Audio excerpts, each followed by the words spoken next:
Loud. We are here for the pre-show of day 2 of EUIC. Kirk Dupes next to Bay, Unite representative and dressed like a disgraced archaeologist, here with some individuals, some casters from every other game. From my right, back towards me, Will, Pokemon GO, Chip, Pokemon TCG, and Lou, Pokemon VGC. How are we doing this morning? Will? I'm feeling great. Happy Valentine's Day, everybody.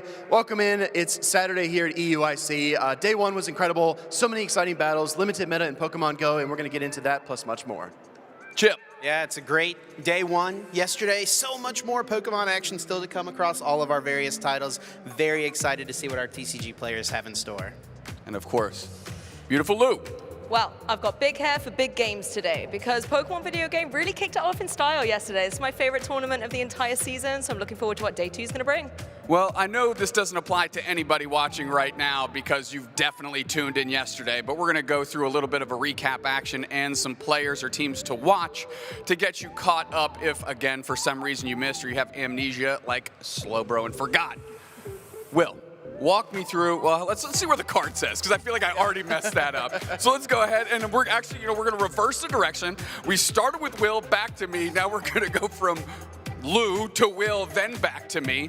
It's a whole flow. It's on the cards. I should have read them before we got started. You're doing great, so, Kirk. Lou, You're doing great. I feel like I'm killing it. Lou, for Pokemon VGC, big hair, big games. Day 1 was great. Talk to me about some of your players to watch. I mean, there's so many, right? Like, it was hard to get 3 ironed out, but you can see them here on the screen. Let's start off with Shohei Kimura. Shohei was our 2023 Pokemon World Champion when we were over in Yokohama, and he is doing incredibly well this season. In 2025, he actually went on a little bit of a global tour and was able to get top 16 at LAIC and EUIC that season, so he knows what it takes to get these top placements on the international stage. Regulation F hasn't always been his favorite format necessarily, but being able to see that recently in regionals he's come and pitted himself against some of the local talent, he's kind of prepared, he's experienced, and he's doing really well as a favorite coming into day 2.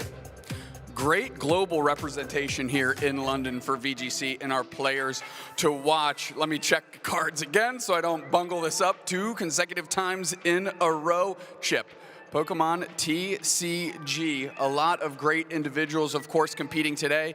We were talking before, you said there's more players in day 2 than there were in previous EUIC day 1s, which is just showing how much this game has grown, but you could only pick 3 players to talk about. Walk me through them. Yeah, absolutely. Incredible players out there in the field. 743 players in day 2 for the trading card game, but 3 players to keep your eye on for sure. Without a doubt, Tord Reklev leading that charge. He enters day 2 with a 7-1-1 record. We saw him on stream yesterday with his Mega Kangaskhan, Mega Absol deck, archetype of his own creation. And when it comes to EUIC, there's no one who's been more successful than Tord. He's won this event 2 times, been in top cut 3 other times. He has made cut at 5 out of the 7 EUICs that have happened, looking to make that a 6 for 8 number. Oscar Madsen there from Denmark, another great rising player, someone who's considered an excellent deck builder in the game. He enters day 2 with an 8-0-1 record. Got 9th place at this event last year, looking to improve on that. And then Yoshiyuki Yamaguchi coming over from Japan. He's also coming off a top 4 finish at LAIC just a few short months ago, looking to improve on that record here. He enters day 2 at 7-0-2. I have to say, I love seeing the Japanese representation here at the western side of the globe's tournaments. It's not necessarily something that happens too much in Unite because of how our tournament structure works, so I love to see it across the other games. Will, of course, Pokemon GO also had a day 1, believe it or not. Talk to me about day 1. I was going to, you say that as a joke, but we have less people in our day 1 than TCG has in our day 2. But still, we're doing really well with our attendance. Over 500 trainers competed. I had to narrow it down to just 3. Number 1 is Pato Man. He was last year's EUIC champion, runner-up at Worlds. Every time he's on stage, pure aura. The guy has it going on. But this time, he's in the loser side bracket going into day number 2, and he's had 4 wins in a row. But as you know, with double elimination, it's really tough to keep that streak going. And the trainer next to him might be standing in his way. That's going to be Nighttime Clasher, your LAIC champion, the first trainer in Pokemon GO to win an international from outside of region. And then we have to mention Elenias Kanan, a trainer that's been very, very impressive. He was the last trainer that we featured on stream yesterday, and he is one of Brazil's best. I cannot wait to see what he does in day 2. As Pokemon Go has, of course, picked up steam across every event, as all the games have, we keep seeing the attendance numbers grow and grow and grow. Of course, the Unite circuit is a little different in terms of how you can approach the game. For the Pokemon Go standpoint, and it honestly applies to every game, you always see the same names rising to the top, and it almost makes it feel impossible for a young upstart to like break through. Will, I'm gonna put you on the spot here. Are there any big-time players in Pokemon Go right now that are just having maybe their first or rookie or sophomore season that are having a good tournament? No, we had a great tournament in Toronto just a few weeks ago in the U.S. where we actually had two what we call underdogs, trainers that had top cut here and there occasionally. They were both in the grand finals, and we had a brand new winner at that event. But I understand your sentiment. A lot of trainers will come in, they'll say, I always see Potaman, I always see Dunebug, I always see Colin, these top trainers competing.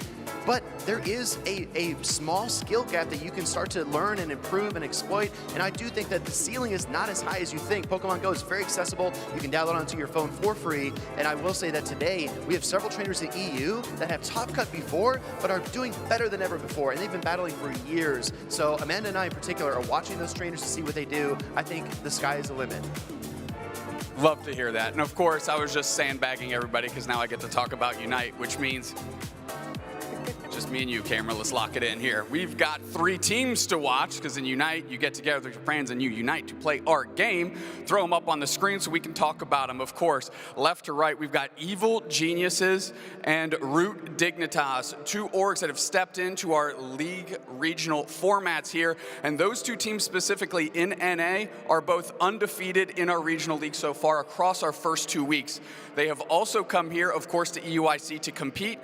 Both of those teams were #1 out of their groups, and they're on opposite sides of the bracket. So there's a real possibility that our top 2 NA teams are also the ones that work their way to the finals here.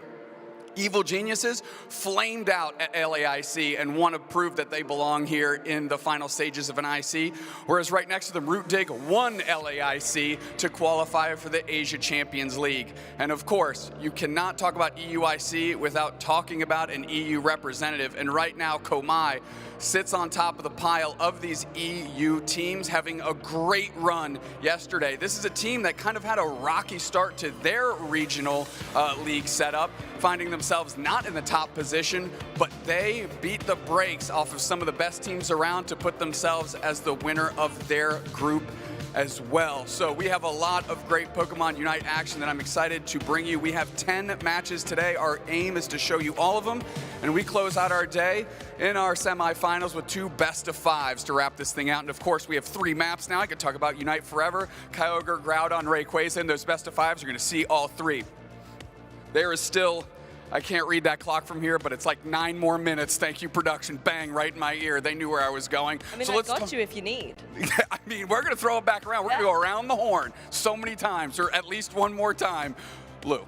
I mean, I spent so long talking about Shohei, I didn't even talk about the other 2 on my picks of 3. So let's kick it with Flavio Del Pidio. Now, this is a trainer from Italy. He's won this tournament before in 2019, and if you've been keeping an eye on the European regionals lately, it's been won by an Italian every single time. Every single one.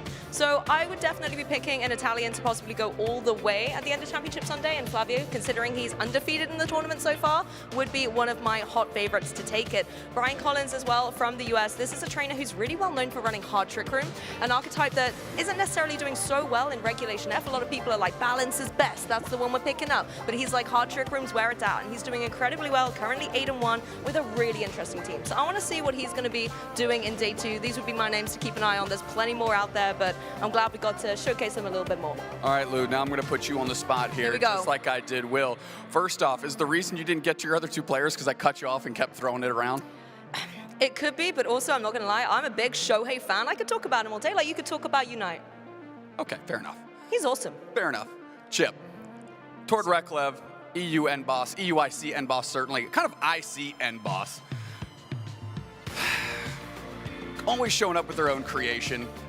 What is a player that really has a good chance that maybe wasn't on our list that has an opportunity to like dethrone the king here in EU and take down maybe their first IC title? Yeah, well, I'm glad you asked, and kind of thinking back to what you asked Will about with up-and-comers in the game. There's a first-year master out there who's really made a name for himself. He got top cut at LAIC. He's made top 8 at the U.S. Regional Championships already in his first year as a Masters Division player, and that is Justin Templer. He is 8-1. He's an international champion in the Seniors Division, multi-time regional champion in the Seniors Division, and he is already proving himself as an excellent player here in his first year as Masters. He's 8-1. He actually, in the last round yesterday, just took down Henry Chow. I got to watch a little bit of that game out on the floor. Incredibly close set with Justin closing out a very, very close game.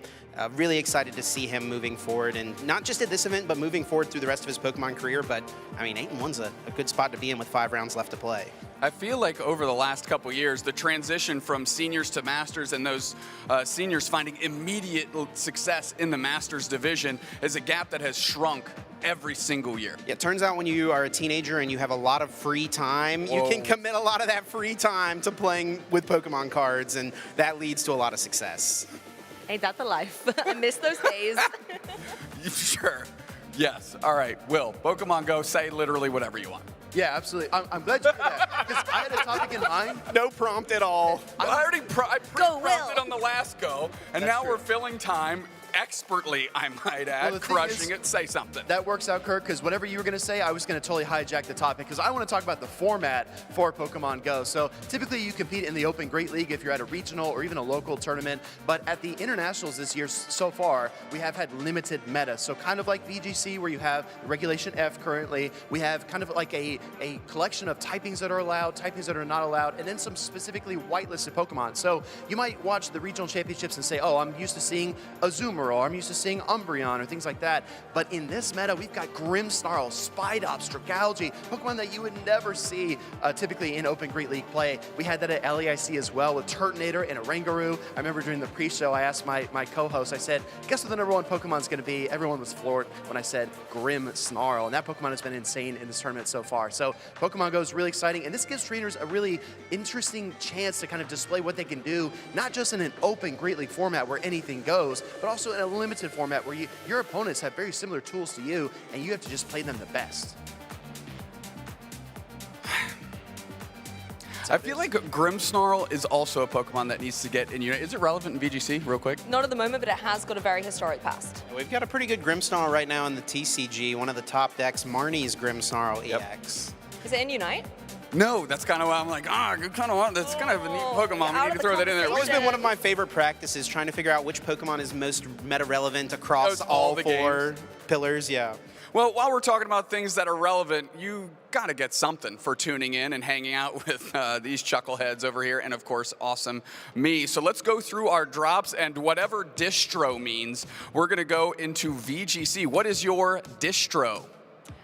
Distro, meaning distribution, is this incredible Hisuian Typhlosion that Yuma Kanagawa used to win the Latin America International Championships earlier this season. You can pick it up by using that very innovative code EUIC26 Heat Wave, with the I of EUIC being a cheeky one, don't miss that detail, and then you can pick it up and have that in game. It also comes with the cute partner ribbon, so you can always remember that this was indeed Yuma's Typhlosion. So you always have that memento of the event, whether you were there or not, or you just want to pick up a piece of Pokemon history. I love that. I'm always impressed by the VGC drops and just getting a really meta-relevant Pokemon off rip. What's next? It's got to be TCG with their distro, which means distribution plus drops. Chip. Yeah, we got a lot of exciting things happening in the Pokemon trading card game live right now. If you want to get yourself some packs of the newest expansion, Mega Evolution Ascended Heroes, in the Pokemon trading card game live, you can redeem that code EUIC26 Ascended Heroes. Get yourself 4 booster packs. Lots of incredibly meta-relevant cards in this set, as it is a set that features lots of reprints from great cards over the last couple of years, and also something, if you're tuning in over on twitch.tv/Pokemon TCG, get yourself a chance to earn some incredible cosmetics, the deck box, sleeves, coin, and that awesome bomber jacket. I gotta go backstage and open up my laptop to make sure I'm earning those different rewards, and also an opportunity to get yourself a few of these nice new secret illustration rares of extremely strong Pokemon in the meta, both In's Zoroark EX and Marnie's Grimmsnarl EX. I have to say, that might be one of the most unwieldy codes you have to enter of all time to get those 4 booster packs. So make sure you took a screen grab or whatever you're doing so you can make sure you can enter that correctly. And don't forget, And lose drops, you got to put a 1 somewhere in there for some reason because nothing can be that easy. Here we go. We've got more. Is yours just drops? Yours is just drops X2. No distros for you. Will, talk to me about Pokemon GO! No distros, but awesome rewards nonetheless. I want to lead this in. I got to be very careful how I say this. This is a Dugong inspired by our Nighttime Clasher champion of LAIC. It's not his exact Dugong, but it is inspired by him. That Pokemon does need some legacy, fast, and charge attacks to be, I think, optimal in the Great League, and that Elite Charge TM down there will help you get there. Plus, you get 20 fast and charge TMs to work on your other Pokemon and upgrade your roster. So I'm really excited for these drops, and I think it's really cool they honor our champions in this way. Very good. They just told me we have 14 seconds, so I'll talk about the Unite drops. Put them on the screen. Just transition. Not even to me.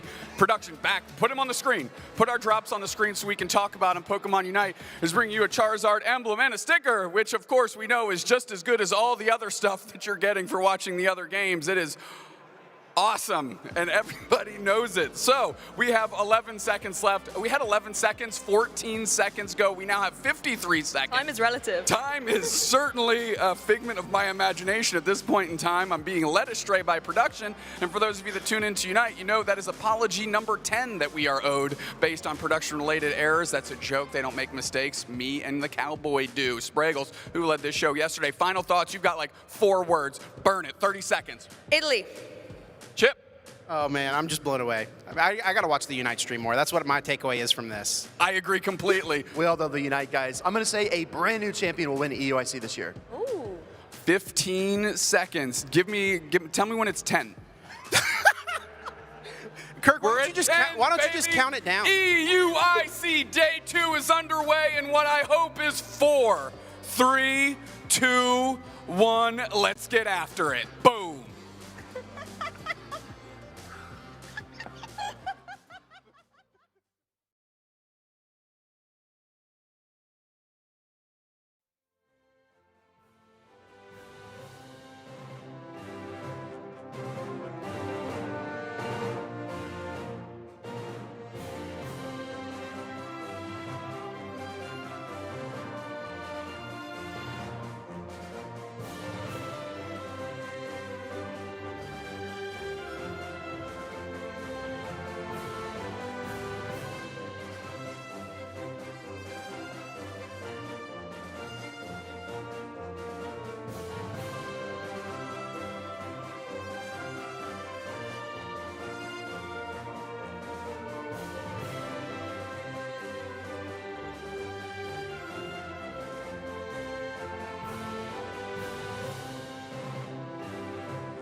to the 2026 Pokémon European International Championships. We're back in London, where thousands of the world's best trainers have come to battle for the title of EUIC champion. Two-time world champions Luminosity Gaming continued their epic season-long IC sweep with a decisive victory in London. To the middle, and Luminosity Gaming is going to stop them, and they're going to win the AL's Cup. Pataman is the reigning European International Champion, and his dominance continued through the 2025 season, finishing third at the North American International Championships and claiming second place at the 2025 World Championships. Look at it go! Give it up for Pataman! Ryuki Okada demonstrated absolute mastery of the game. His precise decision-making and unwavering composure laid the foundation for an inevitable victory, crowning him last year's international champion. And now he's come to London and won the whole thing. Longtime VGC legend Wolf Glick barreled through the competition and added an EUIC win to his historic career. International Championship and becomes your 2025 European International Champion. Here we go.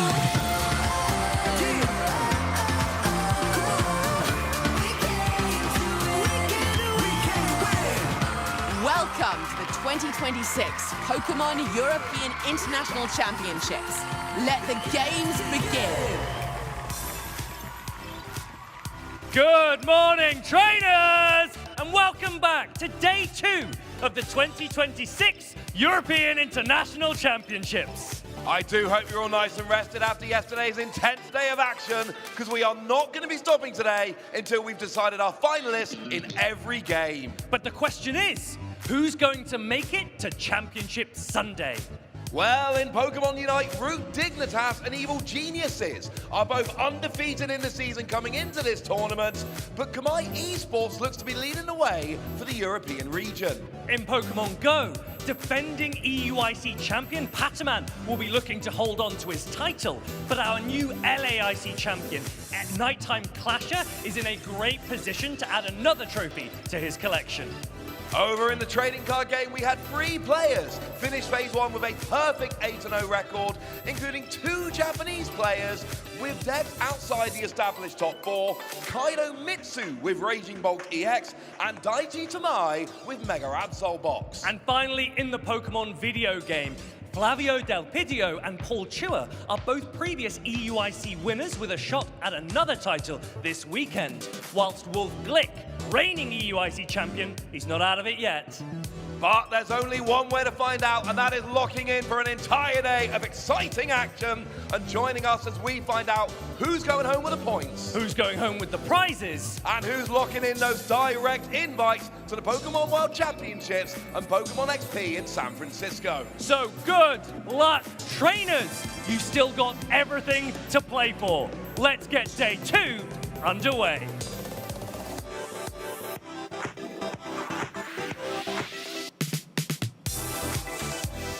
Yeah, let's get this party started as we are in day 2 of the Europe International Championships for the 2026 season. My name is Rosemary Kelly and I'm joined by Jamie Boyd. We are so excited to welcome you to our Palentine's Day broadcast, where we get a chance to show you some of the best pals going up against each other, maybe some foes along the way, and some really great Pokemon battles. If it's anything like yesterday, it's going to be great indeed. We were able to feature some amazing players, some nice innovations coming forward into the meta that I think most people had thought had been solved with just balance and all those kind of teams, but no, there was some really cool picks. There was the Thunderous Incarnate that really put on a show for us from Francesco Pierro. We've been seeing Imprison Indeedee Female pick up a lot to be able to counter hard Trick Room teams.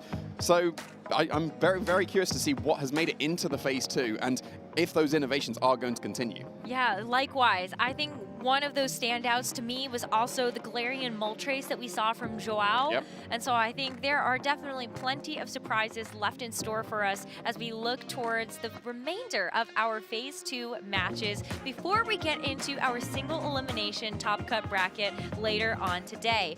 But for now, we do have 4 more Swiss rounds to show you for Phase 2, and that means that all of our trainers that are going to be sitting, I believe, at a 12-2 record by the end of it all today will be able to make it forward into our single elimination top cut. Yeah, of course, if you do have an X3 record and you do end up tying with top 8, then it will be an asymmetrical top cut and we'll have to play an extra round of the top 16 to see who will actually advance to the top 8. And I think the numbers are very close if that's going to be the case or not. We'll have to wait and see. We did just throw an additional number of numbers out there at you, so maybe this visual explainer of what to look forward to from our format video will give you a better view of what to expect today. Let's dive into the format for Pokemon VGC at the 2026 Pokemon European International Championships. Trainers have traveled far and wide to compete for their share of over $500,000 in prizes and the ultimate title of Pokemon VGC EUIC Champion.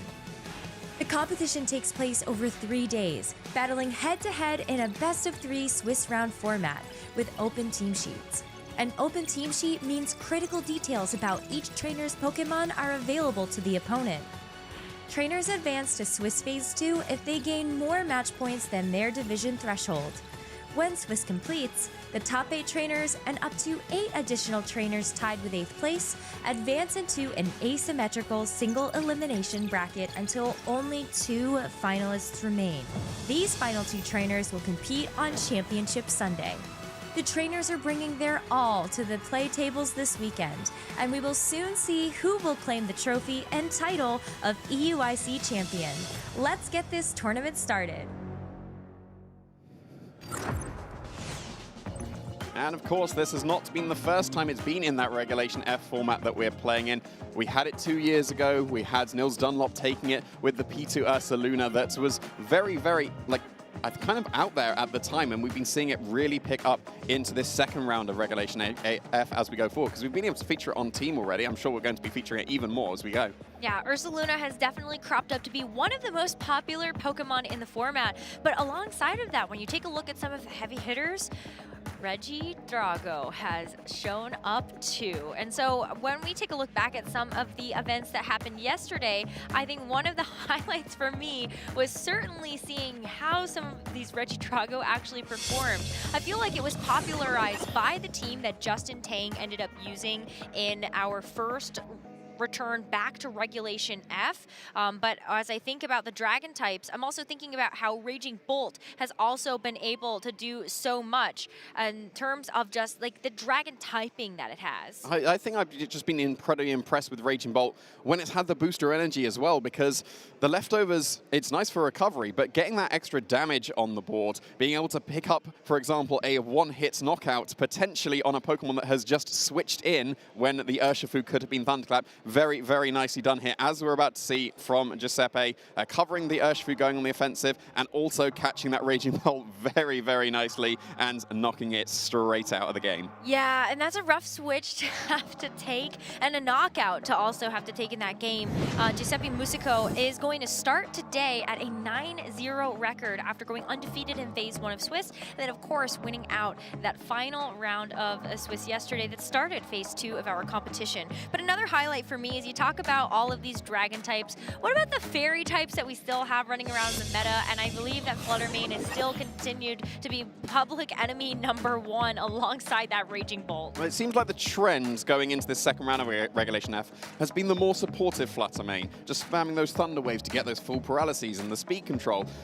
But we're so used to just how the amount of damage that Choice Specs can do. Or at least we were used to it, and maybe we've forgotten, because if you get a Photosynthesis boost by getting that Sunny Day activated, and then you go for your Terra Fairy, and you also have the Choice Specs, even a bulky Pokemon like Incineroar is not able to survive something as strong as a Fluttermane Moonblast. As we're about to see here, that is what ended up happening, and knocking out that Incineroar in one shot, and critical hit did not matter in the slightest. Yeah, I remember you actually went back and crunched the numbers trainers to be sure about that calculation as well, because it is one of those things where you have a ton of additional modifiers. You do expect that there's going to be a lot of damage stacking up, but then you see that critical hit, and I feel like everyone always wonders, does that crit actually matter? So, boy, thank you so much for going back and doing the maths for us. Well, speaking of doing the maths, we can see on the screen right now the top 12 usage for this phase 2. I don't think it's anything too surprising at this point. No. It just depends on, well, did Incineroar actually break 50% usage? And yes, it did. And Urshifu Rapid Strike, of course,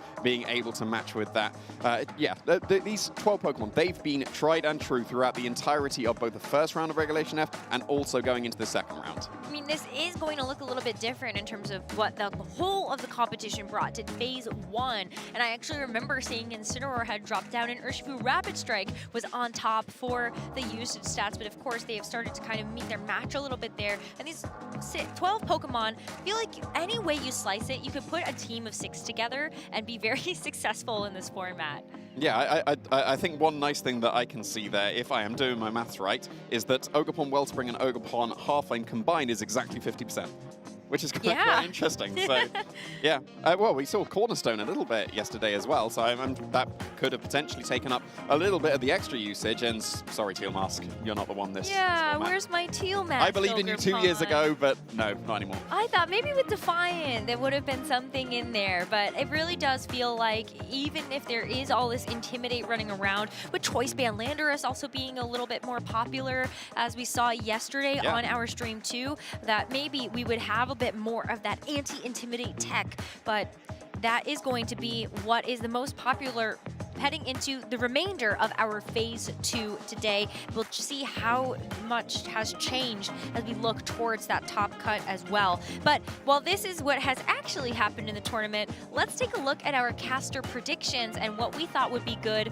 We chose these before we got here to the Europe International Championships and before we saw what our trainers were running. So talk me through your picks. Boy, I think you might have the most spicy of the picks on our caster predictions. Is that not how I approach my team building every single time? It is. So it doesn't surprise me that these are spicy, well, but you do have the spiciest picks. I do. Let me start with the one that's probably the least controversial, but I'm going to make it the most controversial because I believe that Heatran is the best Pokemon in the format, and people have not discovered yet why. Zoom Lens Magma Storm is incredibly strong when it connects. And that's what's putting most people off. And it's starting to put me off as well, given how my Birmingham run went. But Heatran, the residual trapping that you have available is just so strong. And it wasn't even that set that was able to go very well for Ashton Cox yesterday. As we saw on stream, it was just a regular old Citrus Berry with Heat Wave instead of Magma Storm. So I don't think that one's the most surprising of those. Obviously, there's the other three. Monkey Dory is the best fake-out Pokemon in the format. Tell me more. I make all these claims and no one ever believes me until like 2 years later. Because like you got, what, Roaring Moon is your pick. Mm-hmm. And I believed in the Roaring Moon with the knockoff from Breaking Swipe 2 years ago, back in Toronto 2024. And then 2 years later in Toronto, it ended up winning the regional. So, you know, I was just a little bit late with how I viewed the meta. And just trust, Monkey Dory, it's great. Spreading those poisons, really, really effective. But speaking of poisons, I do see the Okidogi, and I actually feel like Okidogi and Walking Wake are less spicy, but still a little bit warm in terms of the pick potential. We had Okidogi actually pop up quite a few times with the UK delegates that came over to Toronto. It does seem to be a UK thing for sure. Yeah, Jack Clark performed with that Pokemon so well to be able to achieve that top 4. And then Walking Wake, of course, I think has a lot of great synergy when you look at just the photosynthesis that it has. It has a lot of special attack output, and the fact that you can play both in the rain and the sun, I think, does make it a double threat. On my side of things, I also have a photosynthesis Pokemon in that Roaring Moon, and so, yeah, I think that it still has a lot of value as a Tailwind Pokemon. Maybe it gets outclassed just a touch by a Prankster Pokemon like what Lee has with the Whimsicott there, or, of course, the Tornadus that has been the premier Prankster Tailwind user in the format, but I still think that the attack damage is very valuable. Oh yeah, it definitely is, and it's flexible. Like I mentioned, the knockoff Breaking Swipes are very supportive, was able to win the regional championship just a few weeks ago. but you could also go super offensive with just the attack boosting and maybe Dragon Dance instead of Tailwind with the acrobatics. So yeah, that could be very strong. And you got the Galarian Zapdos as well, which is probably your most anti-meta pick of those. So why did you choose to go for the Galarian Zapdos? I just think it looks really cool. And I thought it would be a nice counterpart to the Roaring Moon with the wings that it has, or just being a little bit of a road runner. But we do have our players ready to go on stage. So let's look forward to what is going to be happening for our upcoming round of Swiss round number 10. Here are where our players stand. We can see we have 3 undefeated players to start the day. They are all from Italy. That is not a surprise to me whatsoever. Yeah, our fellow caster Costa predicted that there would be no Italians in the top 8. And I think that he's probably changing his mind even just going straight into this phase 2, given how dominant they are currently being with that triple 9-0 record. And 2 of the same teams in that 9-0, Flavio Dopidio and Francesco Pierro, with that really cool Thunderous Incarnate version of the Gouging Fire. Like, we've seen Gouging Fire a little bit in the previous Regulation F, and then people were dismissing it. Oh, it's not very good anymore. But it seems like maybe they found the source that will make it work. I think so. Howl definitely looked very effective in the times that we saw it on stream.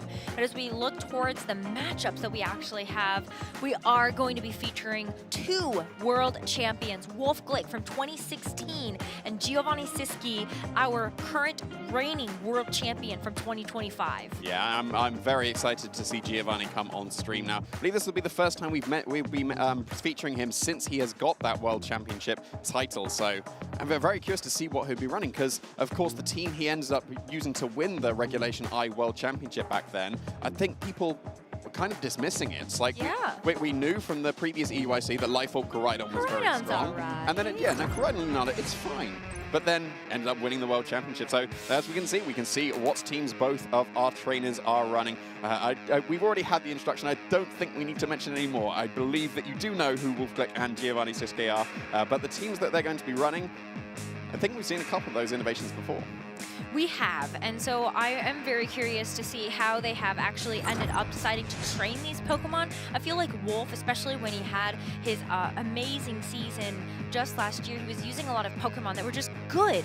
They were just good, strong Pokemon. I think also thinking back to 2024 as well, but I'm really thinking about the fact that he is the reigning EUIC champion and that he was able to do that with a team of 6 that were just really great. Now, if you take a look at this current iteration of the team that he's using for the 2026 European International Championships, he does have the Torkoal on the team, and the Trick Room on the Farigiraf, but he really does play the speed spectrum well. Yeah, you've got the very fast Chien-Pao and Fluttermane to be able to go for immediate burst damage very, very quickly, and then, of course, go for that Trick Room to sweep with the Torkoal. The Farigiraf, the Throat Spray set, it was his innovation that brought this to the fore, because he was able to win a regional championship back in the first round of Regulation F with that Throat Spray set, and then a lot of people have jumped onto that as their Farigiraf going forward into this second round, and it's no surprise to see him using it here once again. I think people realize that the natural bulk that the Farigiraf has, there's also a really nice special attack stat that is included on the build of that Pokemon, and so the Throat Spray definitely helping out after you have used a Hyper Voice to get that additional special attack. Now, for Giovanni Syski, you talk about the Koraidon, who's really great with Sun. He's actually not going to bring that today. In fact, he's just going to be sticking to a more balance-oriented team. The Raging Bolt, not a surprise, next to something like the Fluttermane, but that's where I feel like when you look at those 2 Photosynthesis Pokemon, Wolf might have to be a little bit careful about bringing in that Torkoal, accidentally setting up the Sun for Geo. Yeah, and so if you've got the booster energy available on your Fluttermane, it's almost always going to be speed if it is got supported moves, as this Fluttermane does have. So one would assume that the Fluttermane on Giovanni's side is going to be faster than even in the Sun, than the Fluttermane on the opposing side of the field, so that's not going to be able to stop him going for those Thunder Waves, going for those Icy Winds of speed control. But then if you're going for that in the face of the Farigiraf and it flips the script with the Trick Room, then that could be a bit awkward, but then that's exactly what the Taunt is for on the Fluttermane as well. Yeah, and that's where I think the Landorus Incarnate can also kind of come in clutch for Geo, because I'm looking at if you are thinking that the Farigiraf and the Torkoal may come just to be able to set the Trick Room or try to offset the speed advantage that Geo's Flutter Mane is going to bring, then Landorus feels like the perfect answer. The fact that it is able to hit super effective Earth Power, Seer Storms, even just to get some spread damage, that might be a good Pokemon in this matchup. Oh yeah, it definitely could be. It's going to be able to threaten knockouts on a lot of Pokemon on Wolf's side of the field, because, for example, there's the Clear Amulet on the Chien-Pao, not the Focus Sash, so depending on how it's trained, the Landorus could be able to one-shot that. It will definitely knock out a Torkoal in one shot. It may not be able to get the Ogerpon, given that it's gone for the more defensive Terra Steel rather than the potentially more offensive Terra Poison to be able to get an extra damage boost on top of your Sludge Bombs. So we'll have to see if that is going to be a crucial Pokemon for Giovanni here. I wouldn't be surprised at all to see the Flutter Mane, because if Wolf's going with the fast mode, you can go for the Thunder Wave Spam, and if he goes for the Ferrograph, you can stop that with the Taunt. Well, here we go. Our Swiss round number 10 between Giovanni Syski, a reigning world champion, and Wolf Glick, the reigning EUIC champion, as well as the world champion in 2016. Both of our players are on a 7-2 record. If they lose here, they are likely out of contention to make it to the top cut of this tournament.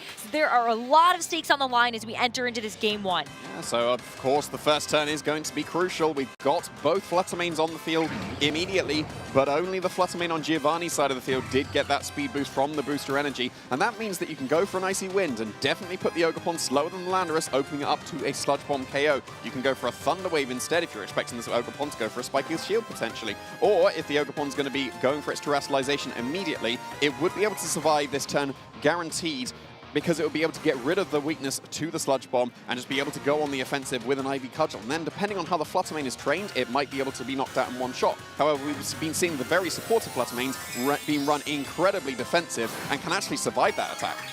Well, it is going to be a terrestrialization at the bare minimum from this Landorus on Geo's side. So no Terra Poison, as you mentioned. It's going to be the Terra Steel for that extra bit of defense. And Wolf decides to play a little bit safe with this Ogerpon. The Spiky Shield going to keep the Ogerpon safe for now, but the Flutter Mane from Geo is ready to start taking names. The Icy Wind comes out, connects with Wolf's Flutter Mane, and is going to drop its speed just ever so slightly. But where does the speed fall now, as the Landorus is able to outpace thanks to that Icy Wind speed drop? It will move first before that Flutter Mane actually brings it quite low, as a Seer Storm is going to connect on that, but the Shadow Ball responds with the Choice Specs right into that Flutter Mane from Geo. Is going to take it out in one hit. Yeah, very nicely done from Wolf there. Able to take care of all of the support available on Giovanni's side in that Flutter Mane on that turn one. And the Terrestrialization has already been used and was not necessary on that turn. The Ogerpon did not go on the offensive with its Ivy Cudgel, and the Flutter Mane did not lock into a Fairy move instead, so the Shadow Ball's still going to be doing exactly the same amount of damage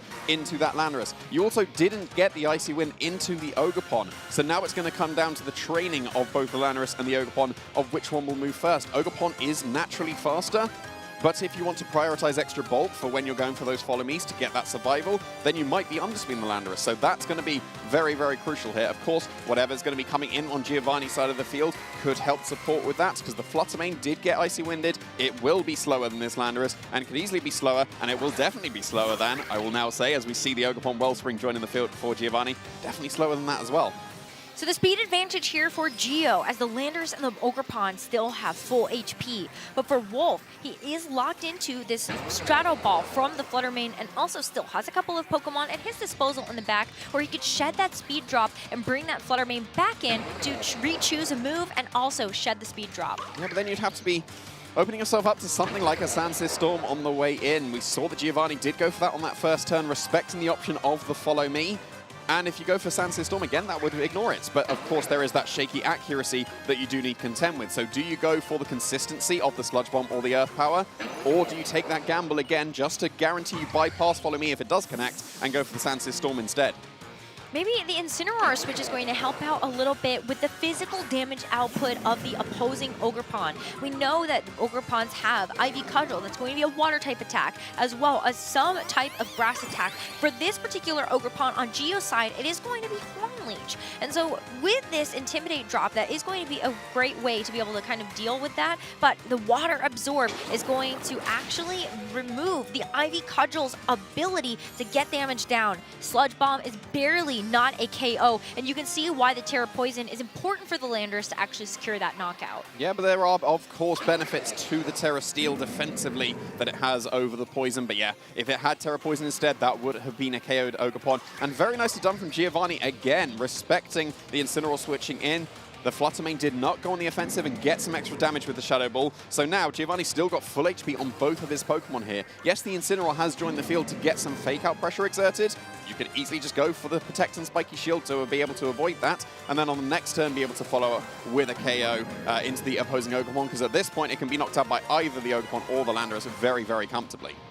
Yeah, and even though we do end up seeing the Landorus protect, I feel like really it is on Wolf to try to get himself back into this game based on how much damage he has already taken on the Fluttermane as well as his Ogerpon. So what does Gio decide to do next? It's just going to be another, it's going to be an Ivy Cudgel here from Wolf's Ogerpon, and that's actually going to end up outspeeding the Ogerpon on Gio's side of the field. Gio is still able to finish off Wolf's Ogerpon with that Horn Leech, and that is going to be the first KO in this game. Yeah, Giovanni's got the better prediction once again on this turn, because that could have just been the double protect to stall out the fake out.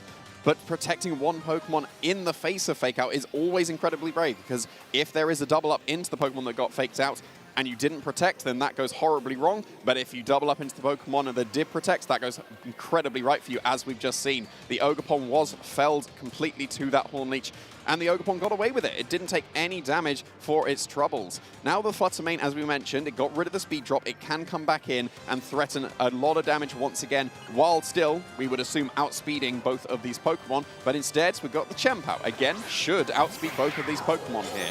But it's got access to the Clear Amulet instead of the Focus Sash. And we know that Landorus is an incredibly strong Pokemon, so depending on how this Chien-Pao is trained, it might be in range of that Earth Power, and so would Incineroar be. It might be forced into its Terastallization here, as it's got the Terra Flying to keep it completely immune from those ground-type attacks.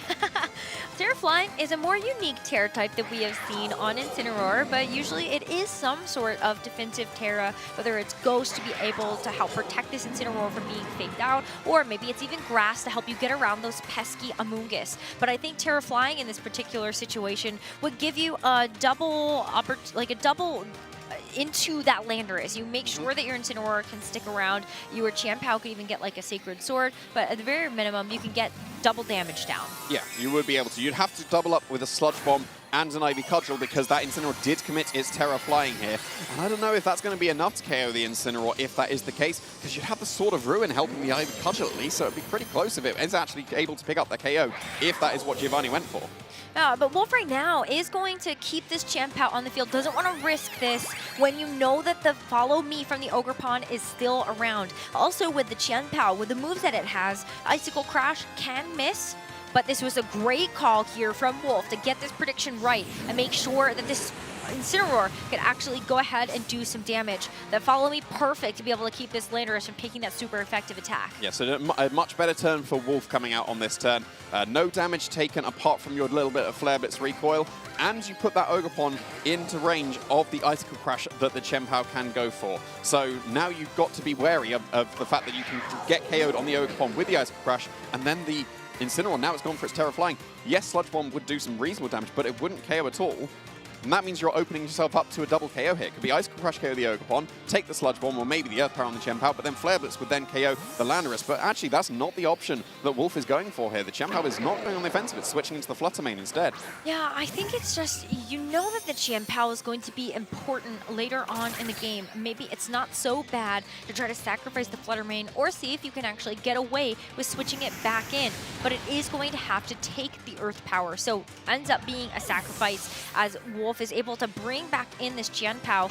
And I think part of it too is that you're reducing the Sword of Ruin. Oh, but actually I think he needed it. He definitely needed that. The Sword of Ruin to be able to pick up the KO onto the Landorus, so he just barely misses it. Wow, I was not expecting that. That must be quite a bulky Landorus to be able to survive that attack. That's incredibly impressive. Yeah, I was thinking that like the Sword of Ruin, you take it away so that your Incineroar may be a bit safer from the Ogerpon's Ivy Cudgel, right? Yeah. But then that backfires. Yeah, it did. And now Well, you've got the same situation. You can go for Follow Me. Yes, you'd lose the Ogerpon to an Icicle Crash, but then you can still follow up with the Earth Power into the Gem Power. So now we do have the Mind Game once again, because Spiky Shield is an option on the Ogerpon, and Protect is available on the Gem Power once again. So do you protect the Gem Power as you then Flare Blitz KO the Ogerpon to take away the Follow Me, or do you go on the offensive expecting Giovanni to expect the Protect on the Gem Power and instead would double up with a Sludge Bomb and an Ivy Cudgel into the Incineroar? So I think those would be the two options here, and we'll have to see who's going to get the better end of the prediction. It's going to be Follow Me here, no Protects. Wow, so the Follow Me is going to redirect away this first attack, which is going to be the Icicle Crash. Chien-Pao has its glasses on, but it barely misses the KO to the Chien-Pao. It gets one hit knocked out by the Earth Power in response from Geo's Landorus, and I think you're going to be feeling that you missed that KO. Now Incineroar's Flare Blitz is not going to get a double knockout here for Wolf. It only can take the Ogerpon down with it, and so Wolf has to trust in his most reliable first partner Pokemon against two Pokemon here for Geo. It's actually Wolf's Incineroar that he's going to be able to take this, try and take this game with, but in the face of the Landorus, still it's immune to the Earth Powers, doesn't matter. It's going to be a Sludge Bomb here. It's going to be a Wicked Blow from the Urshifu that's just joined the field, and Giovanni is able to take that game. The training on his Pokemon coming through absolutely perfectly for him in this game one. Yeah, wow. I mean, I don't know how many people would have expected that the Landorus would actually be able to hang on there through that Flare Blitz, but it worked out great for Geo, and I think gave a lot of information to both of them for moving forward into that game too. But what a round of predictions we saw turn after turn after turn in that game one. Yeah, we definitely have both trainers getting good predictions, but Giovanni definitely got more of them. That was very, very impressively done in the first few turns. Yes, the Flutter Mane did drop immediately to that Shadow Ball, but then that opened up the Ogerpon and the Landorus to be able to get prediction after prediction correct. Wolf did get one back with the Protect on the Chien-Pao and getting the extra damage into the Ogerpon. And I expected that extra damage to be enough for the Icicle Crash to KO. I expected this Landorus to drop to the Flare Blitz. I think everyone did. And then it survived. And then, yeah, Ogerpon, most commonly, if it's judged run with max speed, should have dropped to that attack. So, again, the training for Giovanni has really come through for him here. It is highly likely that both the Landorus and the Ogerpon are much more defensively trained than we commonly see, and he's exactly proved why that should be the case. And then it just goes back to, what if you had left the Chien-Pao in to keep that Sword of Ruin active? You get the one-hit knockout onto the Landorus with your Incineroar, and then you open yourself up to having to play a 2v2 with the Dark Urshifu now next to that Ogerpon. Do you like Wolf's chances better if that's going to be the endgame we were looking at? If that's how it worked out, the Landorus would have dropped, Urshifu comes in, and yes, you can close combat KO the Chien-Pao because it doesn't have its Focus Sash, and you'd have to Follow Me to keep it safe from those attacks as well. But then you get Flare Blitz into the Urshifu, and then you can follow up with the Moonblast or the Dazzling Gleam. Yes, you get Sucker Punch, but then two Flare Blitz should be able to do it, because one of them would have likely been helped by the Sword of Ruin. So, yeah, I think having the Sword of Ruin on the field would have for sure helped out Wolf in that situation. And whether he's going to stick with the same strategy, or if he does have the option to mix it up and go for the Trick Room strategy instead, well, the Raging Bolt didn't come to the game for Giovanni, which opens up the Torkoal a little bit more, because the Raging Bolt with an Assault Vest really helps it out. If that doesn't come, Torkoal could potentially sweep.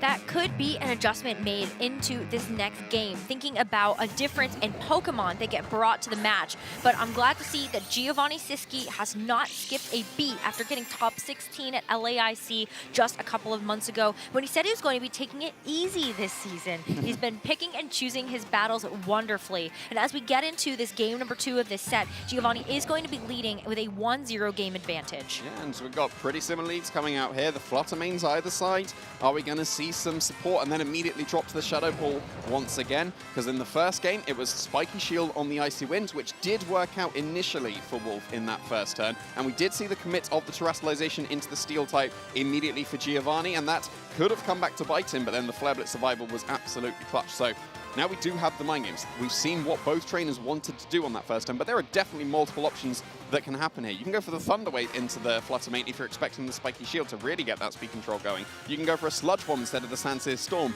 to get extra damage into the Ogerpon, because based on the damage it did, maybe an Icy Wind would allow that to be able to pick up the KO. But we are seeing somewhat a repeat initially. That is, once again, a Terra Steel immediately for the Landorus. So maybe that just says that Gio is confident that Landorus is the right Pokemon to Terra in this matchup, especially given what Wolf ended up bringing in the back.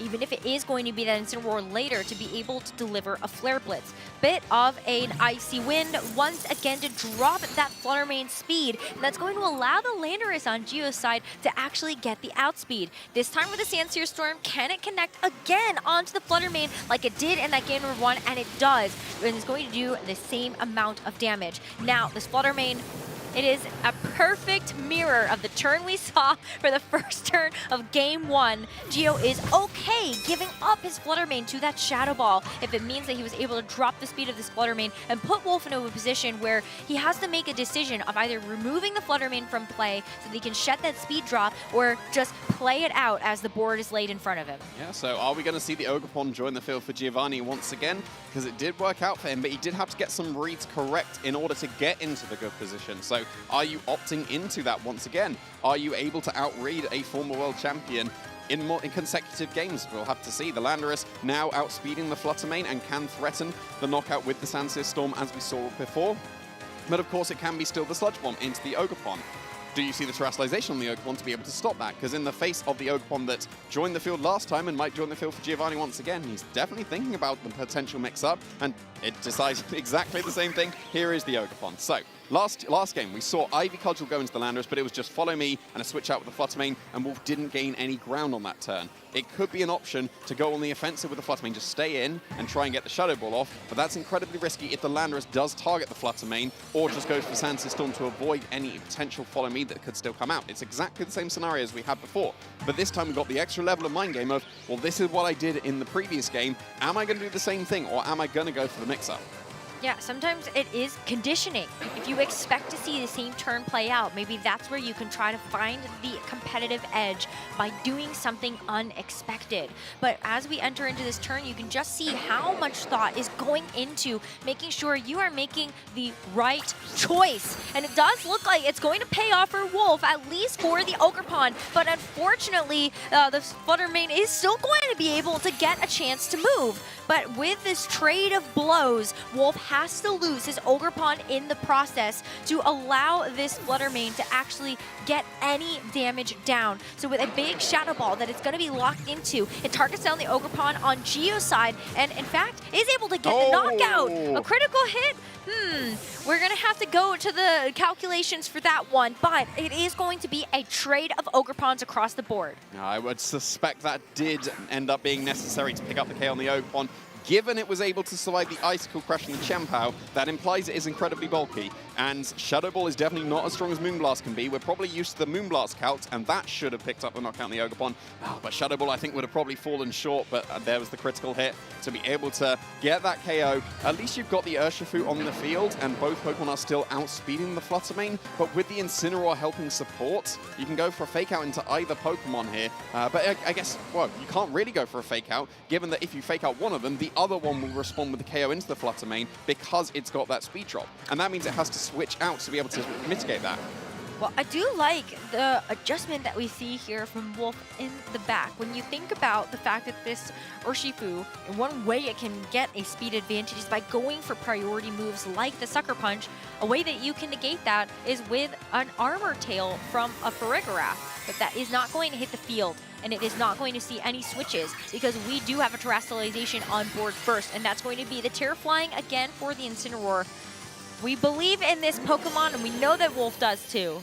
Yeah, and we're going to see if it's going to be able to get off and attack this turn, because well, it definitely will. The Landorus is going for the Protect here. Oh, it's just a double Protect, so that's just in the Fake. It gets two things done there. It stalls out the potential of the Fake Out from the Incineroar, and it burns the Terrestrialization, or at least you get to see what has happened with the Terrestrialization. And actually, it does a third thing. It doesn't allow the switch in for whatever was waiting in the back. We did see the sneak peek of the Farigiraf, because what I think Wolf was expecting there is that Flutter Mane will be KO'd by one of the Pokemon, and then Incineroar's going to take some damage, get a parting shot out, reset Fake Out, and then be able to go for Fake Out into Urshifu and Trick Room, and Farigiraf will not be stopped by getting that Trick Room. But now that didn't happen. The double Protect didn't allow that switch into the Farigiraf. Trick Room is still not an option. That Flutter Mane is completely exposed now because it's still got the Icy Wind from that first turn, and now you can knock that one out and then get the extra damage into the Incineroar once again. We might still just be seeing the parting shot and try and get that same position as Wolf was going for, but now you definitely will be losing your Flutter Mane if it does stay in. Yeah, you probably won't see the Pokemon on Geo's side attempt to go for a double protect. Geo knows that he does have that speed advantage, and so the Flutter Mane is going to lose that last remaining bit of HP and bring Wolf down to his final 2 Pokemon in this game. These 2 Pokemon need to be the way that Wolf keeps his tournament dreams alive as the Wicked Blow lands its mark into the Incineroar. Now, we do get the pivot, so Parting Shot is going to drop the special attack of this Landorus and provide Incineroar the ability to switch out. That's going to reveal Wolf's final Pokemon, and with the other knockout on the side, you get to refresh the Intimidate, drop the attack stat of this Urshifu again on the close combats, and then you also have the Fake Out option available. Yeah, and if you go for Fake Out into the Urshifu, you would be breaking the Focus Sash. And I don't know if then a Hyper Voice would be able to follow up with a KO. It's definitely the strategy that Wolf is going for here is go for that Trick Room, supported by that Fake Out. I guess the only mind game here is, do you protect the Urshifu and just to preserve the Focus Sash and get some extra damage to the Landorus? Well, if that's the case, the correct play is Fake Out the Landorus expecting that. And like, surely you want to preserve your Focus Sash, right? But then, the Landorus should never protect it. The Landorus should go on the offensive, and it's just down to Giovanni. Is Wolf going to try and call, well, it's an obvious protect to preserve the Sash, I'll Fake Out the Landorus to stop damage, or is the Urshifu actually going to be able to go on the offensive? Because if that is the case, it might be able to knock out this Photograph because it can't Terror anymore. All eyes on this Urshifu and whether or not Geo does decide to protect it, but he doesn't. And so that's going to be the Urshifu losing its Focus Sash. And the Sludge Bomb, not enough to actually pick up the KO on the Incineroar. That Parting Shot really coming in clutch to drop that special attack. Now Farigiraf gets away with this Trick Room for free. Yeah, absolutely did. And now you've got to contend with the Sucker Punch. No, you don't even need to contend with Sucker Punch. That's exactly what Farigiraf is for. So, yeah, we've seen in the previous game, the Flare Blitz did not KO the Landorus, but helped with a Hyper Voice that will be able to pick up the knockout. So, is the Urshifu going to be able to take this game now for Giovanni? Because I don't think the Landorus is in any position to be able to do that now. I don't think so, and it's not going to protect itself from this either. And this time around, it is a one-hit knockout. Yeah. So the roll confirmed here, since it barely missed out on the KO in that game number 1, but got it this time around without a critical hit. That is important information. Wolf must be pretty disappointed that that KO didn't come through on that game 1. Yeah, but we actually get the Incineroar knocking itself out to recoil here, and the Farigiraf is not going to get its Throat Spray on this turn because the Hyper Voice went into a Protect instead. So this has to be, at least granted, a single target Hyper Voice, but this needs to knock out the Urshifu. Otherwise, the Wicked Blow should be strong enough with that critical hit behind it to be able to take it. Is this going to be able to pick up the knockout? And no, it's not. Just barely not. Wolf needed that special attack boost from the Throat Spray to be able to maybe get that damage over the edge of the Wicked Blow in response from this Urshifu. It's a one-hit knockout, and Geo takes the set 2-0, knocking Wolf out of the Europe International Championship top cut. Taking down his 2 signature Pokemon to be able to do it as well. Taking down Wolf's Incineroar and his signature for Farigiraf with the Throat Spray. I think that not protecting the Urshifu and allowing your Focus Sash to be broken was the decider there. Because if you protect on that turn, you can't protect on the second turn. When you have to go for the Wicked Blow into the Incineroar, and then it would be Wicked Blow into the Farigiraf. So just believing in the bulk of the Urshifu there, and then being able to have access to protect on that first turn, meant that the Hyper Voice couldn't hit the Urshifu, get its Throat Spray, and then get a second Hyper Voice. So very, very smartly recognized there from Giovanni. And yeah, like we said, able to take down Wolf Glick. So Wolf is out of contention to make it to the top cut of this tournament, but of course could continue to play it out and see if he can get into the top 32 or the top 64. It just depends on how the rest of the tournament plays out for him. But that is our reigning EUIC champion going up against our reigning world champion from 2025, and that was an epic showdown. Yeah, we saw last season in the EUIC that Wolf was able to win. He ended up facing Luca Cherabelli, our previous reigning world champion at the time, and was able to take him down, but the script has flipped this time, facing down once again the reigning world champion in Giovanni Syski, but instead, Giovanni is able to come out on top here. I think the training on both of these sides were very crucial there. The parting shot into the Landorus allowed that Incineroar to be able to survive the Sludge Bomb, but the fact that it was in range of its own recoil at that point meant that the Incineroar went down, and then it was only the Hyper Voice that was not strong enough without the Throat Spray, and of course Wicked Blow is strong enough into that Frigoraph for the one-hit KO, and Giovanni was able to secure it. Yeah, so we will see Giovanni Syski hope to repeat a top 16 performance at a back-to-back IC after getting top 16 at LAIC just a couple of months ago. And you're right, there is a potential for Gio to take it even further if he keeps this up, but it is a tough road. Being at a 7-8-2 record, an 8-2 record now after that win means that he's still going to need to win out the rest of the day in order to actually get there. It's 10 wins. We need to see our players attain 10 wins today. Okay, so he's getting like reasonably close now. And yeah, like we said, the X and 2 record is what you need to be able to guarantee your place. Maybe some X and 3s will make it, but you need to get X3 very late. So if you lose at this point, then you're probably not going to be one of those X3 players that will be able to make it. So yeah, Giovanni able to advance here with a slight innovation on what would be considered the balance. Like usually on that kind of team, you've got the Rapid Strike Urshifu instead of the Single Strike, but instead switching for the Ogerpon instead as the Water type, which frees up the Single Strike. And if it was Rapid Strike Urshifu in that endgame, I don't think that Giovanni would be able to take it, because then the Rapid Strike would go for Surging Strikes and not KO the Frigoraph, and it would be allowed 2 Hyper Voices. So Single Strike there, very, very nicely done to have on his team. We saw on the graphic previously, it was over 50% uses for Rapid Strike, and Single Strike was nowhere on the graphic, and then it was the correct Urshifu in that game. It really was, and I think Gio is showing us why he won the World Championships in 2025, and also why he is still in the running to be able to make it to the top cut later today. Let's go ahead and hear from Gio about how his break has been going, and also how he's feeling about coming back to Pokemon. Thank you very much. I have the absolute honor to be stood on this stage with our current reigning world champion, Giovanni Syski. Gio, my friend, I'm imagining there's a lot of emotions going through your mind right now. First off, how are you feeling going up against what was, of course, the current reigning EUIC champion, Mr. Glick? Yeah, when I saw the pairing this morning, I actually thought it was like really ironic, right? Because I played him at NAIC in the same situation where it was like win or go home, right? Whoever loses gets knocked out of the tournament.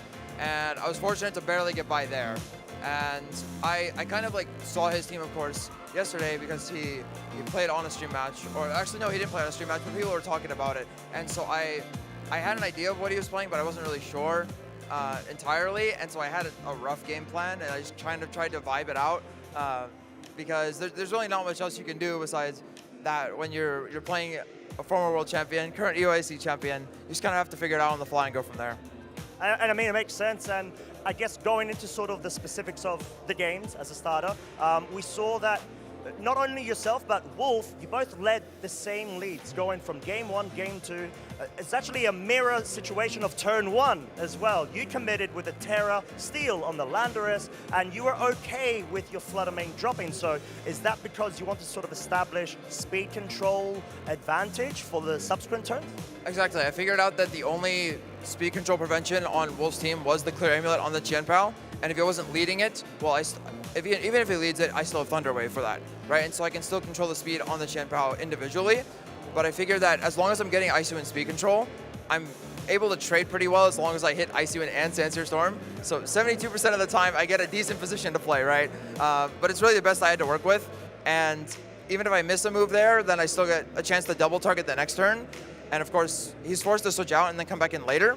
And in the game 1, I did expect the Qianpao, and then going into the game 2, I expected the Frigoraph. But partway through the game, the way that he was playing made it feel like it was almost Qianpao still, right? But I figured that he was going to switch to Frigoraph because the Flutter Mane was low early, and it was in Sucker Punch range the whole time. But if he has Frigoraph, then I can't Sucker Punch it in the late game when he switches out. So that's kind of how I felt it was going to go.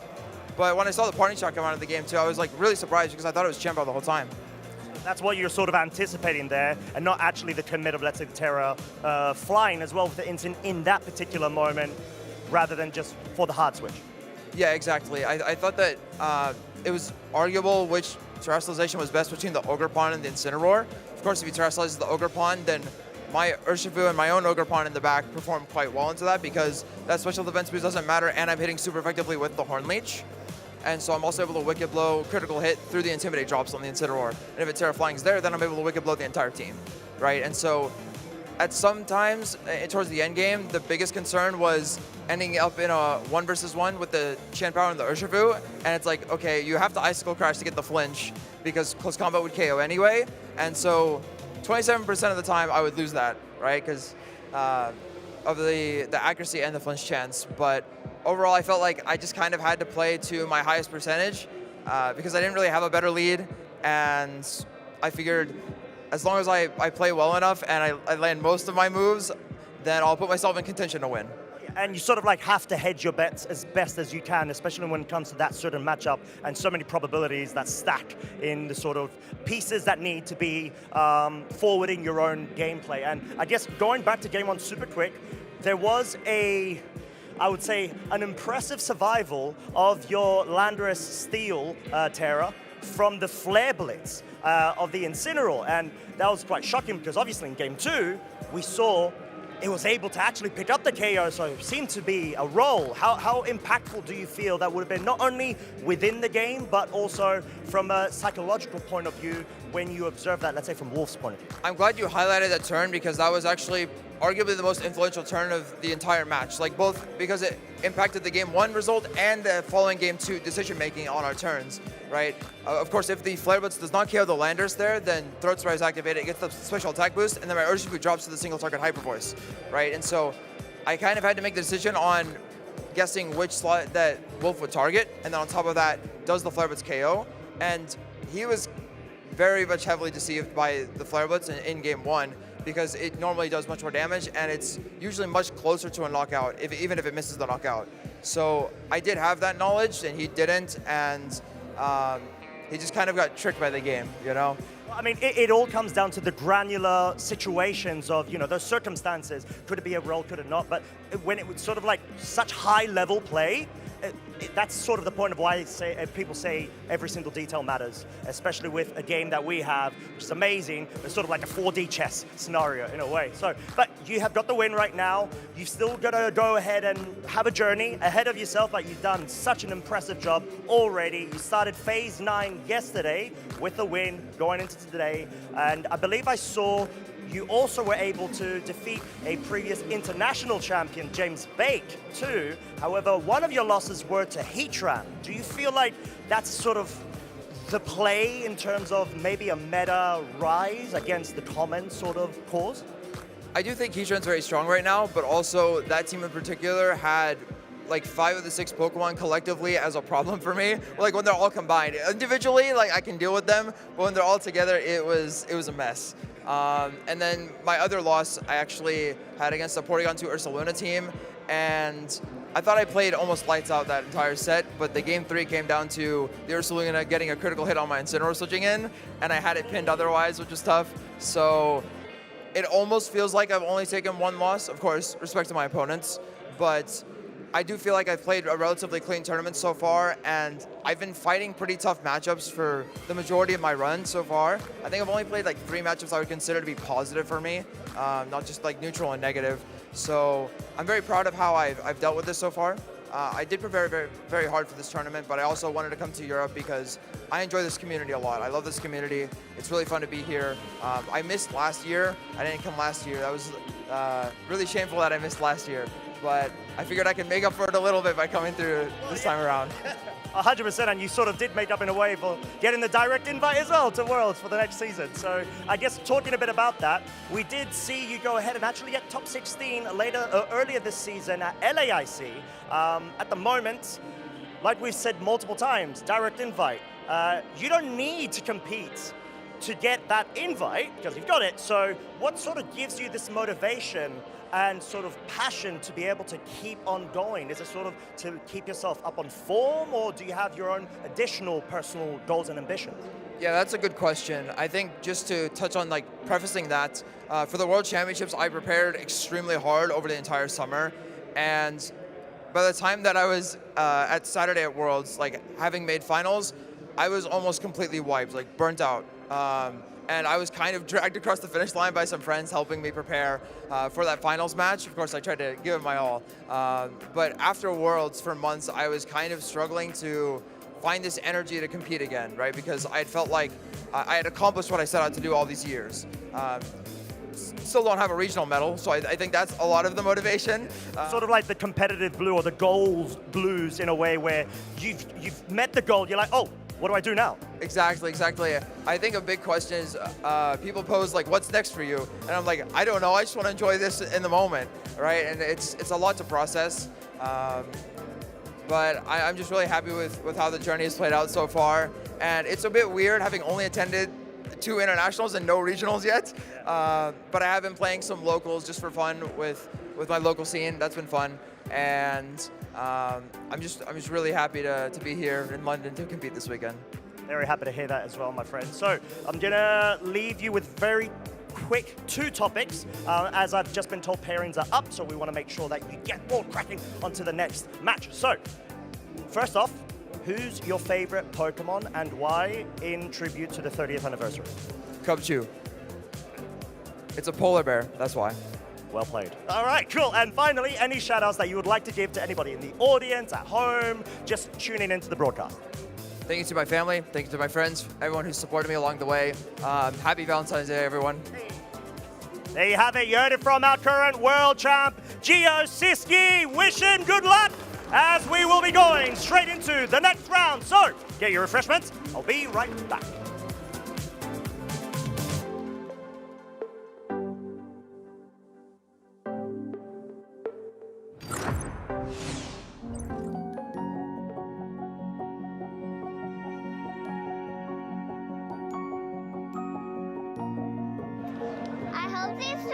Pikachu plushie? Yeah, time to go in. Okay, let's go. Okay, let's go.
Look who's here!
The first Pokemon game that I played was Black and White for the Nintendo DS. My favorite Pokemon has been changing a lot.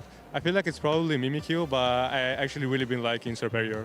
Mimikyu has been my favorite Pokemon for a little bit because when I first started playing competitive in 2017, it was one of the strongest Pokemon and I was putting in all my teams. While Serperior was simply the starter evolved from my first Pokemon game. I think the farthest I ever traveled to get a Pokemon event was probably Australia for the Oceania International Championship in 2020, since from Italy it's I think around like 20 hours of flight. I feel like there's probably not anybody in particular that I look up to, but I really try to motivate myself by seeing also the results that my friends are getting. Like, for example, Luca Ciribelli, that was able to win the World Championship this year, and also Federico Camporesi. My most memorable match that I ever played on stream was probably the finals of OCIC 2020, in which I was able to play Eduardo Cunha and defeat him, since he was one of my first international, and I didn't really expect to win. I actually usually don't eat any type of food like during the event. I simply go like without eating anything, and then after I'm done, I go out with all my friends to eat dinner.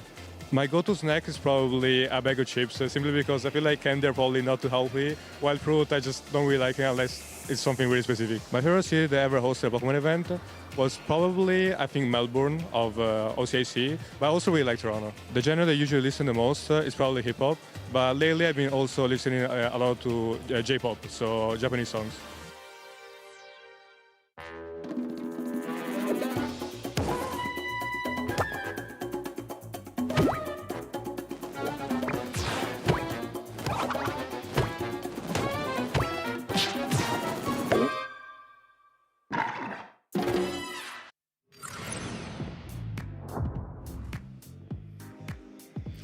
Well, good morning, Pokemon trainers. You are here at the European International Championships in London. You're joined on the desk by myself, Lee Provost, and the lovely, wonderful, marvelous Lou Oktash-Kromi, and we are going to be guiding you through Swiss Round 11, which we'll be jumping into momentarily. I mean, being here on day 2 of the competition is always electric, but being able to kick off the tournament in such style between our reigning world champion and our reigning EUIC champion, you couldn't have asked for a better way to kick off the broadcast today. I know, right? It's just so perfect, especially after such a great day yesterday, and we had amazing players, we had featured teams, and it just kicked off the whole weekend in such a good fashion. And then to start again like we mean to go on was just perfect, wasn't it? So I'm very excited for the next match as well. I'm sure you will be, which we'll be getting into soon. But yeah, having 2 world champions up on center stage to kick off the day was just a great way to do it. I was out there in the crowd actually watching it kind of front center row, being able to soak up that atmosphere, and everyone was on the edge of the seat right from the very beginning of the day. You know, we haven't even made it to the top cut portion of our tournament yet, and people are just really ready and waiting to see who is potentially going to be able to be our next champion, as well as the fact that the venue has so many other cool activities for our Pokemon fans to be able to get involved with. You could hear people saying, I'm going off to the programming stage, I want to go meet Pikachu, and so many other really cool things. So the experience so far has been pretty awesome. Yeah, I mean, when we take it like an overview shot of the venue itself, there is so much going on, there's so much bustle, and everyone's having such a great time as well. And then center stage are all of our trainers duking it out to see who will be the champion, and we're getting closer and closer each and every round, but the tension is heating up and everything is on the line for our players to keep on pushing as hard as they can and try and get to that championship title. Well, we can take a review at some of the trainers still, as you say, duking it out in contention to become our European International Champion. Look at these undefeateds here, Lee, 10-0. Giuseppe Musicco and Francesco Pierro. I'm still sensing the Italy theme being pretty strong here in the European region. If you're just tuning in, they have won every single regional of the 2026 season so far here over in Europe, and now we have the international on this terrain as well. It looks like they're going to be trying to get that trophy too. Yeah, and you know, it's no surprise, both of these players, we had Giuseppe on yesterday on the broadcast and played phenomenally well, making some big calls in a really tough game, and still undefeated at this point is absolutely incredible. And like you say, kind of like doing everything that you expect to come out from that region. We've got a lot of Italians still in the mix as well to go through to the next part of this tournament.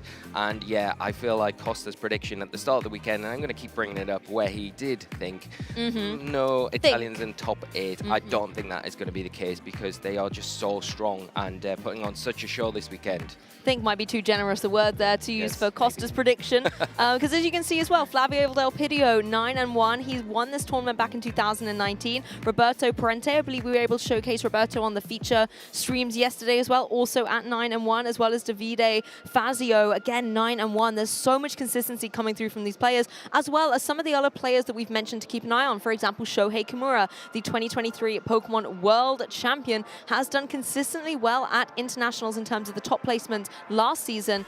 Regulation F hasn't always been his favorite format, but looking at it now, maybe he has indeed solved the metagame. Yeah, still in the mix. Shohei, one of those players that you have to take note of and sit up and respect, because coming into this event has played so well grassroots, been traveling around Europe. And yeah, there are a lot of players still in contention, not just those Italian players, but we're going to take a look at the notable match for Swiss round 11. And you can see the match that we'll be covering, which is going to be Giuseppe versus Francesco. But there are so many other games we can dive into and talk about as well. Turns out there's not room for 2 undefeateds into the next stage of the tournament. There can only be one, and is it going to be Giuseppe or is it going to be Francesco? I'm so delighted we get a front row seat to be able to observe that. Nicholas Kahn versus Alex Gomez-Berna as well. That's going to be an incredible match featuring 2 veterans of the competition. Alex, a previous North American international champion. Yeah, and you know, will be wanting to try and get a second international championship under their belt as well this weekend, and doing everything right to this stage to push themselves into contention for that. We've got Justin Karras as well. Amazing player from NA, going up against a former European international champion in Niels Dunlop, who actually won the last time we had Regulation F in this venue. So a very tough challenge, but if there's anyone that can overthrow Niels, it is going to be Justin. Very cool, calm and collected, had a great regional performance earlier in this year, and hoping, I'm sure, to carry that on.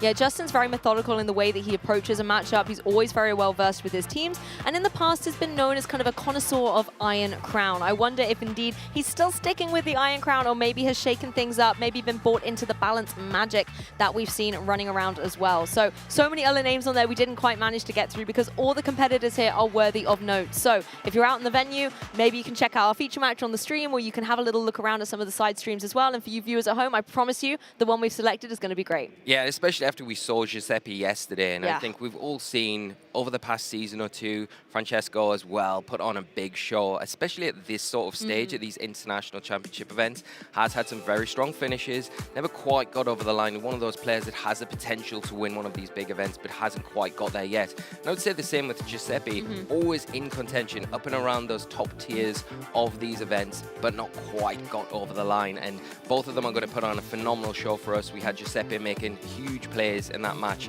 yesterday, and I expect nothing less in this one coming up next. Me neither. And as you take a look at the venue out there as well, you can see how busy it is. Everybody really bursting with excitement for Pokemon. You've got Pokemon GO as well competing, Pokemon TCG, Pokemon UNITE. All of these games are really trying to find out who is going to be rocking out on Championship Sunday.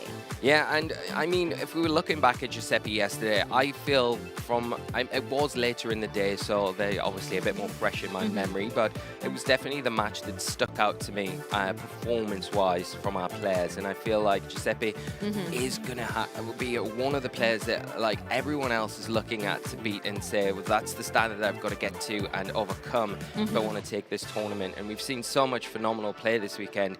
Was there any other trainers that you saw yesterday that you think coming into today, I really fancy their chances at going that one step further and making it to Championship Sunday? I really like the way Paul Chua was playing, quite honestly. And again, you could see from the rankings, I think he's only at X and 1 still, so doing incredibly well in the tournament so far.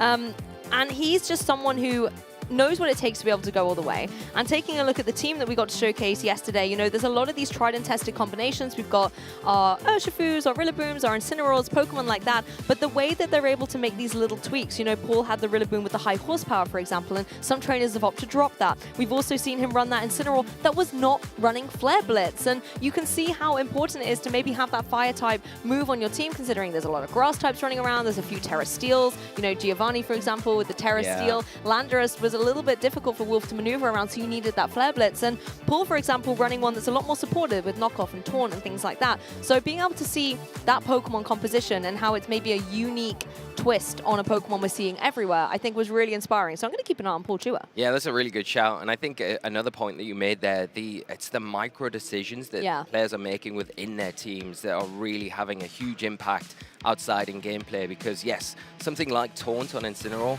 is so useful. We've seen players kind of adapt it maybe on Fluttermane or something. Fluttermane, yeah, that's another really good option because of its natural speed. Urshifu's one that you see some players sacrifice the Aqua Jet for and say, don't need that priority, Taunt's going to be more useful, but I feel like it's way more beneficial on something like the Incineroar that generally can come in on the field and be able to soak up those attacks a little bit more comfortably than maybe some of its partnering Pokemon, and then really disrupt the opponent's game plan with that Taunt, shutting things down mainly like those Trick Room setters and a Mungus that has been so prevalent throughout this second phase of Regulation F. I also really like Christopher Hahn's team with that Roaring Moon, being able to come in and set up Tailwind in a unique way, because we've seen trainers like Shona Hunami running the Whimsicott with that Prankster Tailwind. Obviously, when we think of Prankster Tailwind in this format, we tend to think of the Tornadus, and a lot of trainers are running that. But then being able to have that manual setup of Tailwind, it makes it a little bit more difficult to, activate. But if you're able to position it in the right position, it's a really nice way to still have that momentum up on the field,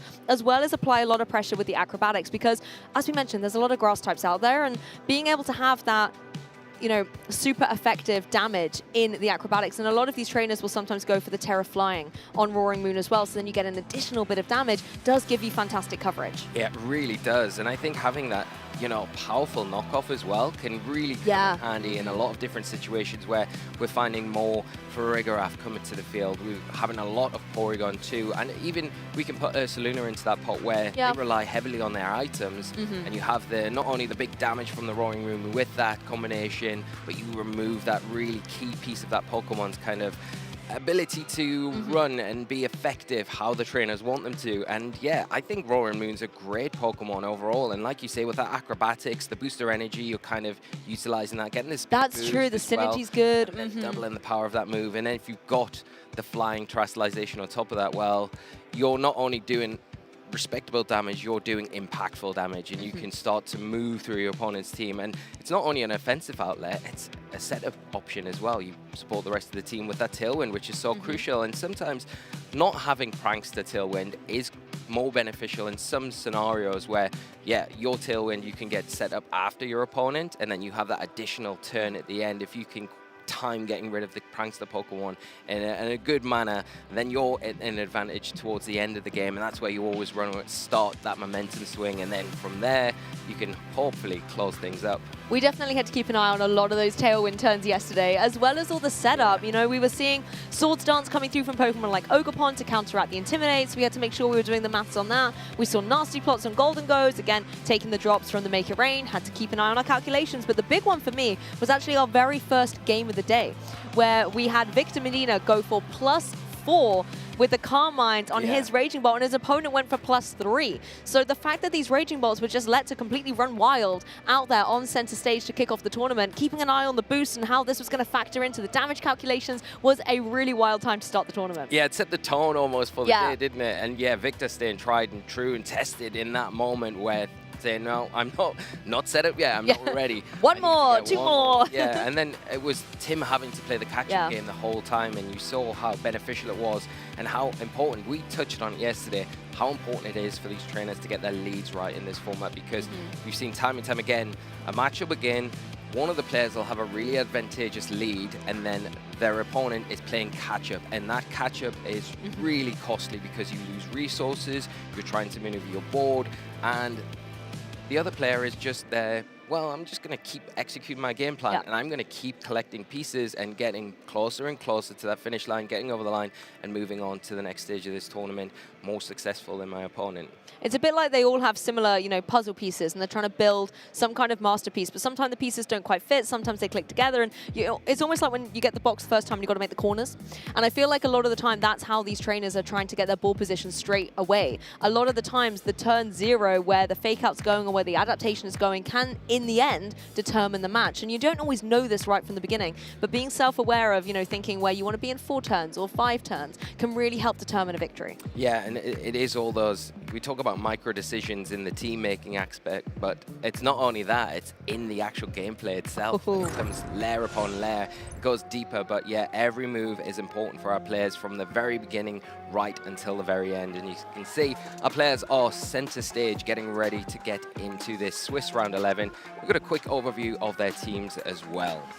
Yeah, really loving to see these teams. Giuseppe's we've already covered a little bit from earlier, a lot of the standard cores that we're expecting to see, but that Chien-Pao possibly going to cause a lot of disruption, helping out the Urshifu, the Incineroar, the Rillaboom to be able to deal some additional physical offensive pressure. But Francesco Pierre Perez, there's a lot of Pokemon I want to talk about here. Urshifu, Chien-Pao, we've heard about you all day. Thunderous, we've got the Dragonite there, we've got the Gouging Fire, and we've got the Ting-Lu. I couldn't figure out what order I wanted to talk about them there. Honestly, my brain was just like, whoo, so many Pokemon. I mean, Dragonite and Chien-Pao is such a winning combination. We've seen that before, but talk us through Ting-Lu and Gouging Fire. Yeah, well, Ting-Lu is a Pokemon that we've seen in previous formats have a lot of success with that Vessel of Ruin ability that it's got, and that is very useful into a very special, heavy format like this one.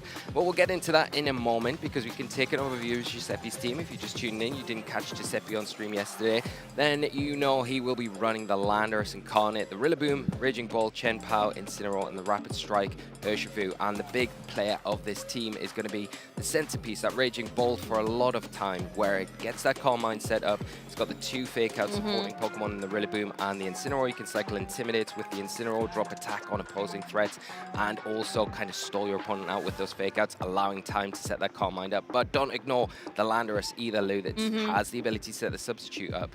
Exactly, and once that substitute goes up, we saw yesterday how difficult it is to break through that and then get the damage on the board, where Landorus with its sheer force and its life orb, we're starting off strong today, folks, can then still deal devastating damage with Earth Power and Sludge Bomb that has such great coverage into a lot of the Pokemon in the meta. What you can't hit with Earth Power, you can generally hit either super effectively or neutrally with the Sludge Bomb and vice versa. Another Pokemon I really want to call out is the Incineroar. It's got that rocky helmet that makes it really detrimental to potential Focus Sash Pokemon or even Urshifus who maybe want to go for those 3 Surging Strikes. Well, they're going to have to be aware they're going to take 3 amounts of rocky helmet recoil in favor, but it's running that Taunt. We just spoke about Taunt and how important it can be in a match. That is something that Francesco has to be aware of. Yeah, and the Terra type on that Incineroar as well, boosting the effectiveness if a Surging Strikes come in. If it terrestrializes into that Grass type, then you're going to take negligible damage, and the Urshifu are going to end up taking more damage in turn if it chooses to go there. So a bit of an offset, something for their opponent to think about. Francesco's team, though, we've got that Chien-Pao, the Urshifu Rapid Strike, the Thunderous, Incarnate form that we don't regularly see. Love it. Dragonite, the Gouging Fire, and that Ting-Lu. Yeah, I love to see Dragonite and Chien-Pao back in action together. These Pokemon really broke out in the meta originally because you have that synergy with Sword of Ruin, lowering the defenses, making Dragonite be able to hit really hard with the extreme speed, the scale shot that it can have more guaranteed rolls on thanks to the loaded dice, as well as having Iron Head with that steel terrestrialization to help you around maybe some fairy type Pokemon that are running around. Fluttermane sound familiar? Yeah, definitely one of those Pokemon that will have to be a little bit wary of that. But the setup here is the Gouging Fire, mainly going to go for that Howl, boost the attack on itself and its partner in Pokemon. Going to be very beneficial for things like Dragonite, things like that Chien-Pao. So you can stack that with the Sword of Ruin and then become a big, powerful offensive force. And you can't forget about the Urshifu as well. Safety Goggles there, really nice option. So I love Rage that. Powders aren't going to be effective, and it's immune to any sleep or spore moves that come into that slot. But the Thunderous, the Incarnate form, Wild Bolt Storm, very strong spread attack, and Eerie Impulse there to lower the special attack of those special threats. Namely, Raging Ball is not going to want to take any of those throughout the match, and the Taunt there, Prankster Taunt, really useful on something like that Thunderous. Yeah, I think Thunderous could be very interesting, like you say, with the disruption coming through.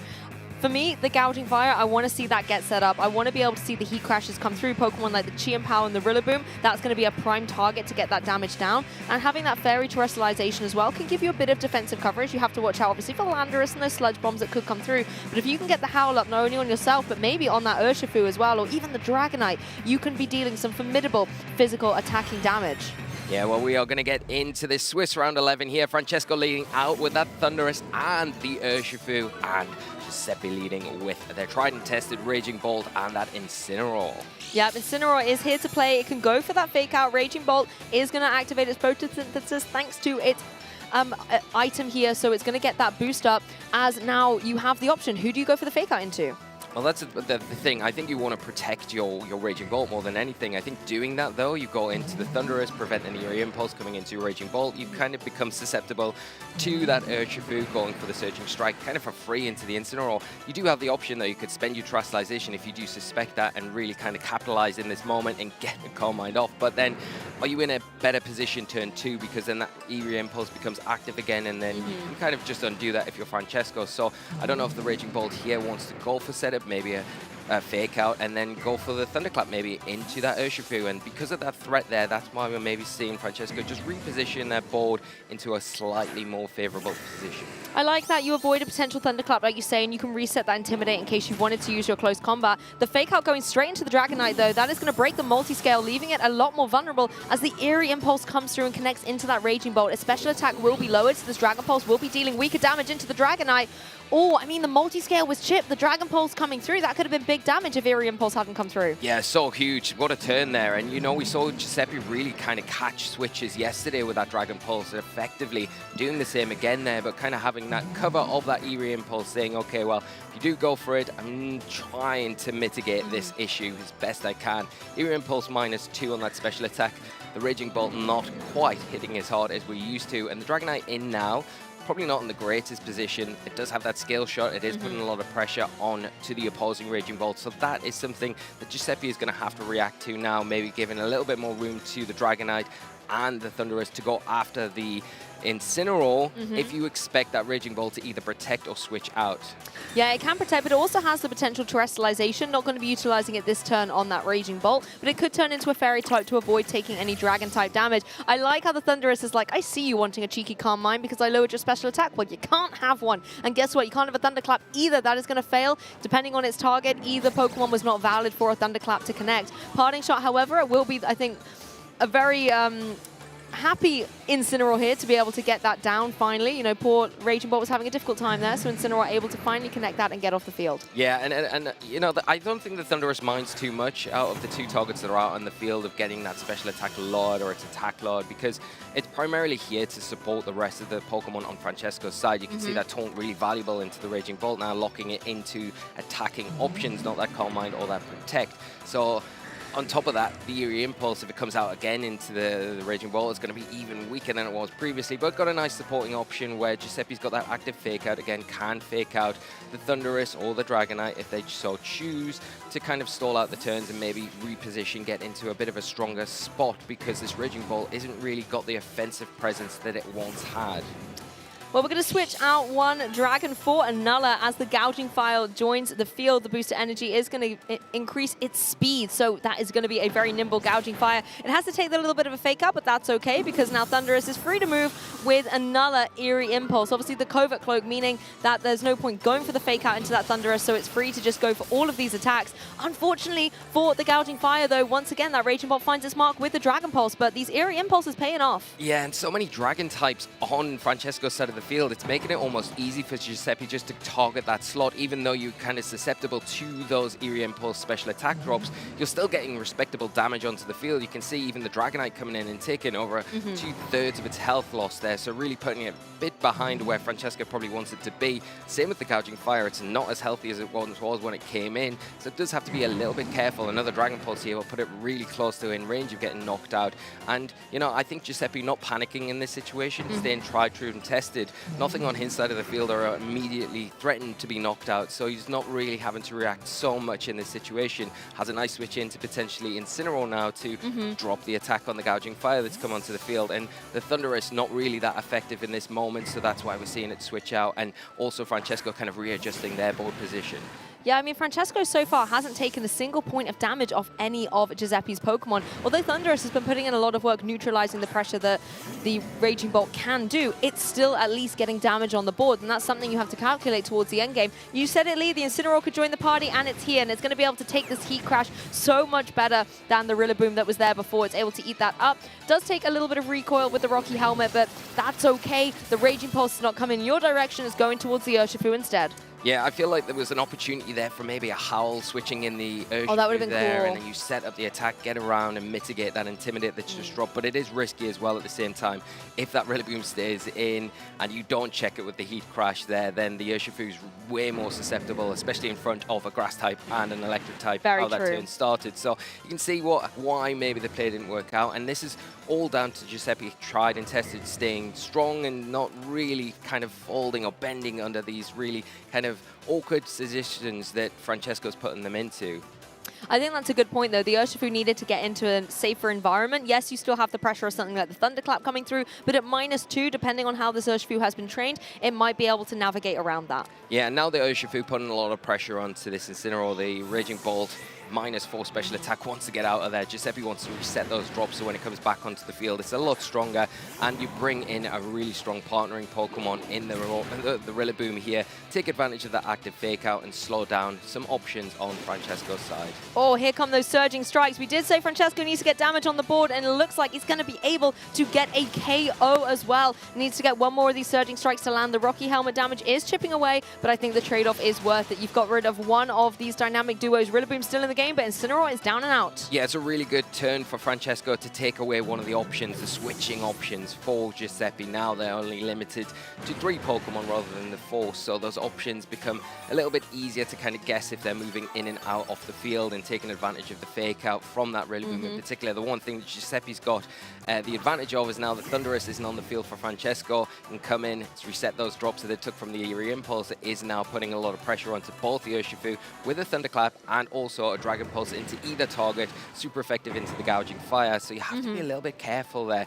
And have you got the switches in the back? We know all the Pokemon that Francesco has available to them. The Grassy Glide, immediate threat onto that Urshifu as well. So Francesco not in the best of spots, even though they've just taken a Pokemon from Giuseppe. I think the momentum swing is all in Giuseppe's favor right now with this board position of the Raging Bolt and the Rillaboom. Well, the Raging Bolt definitely was the one swinging that momentum. Once it got off the field, you had that Incineroar in that was kind of almost like candy for the Urshifu to try and grab, and that's exactly the trap that Francesco fell into, because now you've opened up the opportunity for Raging Bolt to come back in so naturally. Urshifu leaves the field, and Thunderous is like, okay, I see a Raging Bolt, I see I'm needed back in action, as Terrestrialization is going to take to the stage. So these trainers wanting to shake things up a little bit further. The Gouging Fire will turn into a Fairy type, so this leaves it a lot less vulnerable to that Raging Bolt. Can no longer be hit by those super effective Dragon Pulses. It will now be immune.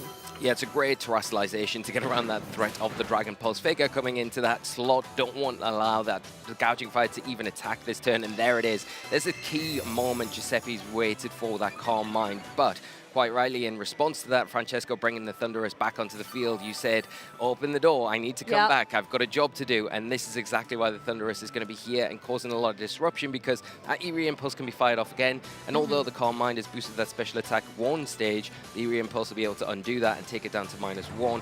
That Fairy Terror typing on the Gouging Fire, it's not affected by the Dragon Pulse, and you're kind of free to go for a Howl here if you want to, and you're putting a lot of pressure onto the Rillaboom as well at the same time with that Heat Crash that Giuseppe has to be a little bit more careful around, because the Heat Crash will do a lot of damage, super effective into the Rillaboom, and you can't afford to lose another one of those key pieces that you have to have next to something like the Raging Bolt that wants to set up.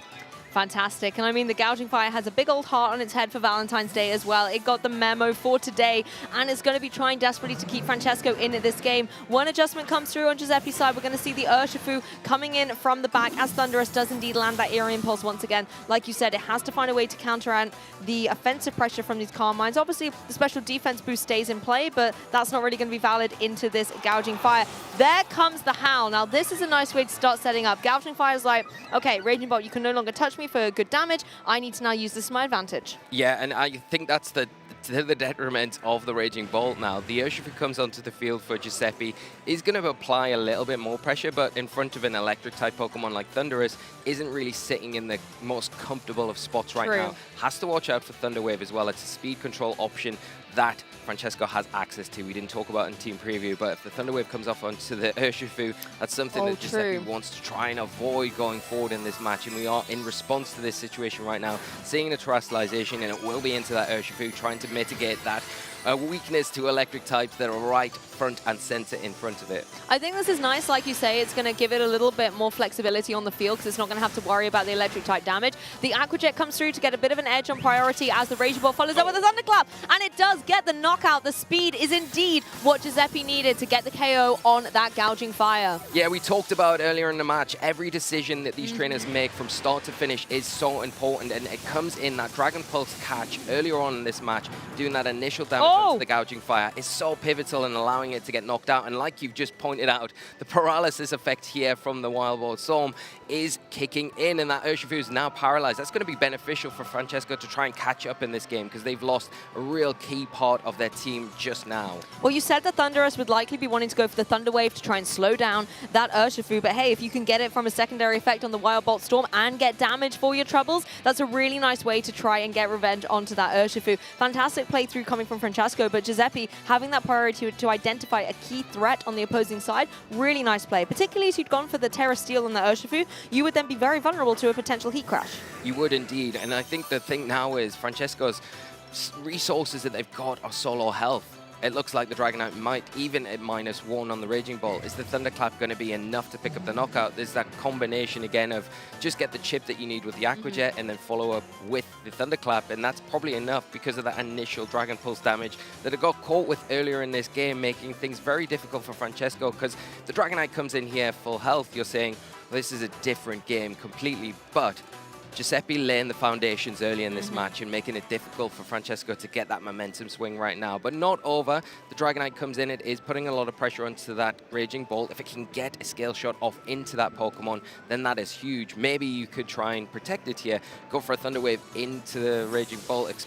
Well, you can't because it's an electric type and it's also switching off the field. Yeah, Raging Bolt's like, no, I'm not going to mess around with Thundurus anymore. I'm not going to let you get up to any plans. Let's bring the Grassy Terrain back on the field because my grounded Pokemon can benefit from that. On the opposing side, they're both flying, so cannot get that additional recovery. The Urian Pulse instead will land on the Rillaboom. It doesn't mind about this. A special attack is worthless to it. But the Scale Shot, however, is something it doesn't want to take.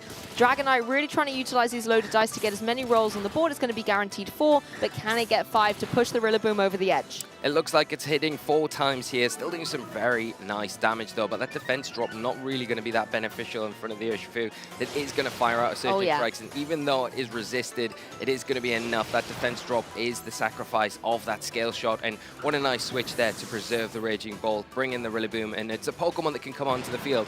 It doesn't really care how many Eerie Impulses you fire its way, it's going to shrug those off and still carry on with its game plan. And even in the end game, if you have a Raging Bolt versus the Thundurus, for example, Raging Bolt's going to have the advantage being able to hit it well with that Dragon Pulse. And so really, I think if you're Giuseppe, you're identifying that it's the partner Pokemon that's really disruptive, because Thundurus, particularly now Urshifu's Terrestrialized, isn't really a threat to any of the other Pokemon. It's just annoying to deal with if you're the Raging Bolt. So let's get rid of everything else, and then we can clean up and focus down on Thundurus for the end game. Yeah, it looks like it will all come down and rest on Thundurus' shoulders for the remainder of the match, as a Grassy Glide is going to be enough to pick up this Urshifu, and it's a common theme throughout this match where we've seen the initial damage, put everything else in range for these priority attacks that Giuseppe leans into. Thunder Wave coming out into the Rillaboom, so it does have a chance not to attack. Not the case as the Grassy Glide comes out, picks up that easy knockout onto the opposing Urshifu. Rillaboom too strong. It does get the paralysis landed, but will be able to get the knockout in return as Urshifu also breaks 3 of that potential paralysis chance to get some good damage down onto Thundurus. Even though it's going to, leave itself a little bit vulnerable now following up, I think the fact that Giuseppe still has 3 Pokemon remaining against the final one on Francesco's means he has a good advantage to take this game 1. Yeah, the critical hit helps speed things up here, but like you say, I mean, both targets paralyzed, but you've still got a full health Raging Bolt in the back, and because of that, we do see the game cancelled and Giuseppe taking game 1 here. And yeah, it didn't seem like it was in that kind of controlling position, but really when you look down a little bit deeper, the foundations were starting to be made at the beginning of the game, and it all started to pay dividends towards that end game where he was in control and made life very difficult from Francesco. I mean, I think you called it perfectly. We had a beautiful flashback to the way we ended day 1 with Giuseppe's Raging Bolt calling the perfect switch-ins with those Dragon Pulses. Although the beginning of the game, Francesco was able to get some good damage off, remove the Incineroar very early from play, it meant that this Raging Bolt could come into play. And the Raging Bolt was able to get the Dragon Pulse down onto the Gouging Fire and onto the Dragonite both times when Francesco switched it in, giving it unnecessary damage. Even though the Thundurus was putting in so much work with the Eerie Impulse, the damage kept stacking up. And like you said, Lee, it then enables some priority attacks like we saw the Aqua Jet, the Grassy Glide, Thunderclap, all these moves coming forward towards the end to be able to get KOs. Yeah, and I think it's a real testament to Giuseppe's game plan there, where, you know, the natural kind of reaction to taking an Eerie Impulse on your Raging Bolt -2, you think, it's kind of dead weight at the moment. I need to get off the field as soon as possible to reset those drops. Well, he said, no, I'm just going to stay on the field. I'm not immediately threatened with any sort of knockout here. I can just sit quite comfortably, position my partnering Pokemon to help support me and get that situation where I can switch it out at the right time, but I'm going to get damage on the field when I can, and that was really pivotal. And you can identify in Francesco's team the Dragon types that are there that could potentially come to this game, and then pick those off, and exactly what happened in Game 1. So some big adjustments needed from Francesco in Game 2.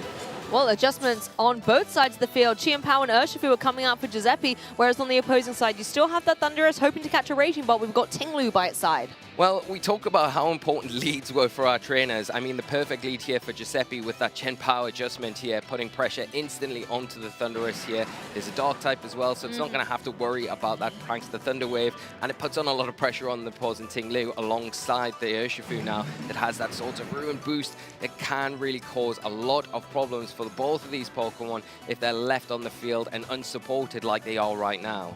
Exactly, it can leave you in a very vulnerable position. Ting-Lu as well going to be able to utilize the potential Terra Blast coming through from a Terra Poison. That's something that we need to be aware of, with a clear Amulet, meaning it's not going to have any Intimidate drops coming through from a potential Incineroar in the back. Yeah, and a very threatened position here. We are seeing a Terastallization come out from that Ting-Lu, so caught so well, Lu.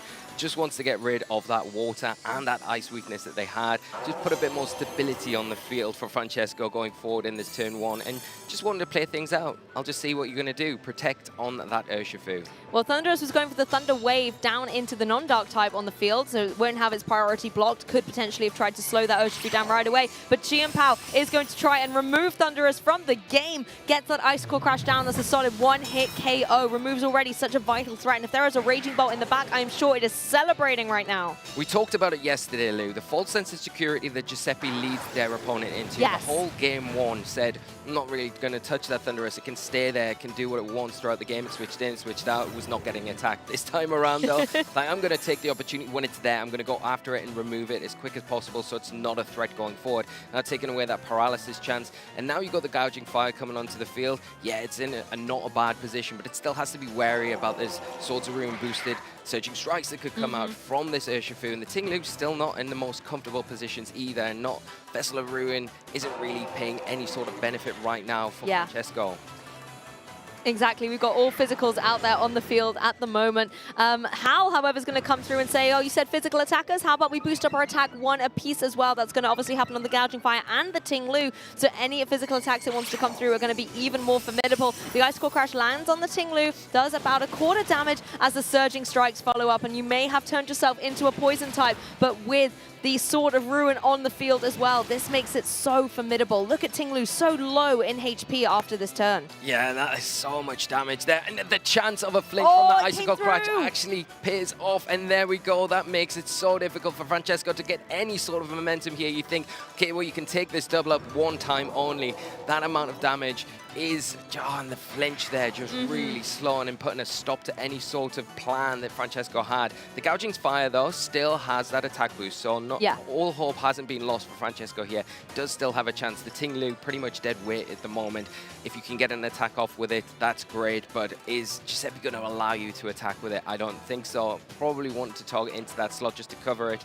But this Gouging Fire has to be careful around these Surging Strikes. They're going to hit for critical hit damage. Can you and will you be able to remove the Urshifu? The one thing that you do have is the Breaking Swipe. You can go for that double target attack. It will lower the attack on both of these attackers. So there we go. We do see it. Yeah, Breaking Swipe also comes through, gets some good chip down onto that Chi and Pao, and is lowering that attack, making them a little less scary. But an Icicle Crash going into a Dragonite, that is always terrifying, but this time multi-scale was intact, so it was just able to hang on, but not for long, because once again, Giuseppe using the double up, the targeting to be able to get damage and knockouts on the board. He is in such control, Lee. Yeah, really unfortunate switch for Francesco, but Giuseppe catching that Dragonite with the Icicle Crash, not the Pokemon that you want to come in on that 4x super effective move. Now the Tinglu re-entering the field, it hasn't got that Howl. It's going to go down to a Surging Strikes. Obviously, that Unseen Fist ability able to hit through, even a Protect here, leaving the Gouging Fire against all four. But we lock it in, Lou, and we have our winner. Wow, Francesco, I think, not wanting any more damage to befall his beloved Pokemon, leaving Giuseppe Musicco the winner of that set.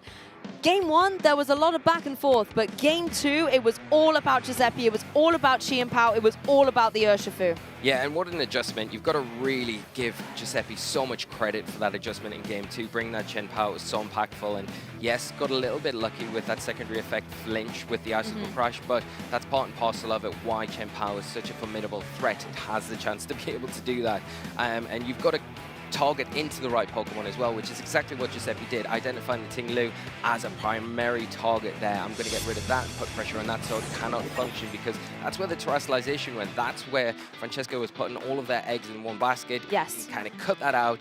Then Francesco's plan falls apart. You saw there as well. Catching switch after switch and benefiting from it was something that Giuseppe was just able to do time and time again. That Chi and Pao was outstanding, being able to get the big damage onto the Thunderous that had been so difficult to deal with in Game 1, as well as almost getting the one-hit KO on the multi-scale Dragonite.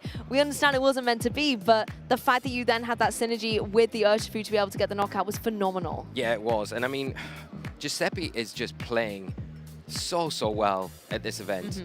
And it feels like they don't give their opponent an inch to move in battle, because they've got so much control, even in situations where, it looks a bit dicey and they don't look like they're in the best of spots. I think the whole time Giuseppe knows the game plan, knows how the match is going to go, and knows exactly what they need to do next. And not just the next turn, but maybe 3 turns down the line where they've got that board position set up, and then they can dominate. They can press the button and then just close the game out as and when they want. He's got all eyes on all the pieces moving throughout the field, and I think the fact that we've seen just time and time again, not only today but yesterday, the fact that he calls every switch in and is able to get the targeting so accurate, it really puts your opponent on the back foot. And a lot of Pokemon isn't just about the pieces on the board, it's also a mental game in many ways. You have to stay composed, you have to make sure that you're reading your opponent correctly, and Giuseppe has got the book on every single player out there at the moment. Commiserations, of course, to Francesco. Still incredible run so far, still very much in contention to be able to make top cut later on, but he's no longer our undefeated player. Our undefeated player is Giuseppe Musicco. Yeah, an Italian, and a strong one at that. And like you say, I don't know how you kind of match up against Giuseppe when they're playing like this, because you are taking so much damage, you're not even given the opportunity to get a momentum swing in the game. And I think that's the way Giuseppe's playing this. At the right time being very offensive, but at the right time also being defensive. Getting, like you said, Lou, getting every turn right at every stage of the game. And it has been pretty flawless up to this point. Undefeated so far. How long can they keep this going? Well, Giuseppe is ready and waiting to give us a bit more insight on the stage, so we'll throw it over to Costa and take us through all of these insights.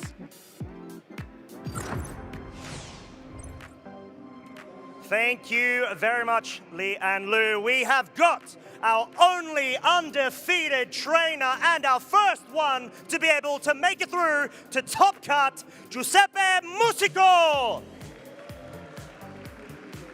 Giuseppe, we already had a chat at the end of yesterday where you were undefeated. You are still undefeated. How are you feeling now that you've guaranteed top cut? No, I'm really excited because it's my first top cut at an international. It's one counter result that was missing, and achieving that like in such a way, undefeated for now, is so good, you know. Yeah, the only undefeated trainer up against the other undefeated trainer, of course, that being Francesco Pierro. It was a tough match, but you both gave it your all.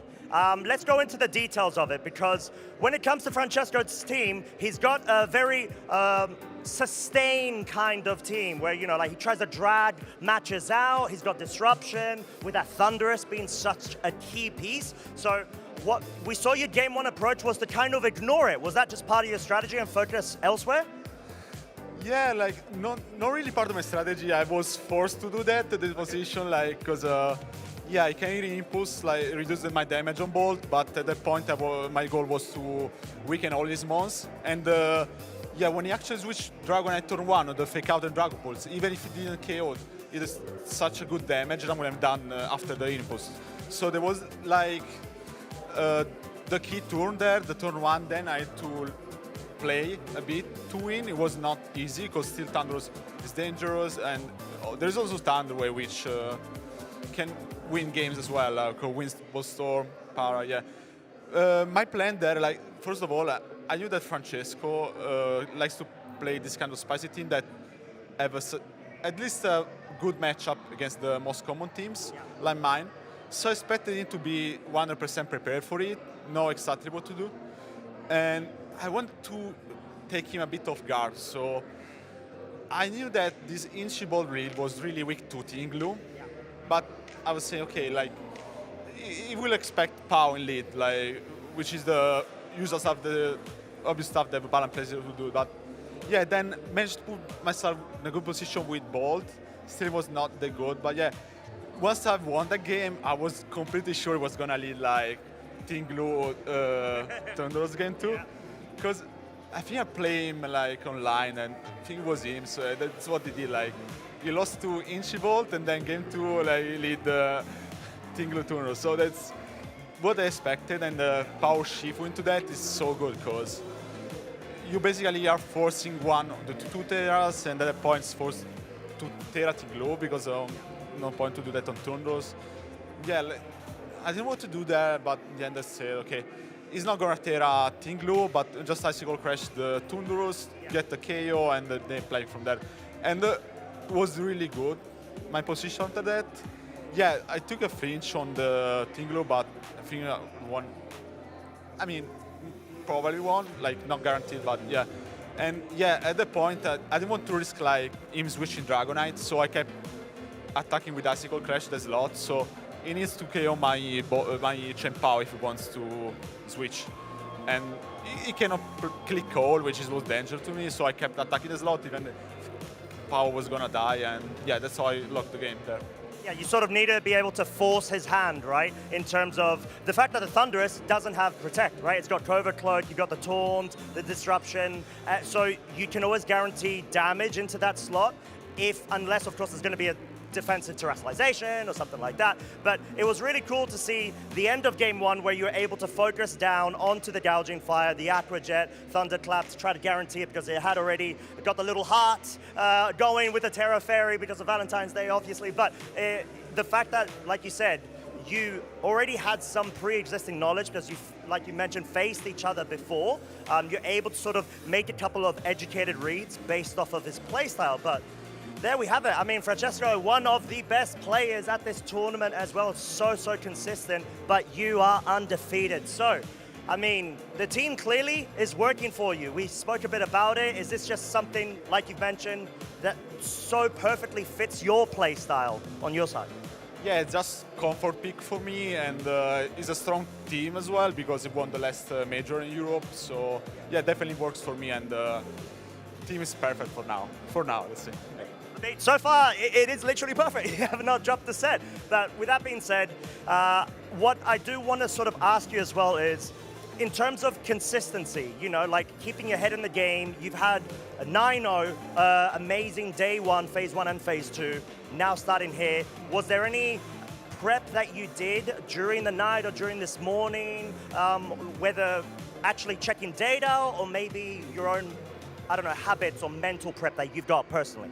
Okay, this is fun because every people will suggest not do that, but I was noticing that all the last tournaments I was always losing or playing bad the round 1 because maybe I needed, I don't know, to get a bit warm in my playing. So what I did yesterday and today was playing just game online to get a bit of, I don't know, to wake up my mind, and yeah, that's it's sort of like light exercise to warm yourself. Like, for now it worked. Well, very much so. You are still undefeated. It must be such an amazing feat. Now, obviously, it's not over yet. you still obviously just want to make sure you keep on going, keep the form going, don't slow down and such. But with that being said, we'll probably leave you to it so you can get some rest as well. Do you have any shout outs that you would like to give to anybody here at home or anybody tuning into the broadcast? Yeah, shout out to a server, my team, and also to Stefano Greppi, who made it in first and also had me prepare some matchups. Yeah. Well, there you have it. Thank you so much for your time, Giuseppe. Before we go ahead and feature the next round, we do have a special little treat for you lovely folks around a championship storyline that did take the meta by the storm, quite literally, in Utrecht 2 years ago within this same format. Nikhil Reddy being the champ. Please take it away.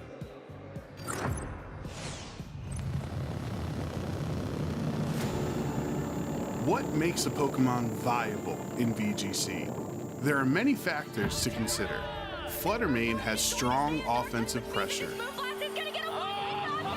Amoonguss has incredible defensive utility. Rillaboom has valuable support with an ability that boosts its damage. And if you're looking for a Pokemon that can do all of the above, then Incineroar has got you covered. These are the skills trainers look for when building teams. These are also traits lacking from legendary Pokemon Articuno.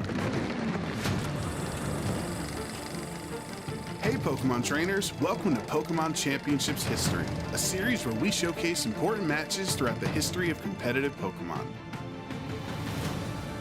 For nearly 2 decades, Articuno was better off left in the Seafoam Islands than it was on the battlefield. It's going to be Articuno. How much can this Pokemon do? Oh, that's a miss. That's huge. The other 2 legendary birds from Kanto had many more accolades than Articuno. In 2019, world champion Paul Ruiz got top 4 at LAIC by using Moltres as a Xerneas count. The way that he builds his team is just phenomenal. You can see that wonderful Moltres. Zapdos has a fantastic typing, great utility, and a decade's worth of top finishes to its name. The Paldean region introduced terastallization, giving Pokemon the chance to change their typing and potentially change their fate. Scarlet and Violet also changed Hail to Snow, now boosting Ice Pokemon's defense by 1 stage. Terastallization and Snow were the missing pieces needed for Articuno to finally show us what it's got in VGC. 2 brave trainers were up to the challenge, Amir Abdulovsky and Nikhil Reddy. At the Utrecht special event, Nikhil cracked the code on Articuno, and Amir also saw the potential in this diamond in the rough. The most important teammate was Alolan Ninetales, which set up the Snow, giving Articuno accurate blizzards and helping it take less damage thanks to Aurora Veil. Hisuian Arcanine was the other key Pokemon in this core, with Intimidate to lower attacks and Rock Slide or Flare Blitz to threaten the Pokemon that resisted Blizzard.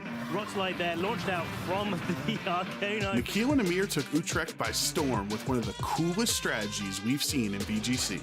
There for a particular point in time in a match where you need that one-hit KO. Body Press does connect through. Articuno able to take that really well thanks to the Aurora Veil.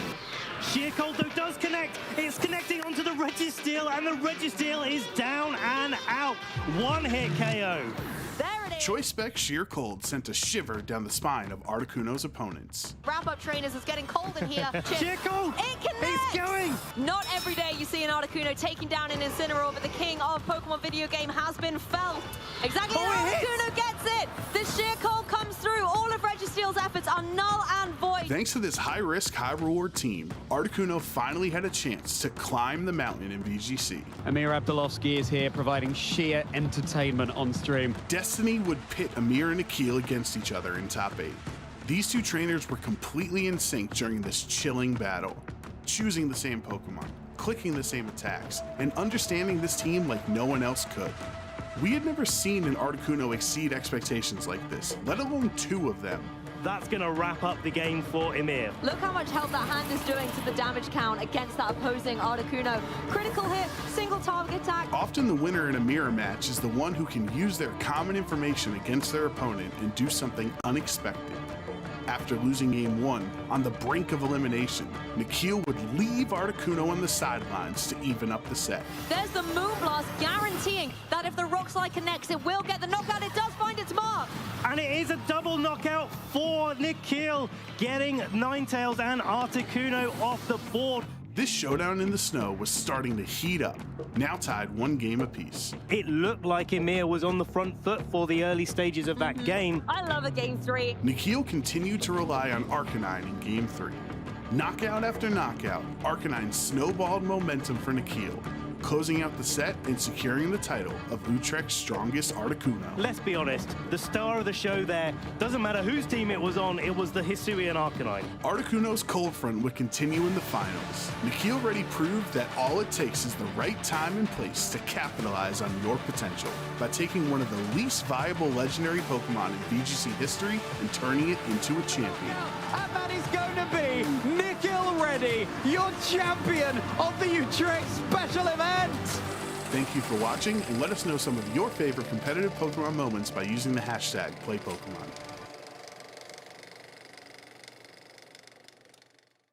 Are you guys ready for the Pokemon Center? Yeah, so excited! What are you gonna get at the Pokemon Center? I'm gonna get the Jigglypuff. What are you gonna get? I'm gonna get the Pikachu. Oh, I'm so excited! Okay, let's go. Let's go. Let's go.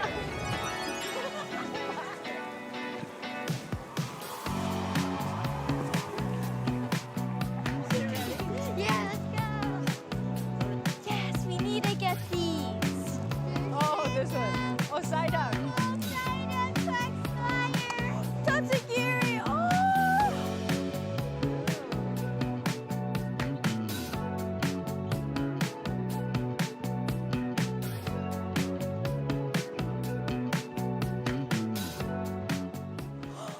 It's a Pikachu.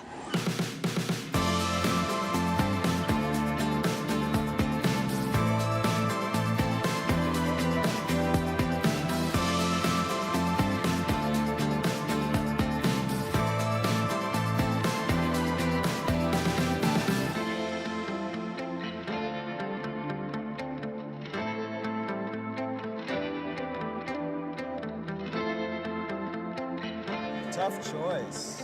Remember, you can only have one.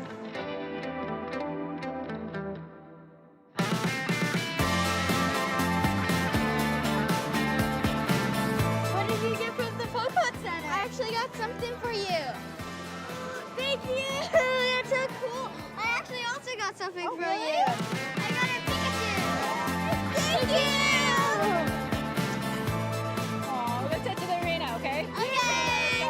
How many Pikachus do you think you have? Too many. Can't count. What are you gonna name your Jigglypuff? Probably Iggly Biggly Bop.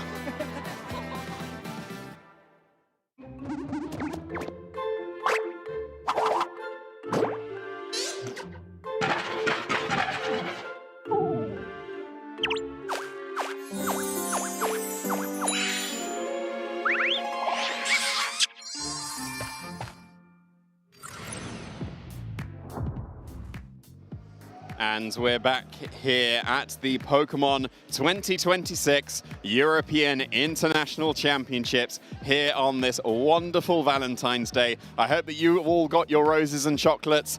I have a rose with me, Rosemary Kelly to be precise, and I don't have any chocolates unfortunately, but I do potentially have a Costa? Almost? No? Well, we've had some really great action so far already. I'm really excited to be getting into the games as we have seen some great games already so far. 2 former world champions, and what's going on behind me? What is going on behind you?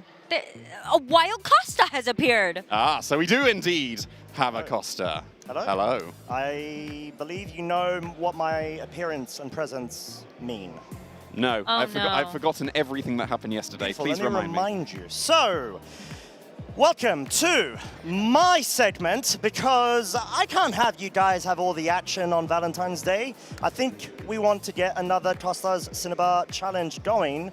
You guys are currently losing against Lee and Lou. You have got 3 out of 6.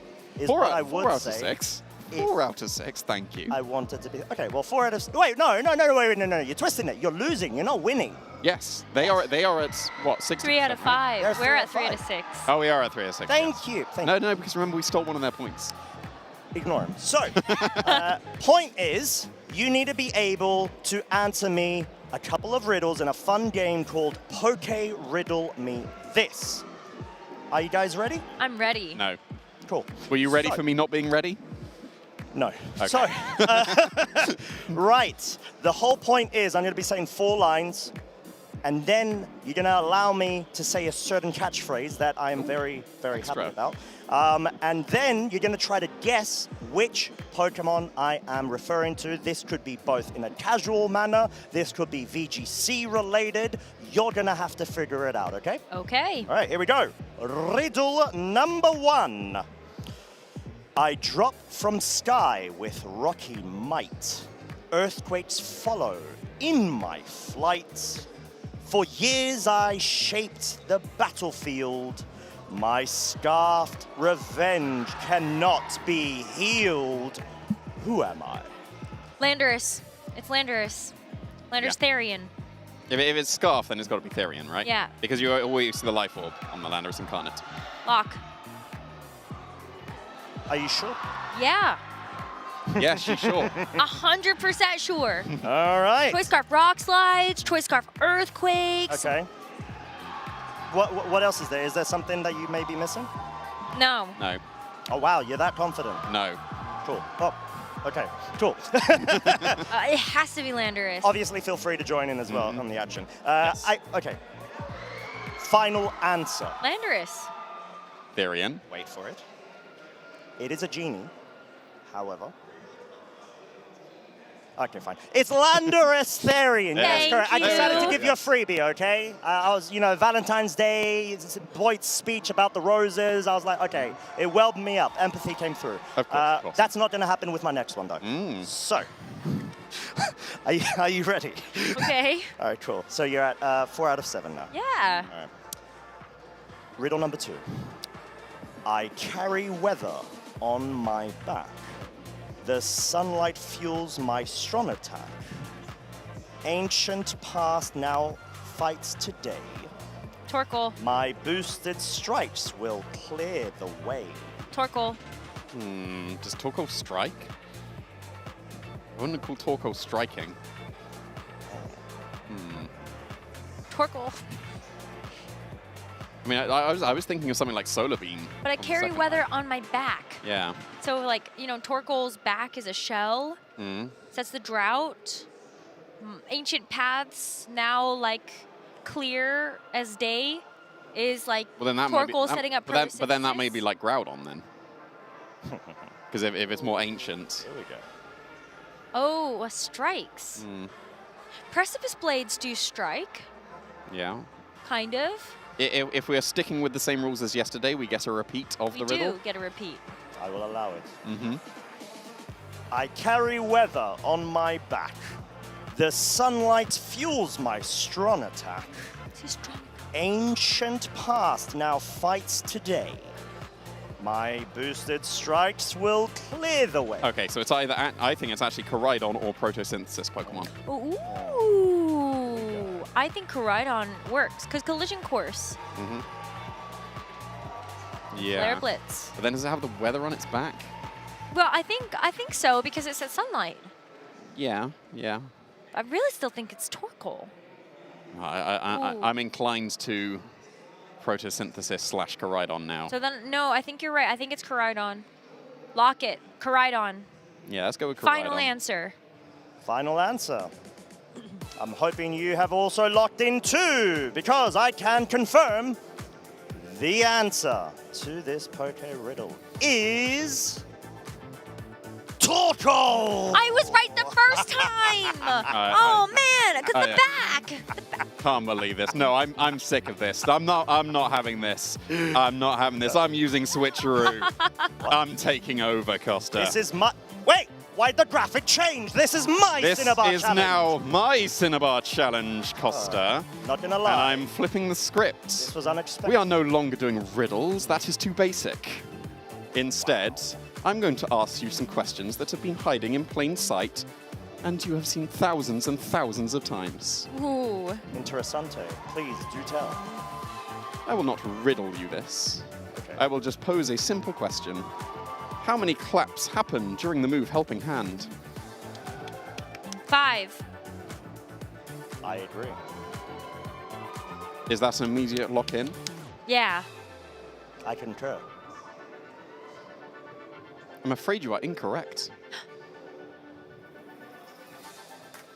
It's 1, isn't it? Because you consider clapping as like an action. It is not 1. This is not correct. 3. Are we having multiple attempts? This You've already is a lousy lost. effort. You have of a already question. lost. I really thought it was 5. Why don't you demonstrate, both of you, Helping Hand? I did. Why don't both of you demonstrate Helping Hand? It's 10. Because there are 2 pairs of hands that appear during Helping Hand. Both clap 5 times. Therefore, there are 10 claps that happen during Helping Hand. What? Bit cheeky. You are currently at 0% success rate. Let's continue. What? I do not like this game. How many hexagons appear in the Protect Shield? Oh my god. You have seen this literally thousands of times. And we have not paid attention even once. That, I'm going to say You're too quick to lock in. Give more time. no. Because if I second guess myself, I get stuck with Koraidon as the final answer in our riddle when I got Torkoal right the first time. I have no idea what you're talking about. I'm going to say 36. We were so committed to Torkoal the entire time. I'm going to say 36. 36. Why? Wait. Because a hexagon has 6 sides. Point. How many hexagons appear during Protect? I have just posed you that question. 1, 2, 3, 4, 5. But this is my segment. Do you see the name at the bottom of the screen? Cinnabar Challenge, of which I introduced, yes. Do you see the name at the bottom Cinnabar of the screen? Challenge, of Therefore, which I have you will introduced. tell me how many hexagons are in the Protect Shield. Actually, I think it's 6. Wait. 1, 6, 12? Would that be how that works? 12, 1, 6. 6,000 Wrong. is not the right answer. Once. I will give you a hint. 6,000 is not the answer. That's not helpful. Yeah, I'm just gonna keep it 30 seconds. 36. Was 30 seconds a hint? It was not. No. It was I'm just I gonna do say not like 36. Okay. Do you concur, Costa? Oh my god. I mean, I'm even drawing this out on a piece of paper and I like can't figure out. I will let Rose take the lead, so I do not take the full. Are you kidding me? Then you are still at 0%. Rose is, yes. There are 19 in the hexagons in the Protect Shield because it goes 3, 4, 5, 4, 3. 4, 5, 4, 3. That stacks up. Just like a stack attacker. 0% continues. Another question to continue your entirely losing streak? I don't think you should continue this. You have got 0% win rate. You two are bullying me. I'm gonna get Question one of these number right, I 3. swear. How many characters appear in the speech bubble of Parting Shot? Haha. Again, you have seen it thousands of times. 5. Okay, describe them. There's like an exclamation point and a question mark, and I think there's like a pound symbol. It's no, you know what? I might be confusing it with what Canary does when she when she loses. I don't know what you're talking about. I'm gonna say 5. I'm just locking in 5. Keep it simple. Yes. Are you breaking away from teamwork, or are you locking in He's 5? never been my teammate. There never was teamwork, boys. Yeah, see, look Therefore, at your this. answer will be? Rose, what is your answer? It's a 5. Okay. Locking in? I hate this game. It is not Yes. 5. It is 6. It is 8. Plus 2. There are 3 exclamation marks, 2 question marks, 2 hashtags, and an asterisk that appear during the speech bubble in Hashtag Parting play Shot. Pokemon. That means there are 14 characters actually. Plus 2. I do not follow your So logic. you are incorrect. What is going on? Next riddle. No, I have one final question, and it is the most evil. Riddle number 3. I will allow it so that I can play again. I ride the seas with spiral shell. In rushing waves I battle well. Water and fists both strong with me. I strike like storms upon the sea. Who am I? Terapagos. Kyogre is too simple. I mean, the shell initially took me to Lapras, but I don't think it's a spiral. A spiral shell would be Omanyte or Omastar. Then maybe it is... Oh my goodness. My brain is broken. I don't even know what you said. Do you need assistance? I will allow it. Need help. I shall allow it. I ride the seas with spiral shell. In rushing waves I battle well. Water and fists both strong with me. I strike like storms upon the sea. Who am I? Poliwrath has a spiral. Water and fists. But it Poliwrath says has shell. fists. A It shell? doesn't have a shell. 30 seconds.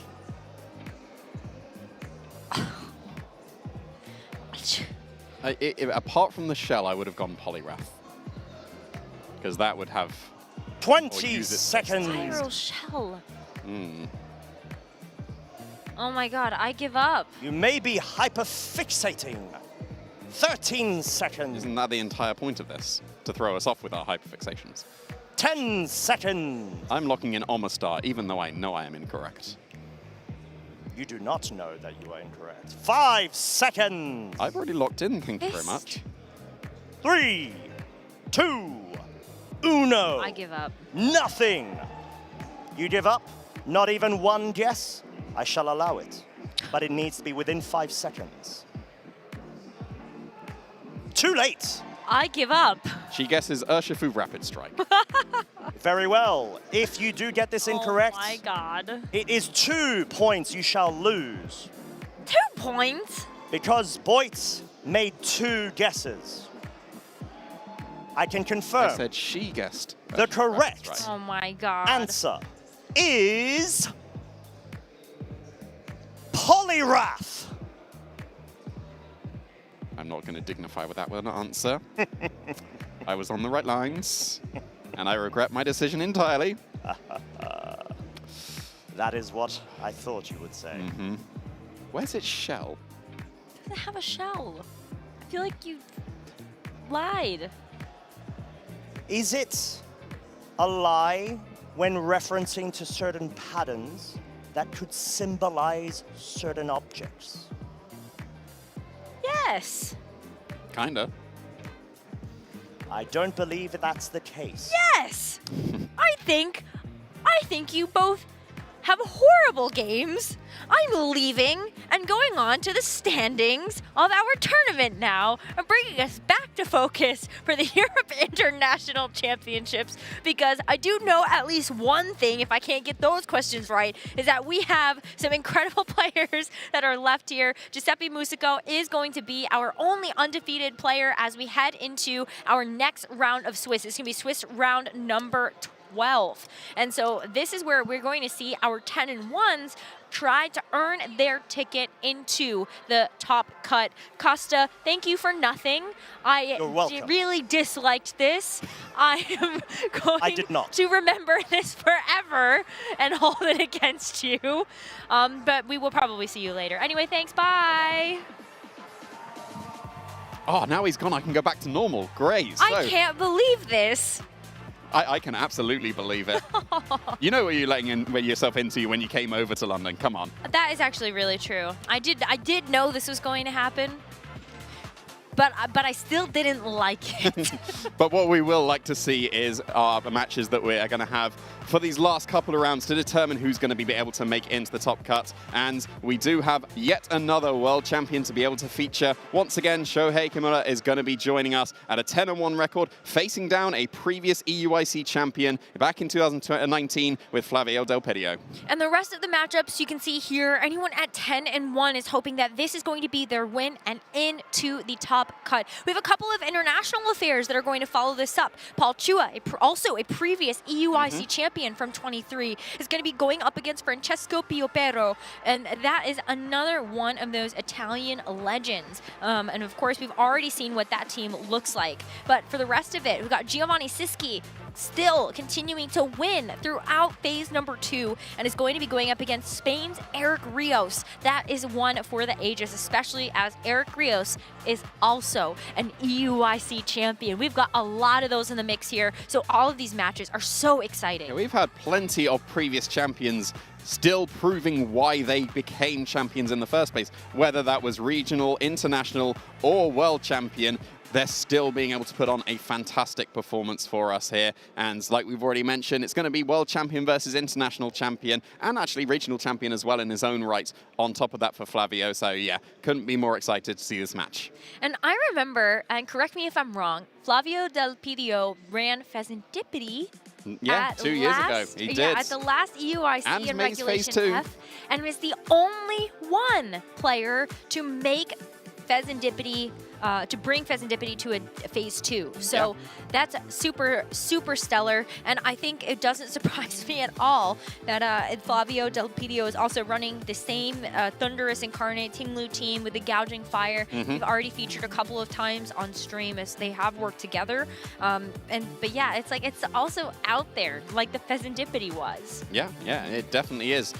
I think we said a couple of times, we shouldn't be surprised to see Thunderous Incarnate, but we are surprised to see Thunder Incarnate. But it's been proving itself already, as Flavio was able to be undefeated on the first phase of this tournament and is still only one loss so far and is looking to guarantee his place into that top cut of EUIC, but will have to take down our former 23 world champion Shohei Kimura to be able to do it.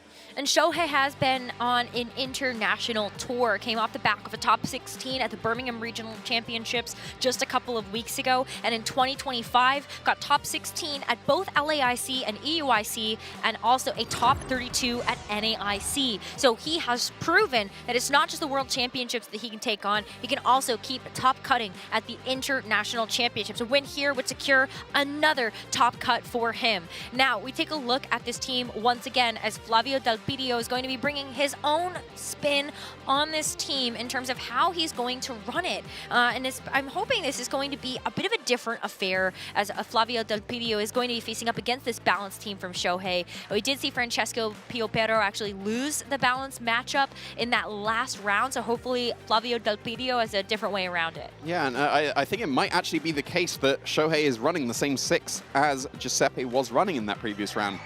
But of course, these are two completely different trainers, maybe with a completely different approach to the matchup as well. We saw the Thunderous come for Francesco and wasn't able to do the support capabilities that I really wanted to. So is that going to be the same strategy that Flavio will end up going for here? Or is the Thunderous maybe going to be left on the bench and rely on the other support just going for howls immediately from the Gouging Fire? Because you wouldn't really consider anything else supportive on the team. Like, the Thunderous is the support Pokemon, and Gouging Fire technically counts because of the howl. And I don't know, I wasn't so impressed by the Thunderous in the previous round against the balance. I would be inclined to bench it, given how that round went. I 100% agree with you. The only thing that I'm looking at on Shohei's team is if you are worried about the Raging Bolt being able to set up Calm Minds, do you want to put the onus on the Tinglu to have to carry that responsibility of dealing with it, or do you want to bring that Thunderous anyway to try to get a taunt off into the Raging Bolt? But it's about positioning. So maybe Thunderous isn't something that actually gets brought in the lead. Maybe it's something that you consider bringing in the back. That way you've already cleared the path for that Thunderous to get the target in front of it that it wants to in that Raging Bolt. Yeah, we saw Francesco lead with Thunderous so often. Leaving it in the back is absolutely viable. And you were mentioning it's all about positioning. Well, that's exactly what this team is all about. The balanced teams are about positioning, getting into the right position. You've got the two fake out brothers there. No, Pivot Pals, caught myself. Pivot Pals is better, but yeah, we'll be able to reposition very, very nicely. Got you with that one. Almost got me, but no. We got the personal preferences. Like we see this team of 6 together very often, and it does come down to the personal preference. Do you have leftovers or booster energy on the Calm Main Raging Bolt, or even just go for Life Orb as well and just do the massive damage? What coverage moves do you have on the Gem Pow? In this case, we've got the supportive capabilities of the Icy Wind coming again, and the Terra Grass available. That's one of the more uncommon Terras on Chien-Pao. We usually see either the Ghost to stop fake outs or one of the offensive ones, whether that's Stellar, Dark, or Ice to be able to boost up the damage output. But here, it's going to be able to help against things like Spores, but that's not going to be too viable for him in this game. But we did see how effective that Chien-Pao was in the previous round when it faced up against this team. It was able to take care of the Thunderous in one shot with that Icicle Crash. And it's immune to those Prankster moves, can't be Thunder Wave to be put slower. So if the Thunderous is led into the Chien-Pao, then that could be quite devastating for it.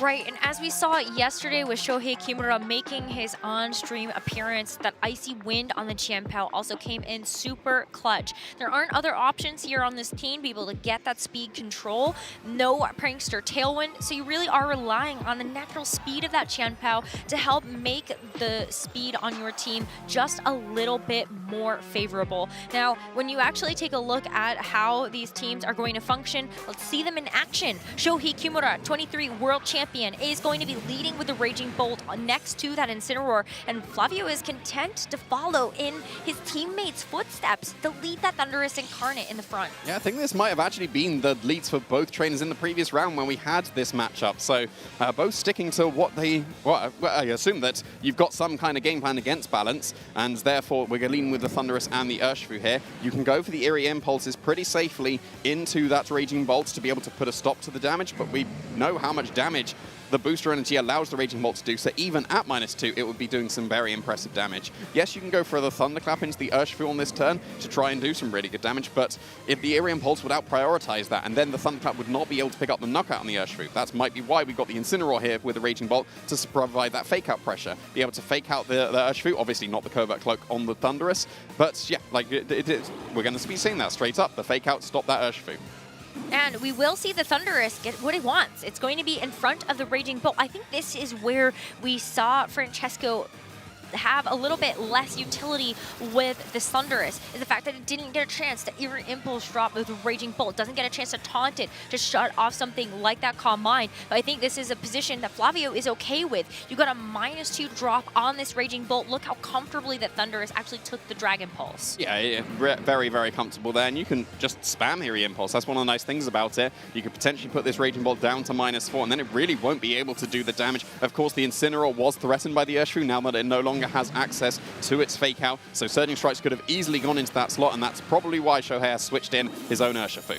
And this Raging Bolt is going to take another special attack drop that is now -4 stages if you factor out the booster energy, and it will look so sad in the amount of damage that it does. Usually those booster energy Raging Bolts with that special attack boost are able to get those one-hit knockouts into the Urshifus, but this one is around to just continue to start stacking up the damage here for Fazio as Shohei switches out that Incineroar into the Urshifu. Yeah, that's not too much damage for any of the trainers here. Like, it's going to all add up, but the -4 Thunderclap, that just was not the damage you were expecting. Booster Energy Thunderclap is usually able to one-shot an Urshifu, so very comfortable survival. But of course, the Urshifu switching in is going to be able to soak up the Surging Strikes as well, but is now open to a potential Wild Bolt Storm coming from the Thunderous. And given that it's the Mystic Water variant of the Urshifu, we'll have to see the training of whether the Thunderous has invested completely into its bulk, or it's going to be able to outspeed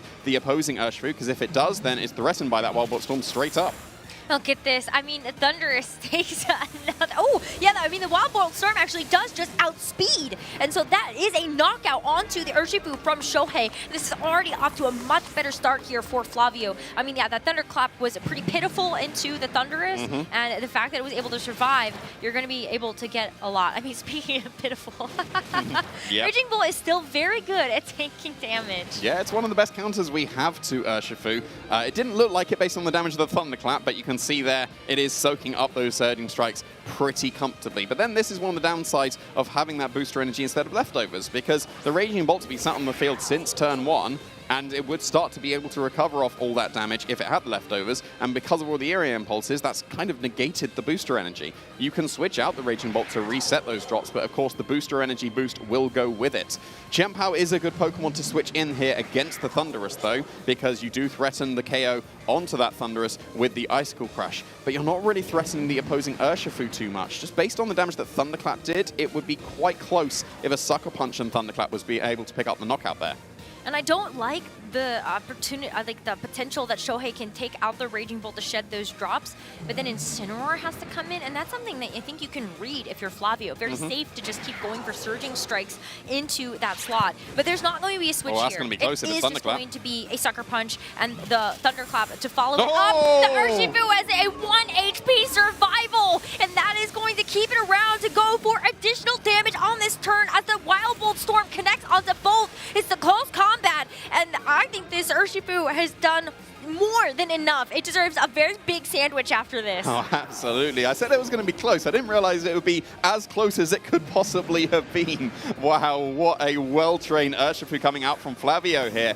Because now, yeah, the Incineroar is going to come in, and it's going to be threatened by the Surging Strikes, of course, but you have to commit another Thunderclap to be able to KO it now. And that Raging Bolt, because we're down to the last 2 Pokemon, can't switch out now. It's stuck at -4 for the rest of the game. And Flavio hasn't even revealed his back 2 Pokemon. It's just been the Thunderous and the Urshifu taking care of Shohei's team. Very, very nicely done here. Of course, we got that Protect because you want to keep yourself safe from the Fake Out and then force the Thunderclap into the Urshifu.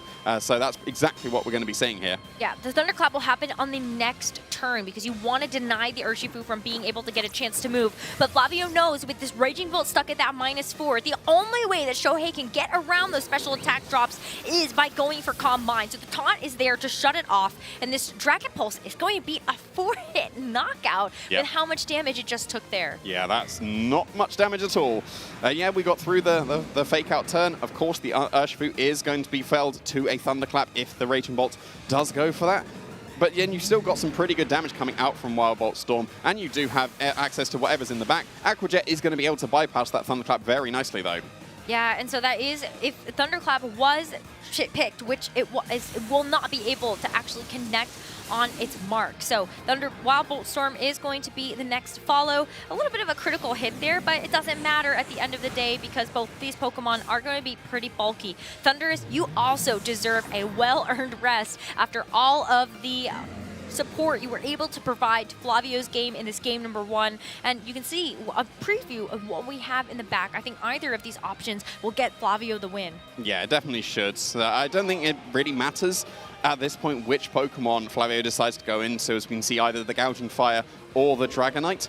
So we do have Terrestrialization still available, so that could be a potential way back into the game, but I think there's just been way too much damage here. You can very safely even go for something like an Aqua Jet and an Extreme Speed into the Incineroar if you did want to. That would bypass any of the Thunderclap that could come out from the Raging Bolt.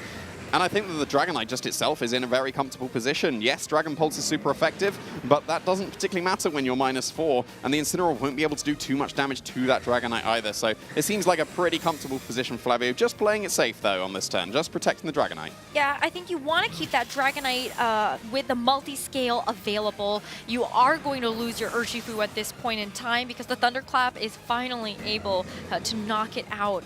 And the Incineroar does its best to be able to get some amount of damage into this Dragonite, but you kind of given yourself this potential of bringing in the Gouging Fire, setting up a Howl. You were maybe hoping to see if this Raging Bolt would have had the terrestrialization so you can pick your next move effectively, because this is now where you kind of have to make a choice. Is the Raging Bolt going to Terra? So do you need to actually click Iron Head, or can you click Scale Shot and knock it out that way? I mean, you always want to try and avoid clicking Scale Shot if you can help it. If we're in this endgame where it seems like Flavio should have a path to victory, and you want to try and get it as 100% accurate as possible, Scale Shot will do it.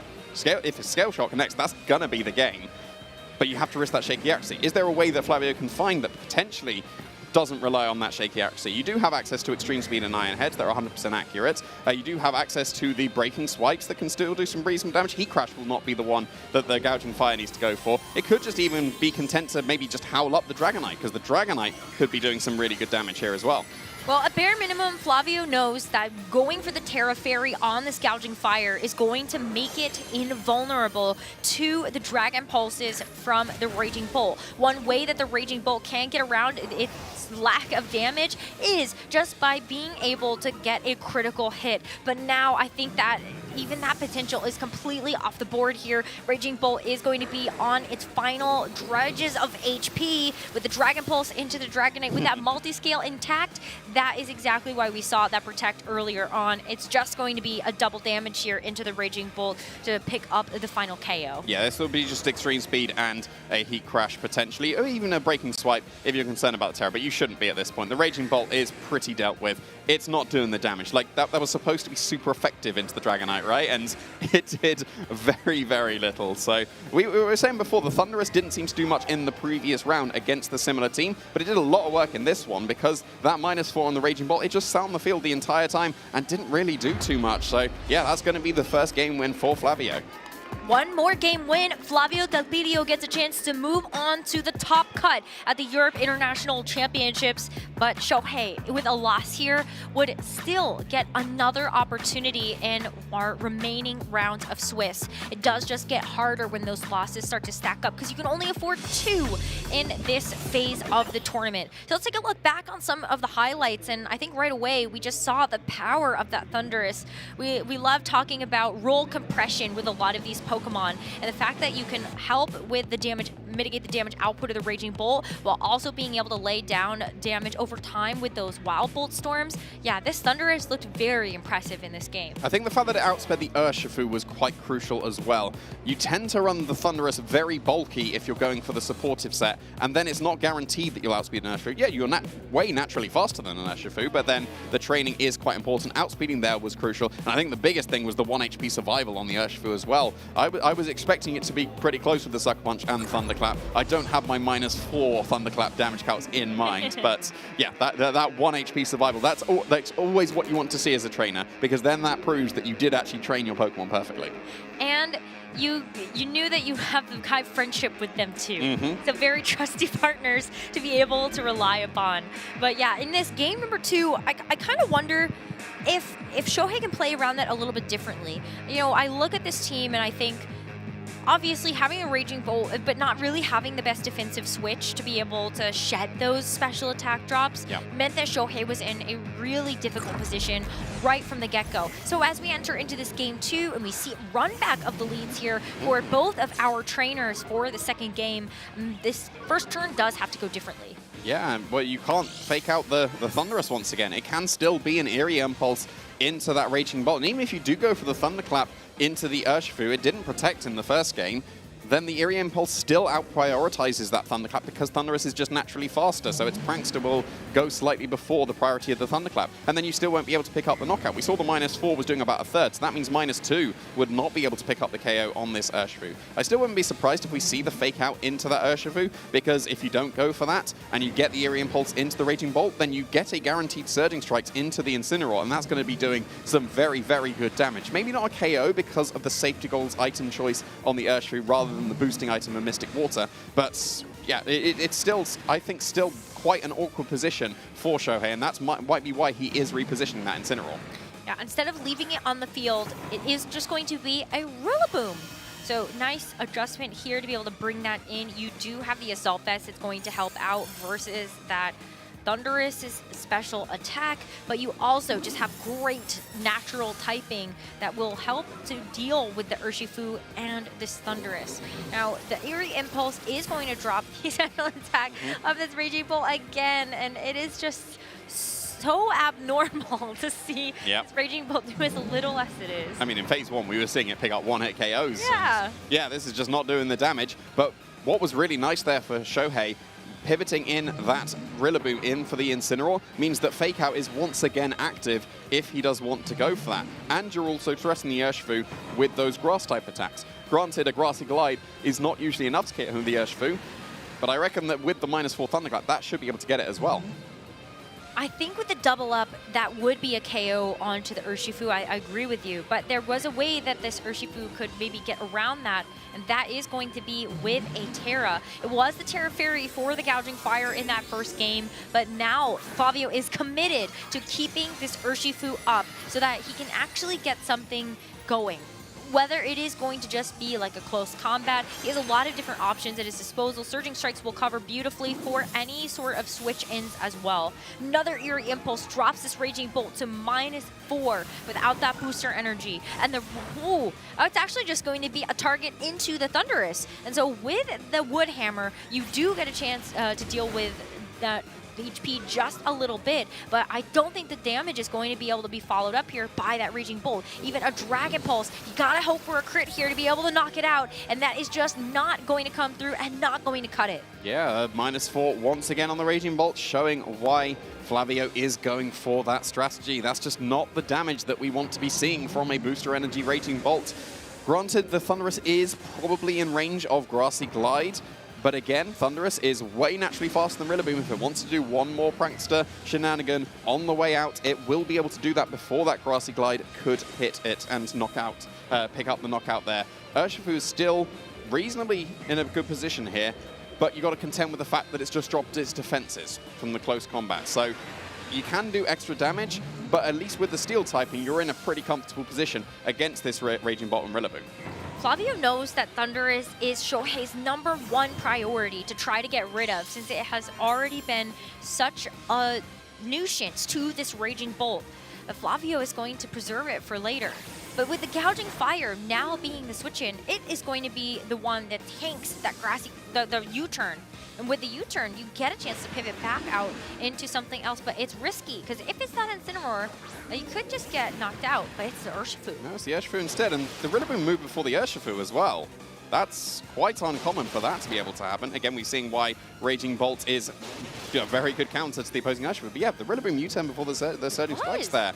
That can be trained to be the case. If you run Rillaboom as fast as possible, you can do that. That's why I thought it was a Grassy Glide at first until I realized that it had pivoted out. Because Rillaboom, it isn't usually faster than the Urshifu's there, so it must have a lot of speed investment, which I guess maybe the Assault Vest is going to be picking up some of the lack of special defense investment that it might have. I mean, it might have also been the fact that the Urshifu sacrificed all its speed to get the bulk that allowed it to survive on that 1 HP in the first game. That could be entirely possible as well. And the Gouging Fire switching in here, it had to take a Dragon Pulse on the way in, and we saw again in phase 1, catching the Dragon on the switch in is usually a one-hit knockout, but the -4 coming into play again, that didn't even do half with the super effective hit into that Gouging Fire. And Shohei is still maybe going to keep this Raging Bolt here. First return is going to be this Dragonite, and no other switches come through. It's just Howl. It's going to help boost up this Gouging Fire and the fresh Dragonite that just switched in. It's not under any threat from this Raging Bolt, because we saw how little that even just that Dragon Pulse was doing. The multi-scale is going to get broken, though, by the Surging Strikes from the Urshifu, but I think even then, this Dragonite is going to be able to stick around, even if it is going to be a Dragon Pulse. Let's find out, though, and yeah, it's just not even close. Yeah, it's not. I would consider at this point switching out the Raging Bolt. You're doing some reasonable damage just because of the fact the Dragon Pulse is a super effective hit. But if you switch out, you've reset all of those drops. You've sacrificed your booster energy. That's worth it, because then you'll still be doing way more damage than you would do coming back in at neutral with no item. I will say, though, if you caught a quick glimpse there are 3 Pokemon on Flavio's side that have taken a considerable amount of damage at this point. And Shohei still has 4 Pokemon remaining. Shohei is definitely in a much better spot in this game, too, than he was in game game one. Yeah, his Pokemon are way healthy. You can see the Raging Bolt's barely taking any damage. The Urshifu is still at full HP. It might be close if the Gouging Fire is in range of a Surging Strikes. I would suspect with its great defenses, it should just about be able to survive. So maybe you consider a Thunderclap as well, just to get that tiny bit of extra damage. But there we go, there we go. That is the switch out. The -4 is gone. -4 is gone, booster energy consumed, but that Raging Bolt gets to come back in very healthy thanks to all of this grassy terrain recovery that the Rillaboom has laid in front of it. But the Gouging Fire is just going to keep going for these cute little breaking swipes. Doesn't do a whole lot of damage, but the fact that you've got 2 physical attackers in front of you is going to help. Not when it's Surging Strikes with those critical hits, but even if you switch to if you pick something else, then it will definitely matter. Yeah, the Urshifu outspeeding the Dragonite there is quite crucial. It doesn't have to be that way around. We've already seen the Urshifu outspeeding the Rillaboom, but it seems like Shohei has prioritized a bit more speed in the Urshifu here, because the Scale Shot Dragonites are run pretty fast. So Urshifu can naturally outspeed that, and it has worked out very, very nicely here, because you've got that Incineroar to get the Intimidate on the Gouging Fire. That reactivates your Fake Out pressure, and at this point, I think Thundurus is probably even in range of Fake Outs. Yes, you don't go for the flinch because of the Covert Cloak. You might just even be able to pick up the knockouts, and then that just frees up the Urshifu to go for the Surging Strikes into the Gouging Fire. But I don't know if that is the case with that Breaking Swipe attack drop that the Incineroar just took. I think it will be very close, and that means that Thundurus might be able to stick around. The problem, though, is that Shohei could just invest Fake Out and Aqua Jet into the Thundurus. Make sure that you're going to be getting around any sort of issues with that, but I think Shohei just decides to play it a little safe. Going to protect the Urshifu just in case this Thundurus is going to be a bit faster. And you saw there that Thundurus was trying to go for a Prankster attack.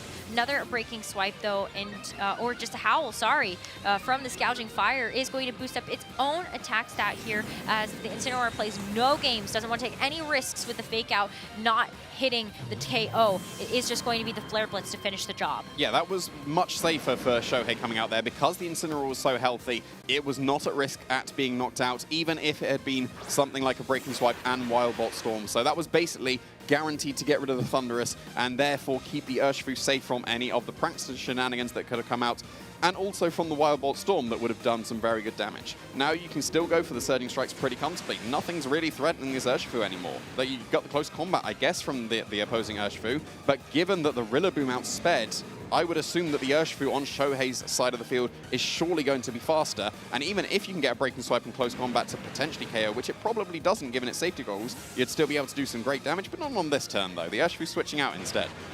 Going to switch out, and it is going to be a return of the Rillaboom. Makes a lot of sense when you are going to be looking at the Surging Strikes as a potential option for the Urshifu, and in fact going to just be a double switch. Okay, so Shohei has decided that he's going to bring back in the Rillaboom and the Raging Bolt. Yeah, there really isn't too much that's going to be threatening either, but it actually switches into a Breaking Swipe, and that does look like a pretty big critical hit there.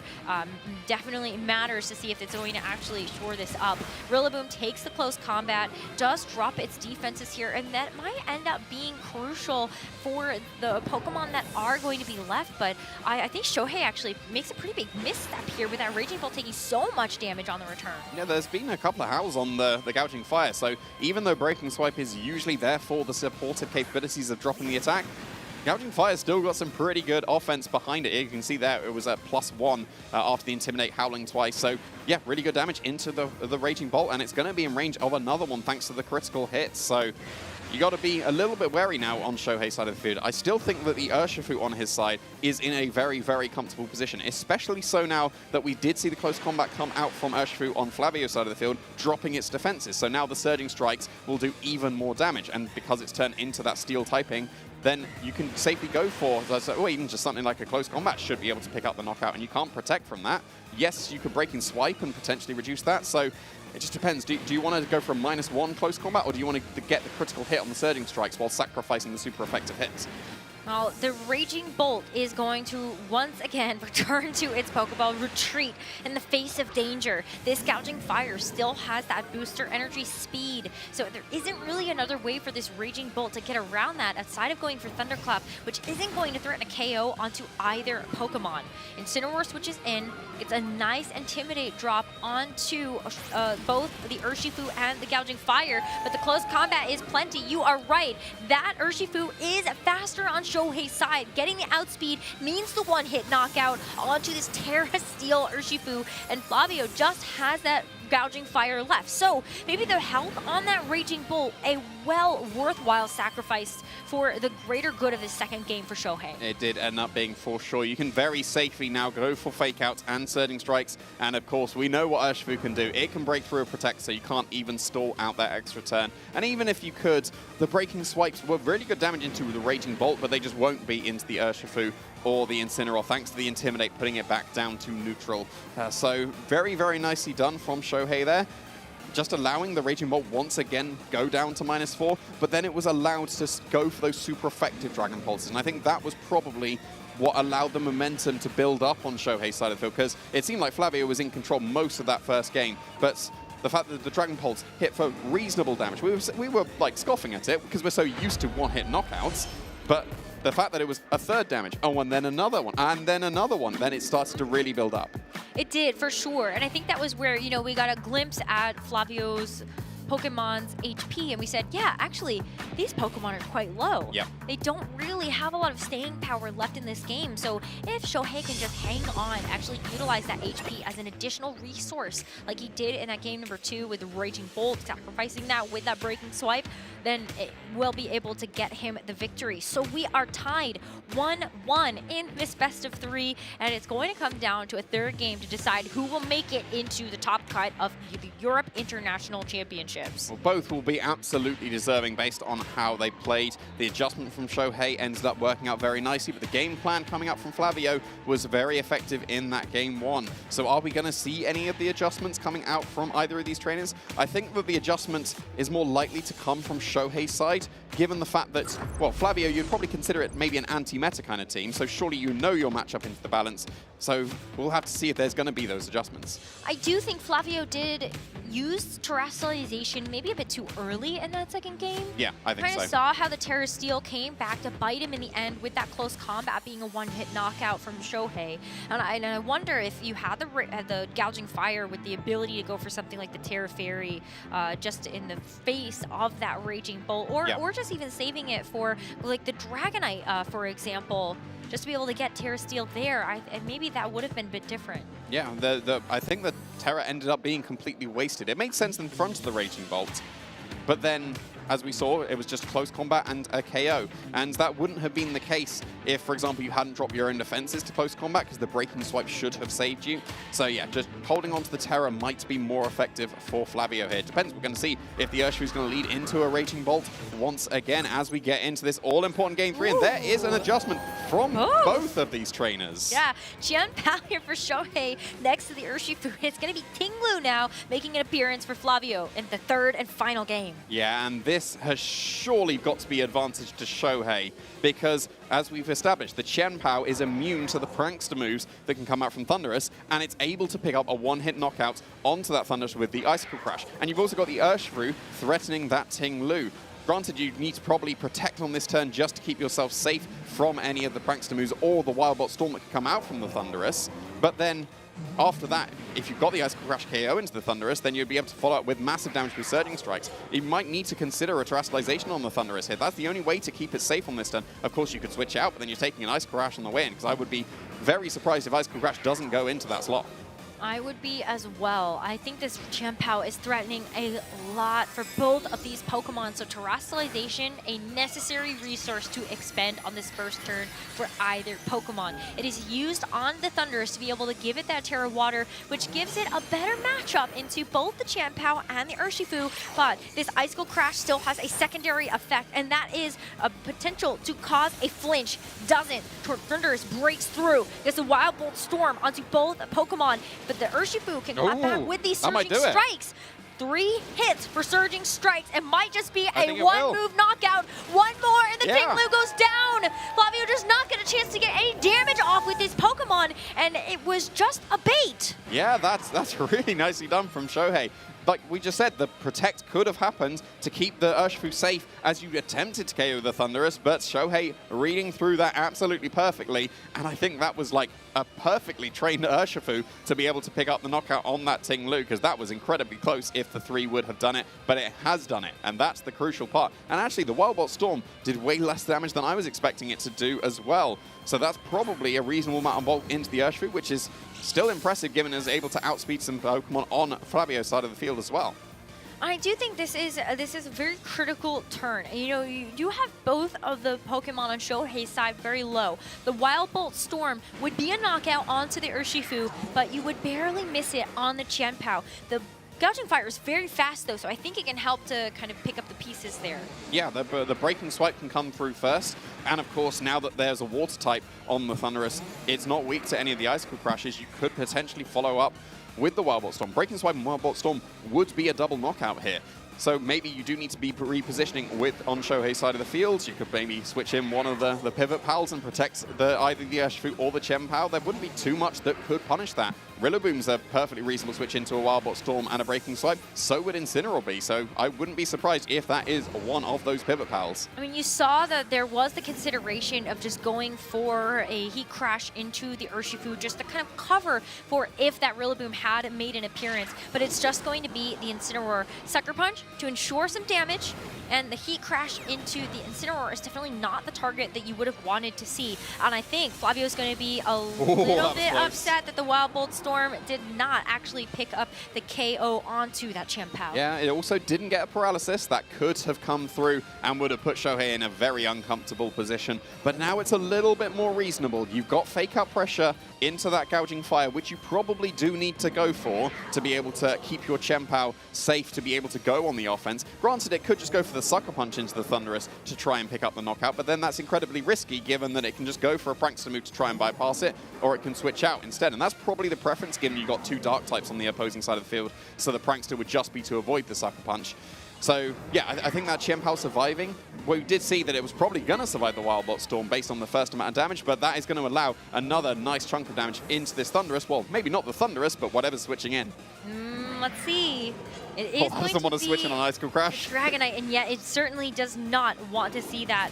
Incineroar is first to go for the Fake Out, so we know that that priority increase is going to give it the bracket, and the Icicle Crash into the Dragonite. The multi-scale doesn't save it from that 4-time super effective hit, and it gets 1 hit knocked out. Yeah, that's a fantastic play from the Chien-Pao there. The Thunderous was surely in range of Icicle Crash, even if it's a Water type. So that just covers for the Dragonite switching in. Very, very nicely done now. And we already established there's 2 Dark types on the opposing side of the field. You have to go for Wild Bolt Storm, because otherwise your moves are useless, but that opens up the potential to Sucker Punch. So do you consider just doing nothing with the Thunderous if the Chien-Pao is going for that Sucker Punch? No, it went on the offense, and it is KO'd.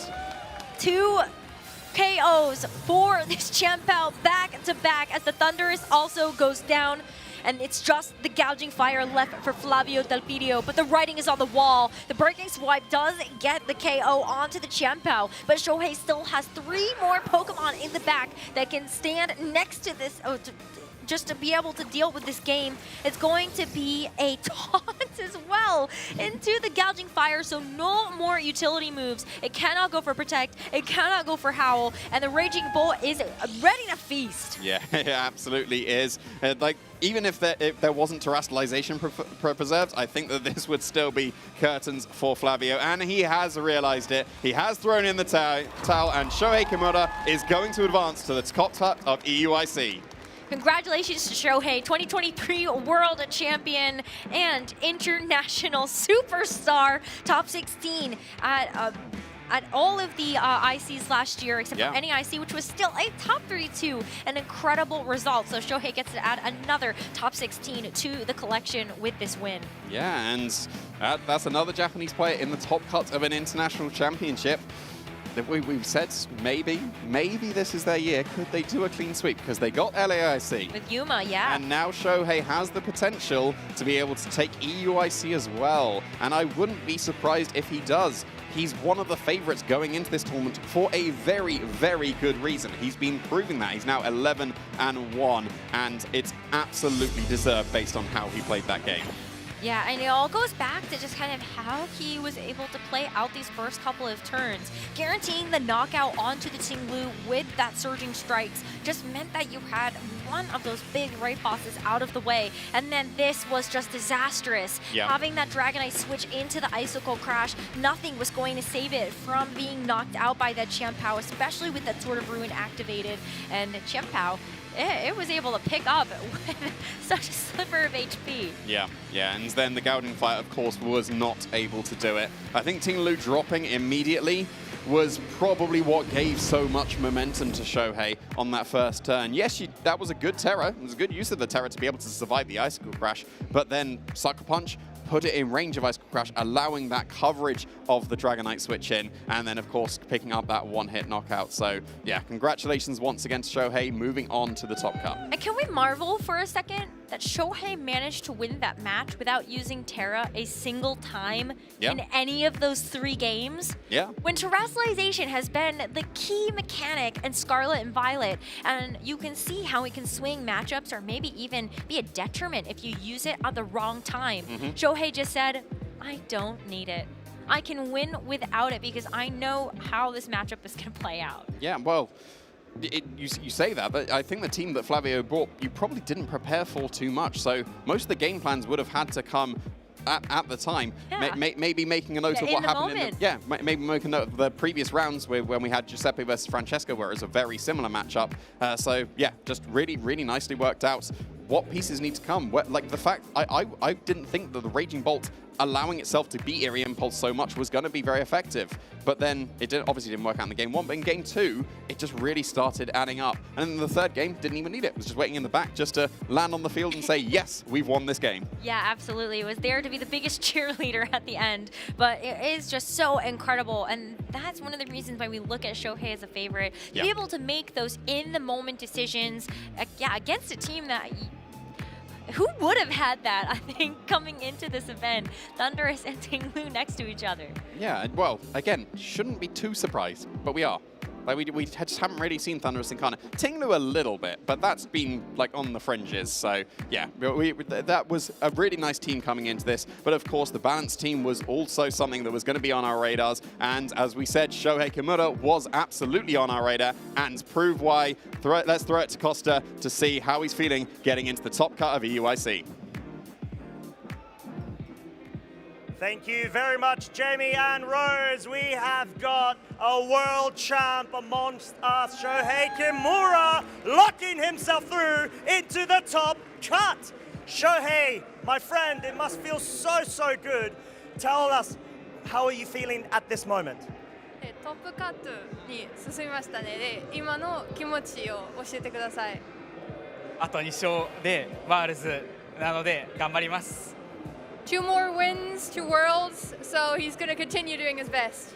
That's it, that is the spirit, that's the name of the game. So it was up against a very tough opponent, Flavio, in what seemed to be a very, I would say, complicated matchup because of the Flavio, sort of Ting-Lu, Thunderous as well, which could be quite tough. So what I'd want to say is, do you have a line, so let's say an expected way to approach the game? Because we saw game 1, it was, I would say, quite back and forth, and it seemed like Flavio was able to get the advantage, just barely. で、フラビオさんは厳しい相手でしたね。で、ゲーム1はちょっとバルトラスのところで厳しかったんですけど、で、電流ホムラ相手に決まった計画とかありましたか？ってゲーム2はもっとなんか良くなりましたね。ティンルホムラはチェンパをシーフで倒すつもりだったんですけど、その相手のボルトロスウルラオスが少し厳しくて、でゲーム1は勝てなかったんですけど、ゲーム2は切り替えてボルトロスウルラオスに強い出し方をして、ゲーム3はボルトロスウルラオスが絶対に来ないと思ったので、チェンパをシーフに変えて勝ちました。So in game 1, he was prepared for the Ting-Lu gouging fire, and then the Thunderous kind of crossed his plan there. So in game 2, he prepared for the Thundurus, and then in game 3, he thought Thundurus surely isn't going to come, so he prepared for the Ting-Lu again. Okay, that makes sense because you go into the mind games as well in that scenario, but you've done such an amazing job. I did want to ask, now that you got top cut, such a huge result, like you said, 2 more wins, but what inspired you to bring the team that you did? Did you feel like it's just generally you got enough answers into this and maybe it fits your play style as well? ね、このチームの選んだ理由についてなんですけど、まあ木村さんの強いポイントのチームですかって、この今のチームに対して強いチームだからとか、理由を教えてください。今日使ったチームは全てのチームに勝てると思って持ってきました。ちょっと厳しいセット、例えばシニスチャーとかはちょっと厳しいんですけど、それ以外は全て有利だと思ってます。So this is a very balanced team, so he felt like it has tools into everything, and even if there's like some opponents, like for example Sinistra, that could be a problem for his team, he felt like even then he could win everything with his team. I mean, it makes sense. It is one of the most popular cores, of course, and I do like the call out of Sinistra there because normally, let's say, in the team that Flavio and also Francesco Piobetto have brought, sometimes it could be a Sinistra there too, which could complicate stuff. But with that being said, we'll let you get some rest as we're preparing for the next round. Do you have any shout-outs that you would like to give to anybody, all these lovely people in attendance or anybody at home?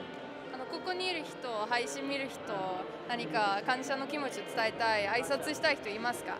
挨拶したい人、昨日も入ったんですけど、ファミリーで優勝します。Just like yesterday, it is his family and he promises he's gonna win. That's it, you heard it from Shohei Kimura giving all of his love, as we should all give the love to him as well. As we're going to be going ahead, cutting to a short break before we come back with more as we're looking to close up phase 2 so soon before Top Cut.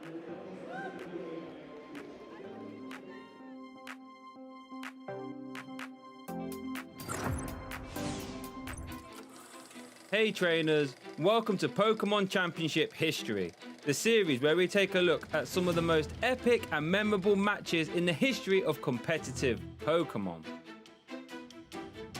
This is the 2015 World Championships. Here's Super Scoop Up, this is huge! He flips tails, I mean there's just too many targets for Lysander. Yep. Mace concedes, Jacob Van Wagner is your 2015 Pokémon TCG World Champion. You have just witnessed the end of one of the most exhilarating grand finals in Pokémon history, where a relatively unknown deck toppled the big bad bully of the format. But how did we get here? Let's go back to the beginning. The 2015 Pokémon World Championships are about to begin, so players, get ready to battle. Good luck, everybody!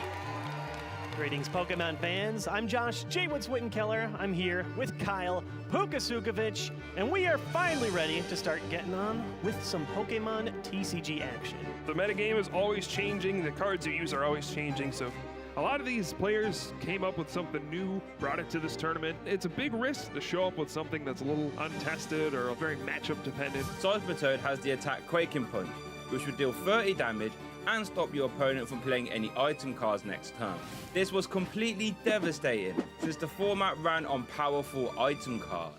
Not only that, but that low 30 damage could be pushed up with a combination of Muscle Band, Hypnotoxic Laser and Verbank City Gym. In ideal circumstances, this would make Quaking Punch deal a colossal 80 damage and leave your opponents active asleep as well. Stays asleep. The Dawn fan is not going to be able to wake up this turn. Simon gives the shrug to the crowd, like, what am I supposed to do about that?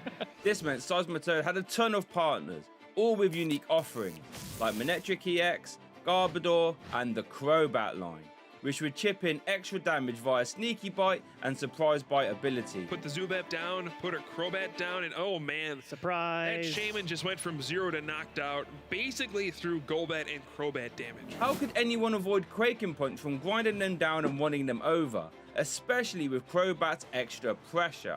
And I'm here with the player just won in top 4, making his way to the Pokemon World Championships Finals, Maze Brennickmeyer. With 3 in top 16, 2 in top 8, and Mii's Breckenminer making the final, Seismitoad Grobat was definitely the variant to beat. In steps Jacob Van Wagner with his answer in Archie's Blastoise. Jacob, on the other hand, coming back to us with Blastoise? What's going on here? Jacob would aim to get Blastoise into play turn 1 with Archie's Ace in the hole. A hard supporter to use, but if you pulled it off, you could grab any water-type Pokemon from your discard pile and put it straight onto your bench. Blastoise was the target, since now, thanks to its deluge ability, you could attach as many water energy as you like to your Pokemon. It worked well with Keldeo EX, who would deal more damage for each water energy it had attached. This led to flashy turn 1s, as seen by Jacob's opponent's face here.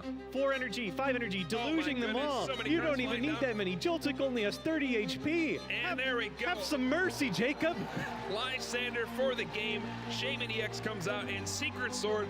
Just like that, 2 incredibly quick games. Jacob Van Wagner advances to the finals. How do you feel about the finals matchup? Do you know who you're playing? I'm actually not sure. It's the Blastoise deck. How do you feel about that one? When I tested that, it was horrible. This powerful Blastoise play secured Jacob a place in the final, where he would have exactly 1 turn to get that Blastoise out. If he failed, Quaking Punch from Mii's would immediately dash any hopes of a win. Jacob had 0 room for error, and the tension in the room rose to breaking point. All right, it looks like both players are ready to go. Let's kick it off to the match, and let's make some noise for your Masters Finals. Game 1 began. Jacob looks like he has a perfect combination of cards. And you can hear the crowd's relief as Jacob pulled off the Archie combo. Yep, there's a superior energy retrieval. Plays down the water versus Seeker for the Archie's Ace in the hole. Turn 1 Blastoise. And won the game in less than a minute. Mii's never even issued a response. Turn 1, we are going to see that Secret Sword. Oh, look at all those waters. Combo wombo. That's the kind of turn that you need Oh, to and become May world scoops champion. the game. He concedes immediately. Whoa!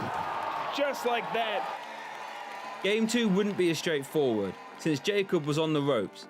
Maze will put on some pressure right away. So there it is, Hypnotoxic Laser. And it looks like he did get the sleep flip, so Jacob flipping for sleep. Tails, that could be a big deal. But 3 cards from Shaman EX's setup ability bailed him out with computer search, making the Archie's Ace in the hole combo possible. Another Shaman drawing, why not? Digging even deeper, computer search, oh, Ultra no. Ball. Whoa, wait a second. I spoke too soon. He's able to play his hand down to 0. We will see a Blastoise. Time to give them what they came to see. Which led to a monstrous turn 1 Secret Sword KO. 5 energy, plus a muscle band. Kidding me? He's gonna knock out an EX on the first turn with Secret Sword. Oh, look at all that energy. It's pushing the Mewtwo off physically just because there's so much energy attached to it. Goodness. All Mii's can do is hope that Jacob didn't have another KO. And you could see him shaking his head. Oh my goodness. What do I do now? I have no way to respond to that Keldeo EX. But he did, making a 6 energy Keldeo monster. And there it is. There's the water energy and the Secret Sword knockout. Mii's was on the back foot. And here we go. This is the last turn for Maze. Can he put up a fight here? And Jacob was able to win on turn 4. There's just too many ways that Maze concedes. Resulting in Jacob becoming our 2015 world champion. Thanks for watching. And make sure to let us know your favorite competitive Pokemon moment by using the hashtag #PlayPokemon.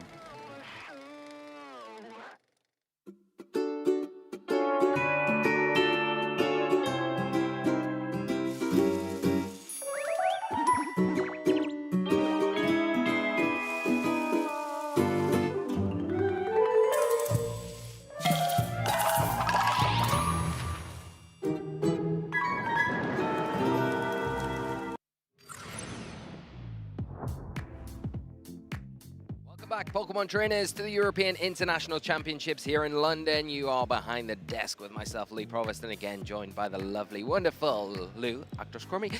What a way. I can't believe we're getting into Swiss round 13 already, Lou. I honestly feel like day 2 and phase 2 of the competition is rolling through at such a formidable pace. Match after match has been absolutely incredible, and these trainers, I think, are just ready. They want to know who's going to be in the top cut and then in the knockout rounds to determine our European International Champion. Yeah, this is the last round of Swiss before we do get into the top cut, and then it is crunch time for our trainers. I mean, it's crunch time right now because we've got a lot on the line for our trainers to make sure that they can progress into into that next stage of the tournament. So everything on the line, everything to play for, but we're not quite done yet. We've still got a little way to go before we get to the point of knowing a little bit more who our champions are. We can take a quick overview of the Swiss rankings so far, the standings here. Paul Chua out front and center. That's the thing, we no longer have any undefeated players in the rankings. Paul Chua, however, like you say, only has one loss, as does Nicholas Khan, Frederick Nielsen, Giuseppe Musicco, Davide Fazio, Shohei Kimura. Those are the trainers currently the favorites to go all of the way, and they've been able to kind of lock in their top cut for the next round. Yeah, phenomenal show from all of these trainers so far to be able to kind of lock that in. And what a relief when you get to this stage of the tournament to think I can go into this next round of Swiss and not really have to worry so much. You want to make sure that you're carrying on that momentum for the rest of the tournament that's remaining, but knowing that you're going to be guaranteed in that next stage is such an accomplishment in itself. So amazing, amazing to do. But the rest of the player base do have a lot to make sure that they have that momentum to take into this next round, because it's all important to progress further in and kind of join the 6 that are already locked. And we spoke a lot about which region could be the favorite to take the title, and Italy have been making a name for themselves across the regionals in the 2026 season so far. And as you can see, there are a plethora of Italian players here in our top rankings. We already mentioned some, Giuseppe, Davide, Flavio Del Pidio, that we were able to showcase previously, still very much in contention to be able to go all the way and try and win this tournament. Again, Francesco Pierro, to name a few incredible matches. But speaking of the actual games, we've got our pairing up. The match we will be showcasing for Swiss Round 13 is going to be the winning in between Yuto Kimura and Gabriele Gati. What a match we've got, and we can't overlook any of the other featured matches that we've got this round as well. Eric Rios going up against Alberto. It's going to be an incredible match in itself. Two players from Spain going at it head-to-head to try and get that place in the top cut. But as you go down, the names are so familiar, and just the amount that is on the line for these players, just incredible. Exactly. You've got Zachary Reed versus Flavio Del Pidio again as well. This is going to be a good match between these trainers, as well as Roberto Parente and Andres Escobosa. I mean, these two trainers, again, are veterans of the competition. They know what it is to be able to battle through these long, enduring days, and they're just one match away from determining who's going to be in the top cut. Yeah, it's very exciting, and, you know, we've already said, like, what an accomplishment to get to this stage of the tournament, and even further. But you've got to say, you know, getting here, when you look at the players that we've got coming into this event this weekend, over 14,000 masters. I know, started wild. the weekend, and then you're in this small group of trainers that are right here at the end, nearly at the cusp of becoming champion. It's just incredible, and what a show they've given us so far, but we've got a lot to look forward to as we get through the remainder of the tournament, which is just incredible. But very excited to be able to feature Yuto and Gabrielle in this next match. I mean, Gabriele Gati has been in the grand finals of the European International Championships before as well, with a really innovative team. I remember this kind of Baxcalibur match that we were able to showcase. Nobody was thinking about Baxcalibur, and it could have become the European International Champion, but instead had to settle for second place. And Gabriele Gati, I think, is going to be able to try and go one step further this weekend. Yeah, I think he would fancy his chances, especially at this stage of the tournament with how well they've performed so far. One little hurdle to get over before that top cut, but got to be feeling good, I think, coming into this next match, and confident with the team that they've brought to this tournament. It's obviously been doing the job so far, but like you said, getting so close a few years ago in that final against Paul Chua and just falling short must be something that does kind of have a bit of an itch where you want to get that. You want to make sure that you can kind of get that redemption arc, and maybe this is the weekend that Gabrielle can do it. Such a top player and capable of winning this tournament, so it will be no surprise to see a Gabrielle move on. But their opponent, you cannot underestimate them either, because Yuto has been playing phenomenally through the tournament so far and will be a formidable foe for Gabrielle to try and overcome. Yeah, I'm looking forward to seeing a little bit more about what Yuto is bringing and whether that combination is stacking up with what we're seeing emerging as the dominant Pokemon choices here in Phase 2 of the competition, or whether there's going to be some interesting choices in there. We are seeing a lot of different regions doing incredibly well on this international platform. Again, the title has never been taken in Europe from anyone from Latin America or from Japan either. I believe it's always been a European or a North American. Are you willing this into existence now? I think it might happen, you know, and there's so many Italy might try and players. stop me, but it's possible. Anything is possible. Yeah, I think Italy are definitely the ones that could stand in the way. There's a lot of other regions from Europe still in contention, though. Frederick Nielsen having a very good showing so far this weekend. And then you've got Eric Rios as well, Alex Gomez, another player. They're very strong and have had very good success in previous international championships. But, like you say, Japan and Latin America haven't really had the success here, and this could be the time because of the plethora of players that they've got still in this tournament that are going to be going for that championship. And I think, yeah, when you look at Gabriel, who's one of those players from Latin America, can come in and has the ability to do it, but there are so many Japanese players that are hot in this format and having a great weekend so far. We've just had Shohei on there. Just seems unstoppable time after time. Hasn't got a perfect record, but no player has a perfect record so far in this tournament. So, you know, it just shows the level of competition here, and these trainers are doing everything they can to try and get that title and take it home with them. Yeah, even Giuseppe and his, delightful Raging Bolt have not been able to remain undefeated in the tournament so far. But again, on such a formidable streak of dominance, being able to see the way that our trainers are bringing these Pokemon and making the right calls, making the right reads, and just opening up windows of opportunity to close out win conditions has been incredible so far. I think as well, we spoke about Flavio Del Pirio a lot, but Eric Rios, we sometimes just forget, he's also won the European International Championships back in 2022. So he also knows what it takes to be able to win on this stage, literally the stage in this, no, that time it wasn't. He was in a different location. It was Flavio who won here. But in a way, then Eric's like, I won the European Championships when it was over in Frankfurt, Germany. Now it's back in London, England. Then maybe that's where I can take the crown again as well. Yeah, 2 different locations. I can win it in both of those. I'm sure he's feeling confident. And Eric's one of those players that has such a methodical play style, very slow temper, doesn't take too many risks in game, and it always serves him very well. And he can kind of manage the game board very, very well, making it extremely difficult for any opponent to get that kind of leverage in the game, because he can shut it off at every single angle that it can be possible in, and then he times his moments so perfectly to strike and then take the game, and then that's his momentum swing, opens the floodgates, and then it can sometimes be a bit too much for their opponent to kind of make any sort of comeback. Eric playing extremely well this weekend, and like you say, with that experience from prior international championships, world level caliber player as well, just to say that, has every chance of getting to the finals and potentially becoming our champion this year. And thinking ahead for our current competitors at that X and 2 position, they need to maintain that X and 2 record to be able to advance into the top cut. And this is their last chance to keep that pristine that they need. So as the competitor coming into this match has almost everything on the line. You've battled it out through a very intense day 1.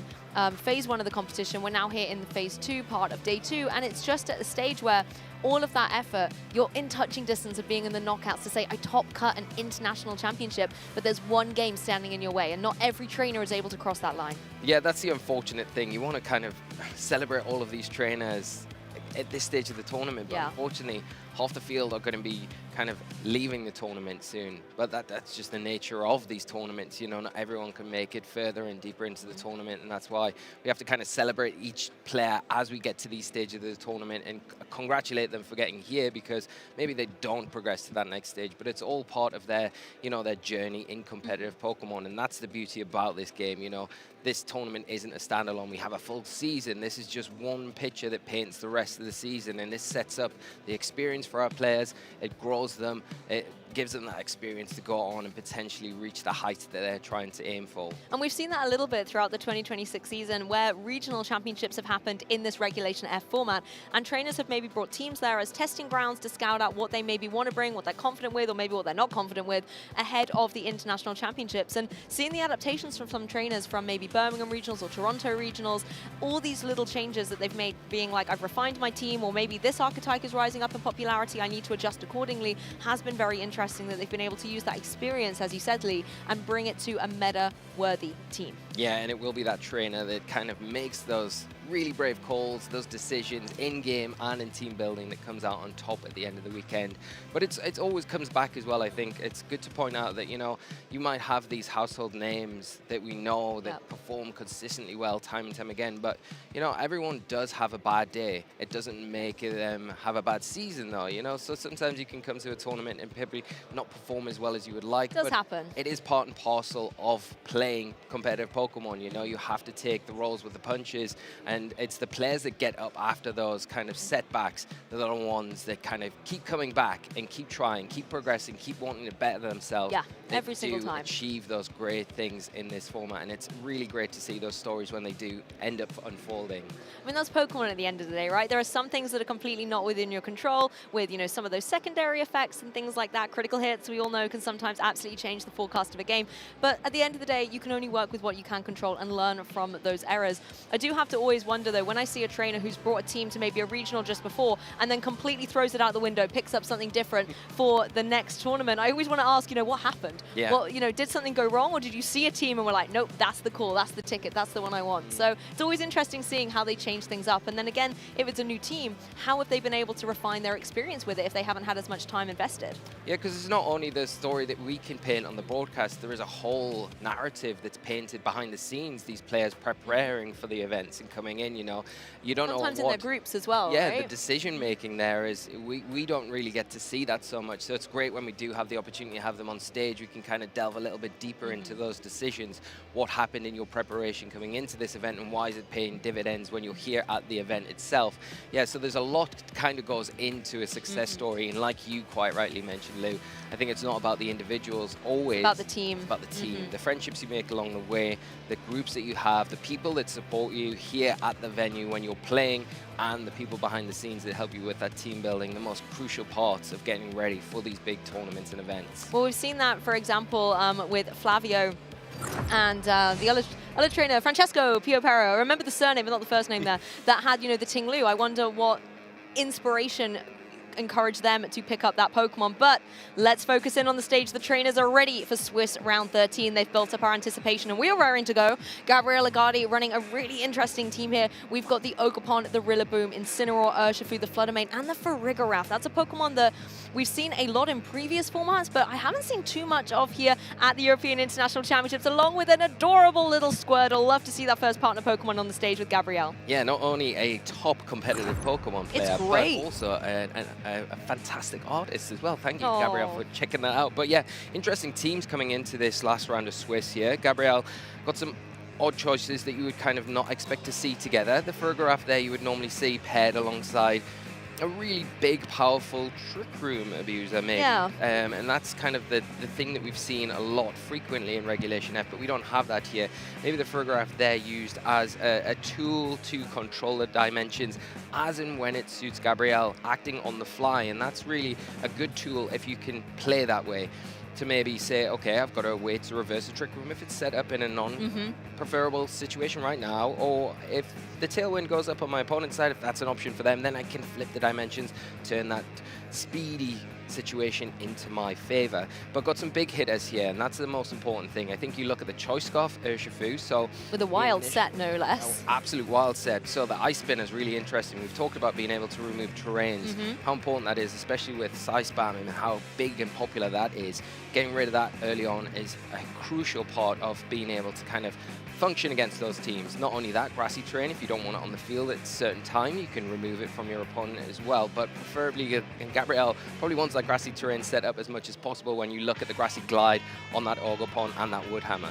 Yeah, and I like the kind of offensive Farigiraf there as well with the Throat Spray. After using the Hyper Voice, it's going to be able to get a boost to its special attack and make those damaging attacks deal even more. So it does keep itself in the game as a support and an offensive pressure. Moving over to Yuto's team, however, we've got that classic combination of Porygon 2 with the Ursaluna, rounded off by the Fire Water Grass Core of Incineroar, Amoonguss, and the Urshifu. And then for that all-important speed control, you have the Tornadus that can go for those Tailwinds. Additionally as well, this Tornadus has the utility to go for that Rain Dance. That's going to help boost up the Urshifu with its Water-type attacks, as well as maybe give Amoonguss a bit of breathing room if there's any potential Fire-type users on the other side, like the Ogerpon and the Incineroar that Gabrielle is running. Yeah, this is your kind of standard Tail Room team that we've been seeing a lot in Regulation F, and Yuto are having a lot of success with it. It gives opponents a lot of hard time coming into these matches, because are you guessing that they're going to go with the Tail Room mode, or they're going to go with the Tailwind? If you guess that wrong, and we've emphasized how important leads are in this format, then it can go south pretty quickly. So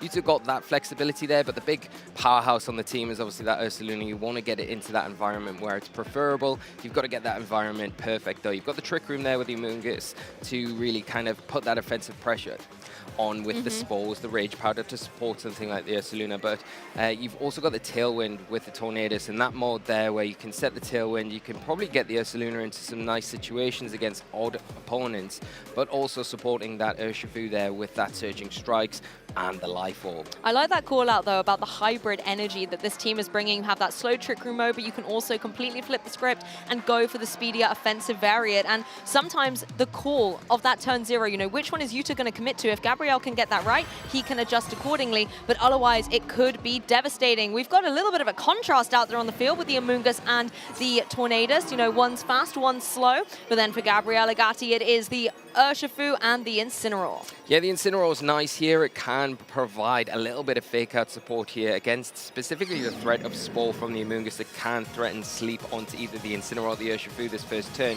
especially when supported by that Tornadus that can set the Tailwind. If that does go up, depending on how the Amoonguss is being trained, could even surpass the Incineroar here and bypass an attack and just put it to sleep, which is something Gabriel wants to probably try and avoid this first turn. But is it likely the Incineroar does have that grass terror typing there? It can get around that, but if you go down that route, then the Tornadus can just threaten with a Bleak Wind Storm, super effective damage into not only the Urshifu that's threatened from that right now, but also that Incineroar. So we'll see how things play out.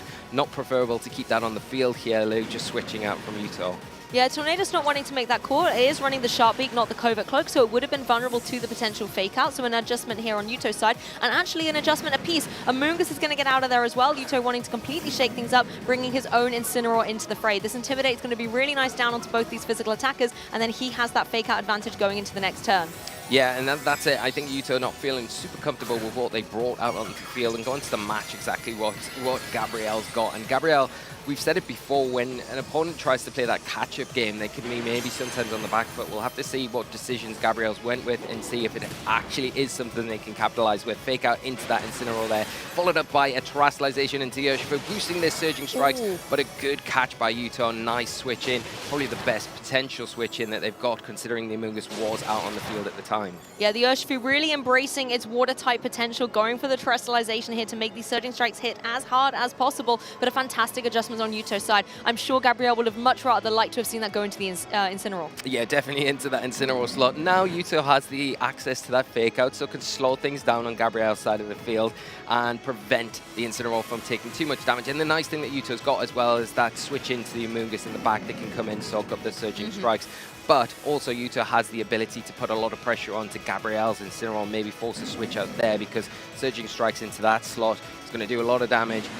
You've got to be careful around the Rocky Helmet, especially if we do see Gabriel lock in with, well, they cannot lock in with the Terrestrialization. Now that has been spent so early on in this game, so that Incineroar is going to be very vulnerable this next turn, and why we're seeing Gabriel switch that out. I mean, Gabriel has the utility to support it. You have Incineroar and you also have the Rillaboom. Both of these Pokemon love to pivot in and out and support its partner with the fake out, slowing down the pace of play and enabling the Urshifu in this situation to get damage on the board. The fake out, however, was on Yuto's side, so it is going to be able to shut down that Urshifu. It is Choice Scarf, had no utility to protect, and it's going to have to take the follow-up close combat that gets the knockout. So no matter how hard Urshifu tried, no matter how hard Rillaboom and Incineroar tried to support, it was all in vain. Yeah, and you can see the power boost that the Life Orb gives the Urshifu on Yuto's side. Hasn't been intimidated either, which is a really good play. He switched in after the Incineroar was out in the field, making sure you can get full power from that close combat. So the combination there, knowing that the Urshifu, if it stayed on the field, wouldn't be able to protect, easy target to go after, shut it down with the fake out, and then follow up with that close combat, and knowing the power that you're going to get extra from that Life Orb, enough to take it down. Not something that we commonly see here. Gabriel losing a key piece of their team. Terrestrialization gone as well. Yuto looking in a really good position, even though there are two grass types on the field now, and the Urshifu on Yuto's side, not in the most comfortable position, but has an easy switch in the back. You can bring in the Amoonguss if you suspect a Wood Hammer. You've got to be careful around the Ivy Cudgel that's active though, because if that goes into that Urshifu slot and Amoonguss switches in, things could even up quite quickly.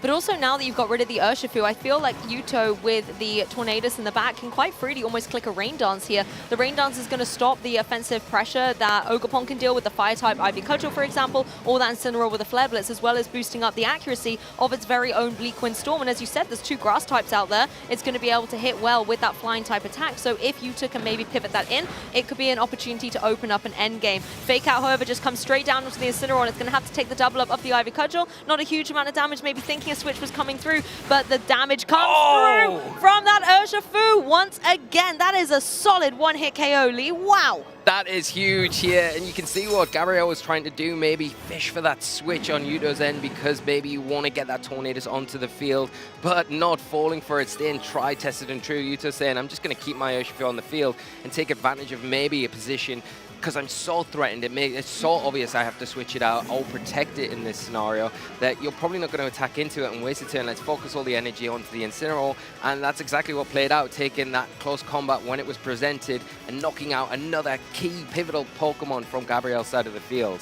Oh my goodness. I mean, the Urshifu is running that Life Orb, not something we see every day, so that's going to add a little bit more momentum to the calculations, and looks like Gabriel's saying, let's just close up this game 1, move on to game 2 as quick as we can, please. Yeah, and no surprise there. I think you're left with your Incineroar and the Rillaboom on Gabriel's side of the field, so your big kind of physical offensive threats have both fallen very quickly in that game. I think all the reliance after the Urshifu went down was on the Ogerpon, but then at that stage, if that goes down, then it's going to be really difficult to come back against 4 Pokemon that were remaining. And the big turning point here was this close combat into the Urshifu. You got the switch in, the double switch turn 1, and put yourself into a position where you could activate this turn and then just remove the big terrestrialized threat in the Urshifu.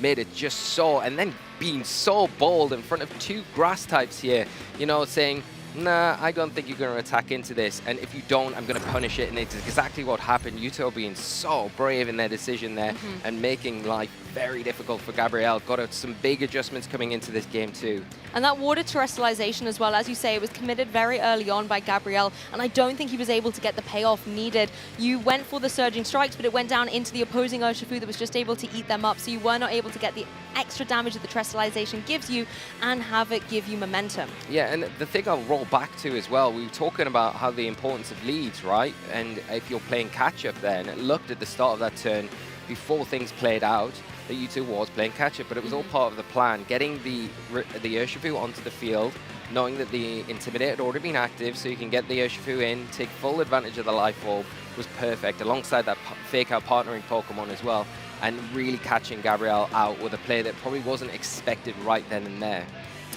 Well, looks like our trainers are getting ready for game 2. Remember, this is their win and in for top cut at the European International Championships. Incineroar and Urshifu take center stage, a piece for both Yuto and Gabriel. Yeah, I think Gabriel coming into this game 2 is a bit more aware of the threat of that Urshifu and wanting to really prioritize dealing with that as soon as possible. Nice lead there with the Incineroars on both sides, just being able to reduce the attack on both of these Urshifus. The one advantage that Yuto has, they can protect here if they want to. It's risky in front of another Urshifu, but with it being intimidated, the close combat not going to hit as hard, but it can pivot out. It can go for the U-turn if it wants to maybe readjust, because I think if you are Gabriel, or you probably want to get the Rillaboom onto the field as soon as possible to try and help deal and alleviate the threat that was so prevalent in that game 1.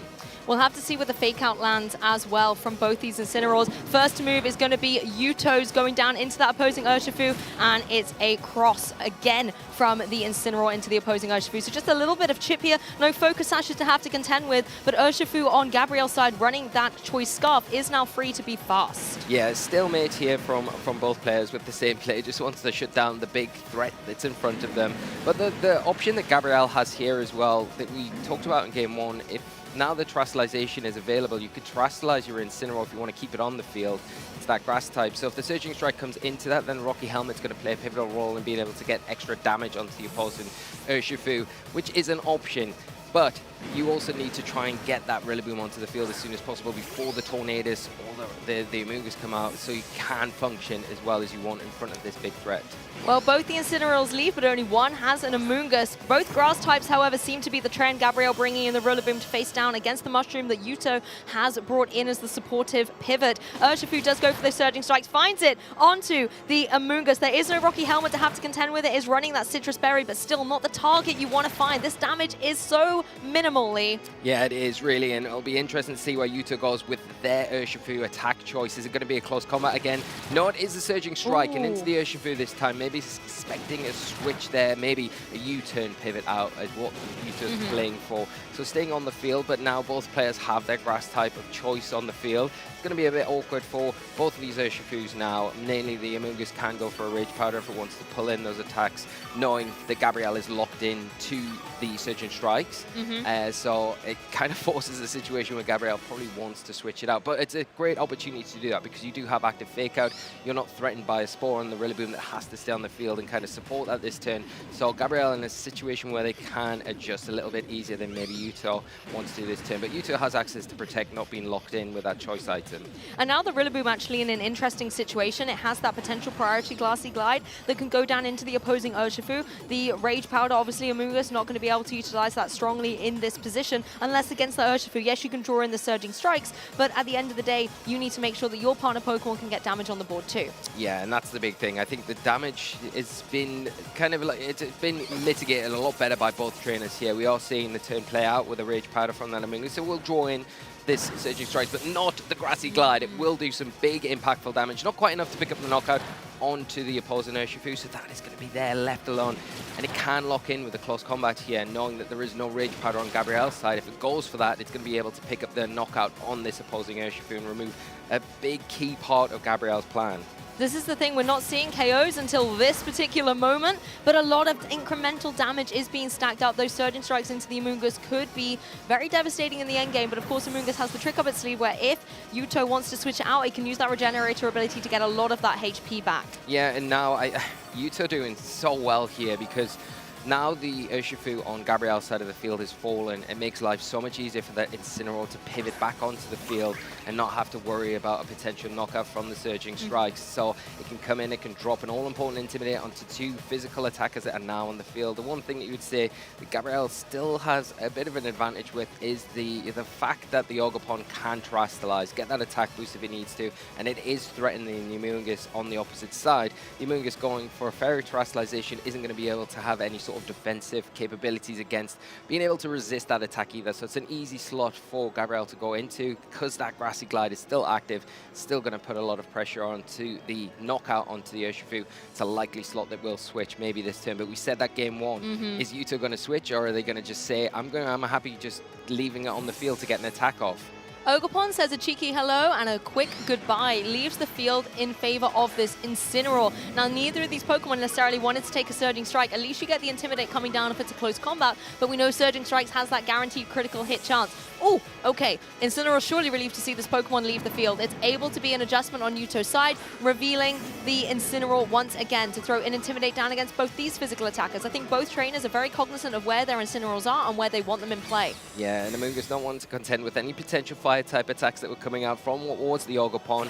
So just protecting this turn, but a nice pivot here from the Rillaboom. Going to be able to go off the field and get the Ogerpon onto the field and not have to deal with that Intimidate that has just been introduced by Yuto, but will have to contend with a fake out this next turn round. And in the first turn, we saw that it was Yuto's Incineroar that was the speedier. So if we're going to see two fake outs come down, we likely will see that happen again. And I think going down into the Ogerpon and then a fake out down into the opposing Amoonguss, or even that said, if you're Gabrielle and thinking the fake out's going to come down into Ogerpon, my Incineroar is free to just go for that Flare Blitz and try and remove the Amoonguss from play. Yeah, that is definitely an option here. The play that you could do is maybe switch your Incineroar out, keep that Intimidate in the back, and then bring your Rillaboom back onto the field. So you've got that kind of line of support. Knowing that you have a slow fake out here, you could then leverage a fake out the next turn. And the problem with if you leave your Incineroar, it gets faked out. The Amoonguss has a free turn to maybe go for a Spore here into the Incineroar and Terastallize here. So it depends where Yuto wants to put their eggs this turn. But there are some options here. But like you say, the Flare Blitz is an immediate threat, and maybe why we're seeing the Amoonguss switch out. Yeah, Amoonguss just getting out of there in the face of two Fire-type Pokemon, being replaced by that Tornadus that's been hiding in the back. This could be the opportunity, as we were saying earlier, for Tornadus to try and get that Rain Dance up, either to just neutralize some of the offensive pressure the Fire-type moves can deal, or you can even maybe try and go for a Tailwind, get yourself a little bit of speed up. I think the critical thing here, however, on Ogerpon's side, it has got that Embody aspect. It is trying to bring its attack stat up higher as the fake out finds its mark there. Incineroar still in play if it does want to go. I was going to say, if it did want to go for something like the U-turn, this could be a great opportunity to do exactly what you said and bring that Rillaboom in, but instead was just going for that clean fake out. Yeah, and now the Ogerpon not in a bad position, right? The Intimidate is already active on the field, and so you to get that onto the Ogopon, who's going to have to switch that out and then bring it back onto the field. So that's a bit of a clunky situation to slow that down. You do have the Tornadus, though, that can provide tailwind support here, which is going to be really instrumental once you can get your own Urshifu back on the field. And the nice thing that Gabrielle's got in their back pocket is they're no longer part grass type. So it's good in one way that you're not weak to those Glick Storms that can threaten. But the Rain Dance is going to be a bit of a detriment to you if that does come out from the Tornadus with one of those supporting options. But saying that, at the same time, you don't really want to bring the Urshifu onto the field anytime soon before that Tailwind, that Rain Dance is set up because of the threat of that Grassy Glide that the Ogopon on Gabrielle's side has. Exactly, and the rain is now in the sky. The Ogopon goes for the Ivy Cudgel. Thanks to the rain being present, it is not going to be able to get the knockout here as Incineroar goes into its opponent with a U-turn. So positioning up on Yuto's side, this could be an opportunity to bring that Urshifu in from the back with the rain in the sky to boost up its water-type attacks. Yeah, and this would be really good positioning here because I think then with the Tornadus being able to take that initial Ivy Cudgel that's still in the field active, it's going to be able to set up that Tailwind the next turn and put that Urshifu in a prime position to take advantage of the rain it's set with the Life Orb and those Surging Strikes that are going to be so formidable for both the Ogopon and this Incineroar to have to deal with. Exactly, and Yuto taking every second to think, which Pokemon do I want to bring? It's going to be that Urshifu. It doesn't have a lot of HP remaining, so it needs to be able to move fast, and it's able to hang on despite the knockoff coming through. Fantastic play from the Urshifu. It knows that its trainer is just one game away from looking up the top cut. You have to bear in mind, however, this is the Life Orb Urshifu. If it deals out damage, it's likely going to KO itself in the process. Yeah, it will do, and the Grassy Terrain ending now, so the threat of Grassy Glide kind of just miraculously disappearing. But the one thing that Gabrielle could do this next turn is simply, even if the Tailwind is coming out, if you expect that, just go for the switch to the Rillaboom, get your Grassy Glide activated once again, and go after that Urshifu, so cannot take advantage of the Life Orb that it's got access to. By doing that, though, you potentially are putting yourself in harm's way of a Glick Storm, and that is not something that you really want to take unnecessary damage for, but is it worth the risk? An adaptation coming through. Rillaboom takes to the stage and sets up that grassy terrain. That could be to its detriment, however, if the Urshifu on Yuto's side is going to be able to benefit from that in future turns. The Tailwind goes up, so it's fast and it's ready. The Aqua Jet priority, however, bypassing all of that into the Rillaboom. A smile from Gabrielle, knowing that that was a fantastic switch in, and Urshifu has gone down. The knockoff the second time around gets the KO. Yeah, it's a really great way to deal with that huge threat on Yuto's side. And now things are looking a little bit brighter for Gabrielle, despite the rain on the field. You've got the Tailwind set, but you've got Fake Out support with that Rillaboom. We've already mentioned, Lou, that there's no Cover Cloak on the Tornadus, so you can just shut that down for a turn, prevent a Bleak Wind Storm coming out. And the Incineroar doing a lot of work here. There's nothing that really immediately threats it. I mean, the Amoonguss can come in, it can threaten with a Spore, but again, you're going to pressure with Flare Blitz, and you've also got your Ogopon kind of waiting in the wings to come in at the time when it's right. I think that now the thing that Gabrielle needs to do is get rid of that Tornadus as soon as possible, and knock off into that slot will be enough. And Rillaboom, if it can just prevent the opposing Incineroar from faking out this turn, it will give you the room to be able to do that. And even then, the Bleak Wind Storm, because you've got the Assault Vest on your own Rillaboom, will be able to take that quite comfortably. That's the thing, the Tornadus is going to be a problem if it can get those sharp beak Bleak Wind Storms off, particularly in the rain. It's going to have that 100% accuracy. At least the Rillaboom is carrying that Assault Vest, so it is going to give it a little bit of special defensive coverage, and that Tornadus is at low HP. So I think a little combination here could be able to get the knockout. Yeah, and the Ogopon is going to struggle against the Incineroar in general because it doesn't really have an offensive move to hit it for super effective damage. But I think if you can remove all of its partnering Pokemon around it and then concentrate down on it at the end, it might make things slightly a little bit easier. Well, there's the U-turn, just getting a good amount of damage into the Rillaboom. Remember, the Tailwind up is on Yuto's side, so Yuto wants to try and maximize the potential from these turns. It does give him the opportunity to now bring in from the back that Amoonguss once again. Rillaboom doing the exact same thing, going for a U-turn, pivoting off. We're going to see the Ogopon rejoin the field. Yeah, I think Yuto being very smart here, very composed, wants to keep that Intimidate in the back to bring in whenever the Ogopon does reappear on the field, and doing it quite well here where it is going to get the attack boost, so it is threatening a lot more. We've seen the damage in the rain from the Ivy Cudgel, so we'll be in range for taking down that Tornadus the next turn. And when you do a play like this as well from Gabrielle, where you do a double pivot, and this is why these Fake Out combination with these two Pokemon is so useful here, where you can now bring in the Rillaboom, have active Fake Out this next turn, and either go for the Tornadus that has just protected. It's either going to have to, well, yeah, this is the thing. I think you go after the Tornadus here, but does that force a switch? So you can maybe say the Tornadus is so threatened here because it's an easy fake out, Ivy Cudgel going to take it down, or do you expect the switch, the Incineroar to come in on the field and maybe fake out the Amoonguss and go for the Ivy Cudgel there, but then Yuto could kind of get around that by protecting the Amoonguss and get the Incineroar onto the field. So there's some big decisions to make for both of our players this turn, and whether or not you want to stay on the field fixed with these Pokemon here, if you're Gabrielle expecting the Incineroar to come out, or if you want to pivot and position again, that is another question altogether.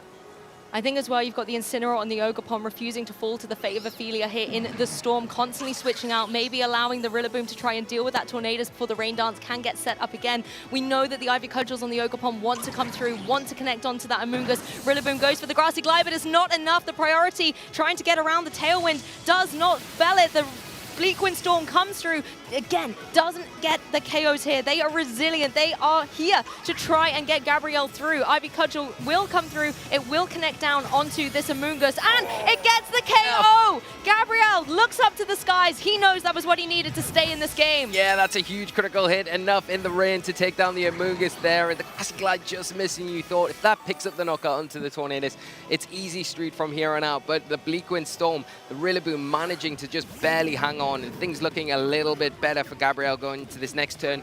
The Grassy Glide is going to pressure and knock out onto the Tornadus, but you've got to contend with this fake out here. But you've got an easy play. You can spike your shield with your Ogerpon. You can switch in your own Incineroar here. An Incineroar healthy enough in the back for Gabrielle where it can take a Bleakwind Storm and then pressure at that fake out the next turn.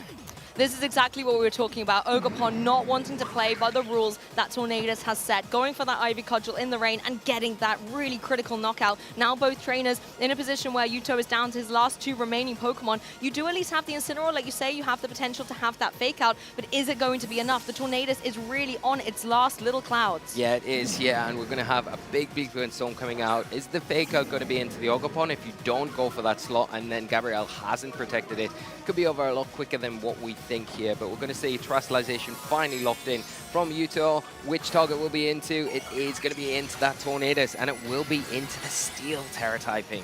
Oh, we've seen this be dangerous before when one of the genies takes to the skies and embraces the steel typing, puts itself into a position as Ogerpon goes for the spiky shield, just playing defensively, playing around the rain, maybe hoping that the Incineroar is able to get the job done. The fake out was indeed going down into the Ogerpon, so now Incineroar on Gabrielle's side is free to utilize an attack.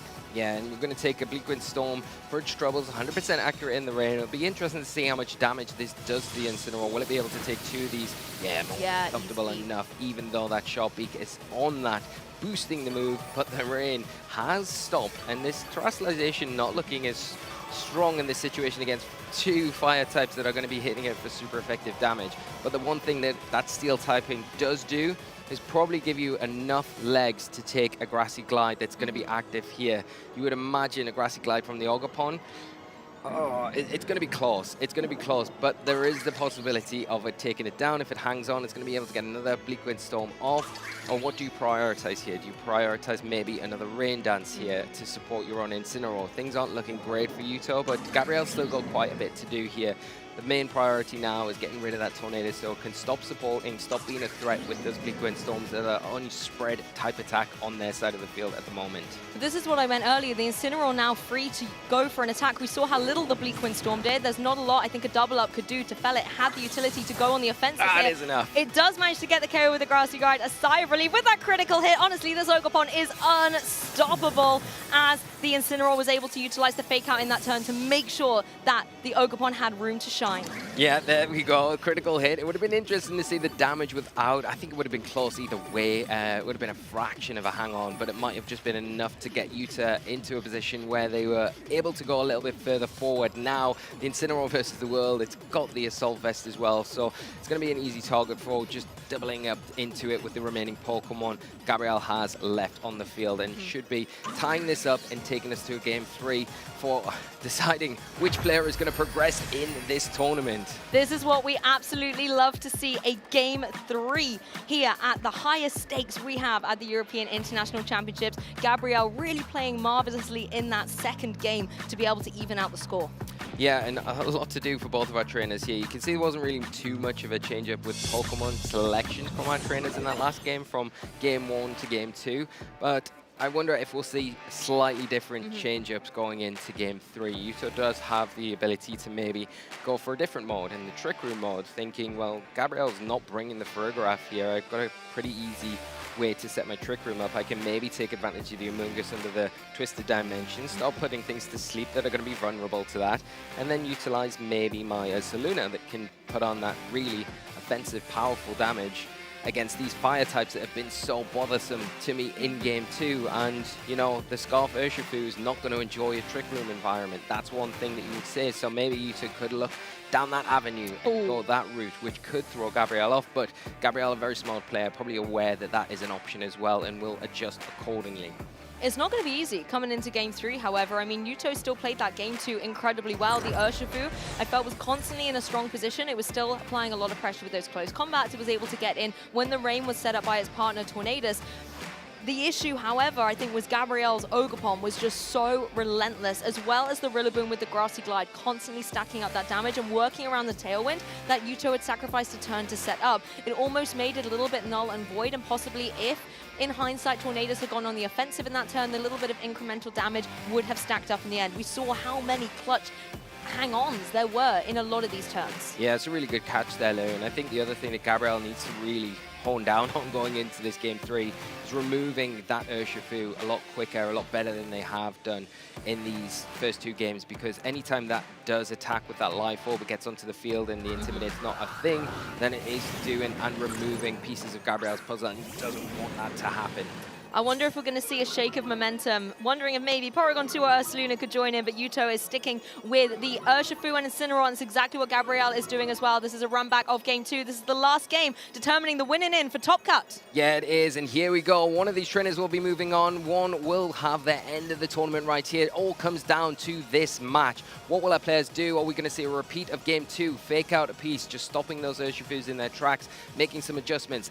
Are we going to see the Rillaboom come onto the field for Gabrielle? You feel like if you don't go for the fake out into the Urshifu on the opposite side, then your own Incineroar is going to be susceptible. Straight switch here from Gabrielle. Yep, straight away an adjustment in that ball position, wants to bring the Rillaboom in instead, making sure that Urshifu is not going to have to take the Intimidate, and Rillaboom now joins free of it as well. The grassy terrain as well, going to enable it to access that Grassy Glide to apply pressure to the Urshifu in the following turn. Looks like Yuto's also making an adaptation. Instead, it's going to be the Incineroar on his side to maybe Intimidate a little bit later on as Amoonguss joins the fray. It. Oh my goodness, a shake of the head from Gabrielle Gati as the Urshifu finds its mark onto that Incineroar. The Incineroar is going to go down.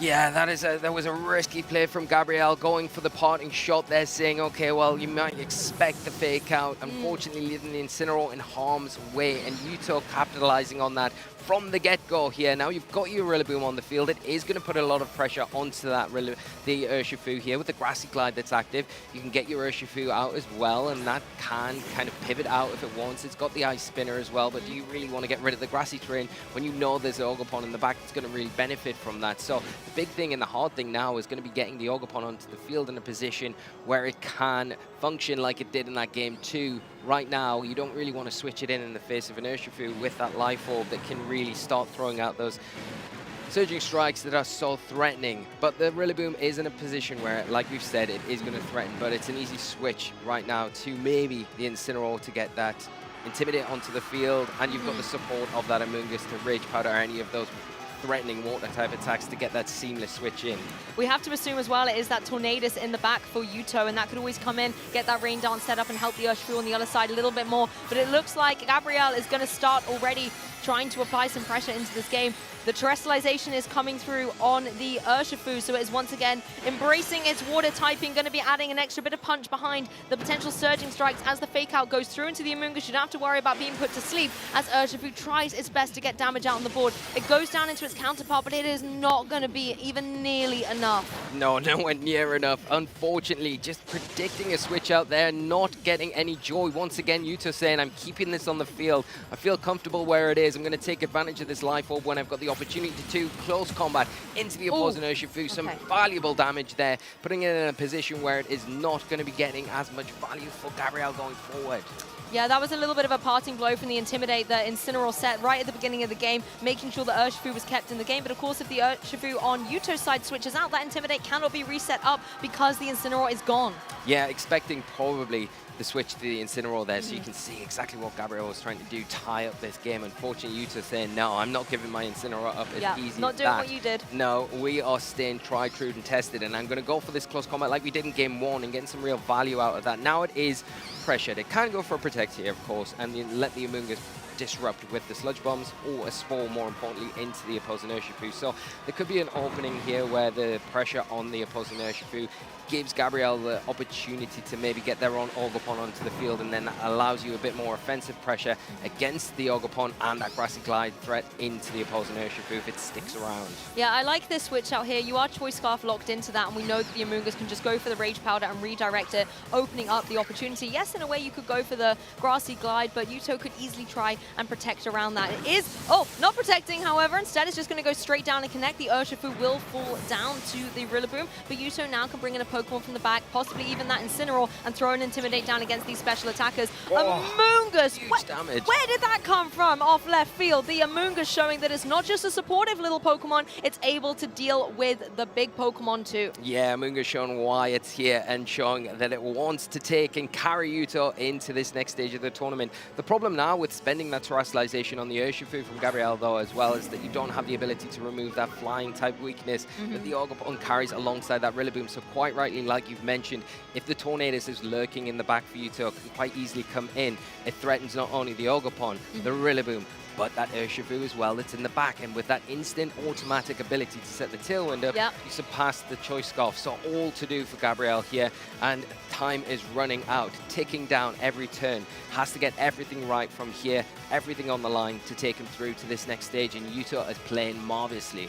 And the Urshifu on Gabriel's side has locked in the Terrestrializations. Both Rillaboom and Ogerpon have to keep their Grass-type weakness to the Flying type that Tornadus could have in the back, so they're not going to be able to get out of the way of that, and that additional damage from the Sludge Bomb could easily put it in range from a KO from one Bleak Windstorm. Yeah, and that's the problem. I think Gabriel's got to keep that in the back of their mind as they progress in this game and not really overextend themselves unnecessarily, but at the same time, they need to start playing catch-up. We are going to see the Terrestrialization celebrating Valentine's Day in the full force. Amoonguss saying, I'm here, I'm ready to go. Let's get this going. I love to see this from the Amoonguss. It's maybe showing that it can be an offensive pressure as well, so it's wanting to keep itself in the game, losing its Fire-type weakness. The Wood Hammer, however, comes down, does a respectable amount of damage, but Rillaboom obviously taking a little bit of recoil as the knockoff follows up. So Rillaboom now going to be exposed. It loses its Assault Vest, so potentially we could see Amoonguss getting a KO in the next couple of turns if it's able to find its place on the Rillaboom. Yeah, that Terrestrialization probably not...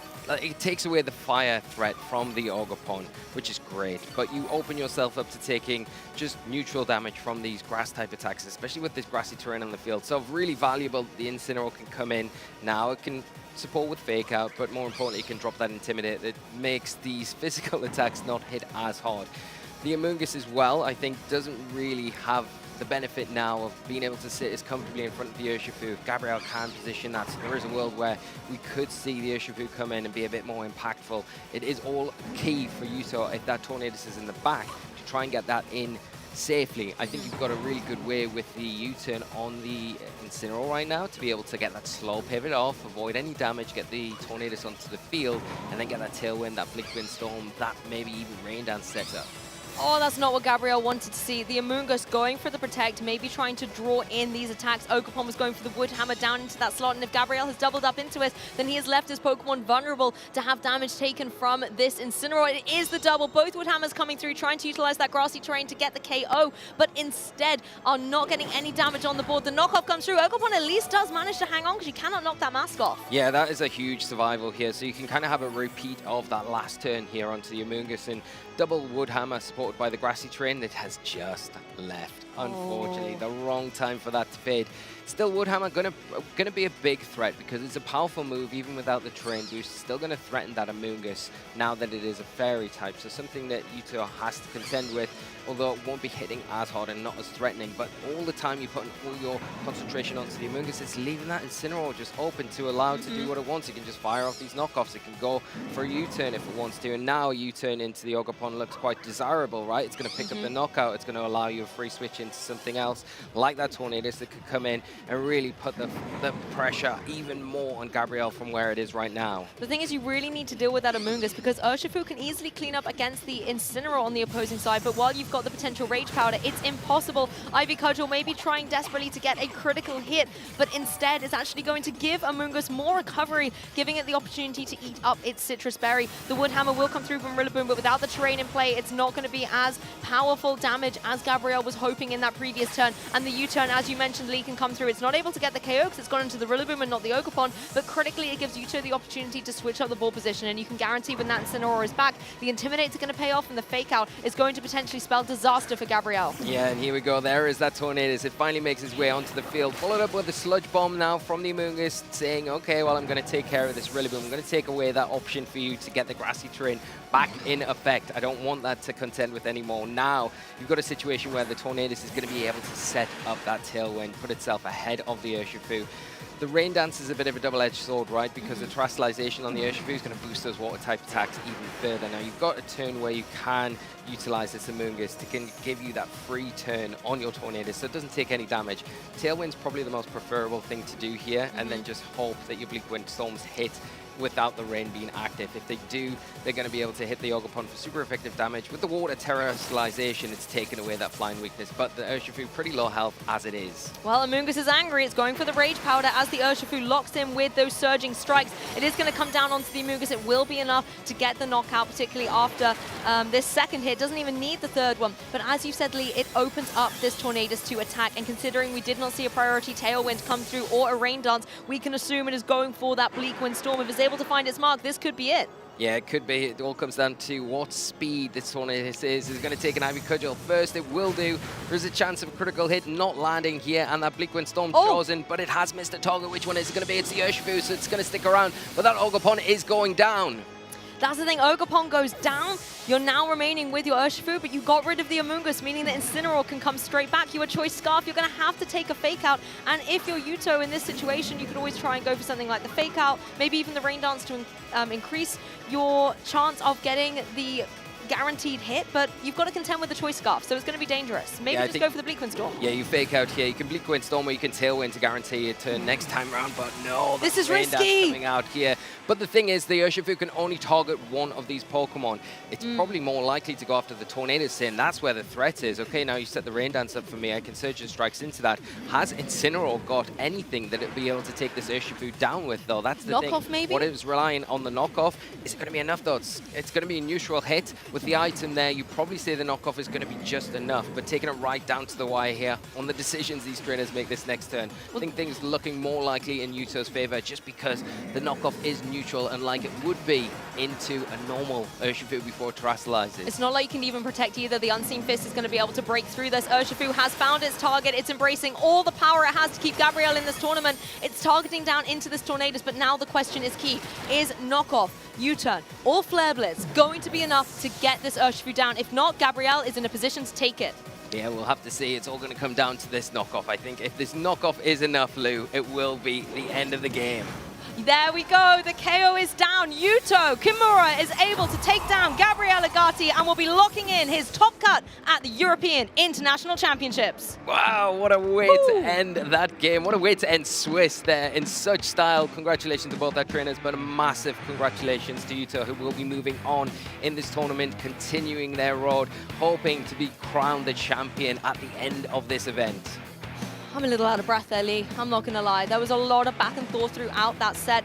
I feel like Yuto constantly had so much offensive pressure with that Tornadus, but Gabriel brought him right down to the wire in that, particularly that game 2 and that game 3. If the knockoff had not been enough, then we know that another Surging Strikes would have been able to come through with that Incineroar. The Pokemon that Gabriel lost very early doors in game 3, but that Yuto was able to keep nice and safe in the back, turned out to be the key and the ticket needed for victory. Yeah, you feel if that turn had went any other way where Gabriel was able to preserve that Incineroar, I think it would have been so much closer here. But losing that critical member of his team on turn 1 and getting punished for that play where you're not going for the fake out because it's so obvious. You think, I'm going to try and get some leverage here with a parting shot, and it just didn't work out. But all credit to Yuto for punishing that and saying, if you go for this and you don't fake me out, I'm guaranteeing you that you're going to lose that Pokemon. And that's exactly how it played out. And things made it very difficult for Gabriel after that point. So full credit to Yuto for saying, you know, you can easily pull the switch there like Gabriel did, switched out their Urshifu. Like, I want to get rid of this Intimidate. I don't want to have to contend with this going forward in the game. So Yuto, we've seen in game 1, didn't do that. Stood strong with that Urshifu, even Intimidated, said, yeah, I'm pressured, but I'm going to get these close combats off. And in that similar situation, got the Surging Strike off and paid dividends there. And it's even more impressive when, according to our records, this is Yuto's first tournament with direct Worlds qualification on the line from EUIC. So a newcomer out in at least the European side of the game is just taking down some incredible names of competitive Pokemon history. So commiserations, of course, to Gabriel. It was fantastic to be able to watch him play once again, and hopefully we'll be able to see him back here next year. Oh yeah, it won't be the last we see of Gabriel. You know, such a top player and always puts on a great show for us, and just an incredible competitor overall. We'll be back and stronger the next time out, and we've got plenty more events throughout the season leading up to the World Championships, so plenty of opportunities for Gabriel to capitalize on those and take some wins and do what Gabriel does best. But Yuto, first time out, big tournament like this, that's incredible. We love those fairy tale stories, and Yuto just making I think a really good example for everyone at home. We say this over and over again. We said it with Dill last year. If you're watching this and you've never been to one of these events and you kind of want to try a hand at competitive play, do it. These are the players that inspire you to step out your door, come to these events, try a hand. Don't listen to the voice that might be saying, how can you compete with these big names? Well, U2 proved it. They're doing it this weekend. Dill proved that they could. And Tim Edwards the year before. Tim Edwards, we have these over and over. Justin Tang is another player, and look where Justin is now. You've got to make that first step and do it, and what a phenomenal way to do it for Yuto. Hopefully this is not the end of the road. They are progressing. It's exciting. I can't wait to see more from them. I mean, what a stage to make an impression on here on the international side of things. And I want to talk about that little Amoonguss as well, because Amoonguss is a Pokemon that we often see just being supportive. You know, it's really often drawing in attacks, taking a lot of the heat so that its partner can shine. But that Amoonguss was bright up on the stage with its terrestrialization, as well as doing a lot of damage with those sludge bombs. So I think I want to hear from the pilot of that very inspirational Amoonguss. Let's kick it over to an interview with Costa. Thank you very much, both. And we have got yet another trainer ready to go into Top Cut, Yuto Kimura. What a way to go about it as well, Yuto. Huge congratulations. You are actually a player that has had quite a bit of online tournament experience. This is your first international tournament.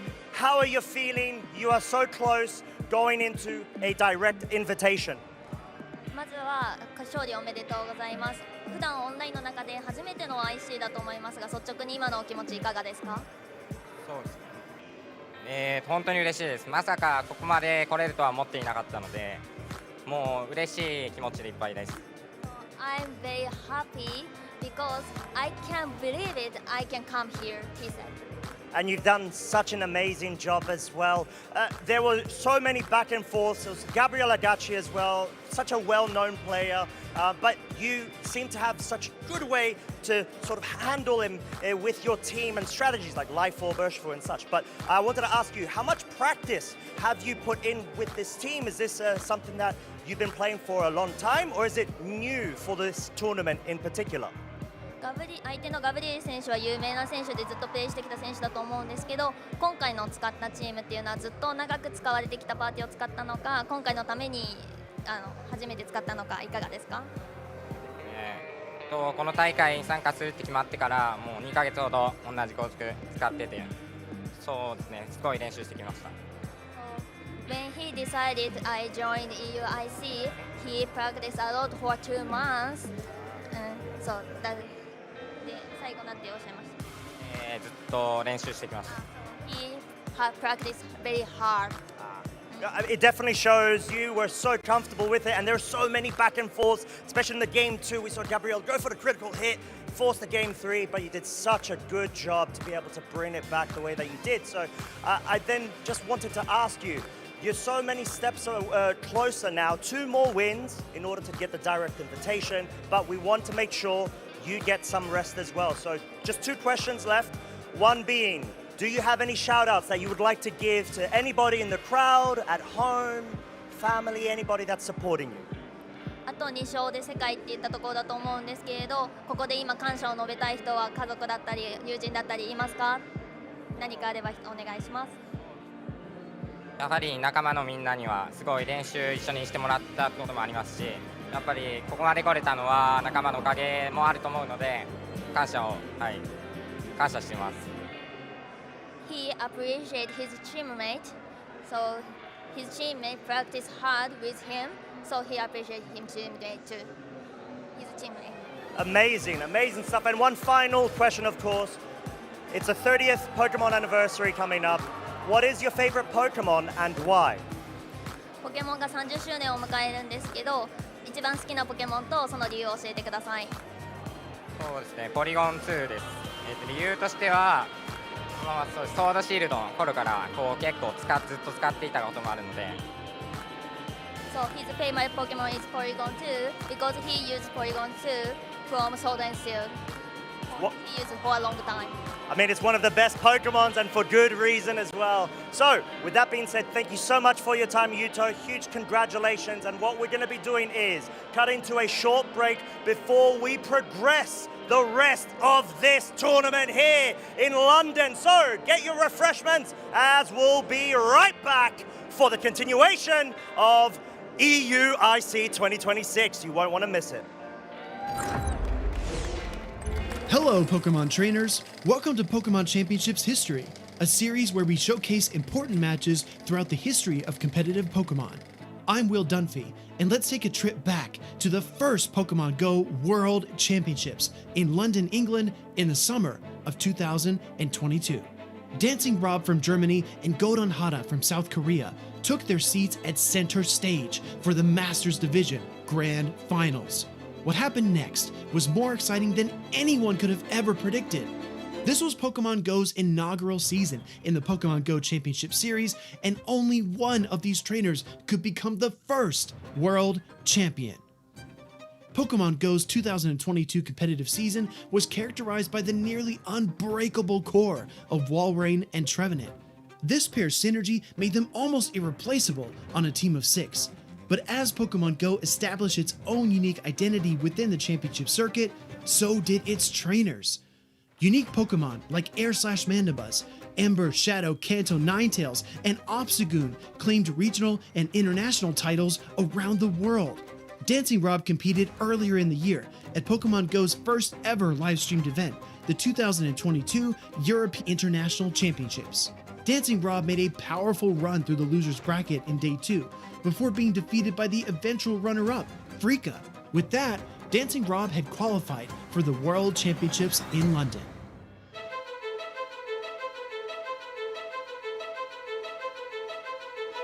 That August, the World Championships began.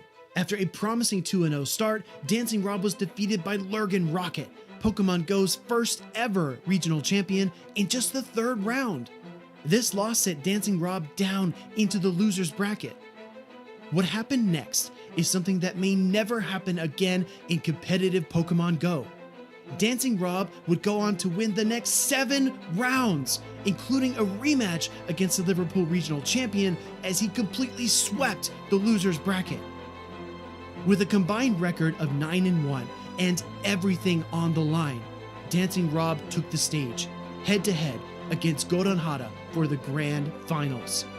As a result of Pokemon GO's double elimination format, Dancing Rob needed to win not 1, but 2 best of 5s against his opponent to claim the championship. The Grand Finals began, and Dancing Rob's Alola Ninetales, Medicham, and Shadow Swampert secured him an early 2-0 lead. Then, Godon Hada and his Shadow Kanto Ninetales fought back. You have the opportunity to close this tournament out right here, and right now, you might as well just go for it. Godon Hada claimed victory in games 3 and 4 and tied the series 2-2. In Game 5, the world held its breath as the matchup between the final Pokemon on the field was decided by just a half-second Dragon Breath. Flareon Stunfisk gets to the rock.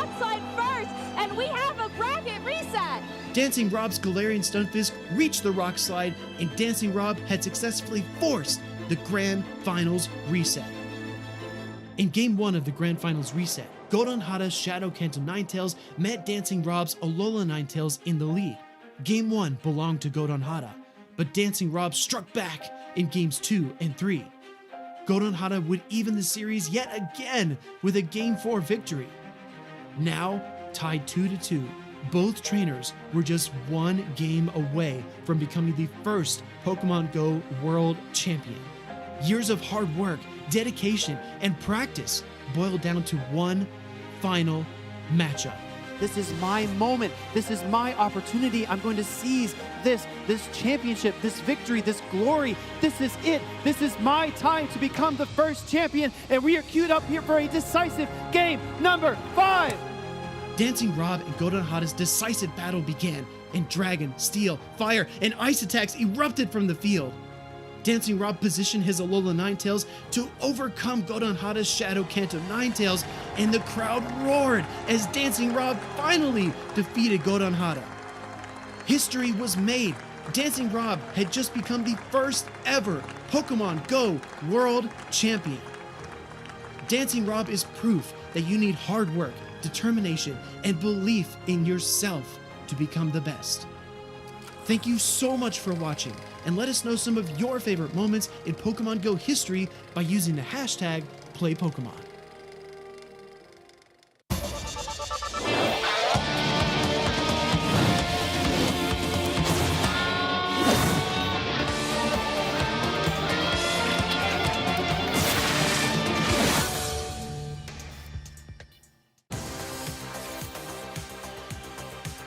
Kind of hard because like most of my family knows already about it, but I know there's some that like usually don't travel with me, so I'll probably just let them know that I won Worlds. My favorite Pokemon, it's a tie between Mousehold and Tatsugiri.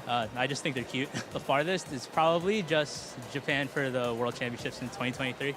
Honestly, not really. I've been playing for a while, so you know, it's like I feel like I'm equal to like most of the people. I don't really like to view people like above me or below me, so everyone to me is just like equal. I think I'm usually just a morning person, just because usually nowadays I just like wake up like really early, so it just allows me to just do whatever in the morning, you know, just an early start to the day. My favorite food is usually just like any kind of sandwich, like a ham sandwich or something, and then like French fries usually. I would not want to face off against Smeargle because I feel like whenever I face one, I always have a hard time with it. And I feel like I have a pretty negative record against it. So I think my favorite city I think it's still like the Yokohama in 2023. I definitely liked how like the whole area was decorated Pokemon too, so I think that also helped to making me like it a lot more. Honestly, I don't really have like a certain type of music I listen to. Honestly, I just like let the playlist play and just whatever goes on, I just listen to. So I'm not like too picky with the type of music I listen to. That's a hard one. I think I like Mew just because I like the fact that I can learn like almost every move.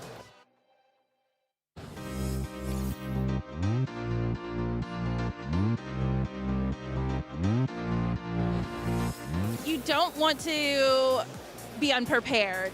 Definitely study the venue, definitely study the game that you're playing, watch past streams. Don't just decide, hey, I'm gonna book a flight and fly and not know anything.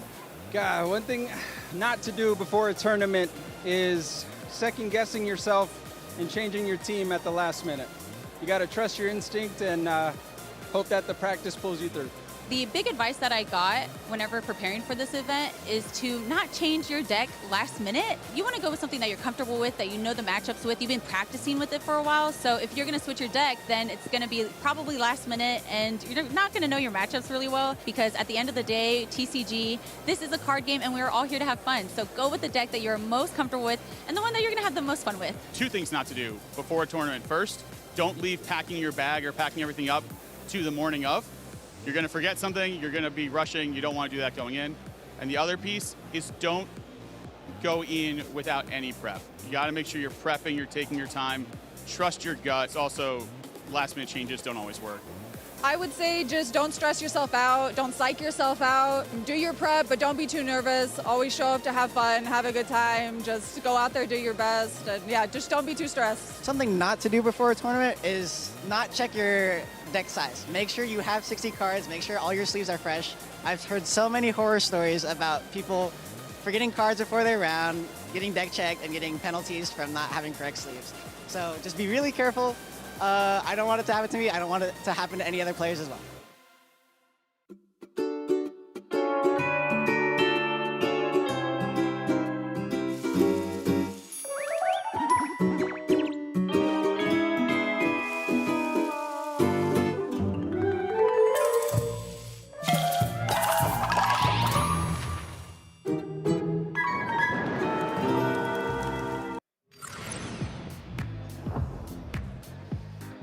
Pokemon trainers, we are back at the European International Championships here in London. I am back on the desk, Lee Provost, joined by not just one lovely lady, but two. We've got Lou, the wiser Chromie, and Roz. How are you doing? Great to have you here. So good. Thanks for having me. I got bullied super hard by Costa and Jamie. Well, you're with us now. It's safe. But that's a bonus for us. Yeah.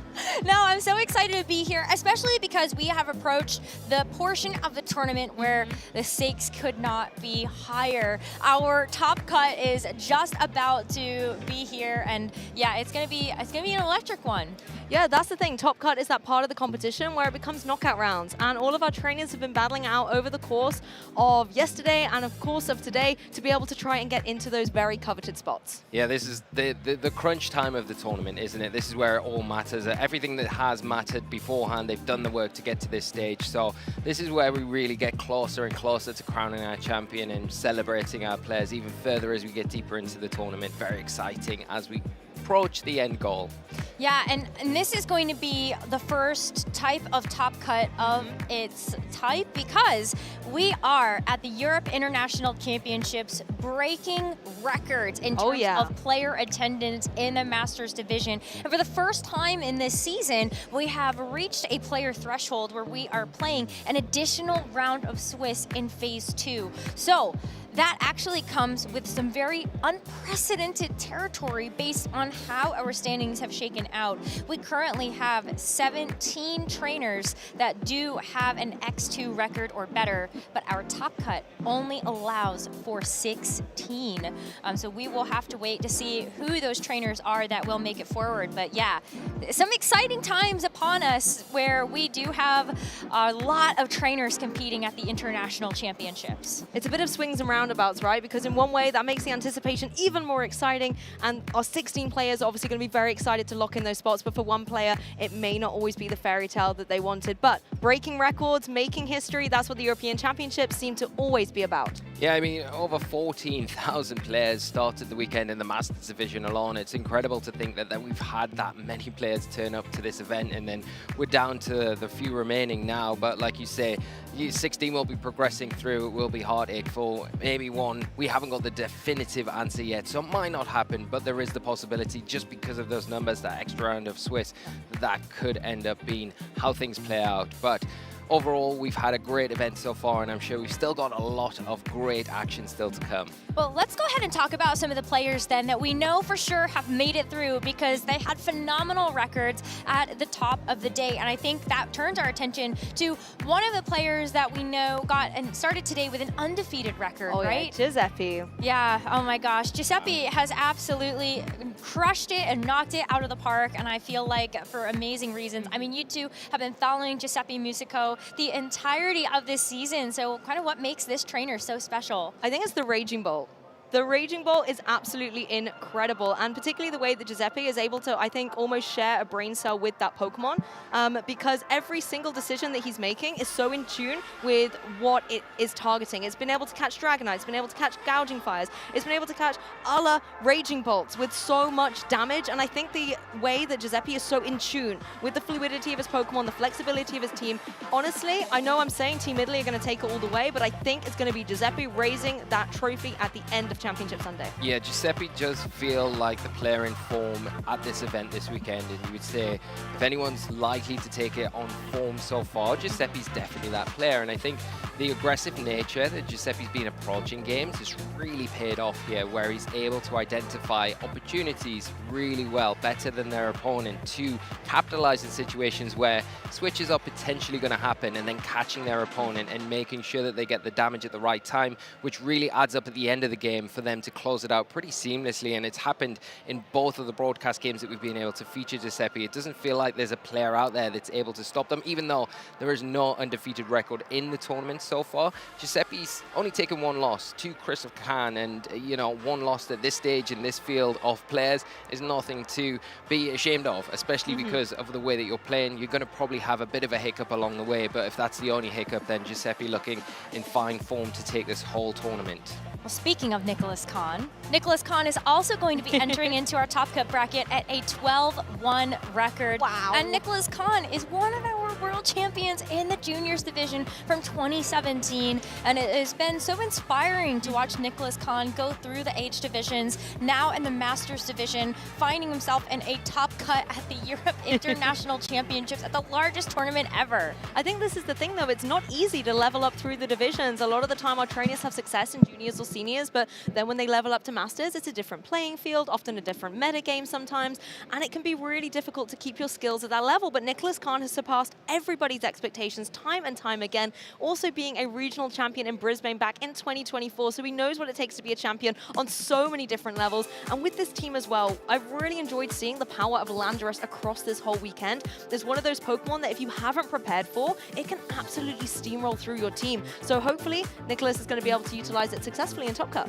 Yeah, we talk commonly about, you know, the Rillaboom and Cineroar combination, how it really supports and kind of allows the Urshifu to function so well in this format with that fake out support and then the Unseen Fist ability able to kind of get through those protects. But that fake out support not only supports the Urshifu here, but it really supports that Landorus in situations where we've seen time and time again the substitute is an option there. And once you get that up, it makes that Pokemon so difficult to deal with, because then it kind of makes all the emphasis on that. It takes a little bit of distraction away from the partnering Pokemon, but it hits so hard with that sheer force and the life orb that it always seems to carry. And on the stream, we've already seen a couple of different terrestrializations as well. You know, we've seen the Terra Steel as a defensive type, which has led to some very unique situations as well in terms of now you're taking super effective Flare Pluses from an Incineroar, which is definitely not what you would imagine that the script will be flipped in that way for that matchup. But we've also, of course, seen the Terra Poisons to help out with those Sheer Force Sludge Bombs. And so there are definitely, I think, a couple of different ways that people have looked at Landorus to be that multifaceted threat. Yeah, I fully agree with you. We've seen a few interesting terrestrializations as well across the board, you know, poison terrestrialization. Occasionally as well, obviously, we're seeing that fairy come through for a good defensive coverage. But I think, guys, we might almost be done with the waiting period for our Top Cup. Yeah, I think we've got the bracket ready. We can take Here a look we at our go. top 16, our players that will be progressing, and the route that they've got to take to get to this finals. Exactly, this is our top 16, the final 16 remaining competitors here battling out to become the champion at the European International Championships.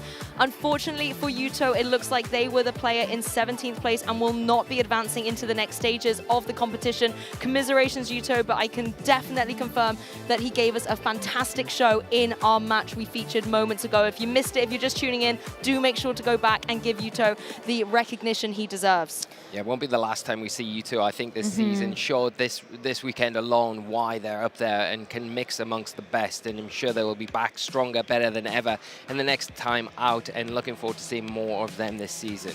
Yeah, but Japan is not going to go without representation in this top 16. Ko Tsukire is a world champion in the seniors division, and of course we have Shohei Kimura, our 2023 world champion, and he is going to be facing off against a junior world champion there, Nicholas Khan. I mean, honestly, when you take a look at this top 16, it is absolutely stacked with previous champions at the world international level and the regionals level. And so I can't wait to see who it's going to be that actually ends up winning the whole thing. Well, that's how we started off our day today, right? We had Wolf versus Giovanni opening the show here on Saturday. And now we have you said, Rose, a plethora of different champions. We also have 6 Italians here in the top 16. That's incredible from a region that has been already getting a lot of championship wins in Europe over the course of the 2026 season. Yeah, Costa not looking so good on our prediction now, are we? But I think, no, it just shows how strong that region are, Lou. But, you know, some blockbuster games that we've got in this top 16, and we're not even close to that kind of finale yet,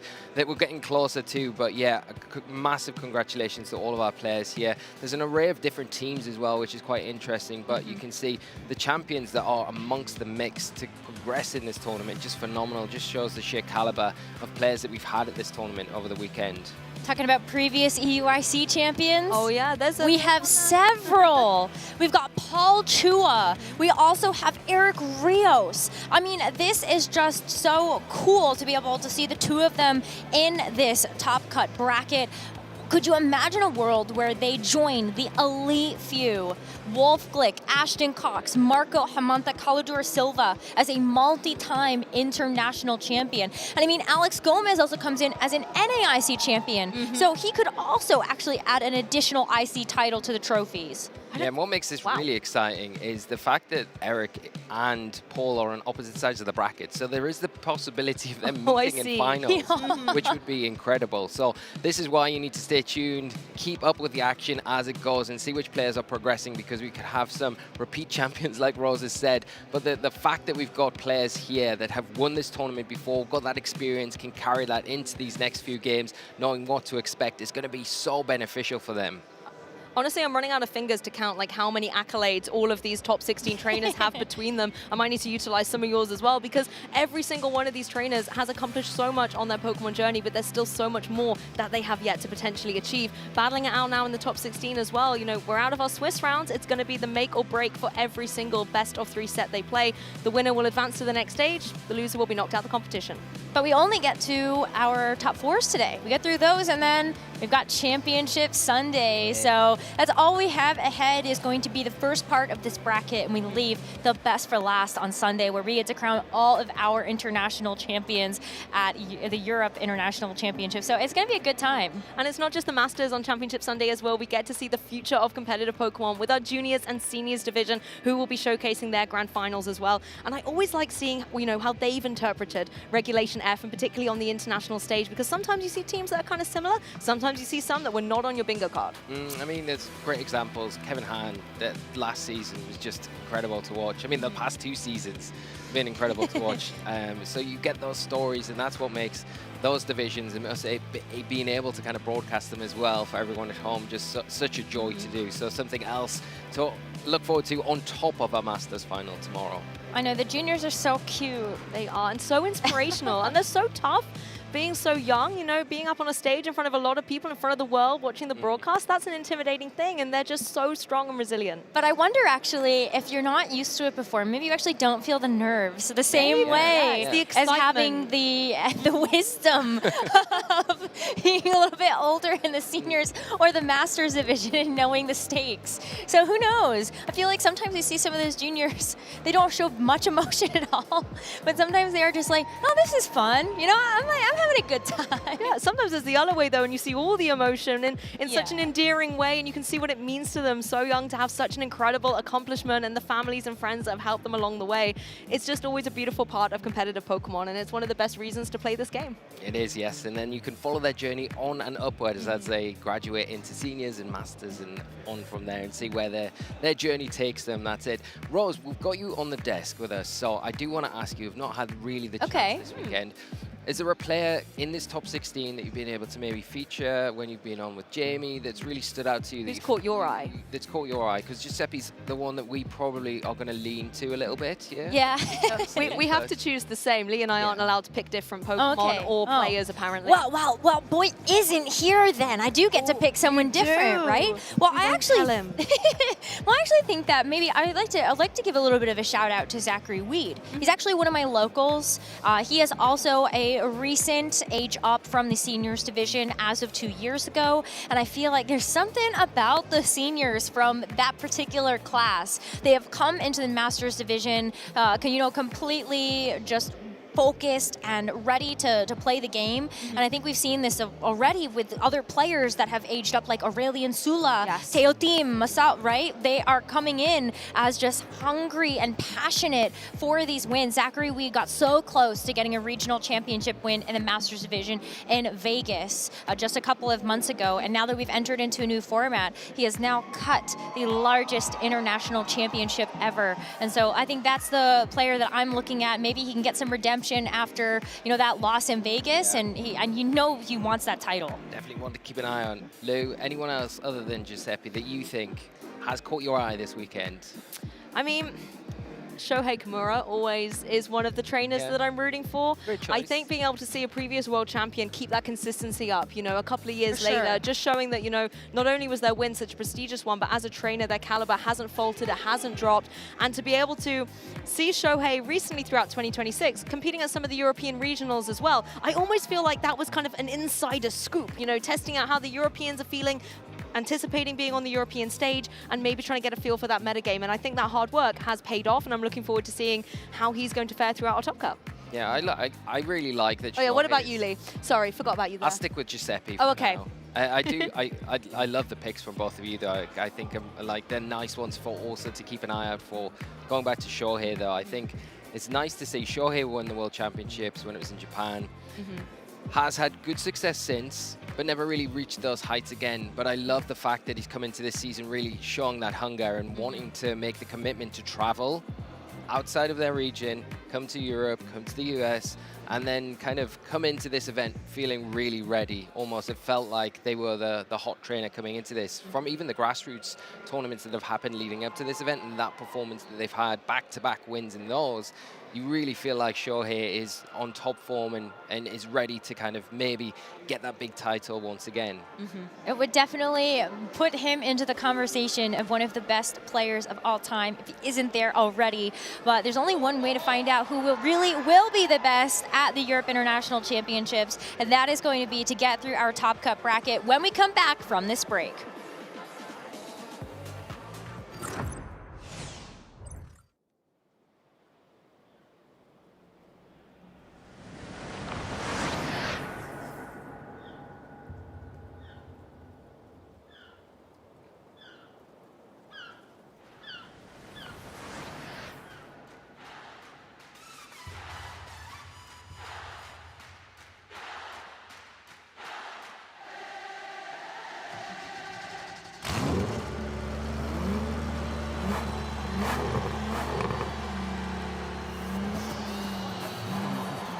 Welcome to the 2025 Pokemon World Championship!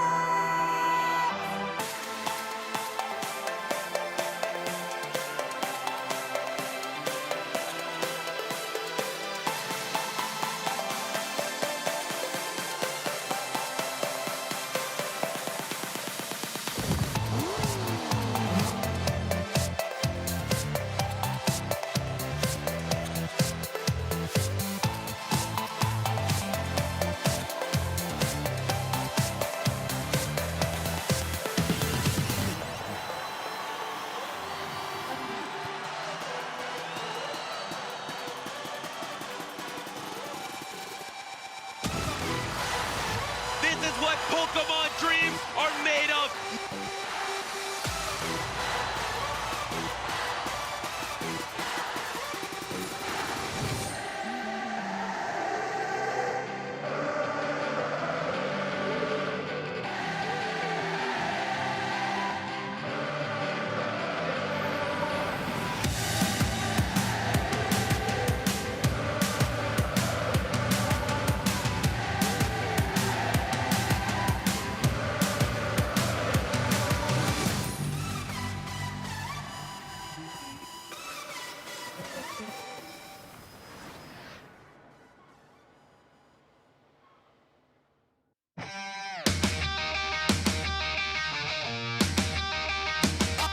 I train hard, go hard. I'm a real rock star. Got the fire in my veins, yeah. I'ma go far. I'm a maverick, havoc in my way, high stakes, and I'm dishing out moves. Time to step up through the plate, and I'll battle anywhere. Yeah, I'll step up anywhere. Name the place, and I'll be there.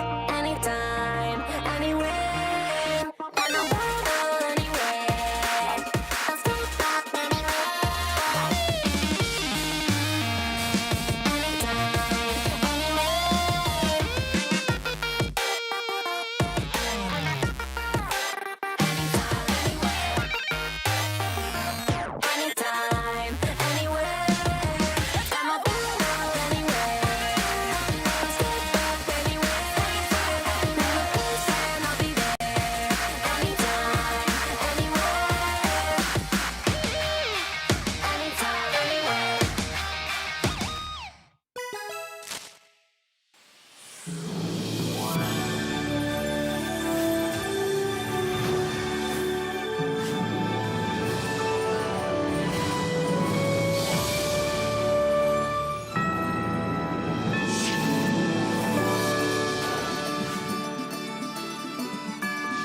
Welcome back, everybody, to the 2026 European International Championships. We are live here from the London Excel Center, where we are in the midst of our first top cut in the largest tournament ever. My name is Rosemary Kelly, and I'm joined once again by Jamie Boyd. And before we get into our top cut action, I have a question for you. Really? Ooh, Okay. no reverse card. Now, if you no. take a look at this lower third, I want you to tell me what these 4 Pokemon have in common. Okay, I was not expecting this. Okay. Well, they don't share a typing. Pyukumuka is a standalone Pokemon, whereas the rest can evolve. Is it one of their base stats that's the same? No. Because they've all got very low base stats. No. Okay. No, it's not about friendship to evolve. No. Because obviously Pyukumuka does not do that. Chat, help me out. Send your psychic vibes to me. I feel like he's not going to get this, and that's on purpose. Yeah, I assume that this was intentional payback for me, Yeah, yes. it is. Yeah, after the impossible questions that you gave us, I have an impossible one for you. I'm going to give you 15 more seconds to think of an answer. I'm not seeing a connection there. All right. Is that it then? I thought you said 15 seconds. I surely have 10 more. True. 8. 4. Maybe like a move that they all learn. Ooh, a move. A move. Splash. Do they all learn Splash? Nope. Okay. They all learn Helping Hand, and they don't have any hands. Okay, that's a good one. I like that I lost to that one. That's good. Really like it. I believe that I should earn a point for Yes. saying 5 claps when none of those Pokemon have hands. Yes, that is. I will accept that. Yes! Yes. All right. Very Okay, good. Well done. Good vibes going into our first top cut match. Let's go ahead and show you what we've got on the docket for you. We are so excited to be able to bring you the match between Frederick Hoy-Nielsen and our senior world champion, Ko Tsukide. Yeah, it's going to be an incredible game here. We've been seeing how these trainers have been developing over the course of the season. Frederick Hoy-Nielsen, with his brother Nikolai as well, both are a force to be reckoned with, especially when they've got the Ursaluna helping them out. They've been using the Blood Moon very consistently, but it seems like in Regulation F, they'd like to go back to the regular old Hisuian version of the Ursaluna paired with Cresselia, a pairing that we, I think, hyped up right at the beginning of the Regulation F format 2 years ago, and then it became a Porygon 2 instead of Cresselia. But Frederick is really backing that duo once again. There is a reason why I feel like Cresselia has been such a good partner for the Ursaluna, and I think a lot of it has to do with Lunar Blessing. There have been a couple of different variations of the Cresselia, but the one with Lunar Blessing does give you the ability to help kind of give some additional healing to the Ursaluna, and then also like you get your burn back from the Flame Orb at the end of the term, even though Lunar Blessing is supposed to get rid of all of those status conditions. Yeah, and as we can see, Frederick is sticking with that Cresselia, whereas as Kosugade, I mentioned, the Cresselia turned into a Porygon 2, and that is what Ko is going with. It's what ended up winning EUIC 2 years ago when we had this format, and we can see the accomplishments on the screen. As you mentioned already, Kosugade was able to take that Senior World Championship victory with that Togedemaru. I remember that turn. That was one of the best turns, I think, that has ever existed in Pokemon. It was incredible. Agreed. Yeah, that was a definite standout to me. I feel like whenever we get the unique Pokemon like that, those are really the ones that end up going down in the history books for competitive Pokemon. But let's dive in a little bit deeper into the team compositions that we have here. You talk about the Lunar Blessing. This Cresselia is actually going to have another trick up its sleeves, Helping Hand. And the reason why I didn't include this Pokemon in that list is because I'm going to curse everybody with this, but you see the two little attachments to the Cresselia from the little arcs? Those are actually hands. I didn't actually know that, and I've seen Cresselia use Helping Hand many times across the decade or so that I've been beating, so yeah. And we've said it makes perfect sense as a partner with Ursaluna. You're able to beat off the ground with Levitate, so you can Earthquake next to yourself. Porygon 2 has to Terastallize to be able to do that. Cresselia is just going to be able to do it regardless. And then we've got the Lunar Blessing to be able to help it out. It's got Swords Dance instead of Headlong Rush on the Ursaluna as well, so it's going to be able to set up and sweep very, very comfortably. And speaking of setting up and sweeping, you can do that immediately with a Dondozo and when you switch in the Tatsugiri. So for the way that Frederick and his brother Nikolai seem to like to play the game is, here's my lead, I'm going to do a load of damage, and now you need to deal with my second mode in the back. So the way that I see this team, specifically because it is Frederick, is it's likely he would like to lead with Dondozo, to spread a load of damage, and then when you've managed to deal with Dondozo, well, now can you deal with the Cresselia Ursaluna that's waiting in the back? And then, of course, the Ogerpon and Incineroar is going to round that out so that if you don't want to go with the Dondozo mode, you got Redirection to be able to set up Trick Room with Ogerpon. You've got Fake Outs to be able to set up Trick Room, and you've got the ability to just immediately U-turn and Trick Room into the Ursaluna, get that Guts going immediately.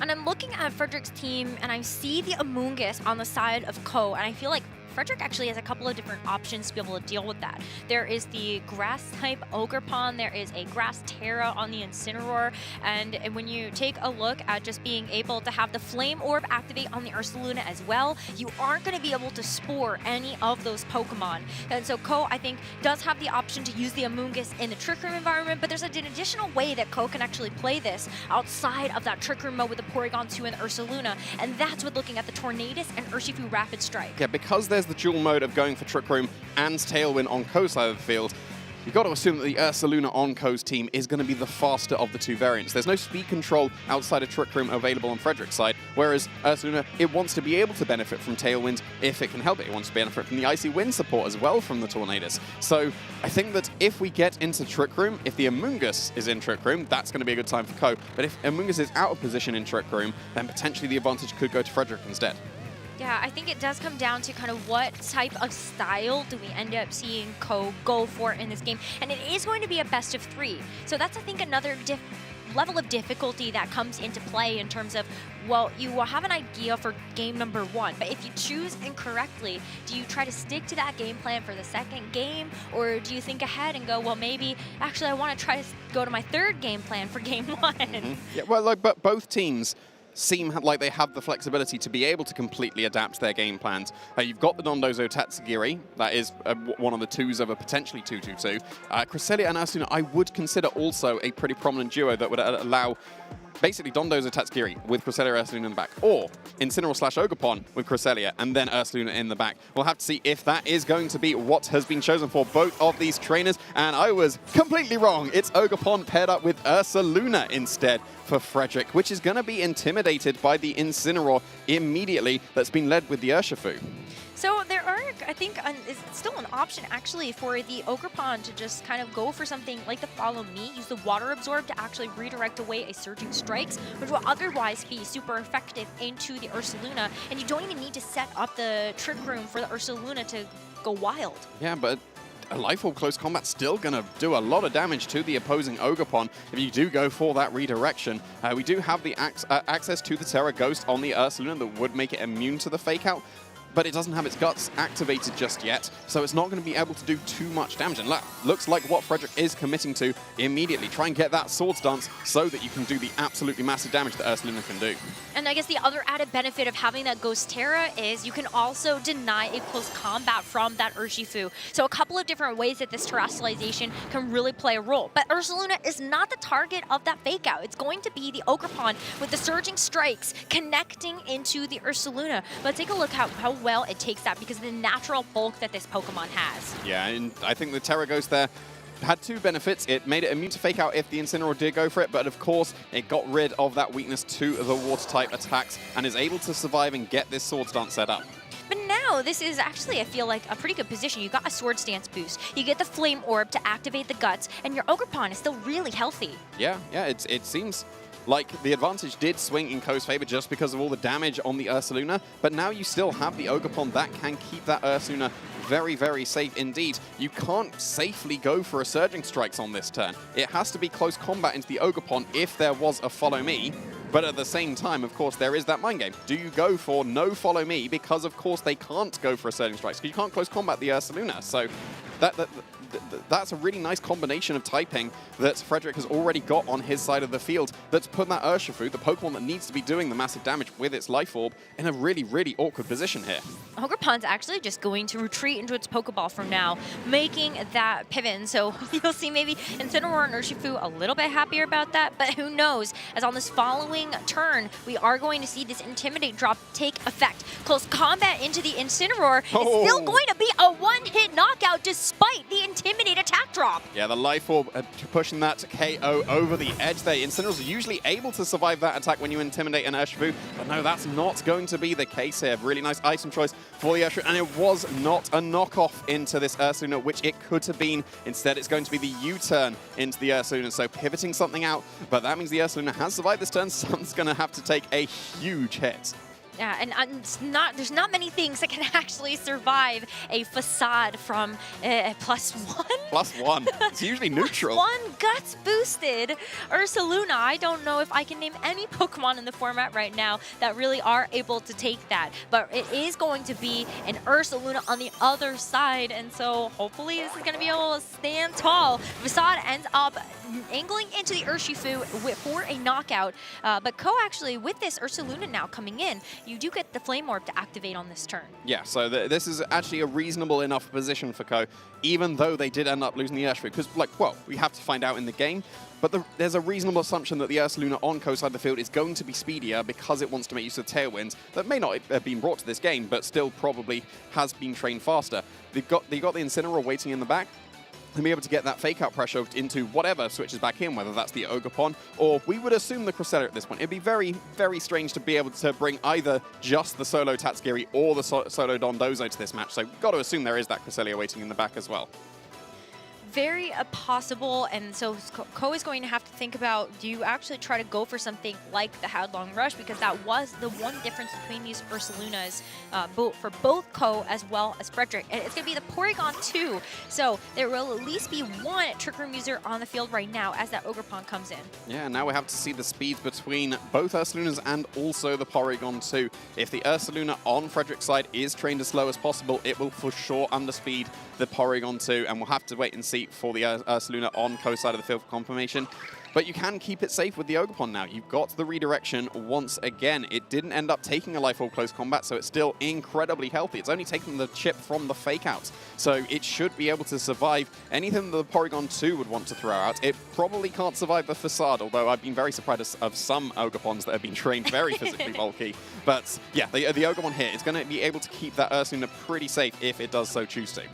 It is tough with the Incineroar off the table for Frederick, but you still have terrestrialization available here for Ko. It is going to take that Ghost Terra, so it can no longer be affected by Facade. And it also doesn't take super effective hits from the Ivy Cudgels anymore. Frederick plays it safe, goes for the Protect on his own Ursaluna, knowing that it does have a lot less HP to play with. As Ivy Cudgel comes out, it is going to do just about half. There's no critical hit, and there's not one needed to get the knockout onto this Ogerpon. Yeah, and Porygon 2 is going to be able to do whatever it wants this turn. It's just going to be an Ice Beam. I was going to say, if it was a Trick Room, then that could have been a potential misstep. but still keeping his Pokemon assumedly faster than this Ursaluna waiting on Frederick's side of the field that has just gone for Protect. And if that is the case, that the Ursaluna is the slower of the two, then there wouldn't be much stopping the Ursaluna being KO'd here on Frederick's side of the field outside of a double Protect, because as we now confirm, that was the Cresselia waiting in the back to probably try and set up Trick Room ready when the Ursaluna had set itself up, but it's gone for the Protect on this first turn, so it's got to go for that double Protect. If it does get it and Trick Room gets set up, that's a fantastic position for Frederick, but if it doesn't, then it's surely going to be KO'd in game 1 for Ko. It is a bit unlikely for this Ursaluna to be able to get the double Protect on this turn, but you are right. If Trick Room gets set up, Frederick seems to be very confident that the Ursaluna would be able to have the speed advantage under Trick Room conditions. But has Ko read into that? Doesn't even matter though, as this double Protect fails from Frederick, so it is susceptible to this headlong rush. Doesn't even need a move that strong to be able to pick up the knockout there, as the Ursaluna is felled. Now Frederick is down to just this Cresselia, and it will be a very easy task here for the rest of Ko's Pokemon to get through. Yeah, Cresselia is so not offensive on this team at all. Like, even though that Ice Beam did basically nothing, there was that Trick Room attempt with the double Protect, but Cresselia is not going to be able to do this one in the slightest. No, and even though this Ursaluna is on the timer, I think we've got to be using this time to be thinking about what is going to happen in this game too. And for Frederick, maybe it is just going for Trick Room sooner. I think that may be an option, but it's tough when you know that Ko does have a couple of different ways to kind of play with the speed advantage outside of the Trick Room mode too. Yeah, well, we do have that potential Dondozo and Tatsugiri mode for Frederick, and the Among Us was not brought to that game from Ko's side of the field. The Pokemon that were brought do seem reasonably susceptible to that Dondozo. Yes, you do have the Intimidate available on the Incineroar, but I don't think that's going to matter in the face of the Oblivious Dondozo. So then that doesn't even particularly help you. It kind of has to be the Among Us as the main Dondozo answer. So it was really smartly done by Ko to leave the Among Us and calling that it wasn't going to be Dondozo Tatsugiri, but that could be a very, very reasonable mix-up for Frederick. But Dondozo does have Terra Grass. Is that something that you feel like might dissuade Ko from bringing the Among Us if he suspects that Dondozo is going to make an appearance? I'm struggling to see what else Ko would really have for that Dondozo. You could, I guess, potentially set up Trick Room with the Porygon 2, and then you can slowly chip away at it, especially because it's Covert Cloak and not leftovers, so every bit of damage that would go onto the Dondozo would be permanent, so then you can eventually break through it. We'll have to see if Ko does stick with the same strategy, because if Frederick still goes with the 4, not the Dondozo Tatsugiri mode, like you said, get Trick Room up sooner. Whether that's going to be, well, maybe I do actually sacrifice the Ogerpon by going for the redirection, and then when it's KO, well, suddenly here's Cresselia, and you haven't dealt with my Ursaluna quickly enough. So I can just go for a Protect and Trick Room, because the Pokemon that Ko had, well, if it was the Incineroar and Urshifu, I don't know, actually, maybe that would be pretty close into the Cresselia if it would have been able to pick up KO, maybe because of the Life Orb. We saw how strong that close combat was. It one-shot the opposing Incineroar, even with the Intimidate. Yeah, because I guess, like, when I think about the Urshifu, like, usually it's Mystic Water. So that is only an item that is going to boost up the water-type attacks from an Urshifu, and otherwise I think close combat is pretty heavily affected by an Intimidate drop. But the Life Orb, definitely a great item to have in this situation. Ahead of this game number 2, Ko Tsukide is going to be leading the match set with a game win. A win here means he moves on to the top 8 of this bracket. Frederick Coyne-Nielsen does not have a World Championship win or an event win under his belt. He's really hoping that he can keep the dream of the EUIC Championship alive, but he needs to win these next 2 games to do that, a reverse sweep. And with this second game, we do see an adjustment to the Dondozo. Yeah, and of course, you should never ever lead with your Tatsugiri with the Dondozo. You should always lead with something else and then switch into the Tatsugiri, unless there's a Gothitelle. But of course, there's no Gothitelle. So yeah, the Among Us switch up though, called the Dondozo. Among Us was left on the bench in the previous game, calling that there would be no Dondozo, but now it is here. And it is probably forced into the Terra Grass immediately in the face of the Among Us. But the nice thing about the Among Us against a Terra Grass Dondozo, yes, you threaten the spores, but as soon as you go for the Terra Grass, well, here come the Sludge Bombs that could potentially get the poison and do super effective damage and really, really add up as well. And then you to make yourself susceptible to the Flare Blitz also. There are just so many different options that Ko can actually get around this Terra Grass, and especially if he calls this correctly with the Dondozo going for terrestrialization, then you can start chipping away at this Dondozo no matter what. You could also even just go for something like a knockoff if you want to just play around the potential for that Terra. But we do see the combination of the Dondozo and the Tatsugiri alongside that terrestrialization. So I think what's next to follow, we'll have to see how long this Dondozo has in this game. Yeah, it's one turn of prediction with the Amoonguss. Like every single turn after this is going to be a Sludge Bomb. But do you Sludge Bomb immediately calling the Terra Grass, or are you going to go for the Spore? Because there wasn't a fake out here. Of course, the Covert Cloak was going to keep it safe there, and the Terra Grass makes it immune to Rage Powder, so that's just a very clean knockout into that Incineroar. So is the Amoonguss going to call it with a Sludge Bomb or Spore? If it's a Spore, it will not Spore, be okay. effective, and that is exactly what it is. At least Dondozo was able to get one knockout here for Frederick. This Dondozo still has 2 more Pokemon to get through on top of this Amoonguss, but it actually did a pretty considerable amount of recoil to itself because that Wave Crash was a one-hit knockout. Yeah, and if it goes for the Porygon 2, it would still do a lot of recoil. Of course, Porygon 2 is one of the bulkiest Pokemon that we do have in the game when it is carrying that Eviolite, and therefore it should be able to survive the +2 Wave Crash pretty comfortably. But I guess the awkward thing here is you surely want to Trick Room against the Dondozo. But then if you Trick Room to be able to deal with the Dondozo, well then that opens up the Ursaluna that could be waiting in the back. Yeah, it is a kind of catch-22, isn't it? Because you really don't want to give that speed advantage up.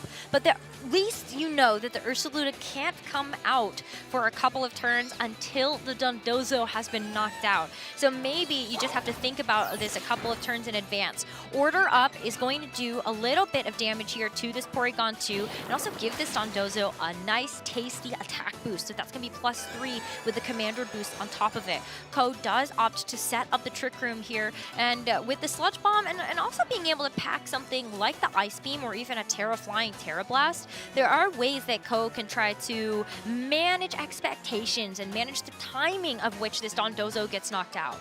Yeah, I think the Sludge Bomb just didn't do enough to be able to pick up the knockout on the Dondozo. A Poison would have been able to put it in range. And of course, every single time you face the Dondozo, the most ideal situation is you KO the Dondozo with your first attack so that the second one is redirected into the Tatsugiri.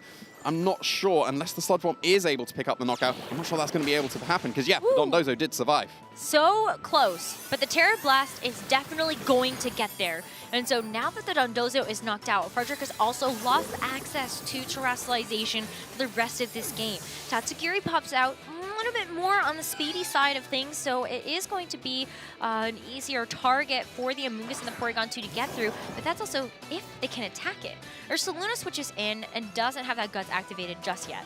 Yeah, I think one of the nice things that can happen here is that because this Tatsugiri both has safety goals and therefore is immune to the Amoonguss, and has access to Taunt, you can Taunt the Porygon 2 and stop a reversal of Trick Room to be able to get out of that, ready for your Ursaluna waiting in the back if you do want to be able to go for that. Of course, the Ursaluna, it's not burned at the moment, and it surely has to protect on this turn, because otherwise it is susceptible to a Spore coming out. So we'll have to see if that's going to be a potential risk that Ko could take, because you got to protect, right? But because you've got to protect, do you go on the offensive? I wonder if Ko is going to read this Protect and just bring something out so that you can get, yeah, I mean, like Ursaluna can definitely do the job, but with this Tatsugiri, if it actually doesn't use the Taunt, then I think Ko is going to be a bit surprised as the Muddy Water is going to connect onto one Pokemon, but it critically misses the Ursaluna that it would have been able to do super effective damage into. So Trick Room gets reversed. Ko kind of gets his wish with bringing in his own Ursaluna completely unharmed.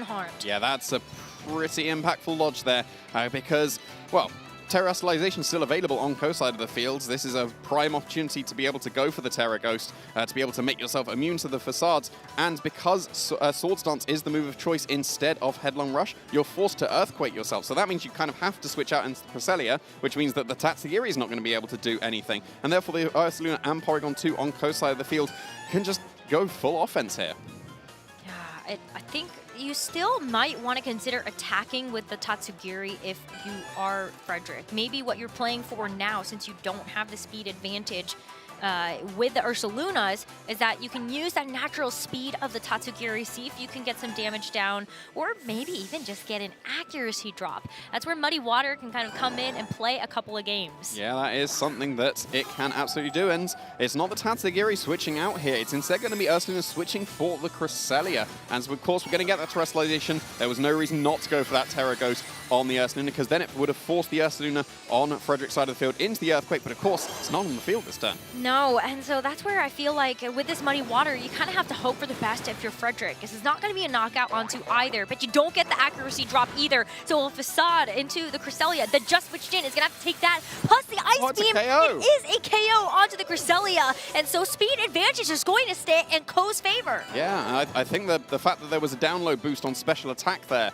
was probably the decider. Ice Beam shouldn't have been able to pick up the knockout on the Cresselia if the Porygon 2 was a neutral special attack. And yeah, like you've said, Ko gets to decide the speed order for the rest of the game. The Porygon 2, it's probably in range of Draco Meteor, but you need to be going for Muddy Water accuracy drops, I think, at this point, if you are assuming that the Ursaluna on your side of the field is the slower of the two. So, and we've seen Muddy Water is not going to be able to pick up the knockout on the Porygon 2. So, yeah, which one do you go for? Do you go for the probable KO with the Draco Meteor, or do you risk those accuracy drops that I think maybe you might be forced into? Unless you think that the Draco Meteor is enough into the Ursaluna, that would be very close, because Safety Goggles Tatsugiris are run bulky, not offensive. You gotta think, though, that with Tatsugiri's move pool, there is a chance to miss on both of these attacks. But you have to risk it if you want to be able to get yourself back into this match. Ko still has a couple of Pokemon to play around with, one of which is the Amoonguss that is still going to sit at full HP. And to keep it even safer, he's going to use Protect on this Ursaluna, so you can kind of scout out what Frederick is going to go for. Hopefully this Amoonguss can kind of soak up the damage that this Ursaluna would want to use, and it is going to be that Facade. It is connecting with this Amoonguss. Rocky Helmet is going to help kind of get a bit of chip, but Ko had to sacrifice the Amoonguss to get this done. Yeah, and that allows just a tiny little bit of extra damage into that Ursaluna, which might put it in range of Draco Meteor, but at the same time, the Rocky Helmet chip damage paired with the burn on the Ursaluna on Frederick's side of the field might have put that in range of Facade, because you can't knock out an Ursaluna with full HP with a Facade, but it's taken like noticeable chip. It's going to be very close if it's going to be in range. And like we've already said, the Draco Meteor probably needs to be clicked here to be able to pick up a knockout on either Pokemon. It'll be really close if it's going to be in the Porygon 2, and it's less close now with the extra turn of burn into the Ursaluna that's gone for Protect. So if Frederick wants to go for the Draco, you're not going to go for a double Protect this turn. You need to just go on the offensive. So yeah, are you going to decide Draco Meteor into the Porygon 2? Is that going to be a KO? Is it going to be into the Ursaluna because it's just protected? Or do you still go for the Muddy Water accuracy drops? I would err on the side of Draco Meteor into that Ursaluna because of that extra round of burn. You have to get the call right. No matter what it is that happens, Frederick has got to get it right.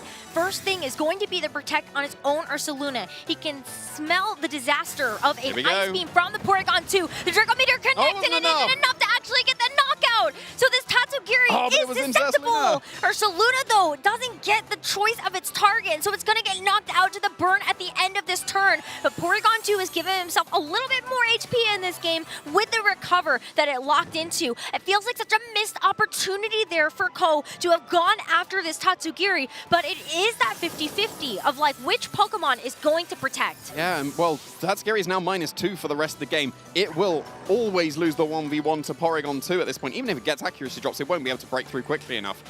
And just is the Ursaluna in range of Ice Beam now? Because that's what I think what it's going to come down to. The thing is that Porygon 2 did get an attack boost on the download coming back in. So there isn't a special attack boost for those Ice Beams.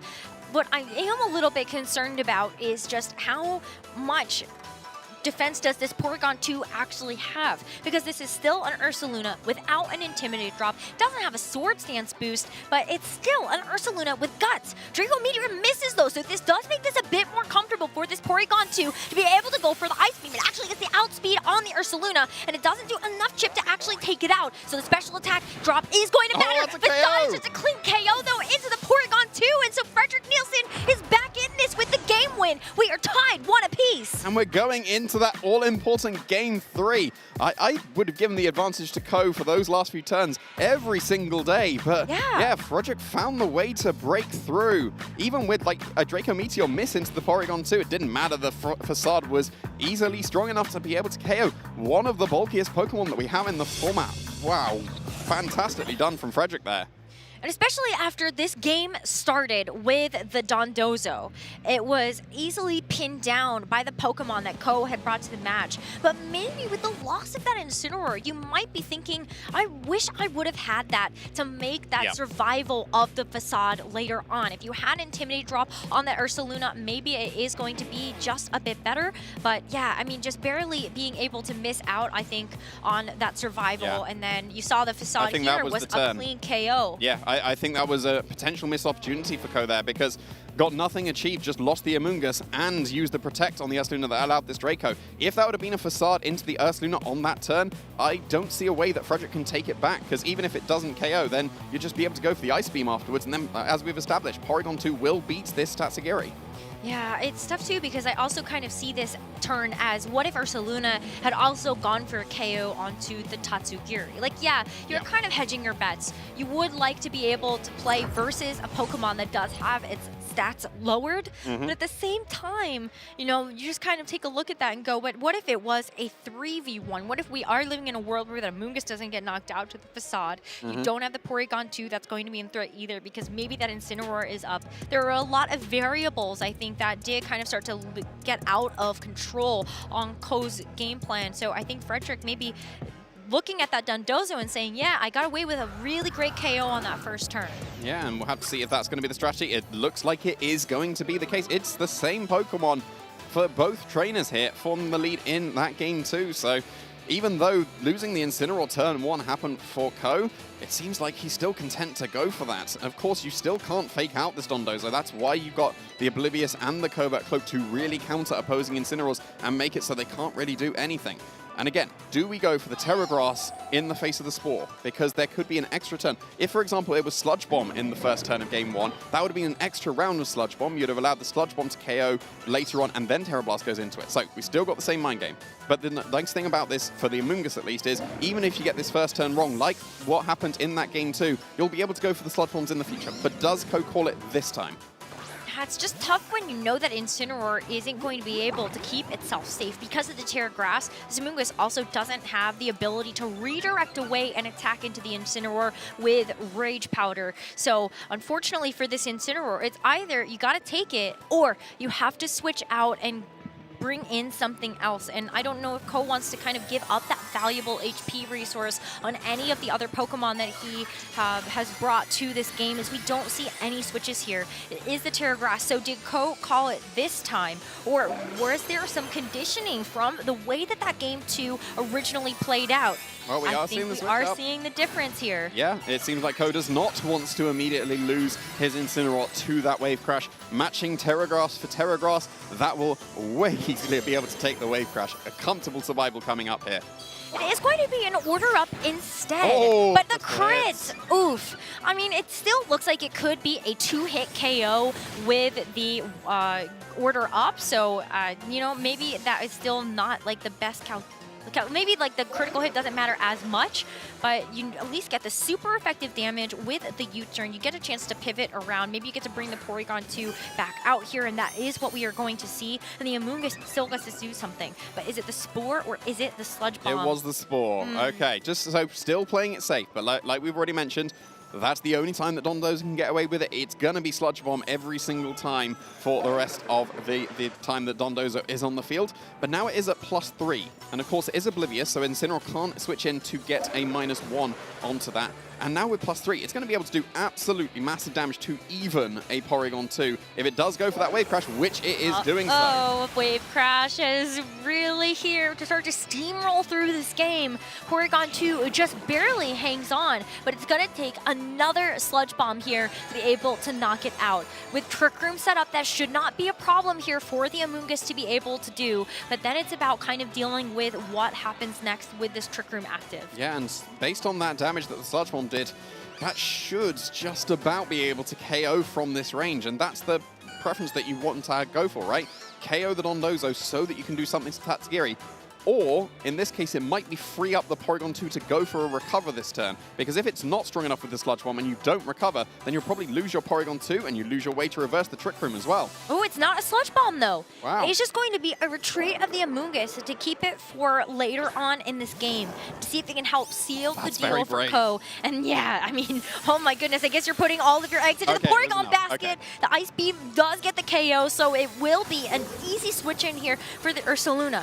Whew. You got a chance to breathe for a second, and your Guts is going to activate at the end of this turn because of the Flame Orb. Yeah, so you get a 1-up on Frederick in terms of your Ursalunas, because of course, if Ursaluna joins the field for Frederick, it's not going to be burned on this first turn. That doesn't particularly matter when it comes to a KO into the Porygon 2 that didn't decide to recover. That will be in range of a Facade for sure, even without the Guts boost. But then, of course, the Ursaluna on Ko's side of the field can go on the offensive. The Tatsugiri is easily going to be a KO to a Facade. If you have the Ursaluna still available and attacking to KO the Porygon 2, it could take that massive Facade. It can survive, but it will take so much damage on the way and might even put it in range of Sludge Bomb, even if it is resisted.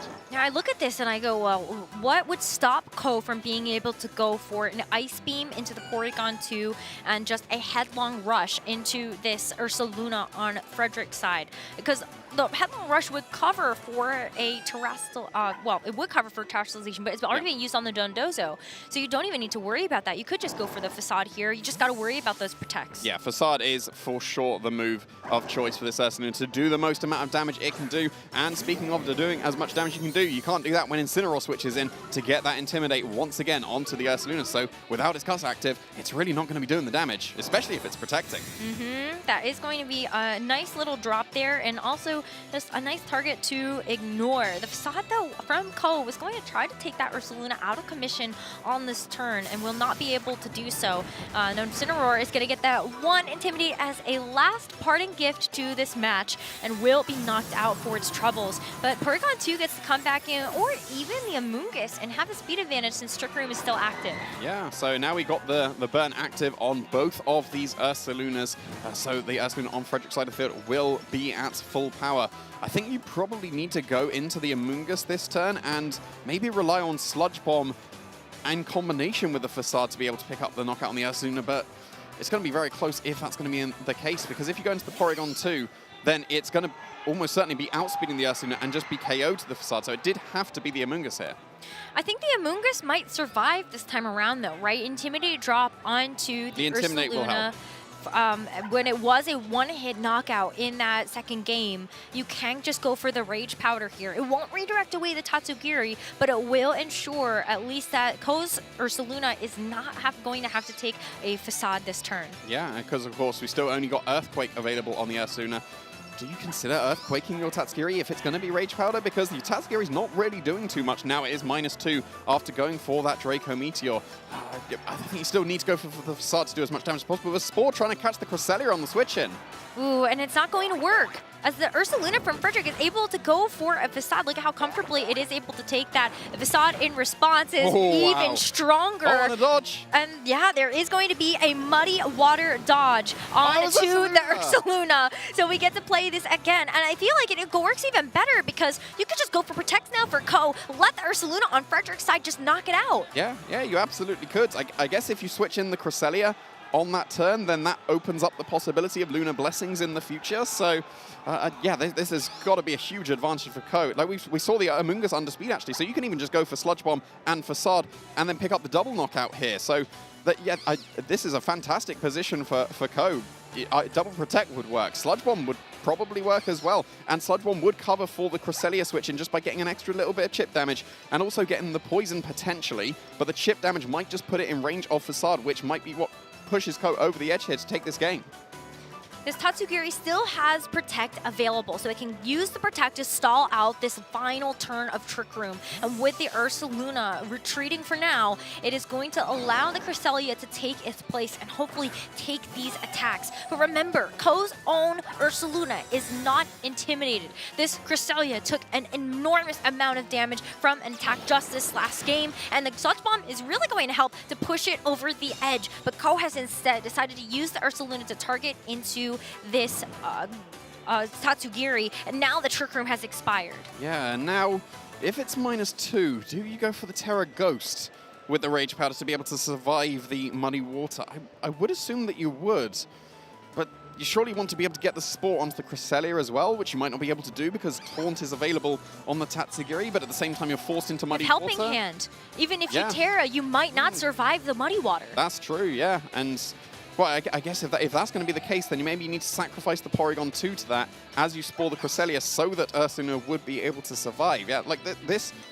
It seemed like a lot of the time the advantage has been with Ko, but there's been a few plays that Frederick has available to him to try and get the KO, and well, there's no terrestrialization at least. There is that helping hand. I think you just have to hope that the Muddy Water is going to miss the Ursaluna again. There is one miss that has come through, and it's going to be on the Amoonguss, not the one Pokemon that Ko wanted. It would have loved to have that Ursaluna be able to continue to provide power in this game, but now the offensive pressure is going to have to come through from an Amoonguss and a Porygon 2 versus 3 Pokemon remaining here for Frederick. Yeah, I think the Porygon 2 could be able to do it here, but you have to get just through this last time. If you can get a recover off, I think Porygon 2 could be able to take it.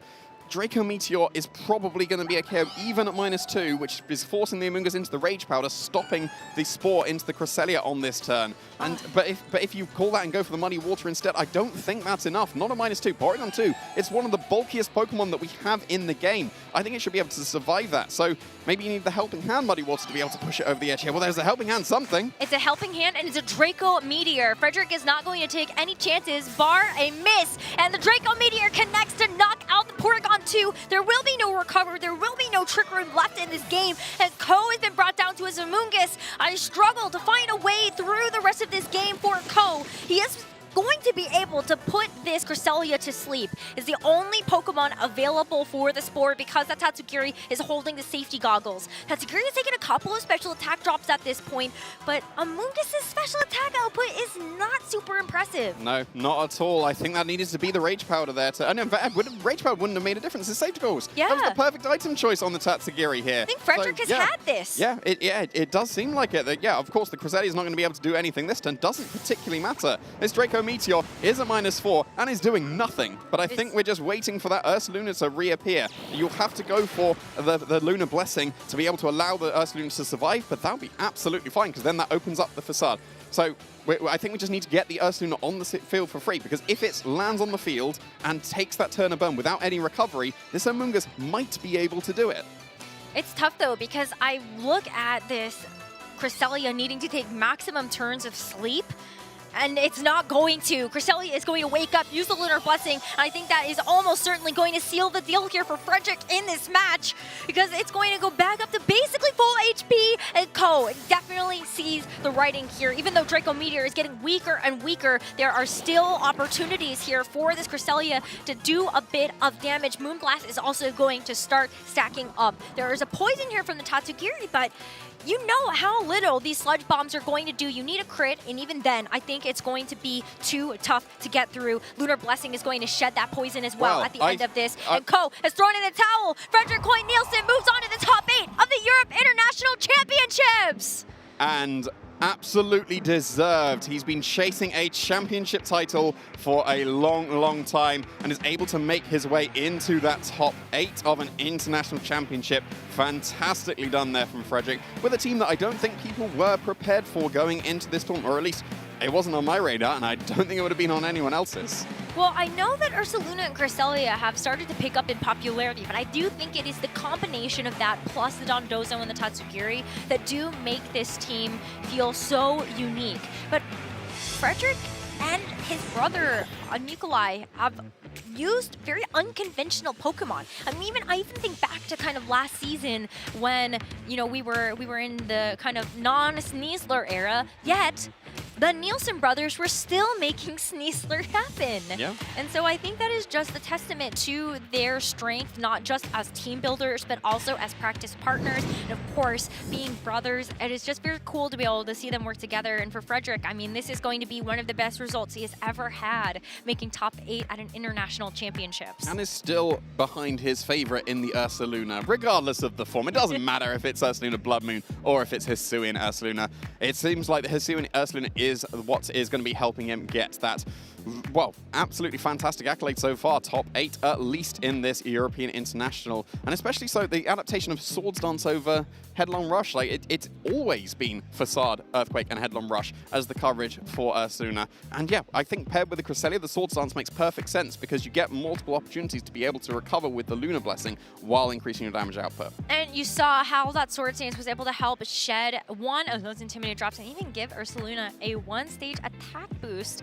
And you just kind of started to run away with things in that game. And so, you know, super happy to see Frederick be able to bring this team to success, but commiserations to Ko Tsukide, still an amazing player from being a world champion, and hopefully we will get to see more of Ko later on. I know this is why these international championships are such an international draw, especially for our competitors that are there in the Pokemon Company regions that use those nationals formats, and that's because those direct invitations to the world championships are on the line, like what we saw Yuma Kinugawa get at LAIC. Well, yeah, look, we've been saying, could Japan take the full sweep? And Frederick is defending here in Europe, at least for now. Of course, there's at least one more Japanese player. There's Shohei Kimura that could still do it for Japan, but EU defending for now, at least. Yeah, and what better way to do it? I feel like there was a time where I felt, though, EUIC, it was so funny. We would have all of these different international challengers come over, but EUIC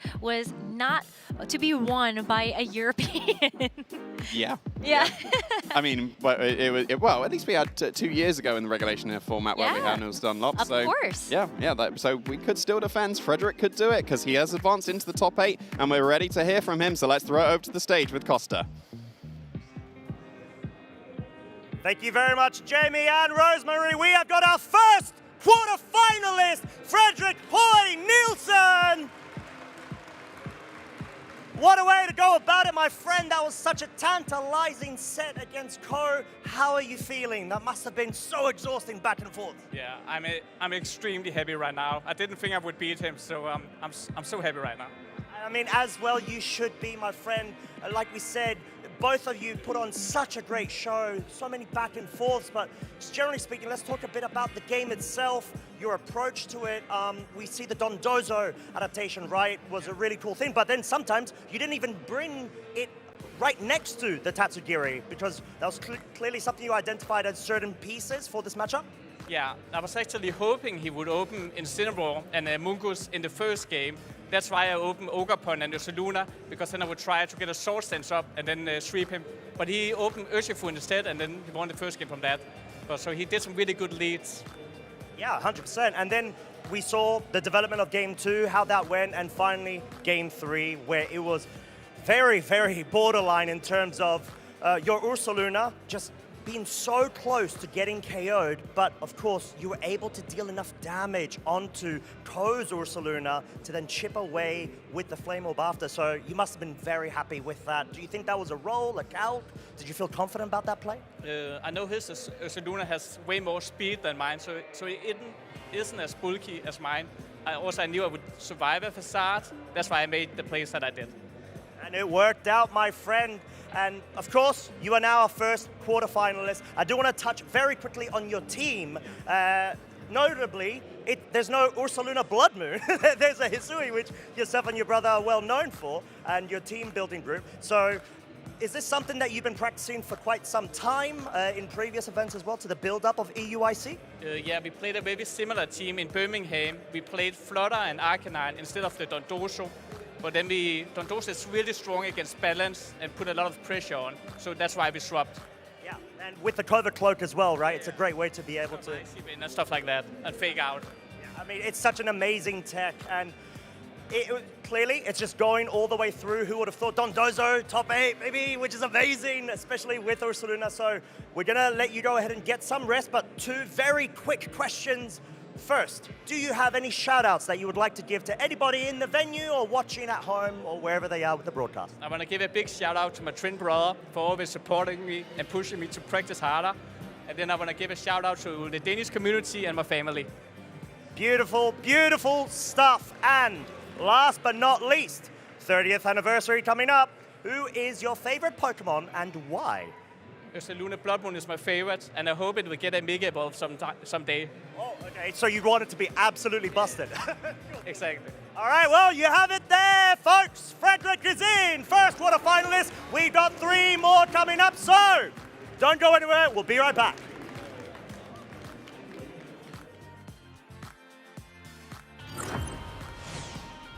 Hey trainers, welcome to Pokemon Championships History, the series where we take a look at some of the most memorable and exciting matches in the past of the Pokemon Championships series. My name is Jeremy Jallin, and today I'll be talking about the 2017 Memphis Regional Championship Finals, where we had a clash of 2 of the best players that the TCG has to offer, Azul Garcia-Griego and Michael Pramawat. Hello, I am Michael Pramawat. My name is Azul Garcia-Griego. Even back in 2017, both of these players were no stranger to the final stable, with Azul having 4 regional wins to Michael's 6, the most at the time. Who is your biggest rival? Biggest rival? Yeah. That's a tough one. Probably Michael Pramawat. All right, yeah. My biggest rival would be Azul Garcia-Griego. We always have good games when we play. We play each other a lot in local events, and then in the top 8s, top 4s in major tournaments. Most recently, we met in the finals of Memphis Regionals. But at the end of the day, we have 2 familiar faces, Michael Pramawat and Azul Garcia-Griego. These 2 players actually faced off in the top 4 at that San Jose Regional Championship not that long ago. And you know, Azul got the best of Pram in San Jose, so this is perhaps a bit of a grudge match.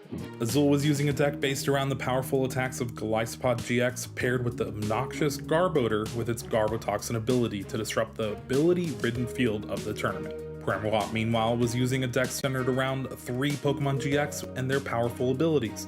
Zoroark GX with its Trade, Lycanroc GX with its Bloodthirsty Eyes, and Tapu Lele GX with its Wonder Tag. Both Azul and Pramawat start with a Wonder Tag to search for a Bridget to get a bench setup. Azul is able to play down a Garbodor to start locking down abilities, but Michael has a quick Field Blower to start applying pressure early. Rising 2 Golisopod GX means Azul was focused on protecting the one he had, and thanks to the card Acerola, he was doing just that. Acerola picking up that Golisopod GX and all the damage with it. Garbotoxin, in combination with N, forces the game to slow down, and Azul jumps ahead on prizes once more. Michael responds with a Puzzle of Time, a unique item card that allows you to recover any resources if you have 2 copies, to bring back Field Blower and enable his abilities yet again. N disrupts Azul's hand once more, Pram's last. What Azul draws off of these 2 could determine the outcome of this game. And out of 3 cards, Azul has set up for the winning attack on the next turn. And the Float Stone. Michael top decks the last Field Blower in his deck, which gives him access to trade once more. The first trade finds another 2 copies of Puzzle of Time. This enables Pram to get a KO on the heavily damaged Golisopod GX with Guzma, and with no cards in hand, it is looking like the scale has shifted in Michael's favor, as he has the strong energy needed for the last KO and takes game 1. Everything went Michael's way after a few turns in the middle that kind of looked iffy, and he's 1 game up in the finals now.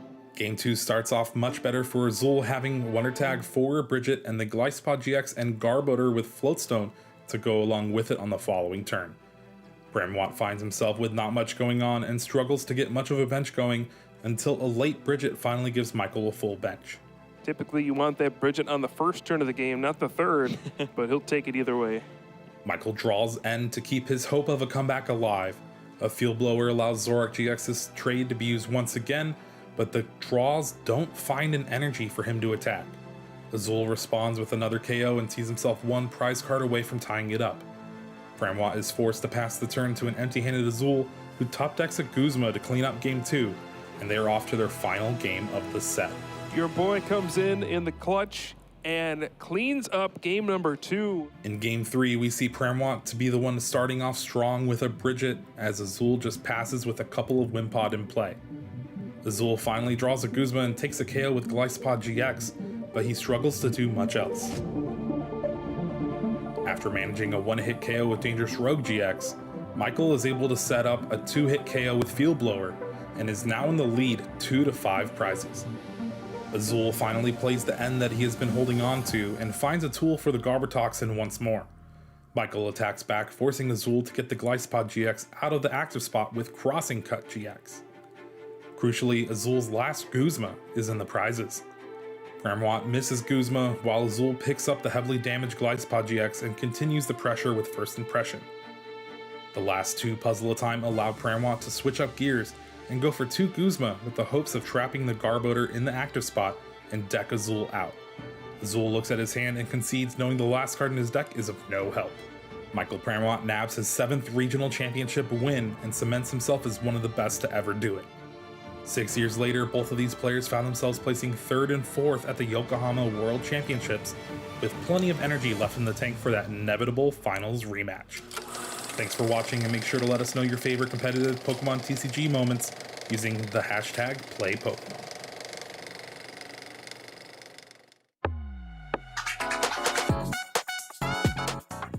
My favorite Pokemon is Xerneas. I just really enjoyed clicking Geomancy back in 2019.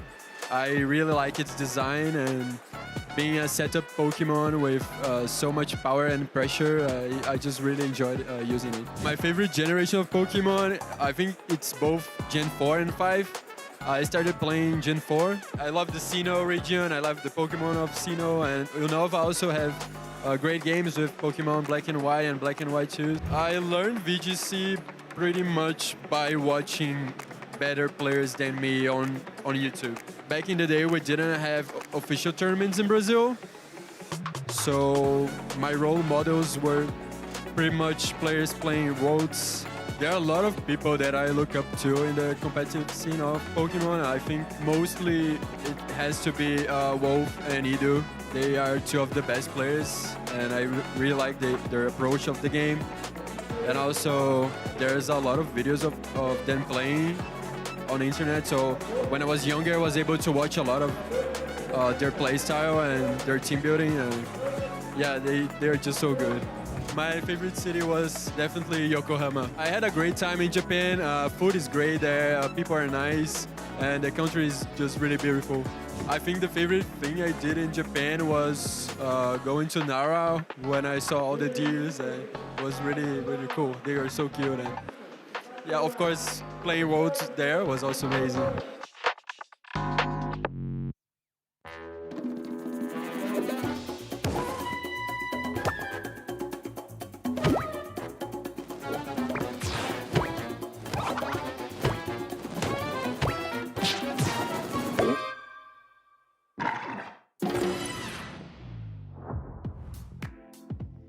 Welcome back, Pokemon trainers. We started this European International Championships with over 1,400 competitors, and now we have whittled it down to just 8.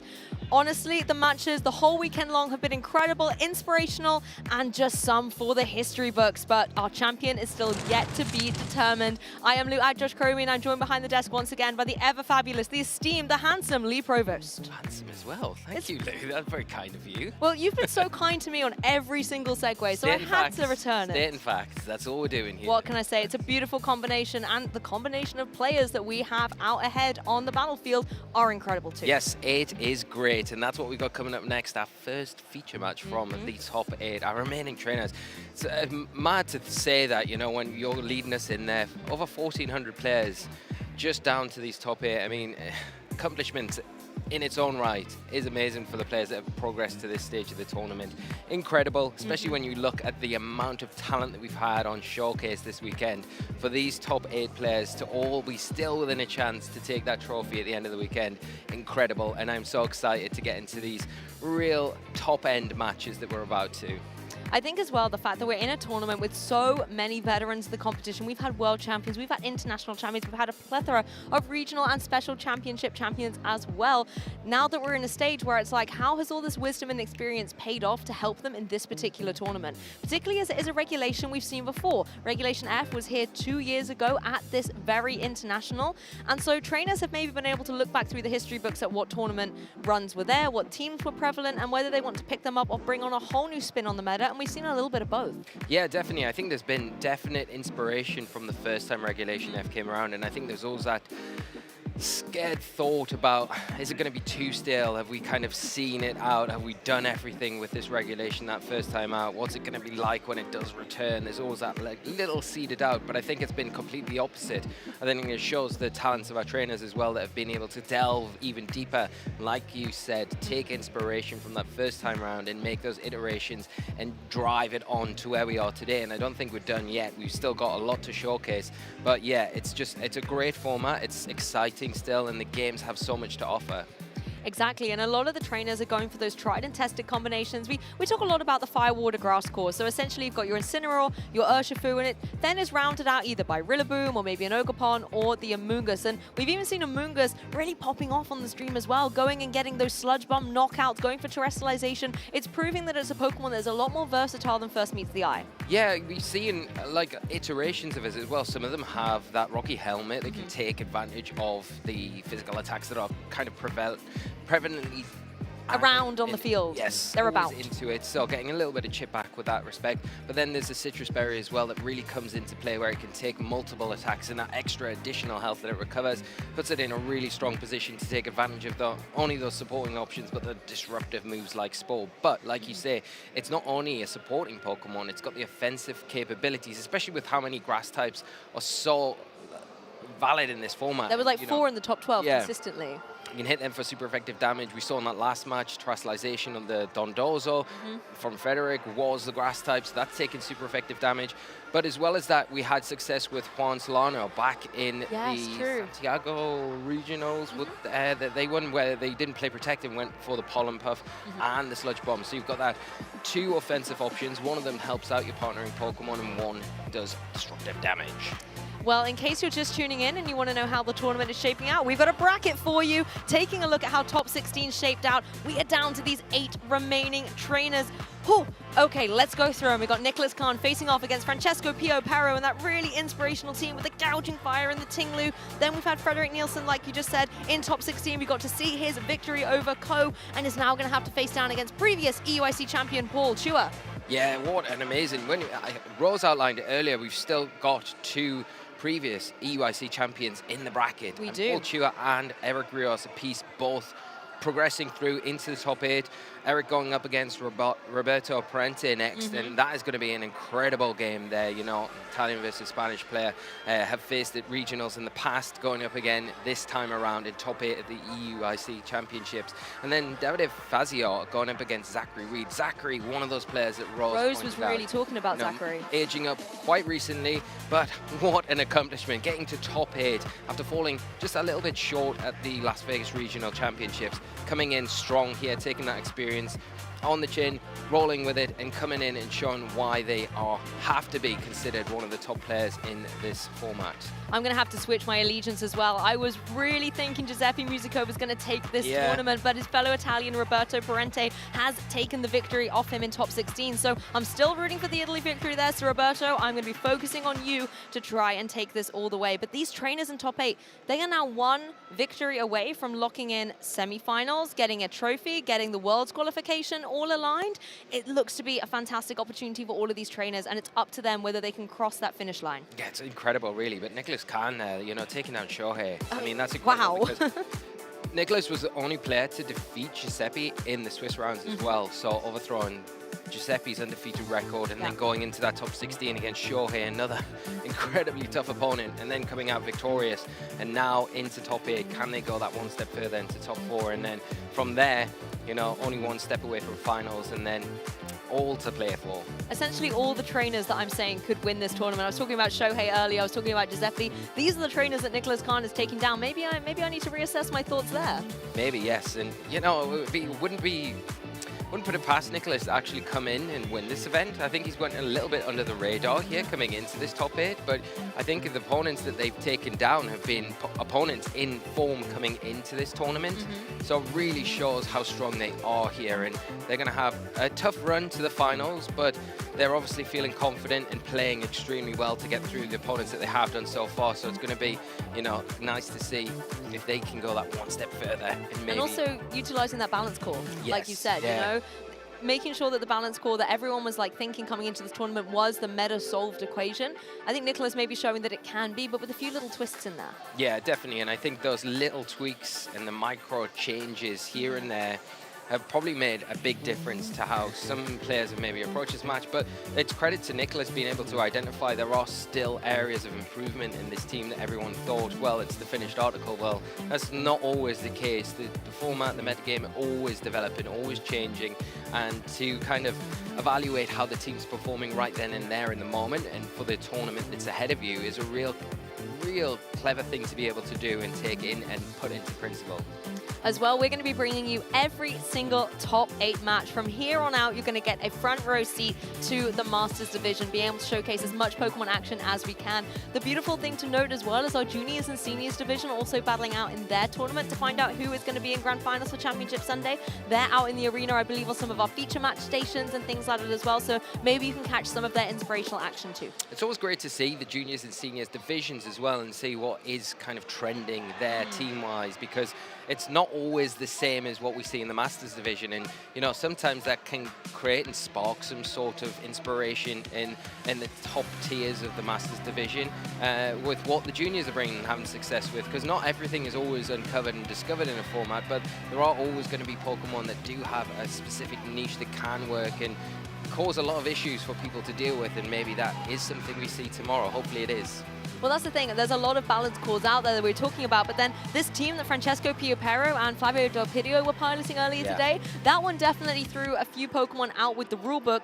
Yes, you had some tried and tested with the Urshifu. We've also seen the combination of Chienpao and Dragonite so harmonious before as well, that Sword of Ruin helping Dragonite get extra damage from his physical attacks. But this other combination with the Gouging Fire using Howl to be able to help boost the attack of all the physical attackers on that team. And taking a look at the team composition, it's a very physically offensive heavy team. So having utility to have Howl on there, having the Sword of Ruin, basically no matter where you pair it up, it looks great. And I'm so happy for Francesco because we had him on the broadcast earlier on and the game probably didn't go the way that you would have liked it to, and it was pretty one-sided. Giuseppe playing extremely well, making it difficult to get a foothold in that match, but I think it shows... Ball, right? Yeah. It shows the resilience of Francesco to kind of bounce back after that loss, because sometimes that kind of heavy loss like that at a late stage of a tournament can be pretty detrimental, and it shows the fortitude of Francesco overall, making it not bother him, and he's just kind of got back on the tracks, got back into the next game and pushed on and just played as well as they can to get to this stage. And yeah, really great to see them in top 8 and excited to see if they can go any further.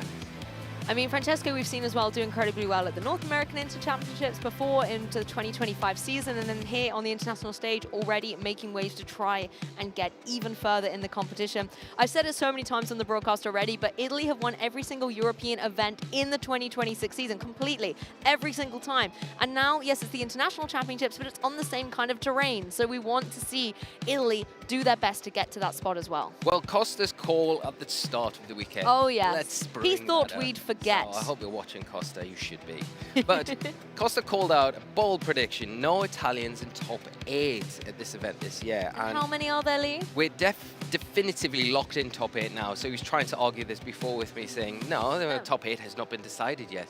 So I'm not wrong. Yeah, so he's not wrong. But now we have a top 8 and it is decided. And we have 3 Italians all in top 8. So Costa, we might be able to get him on with us at some point today. Maybe not, but he might try and dodge us, I guess.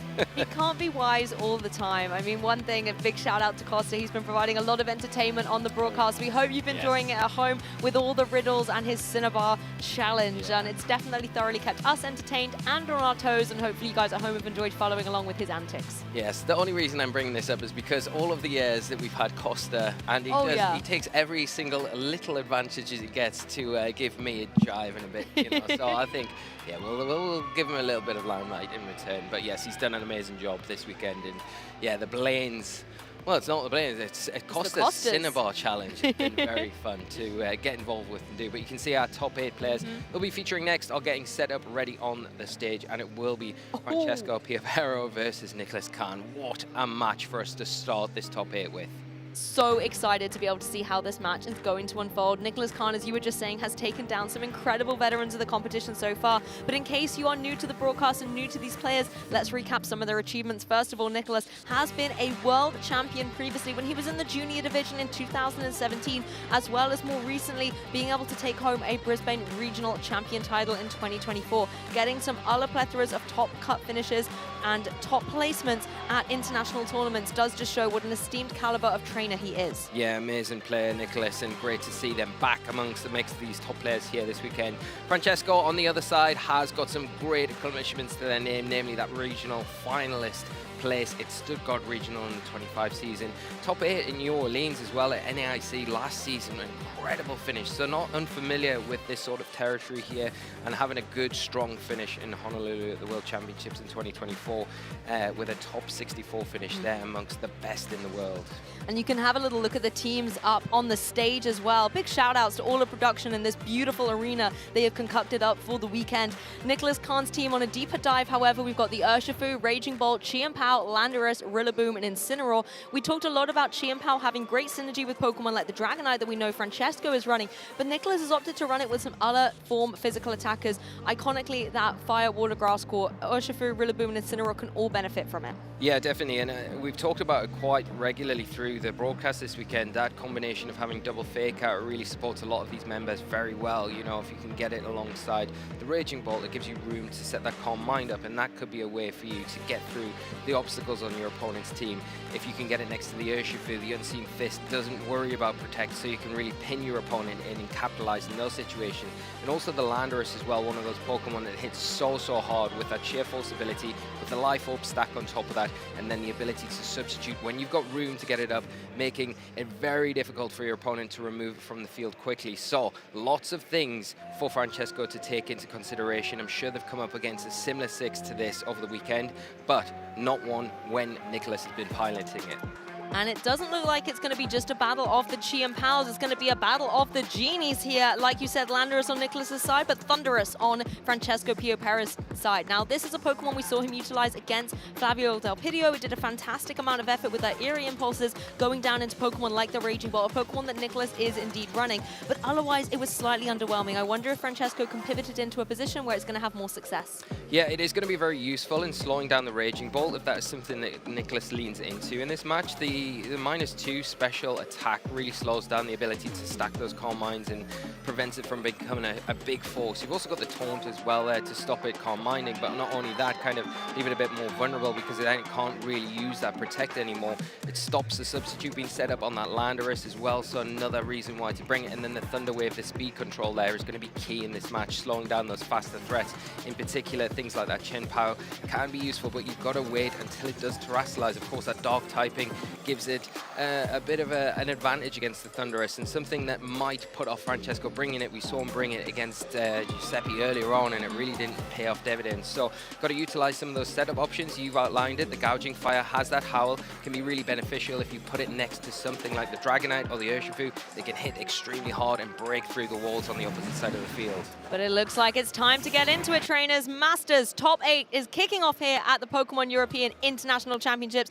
You have got an Urshifu down there on the field with the Thunderous for Francesco Pio Perez, and it's the Chien-Pao and Rillaboom for Nicholas. Yeah, so you've got that Chien-Pao on Nicholas' side of the field. It is putting instant pressure onto that Thunderous. A big Icicle Crash onto that Pokemon may be enough, probably will be enough to take it down. So that's not something that Francesco wants to really contend with. Might want to switch out this turn, especially when you've got that Fake Out that covers the Urshifu. You can't go into the Thunderous with the Fake Out to slow it down this turn because of the Covered Cloak, but you can slow down that Urshifu for one turn that is threatening that Chien-Pao. So it's pretty free right now, isn't threatened by the Thunder Wave, and can offer some big damage. So all to do for Francesco to kind of reposition, as well as that the Urshifu, not really something that you want to keep on the field in its current state because of the threat from the Grassy Glide and that Wood Hammer.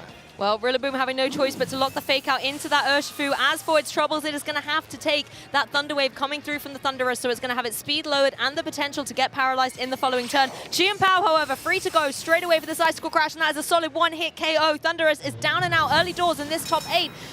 we know the Urshifu's going to have to flinch because it took that fake out. What a commanding opening turn here for Nicholas Khan. Yeah, losing a piece like the Thunderous, it feels kind of bad because all you got in return was the Thunder Wave into the Rillaboom there. So it is going to have a chance every turn going forward. It's on the field of not being able to move, being fully paralyzed, which is really valuable. Anytime a Pokemon can't move, you're going to be able to capitalize on that. But now it does open the door for Francesco to bring in a fresh Pokemon pretty free. It's going to be able to do and offer some big damage in return, and that is that Chen Pao. Now you're in that situation where you can go for that Icicle Crash and threaten the Rillaboom here. So that is something that Nicholas is going to have to contend with. But do you have something like the Incineroar on the back you could bring in? You could drop an Intimidate onto the field. The problem with doing that is that Francesco could maybe scout that out and go for a double up into that slot, knowing that there's no Protect there, where you can Icicle Crash and Surging Strike. So you cover bases with whatever comes in on that slot.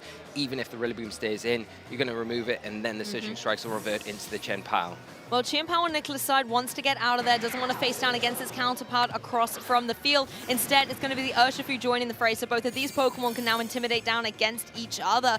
Urshifu on Francesco's side is just going to go straight away for this Detector's Rillaboom, was trying for that priority Grassy Glide. Critically, it did actually break through the paralysis, so a wise defensive play on Francesco's side as Chen Pao goes for that Sacred Sword. That would have done a huge amount of damage, bringing the Chen Pao down to its Focus Sash on Nicholas' side, but Urshifu able to take that much more reliably. Yeah, that's a nice damage there, leaving the Rillaboom alone for a turn while you protect your Urshifu and take a turn where you can see if it attacks or not and see what reaction that Nicholas had to that board state. Now the Chen Pao in a position where it can still threaten the Rillaboom. It has to be a bit careful around the opposing Urshifu that Nicholas has brought onto the field because it is threatening with that super effective close combat damage. But you've got to remember that the Terastallization for both of our players is still in effect. So they could essentially Terastallize one of their Urshifus here to get rid of the weakness. It's kind of threatening them right now. But we're seeing because of that threat of the Icicle Crash, that Rillaboom is leaving the fray. Yeah, Rillaboom not wanting to maybe utilize that Terra Fire that it's running to bypass some of the Ice-type attacks, considering the Urshifu could cover for that with something like the Surging Strikes. Bringing in the Incineroar is a much better position. You're also going to neutralize the pressure coming through from this Ice Spinner because you have thrown that Intimidate down against the physical attacker, even though Sword of Ruin is in play. Intimidate's a really nice way to try and counter out against this. Coming through also from Nicholas' side is going to be these Surging Strikes. That's obviously breaking the Focus Sash on the Chen Pao and trying to do work to get the knockout. It's not quite enough, but Chen Pao is incredibly vulnerable going into the next turn. Yeah, a really nice survival there, but it opens up the door for the close combat from the Urshifu on Francesco's side, and it is enough with that Sword of Ruin boost to take down the Urshifu. The critical hit there may have been important, especially because the Intimidate has just been dropped by that Incineroar from Nicholas' side, so be very close to picking up the knockout. But one thing is important, that Urshifu on Nicholas' side is no longer, so the threat there is gone, depending on what that last Pokemon in the back is for Francesco, which is still yet to be revealed. And also on Nicholas' side, considering you switched in the Incineroar, you now have the utility to Fake Out. Yeah, nice Fake Out, which is a good option to come in, be able to slow down, especially the Urshifu now, because it's so healthy. The Chen Pao, really not a great position where it can threaten that Incineroar with the Sacred Sword if it is left unchecked. But you do have the option, if you are Nicholas, to maybe go for a Sucker Punch into that slot, and if you suspect a Sacred Sword there, you can get rid of it off the field, which might then open the door for Francesco. Say, I'm just going to switch something in here if I do suspect the Sucker Punch Fake Out combination in this turn. That's the thing, Chen Pao has a high chance of going down if it stays in this game without going for a Protect. So Francesco wanting to keep it in play, maybe using it as a little bit of bait to draw in Nicholas's attacks as the Fake Out does not fall for that trick. It goes down into that Urshifu instead, so Francesco going to be unable to go for any attacks on this turn, but it also looks a little bit here as if Nicholas is unable to get the damage on that Chen Pao too. You do manage to get the speed drop thanks to the Icy Wind onto the Urshifu. That could be very important going into the next couple of turns. Yeah, definitely important. I think if you stack another one, it probably puts the Incineroar in a position where it's a little bit further ahead, but I think the big thing that Nicholas needs to do now is remove Francesco's Chen Pao, because as soon as that falls, then the Rillaboom has a much easier time of what's on the field in front of them, because now there is no Ice Strike going forward and there's no chance of the Ice Spinner coming out to remove your grassy terrain that you can lean into a little bit more. So got to be careful about which direction you go, but it looks like there might be a Terastallization here to get around a potential threat of the close combat that's so prevalent now from the Urshifu. Urshifu and that Chen Pao that has access to that Sacred Sword. That's the thing, Nicholas's Qian Pao has the Focus Sash nicely intact, so it's going to want to keep that in the game. Instead, it's going to be embracing its ghost typing, turning its eyes all shades of Elizabeth Taylor here, and making sure that it's going to be immune to a potential close combat coming through. It does leave you more vulnerable, though, to the Sucker Punch, and that's exactly what Francesco has gone for here. Qian Pao able to take it, is going to try and retaliate with the Icicle Crash, but Urshifu dodges nimbly out of the way. Incineroar's like, I've got your back, I'm going for the Flare Blitz, but I can't carry through the KO, so now this Urshifu on Francesco's side can go for these Surging Strikes, does get the knockout on the Qian Pao. Oh, unfortunately for Nicholas, this has not paid off. Yeah, the Icicle Crash missing there was pretty huge and impactful, where now the Urshifu, the slowest thing on the field after that Icy Wind the previous turn, is able to get that final attack off and close the Chen Pao's chapter in this game one. Now the Rillaboom, the Incineroar, the partnering Fake Out Buddies are all that's left for Nicholas. Can they turn this around? Both the Urshifu and the Chen Pao are in a pretty precarious position where a Grassy Glide is going to pick up either of them. Yeah, and the Grassy Train's still in effect, and you also have an Incineroar that does put on a lot of pressure to the Chen Pao. The Urshifu is kind of checked by the Grassy Glide here, but there is that paralysis, there is that chance that it might not move, and that might pay dividends from the start of the game where it looked like you sacrificed your Thunderous for that. That could pay off here in a big way. Francesco playing defensively with that Qian Pao, going for the Protect, and the Urshifu follows up just in suit, wanting to either bypass the Fake Out potential that Rillaboom has, or see where he wants to target down the Grassy Glide. This is information now into the mindset of Nicholas and which Pokemon he sees more as the threat. Incineroar was going for the knockoffs. They were trying to cover each other's angles here. Maybe the knockoff for the more potential switch if you wanted to reset the speed on that Urshifu by switching out for the fourth and as yet unrevealed Pokemon on Francesco's side. Yeah, and the one thing that Francesco has the advantage of is the numbers. They still have a Pokemon that's not been revealed in the back, so they do have the ability to maybe pick which one of these Pokemon on their side they prioritize more than the other and say, okay, I'm switching you out, I need to keep you while I try and better this situation, and then leverage whatever Pokemons are left on the field to try and get that last bit of damage off before they come back with their final two Pokemon. Exactly, and towards the end game of this game one, it's going to be critical how the speeds are interacting, and I think that's important for the Urshifu to switch off. It took the Icy Wind a little bit earlier on, revealing the Dragonite. We've got a Dragonite side by side with the Qian Pao, and on occasion, this can spell disaster. Qian Pao gets that Sucker Punch into the Rillaboom, does a sizable amount of damage, but Rillaboom breaks free once again and is able to get the KO with the Grassy Glide. So Qian Pao no longer able to use the Sword of Ruin to support out the potential of this Dragonite, considering as well that Incineroar can redirect its attack into the Dragonite. Not only is Dragonite going to lose its loaded dice, but it's also going to have its multi-scale broken. Yeah, now all the emphasis now is on this Dragonite to get rid of the Rillaboom, or have the Rillaboom be paralyzed, because now the Urshifu comes back onto the field. Yes, it's not intimidated now. It threatens the Incineroar, but itself, it is threatened very heavily by a Grassy Glide. It's definitely 100% in range of a Grassy Glide, hitting into that and taking it down. And then it becomes the Incineroar, the Rillaboom against the Dragonite. Does the Dragonite now, it's not got its loaded dice item, have enough in the tank to be able to take two of these big Pokemon down from Nicholas' side? This is going to come right down to the wire. You also run the risk with those scale shots that they're not going to be able to connect as convincingly as they would have with the loaded dice on board. Dragonite going for the Protect and Urshifu going for the Detect. So again, looks a little bit like Francesco is trying to burn through these turns of grassy terrain so that the priority Grassy Glide is not going to be in play. Incineroar going for the Parting Shot, obviously going straight into a Protect. That's not going to happen here. And Rillaboom we saw was actually paralyzed. So no turns happening at all in play right now. Yeah, and you can see Francesco, like you quite rightly said, wants to try and stall out these grassy terrain turns so that Grassy Glide is no longer a priority move, making that Urshifu feel a little bit safer in a position where it can clear the field of that Incineroar at least, because once that falls, Dragonite has a much easier time dealing with the Rillaboom. But we are seeing finally a Terastallization come out, saved right till the last minute here from Francesco, and on to that Urshifu. What a perfect Terastallization it is in this endgame. You don't want to have to rely on a double Protect or a Paralysis coming through, so you have to accept that, hey, Grassy Glide might connect, but at least I have this Terra Steel now. there is going to be no priority. Incineroar instead is going to have to face the wrath of these surging strikes because the Urshifu has that speed advantage and is going to be able to get the knockout. It's now really down to the Dragonite if it can remove this Rillaboom from play, or if the Rillaboom can even break through. It's paralyzed, and we did get the insight. Nicholas, I believe, was going for Woodhammer here to try and get the additional bit of oomph and damage to get rid of that Urshifu if it was able to connect. Yeah, I think the fact that Francesco's preserved this Terastallization right till the very end is pivotal here, because the Rillaboom not having access to high horsepower like you'd normally see doesn't give it a way to hit the Urshifu for super effective damage, and this is allowing Francesco to take game 1 here and at top 8 of the European International Championships.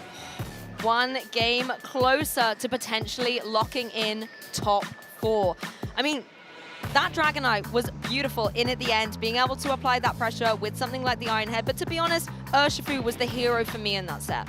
Yeah, I think so, and I think how well Francesco kind of preserved it throughout that game, brought it in at the right time when needed to, took it out when he needed to, and then at the end, prioritized that Terastallization. We had a turn a few turns before it did Terastallize where I think it came down, they double protect, then that was the decision. Which one of the Chen Power, the Urshifu, do you value here? And it was obvious at that stage that Francesco valued the Urshifu, knowing that the Terastallization against the remaining 2 Pokemon on Nicholas' side of the field would struggle more against that than anything else. And then, like you say, the Dragonite as well coming in, perfect Pokemon in front of an Incineroar and a Rillaboom.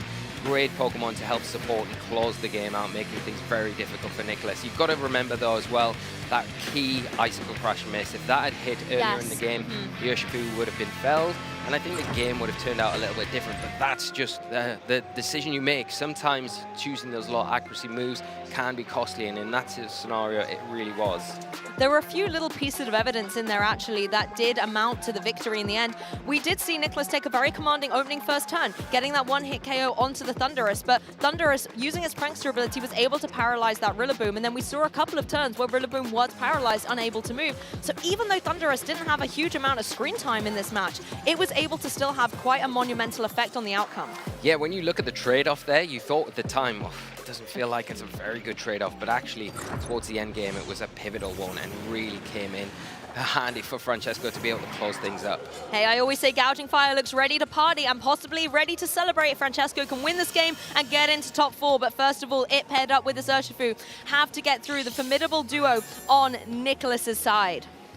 Seeing that booster energy activate on the Gouging Fire will boost its speed, so it gets a little bit of a speed advantage. It's going to put it ahead of that Chen Power, which makes it an instant threat, especially when you combine it with the Urshifu that also has priority moves. But and next to that Chen Power, you've got the Rillaboom. It is going to be able to disrupt one of these 2 Pokemon Francesco's side with the Fake Out for at least this next turn. Where do you prioritize? Probably the Gouging Fire, but then you leave the Urshifu kind of open, and you don't want to allow that Pokemon to get any free attack off into the Chen Power. Why we're seeing it switch out. A great position for the Incineroar to come in. If you can check maybe the Urshifu, or if you want to check the Gouging Fire, you could bring in that Raging Bolt. Yeah, Rillaboom had a difficult choice on its hands there, but it decided to target down that Gouging Fire, leaving the Urshifu free to go for the Surging Strikes, but a Pokemon that is absolutely perfect to come in and eat up this ferocious 3 times critical hit attack is the Raging Bolt, a Pokemon that we have seen Nicholas use to great success. So it's now in a position where it wants to maybe try and get something like a Calm Mind up, or even apply pressure with that Dragon Pulse onto the opposing Gouging Fire. Yeah, we had similar situation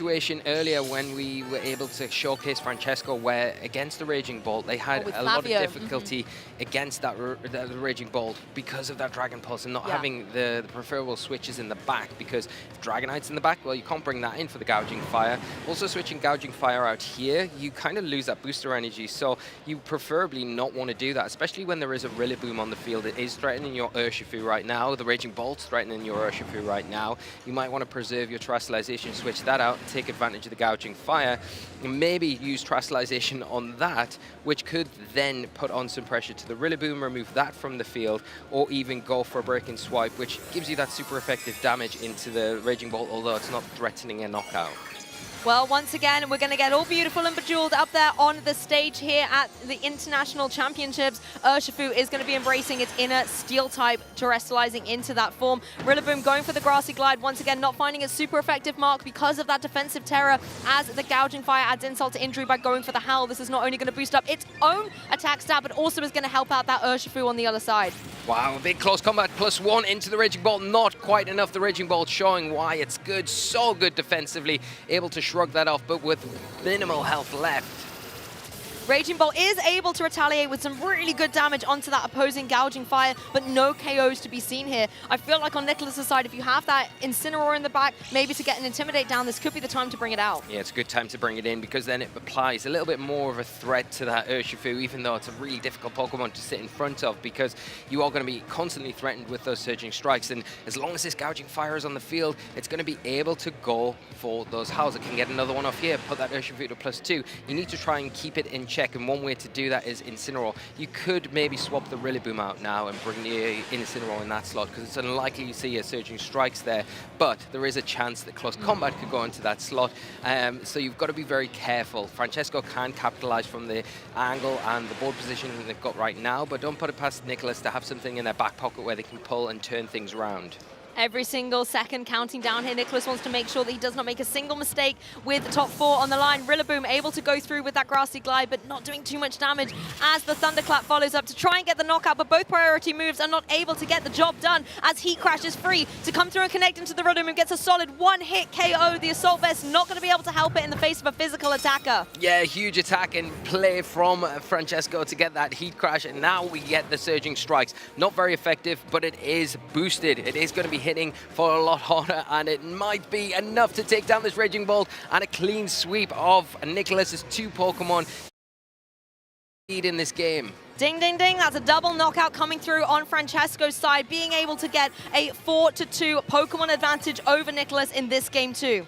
Yeah, and now we know the Chien-Pao's ready and waiting to come in. It looks like the Incineroar is the other Pokemon here. The problem that Nicholas is going to have is that the Gouging Fire still has that speed boost, so it is going to be naturally outspeeding that Chien-Pao. All you need to do is get through this turn where the Fake Out is active, which you can do that. You can double protect here and then just burn that Fake Out, and then you're going to be in that position where you can threaten the Chien-Pao, you can hopefully break the Sash. You could go for maybe the Aqua Jet here, and then the Heat Crash. That could double come up through. into it, get rid of that, and then you've got 3 Pokemon to deal with the Incineroar.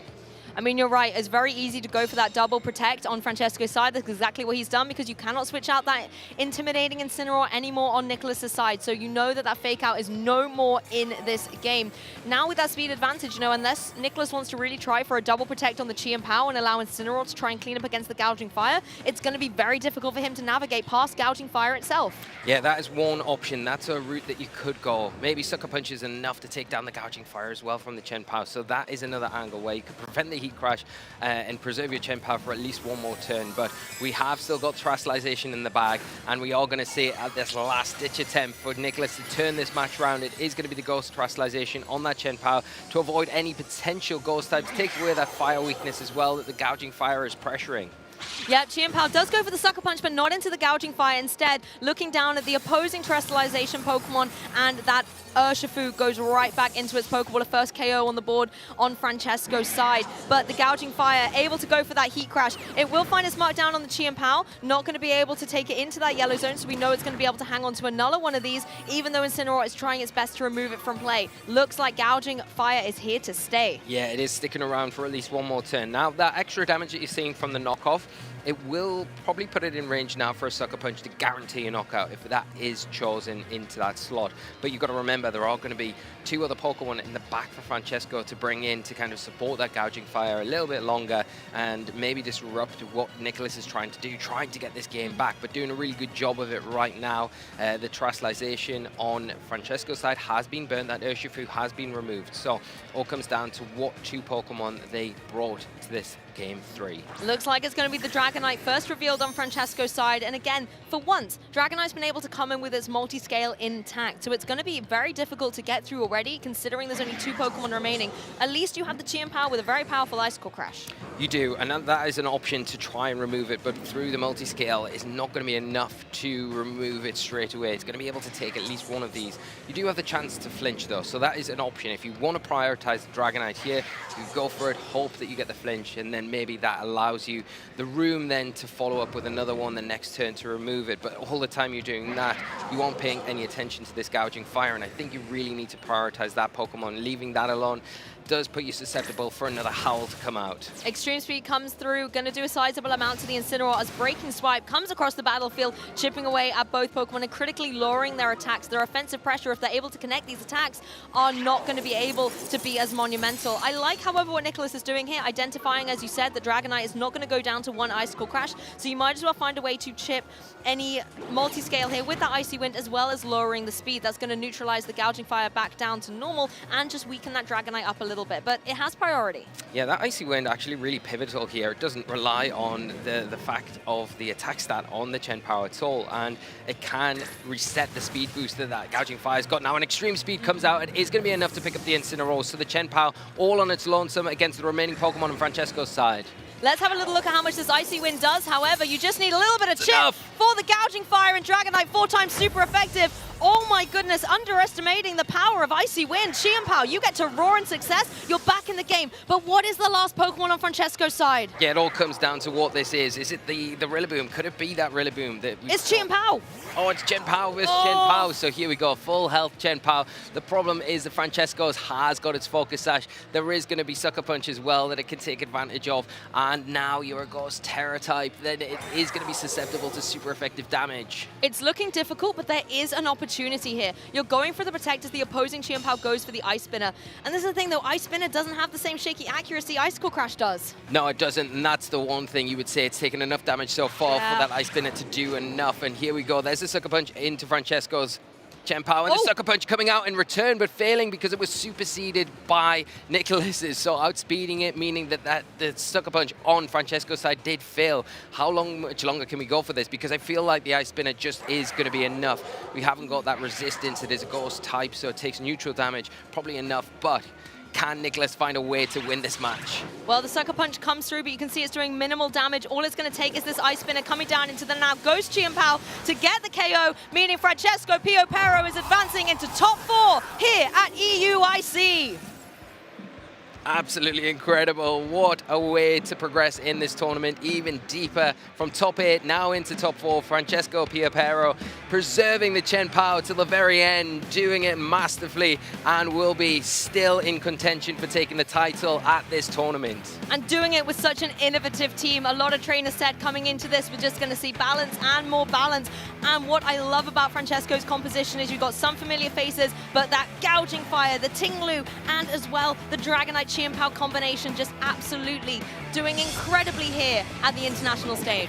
Amazing here. We can take a quick look at some of the replays here. The stellar, the Steel Terror type on this Urshifu here, being pivotal in this game, taking away the grassy weakness and putting it in a position where it can sit in front of the Raging Bolt and the Rillaboom quite comfortably and just apply that pressure, be able to take advantage of the Howl as well that Gouging Fire was able to offer, and doing enough in this game. It did go down in the end, but the return that you got from that one Pokemon was enough to kind of set the stage for Francesco to take this set. And the speed boost that this Gouging Fire got was so pivotal throughout the whole match. The Icy Wind really bringing it down to quite a close endgame. Depending on what the Pokemon was in the back, maybe there was a little bit more wiggle room, but the fact that it was then that Chien-Pao, unfortunately, the Chien-Pao on Francesco's side was the victorious. And I say unfortunately for Nicholas, Francesco, very happy to see that combination succeed. Yeah, definitely very, very happy. And what, like you said, a very unique team overall with that Ting-Lu, the Gouging Fire, the Dragonite, the Chien-Pao even moveset on there with the Ice Spinner as well. It's not something that we've seen used a lot. The Icicle Crash, that was what Nicholas was leaning into, but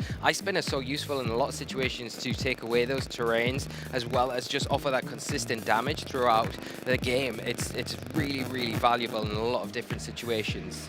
I think as well you get to see the consistency trade-off there, because I believe we saw on Nicholas's one the Icicle Crash miss in game 1.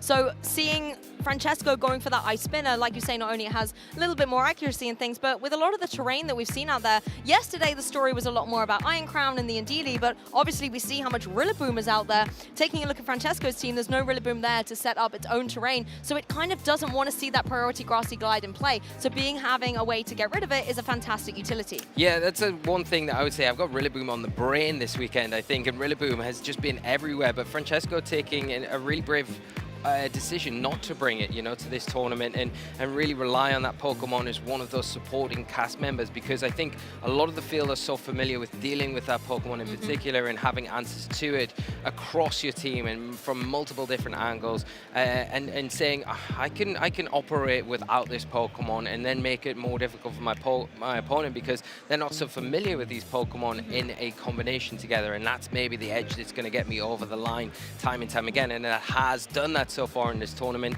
and now in top 4. I know, what an incredible achievement, and we saw so much priority giving trainers the edge here, so I think it's time to extreme speed over to the stage with Costa and Francesco. Thank you very much, Lou and Lee. We have got our first semi-finalist, Francesco Pierro. The crowd is going wild, and for very good reason. Francesco, huge congratulations. Not only are you in the semi-finals, you have got yourself the direct invitation to World Championships. How are you feeling? I couldn't feel better, honestly. I mean, for good reason as well. There are ups, there are downs, but then again, you looked very comfortable going into that set, but there are a lot of difficulties too, back and forth in terms of your game 1 strategy and approach. We saw the Thunderous, it went down turn 1, but it was able to have some impact. Was that your hope? Yeah, so Nicolas surprised me with his leading. I wasn't expecting Chien-Pao and Rillaboom to be a thing at all. And what it came down to, I didn't have any switches on the Chien-Pao. I would have traded for terrible value. So the only thing I could have done was maybe Terra, but Terra stylizing so early, I was still pinned by the grass type that was the Rillaboom, because I am Water Terra on the Thunderous. And so I tried to go for the Thunder Wave, which long term can be a potential advantage. And I mean, you played that to the core, and that's sort of part of why Thunderous is so good on your team, and with the Covert Cloak, it's so nice. But then, of course, you were able to go through. Nicholas did put up a really good fight in game 1, but game 2, we had a sort of situation where you were still comfortable in losing a central piece as long as you're sort of guaranteeing your mid to end game. And how were you feeling going into that? Were you anticipating a lead switch up from Nicholas, or just the same? So how the game 1 went down was that I knew that I had like no backups. I had no switch-ins, and I would have gone like the whole game was gonna be uphill. And against a great player like Nicolas, you can't really afford that. So what happened was basically I had to rely on some odds and roll them the right way, still making all the right calls, because that alone wouldn't have been enough. So with a little bit of luck, and I kept it cool, played my best, and won the game 1. So when it came to game 2, Nicolas was pretty sure that applying the same plan would have worked, because without the RNG that he got, that I got in my favor in game 1, he would have won, right? So let's just go for the same plan. I'm gonna beat him. That was not what happened, because I adapted to his leading. What he did was also, I think, part of the fact that me and Pado both went on stream against many balanced teams, and so he could see how we approached it. But what happens if I approach the balanced player? And that's what I did, and Urshifu with Gouging Fire lead, which is something that rarely happens. The Gouging Fire puts me in an awesome spot against Chien-Pao and Rillaboom, and I didn't bring the Gouging Fire game 1, so it put me in the lead from the beginning. I went for a risky play in game in turn 1. He tried to cover for all the options, but then with the Terra Steel and all the bulk on the Urshifu, I knew my calcs perfectly, and that, with the advantage that I got on the leading, made the difference, and I just had to play it correctly from that point and secure me the win. And that's exactly what you did, as we saw a very tantalizing close end of game 2. There are a couple of mind games between the Chien-Paos, but the fact that, like you said, you've got the focus sash intact, you just need to make sure that you position yourself to just pick up the KOs, sucker punches. They're probably not going to be able to do as much. But then again, we are here. You were here last season. You got top 16, Francesco. You've not only beaten that record once, you've done it twice. You are now in the top 4, which must feel so amazing. But I did want to say, do you have any shout outs at the moment that you would like to give? Because we've got this amazing crowd giving you so much support. And do you want to give any love back on Valentine's Day, of which it is? So, about the shout out, I want to shout out all the people here, the crowd, watching me and supporting me. They've been a crucial part of my performance today because they kept my hype up and kept me going, supported me, water, food, and like a whole team of people. My brothers in the first play, Luigi and Andrea, they've been a core part of this tournament and a part of my success, that's for sure. And then I want to thank Pado for helping me plan against these teams. And like our work is just relentless, and all the time we work so hard. Honestly, I gave up everything to be here and play at the highest level. Like my life has been full of sacrifices to achieve what I wanted in both like my career, in studying and in VGC, and to keep them up at the same time. It was just like giving up on so much stuff on my social life, my private life. So I want to thank my mother also at home for hyping me up at home, taking care of me when I was like just the whole day playing like without breaks. And I want to shout out also Lele that is helping me live today for the preparation in the tournament as well. And my team, the Team Aqua, they have been cheering here, first row the whole time, following me and covering my tournament. So thank you guys, thank you so much. And lastly, for the Valentine's Day, so I might be creating some jealousy, but so last year I spent my Valentine's Day with Roberto Parente. And now we are rooming together. For the second year in a row, I must spend the Valentine's night with him. And he's also in top cut of the international, so who knows. Also, I'm sorry Roberto, but also Paul Chua. He's been my babe for a long time, and we had a date today when we played on the side stream, and that was our official Valentine's Day, and it's recorded on the YouTube channel, so our kids will watch in the future.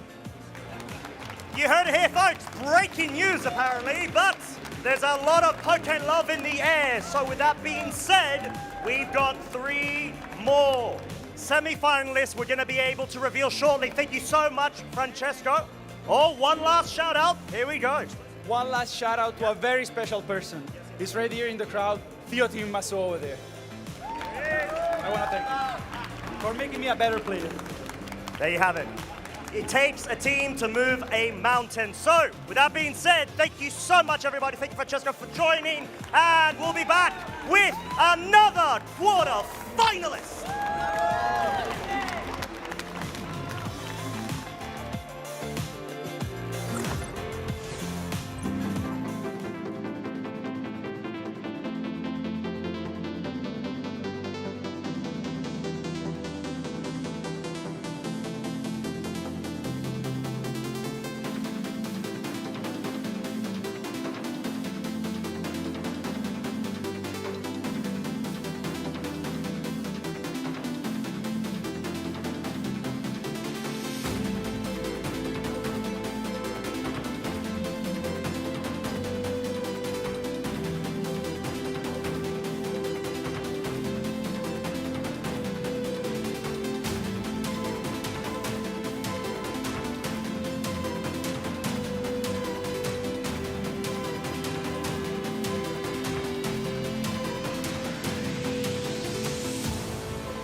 Two-step, and they are getting a knockout. They either way in. Break Queens as low. It's a turn! It's a turn!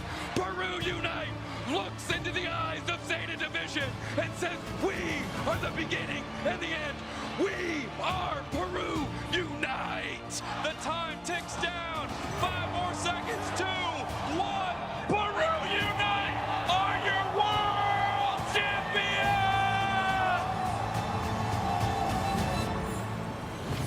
Trying to see how much energy maybe that Corsola has in the back. Back-to-back! This is huge for Beelzebub. I don't know if it's Pokémon Arch going to be enough. He goes on the Ice Beam! Wow. He goes on the Ice Beam! It should be enough to knock out here. Beelzebub, he feels it. He knows it. It's Beelzebub in 2023 World's Spectator. It's Beelzebub in 2024 World's Commander. It's Beelzebub, your 2025 World Champion. Big one card here for Yuya as Jose will disrupt. It's lightning energy! If that's true, that would spell disaster here for Jose. Not done with the turn yet. Is going to do everything he can here in this second game. Yeah, here we go. Yeah, Phantom Die is being used. This Raging Bolt is being knocked out in the active spot, and if Yuya has an energy card, this game is all over. Raging Bolt charges him. There it is! Lightning energy in the hand. Yuya Okita takes the game and becomes your Juniors Division 2025 World Champion! Huge congratulations! Question really is there a superior energy retrieval in hand? If there is, Figuan will be making history here, and it looks to be a jolting charge. No access to the knockout on this occasion, is going to have to take a step back and prep for a future turn. No other attacker on Figuan's board. Disruption. That was it. Boss's orders in hand, and that's it. Figuan Liao topples the Titan to become your world champion. Oh my gosh, genome hacking, not just having its own move, it's hacking the system, copying the Dragapult EX and able to use its powerful move against it here and then applied with that Fairy Zone on the Lily. Oh, he's ready to just give up the game, it's over! That is history made in the 2025 season here at the Masters Finals. Riley McKay is taking things down with Gardevoir EX.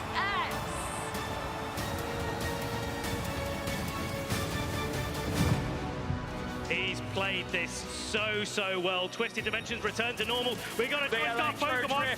Right on, right into that walking wake. It's down. It's going to be Luke Whittier. Give a big hand to your junior video game world champion, Luke Whittier!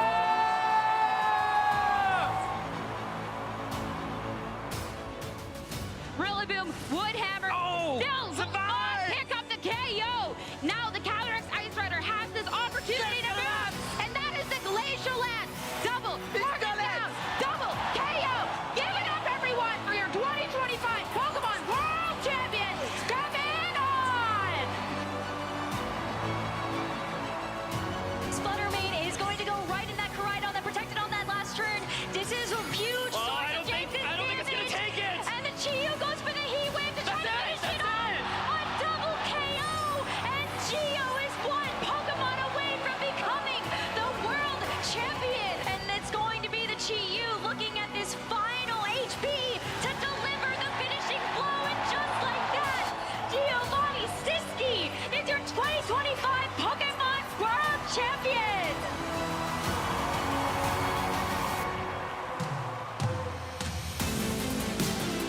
It's absolutely surreal.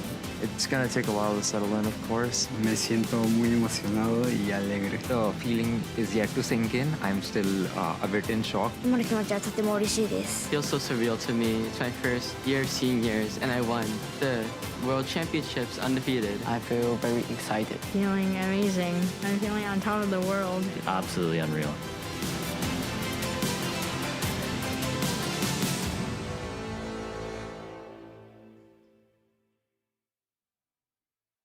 What's my favorite? My favorite's the one that's got jet black hair. He's extremely fast. Limitless. So cute. She has a 12-octave vocal range. Can be calm. Powerful. Estilo como yo. 닮기도 한 것 같아갖고. He would improvise on the spot. Just always finds a way to make it funny. We both have very fast moves. And can change the world using its mind. Jigglypuff is my favorite. Jigglypuff, Jigglypuff. Every single time you met a new Pokemon, it felt like you met a new part of yourself. He likes to sleep. Just like me. 뭔가 여러 모습으로 변할 수 있는 모습도. Sí, tiene muchas formas de superar a sus oponentes. Como mis chivias perdió su love language. Sa loyauté, sa rapidité. She uses her voice to protect herself. It's home, you know? Totally. That's why I love it. My favorite is Eevee. Mi favorito es Fira. Gengar. Jigglypuff. So, what's your favorite?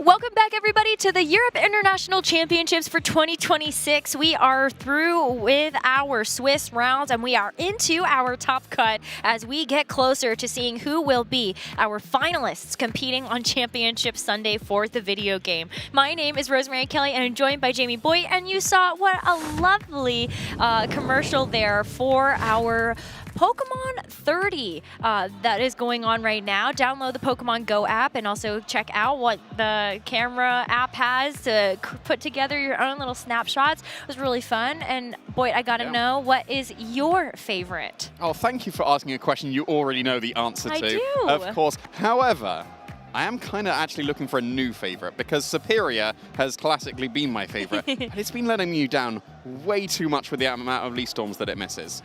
And I know that I was an advocate for Wide Lens just so that I could connect almost all of the time, but I think the Assault Vest is the correct item on the Superior, and then I miss all the Leaf Storms, so I'm actually looking for a new favorite. Okay, well, if you wasn't going to be Superior, I really thought you were going to say Heatran with an additional favorite, but we will have to find you a new one. But like, does it have to be a grass type? No, of course not.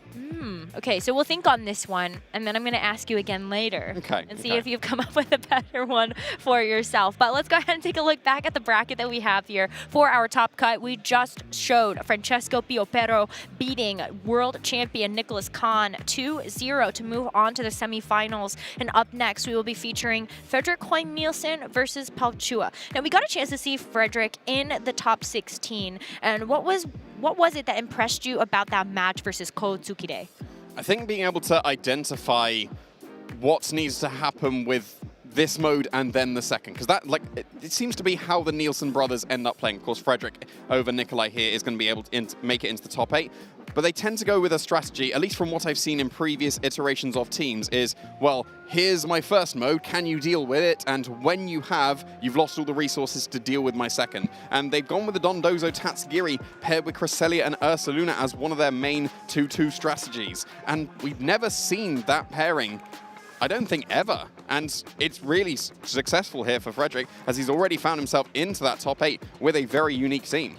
It's definitely caught people off guard in this tournament. But for Frederick, he is hoping that he can utilize this creative team building to get him his first ever event win. And what a stage it would be if it could be at the Europe World Championships in home territory. Now, for Palchua, he is, of course, already an EUIC champion, and he is also a 6-times regional champion. He is one of the most winningest players in the competitive Pokemon scene. He has been playing for so many years, and with that becomes a wealth of experience that he gets to bring to the table. Yeah, and just this season, he's already reached the finals of the Toronto Regional Championship, which was in the format that we're playing with, the Regulation F, the return. So able to find great success already and is continuing with, like, I think he's probably one of the most consistent players that there is just ever in the game, just given the accolades that he's been able to achieve. And Frederick is definitely a consistent player, but just never quite broken through for that big finish, and has made at least top 8, as we mentioned, with this very unique duo of duos of Dondozo Tatsugiri, which is not surprising to see, but paired with Ursaluna and Cresselia as a secondary duo is something that we haven't really seen before. And that allows you to go, well, I'm going to burst through with damage with the Dondozo, and once you've dealt with it, can you deal with my Trick Room mode in the back? And it's also difficult to predict how Frederick is actually going to lead and what he is going to bring in the back. And we already saw that one of the strategies he can utilize is kind of bring one of both of those duos, or maybe one next to another Pokemon that's going to support that in either the Ogerpon or the Incineroar. And then it keeps your opponent guessing. Are you actually going to bring in the Tatsugiri, set up the Dondozo? Or are you going to set up the Trick Room with the Cresselia and actually get your Ursaluna in with a pivot? Yeah, there's two main strategies that I can see coming out from the team. It's lead with Dondozo Tatsugiri and have Ursaluna and Cresselia on the back, or go with the supporter mode, like you just mentioned, the Ogerpon and Incineroar, for when Dondozo and Tatsugiri are not joining the field. I think the only downside of this team is it's maybe two-dimensional, as in, this is my strategy, or this is my strategy. And then there's not the most amount of flexibility around that. For example, you're not going to bring Dondozo when you don't bring Tatsugiri, and vice versa. So then you're almost shoehorned into these two modes, but these two modes have seemed to be quite successful so far, so I don't think that's the biggest of issues. But for Paul, this is going to give him a bit of guesswork to have to get through. What does he believe Frederick is going to bring to this set to deal with the threats that he has? Now, this is going to be the team that Paul Chua used to get second at the Toronto Regional Championships. So he's seemingly very confident in being able to run back the same 6 with all of that competitive experience he gained during that regional and hope to take this even further, maybe to get that back second EUIC champion win. But talk about this Calm Mind Raging Bolt. We've already seen Calm Mind Raging Bolt with the booster energy, but this one actually does have the leftovers paired with the grassy terrain on the Rillaboom for additional recovery. Yeah, at least from what we've seen, it seems to be somewhat of a 50-50 split between the leftovers and the booster energy. We've seen the damage output that can happen when there is that booster energy, but you need to get the Calm Minds really going on with the leftover set, and that's actually not the biggest of issues, given that the Dondozo on Frederick's side is oblivious instead of unaware, which we've so commonly seen. That means that if Raging Bolt does get some Calm Minds, that will actually be able to start matching a potential commander boost from the Dondozo. Right. I think on the flip side of that, though, I would say that Draco Meteor would be a problem because you have that unaware that works the same way with the drops, but this Raging Bolt does not have that. It's going to be the Dragon Pulse, so it's not going to be losing any special attack boosts that it gets from the Calm Mind. If we enter into this first game of our top 8 set, it's going to be the Raging Bolt and Rillaboom here for Paul, and the Dondozo and Incineroar combo for Frederick. Yeah, and that was me saying that I thought there was only 2 main strategies, and I wasn't expecting Incineroar with the Dondozo, because you've got to assume that there's the Tatsugiri waiting in the back, and then what would the final Pokemon be? Maybe the Cresselia, and then Incineroar could be the Trick Room Sweeper, but yeah, quite a unique combination to lead out here against the Rillaboom and Raging Bolt, which of course will be pretty strong against this Dondozo. You've got the Fake Out advantage on your side of the field, and you can pretty easily go for that Calm Mind. I don't mind having the Ogerpon Wellspring in the back either, though, if you decide to leave the Cresselia and the Ursaluna at home, just because you know that Paul does have a Hearthlim Ogerpon at his disposal. And as we see a sneak peek there, I think we'll get a chance to see how Frederick actually wants to try to navigate through this game. It's the Incineroar at the beginning, but it's the Rillaboom to actually retreat first in favor of the Flutter Mane here for Paul. So there is going to be a pretty significant speed advantage, even though this Dondozo is going to get a commander boost, because this Flutter Mane has that booster energy that it can activate. It's going to get a nice speed boost to help outspeed the +2 Dondozo. Yeah, so that's going to be very, very nice for that Flutter Mane, given that the Tatsugiri is immediately switching in for that Incineroar to get those boosts going. We'll have to see if there's going to be the Terrestrialization on the Raging Bolt to keep itself safe from an order up, because there was no Fake Out that happens. The Rillaboom did just immediately switch into the Flutter Mane. There's no Fake Out at all because the Incineroar switched as well. So I think the Terra Fairy would probably be the safest thing to go for, but there's none. Pulled it. There was none, and it was an order up. Wow, so the order up is going to chunk this Raging Bolt significantly and also give this Dondozo an attack boost. Maybe Paul thinking that there were a couple of things you have to think about. Is the Dondozo actually going to attack you with the order up, or would you have to be wary of something like the Wave Crash that if you had Terrestrialized would be doing neutral damage to you instead and still going to hit you like a truck? Paul gets away with a Calm Mind boost, but he's going to need to get a couple of turns of recovery to make this a bit more manageable. Yeah, well, you've at least got the Thunder Wave potential coming out from the Flutter Mane, and that should allow the Raging Bolt to be able to outspeed Dondozo. Even with no speed investment, it's able to outspeed Dondozo that's completely invested into its speed. So I think that's probably the saving grace here, given that the momentum seemed to go with Frederick on that turn, going for that order up, getting the attack boost, and not falling foul of a potential Terra Fairy. Of course, now you can go for the Wave Crash pretty safely, and either Pokemon should be KO'd if it does break through this paralysis. Yeah, the paralysis is going to be a mighty beast battle. But for now, it is going to be the Dragon Pulse from the Raging Bolt. Reminder, it is going to be at +1, but there are a couple of boosts to this Dondozo to keep it nice and healthy. Unfortunately, doesn't get a chance to attack on this turn because that paralysis already pays off. Yeah, and now we're going to see the benefit of the leftovers here, because now the Raging Bolt is pretty healthy, and it would be quite close if it does go for a Terra Fairy, if it survives the Wave Crash or not. And whether the fact that you're going to be able to potentially KO the Dondozo with a Moonblast and Dragon Pulse, I would suspect it's able to survive, given that Flutter Manes with a booster energy are usually not trained too much in special attack. but a combination of Moonblast, Dragon Pulse, and then something else would be able to pick up the KO on the Dondozo. So I reckon it's only got one more potential attack left in it, whether that's going to be the order up into the Raging Bolt once again, just in case it does not go for that Terra Fairy, or if it's the Wave Crash into either Pokemon, either calling the Terra Fairy on the Raging Bolt, or just wanted to get rid of that supportive capability of the Flutter Mane.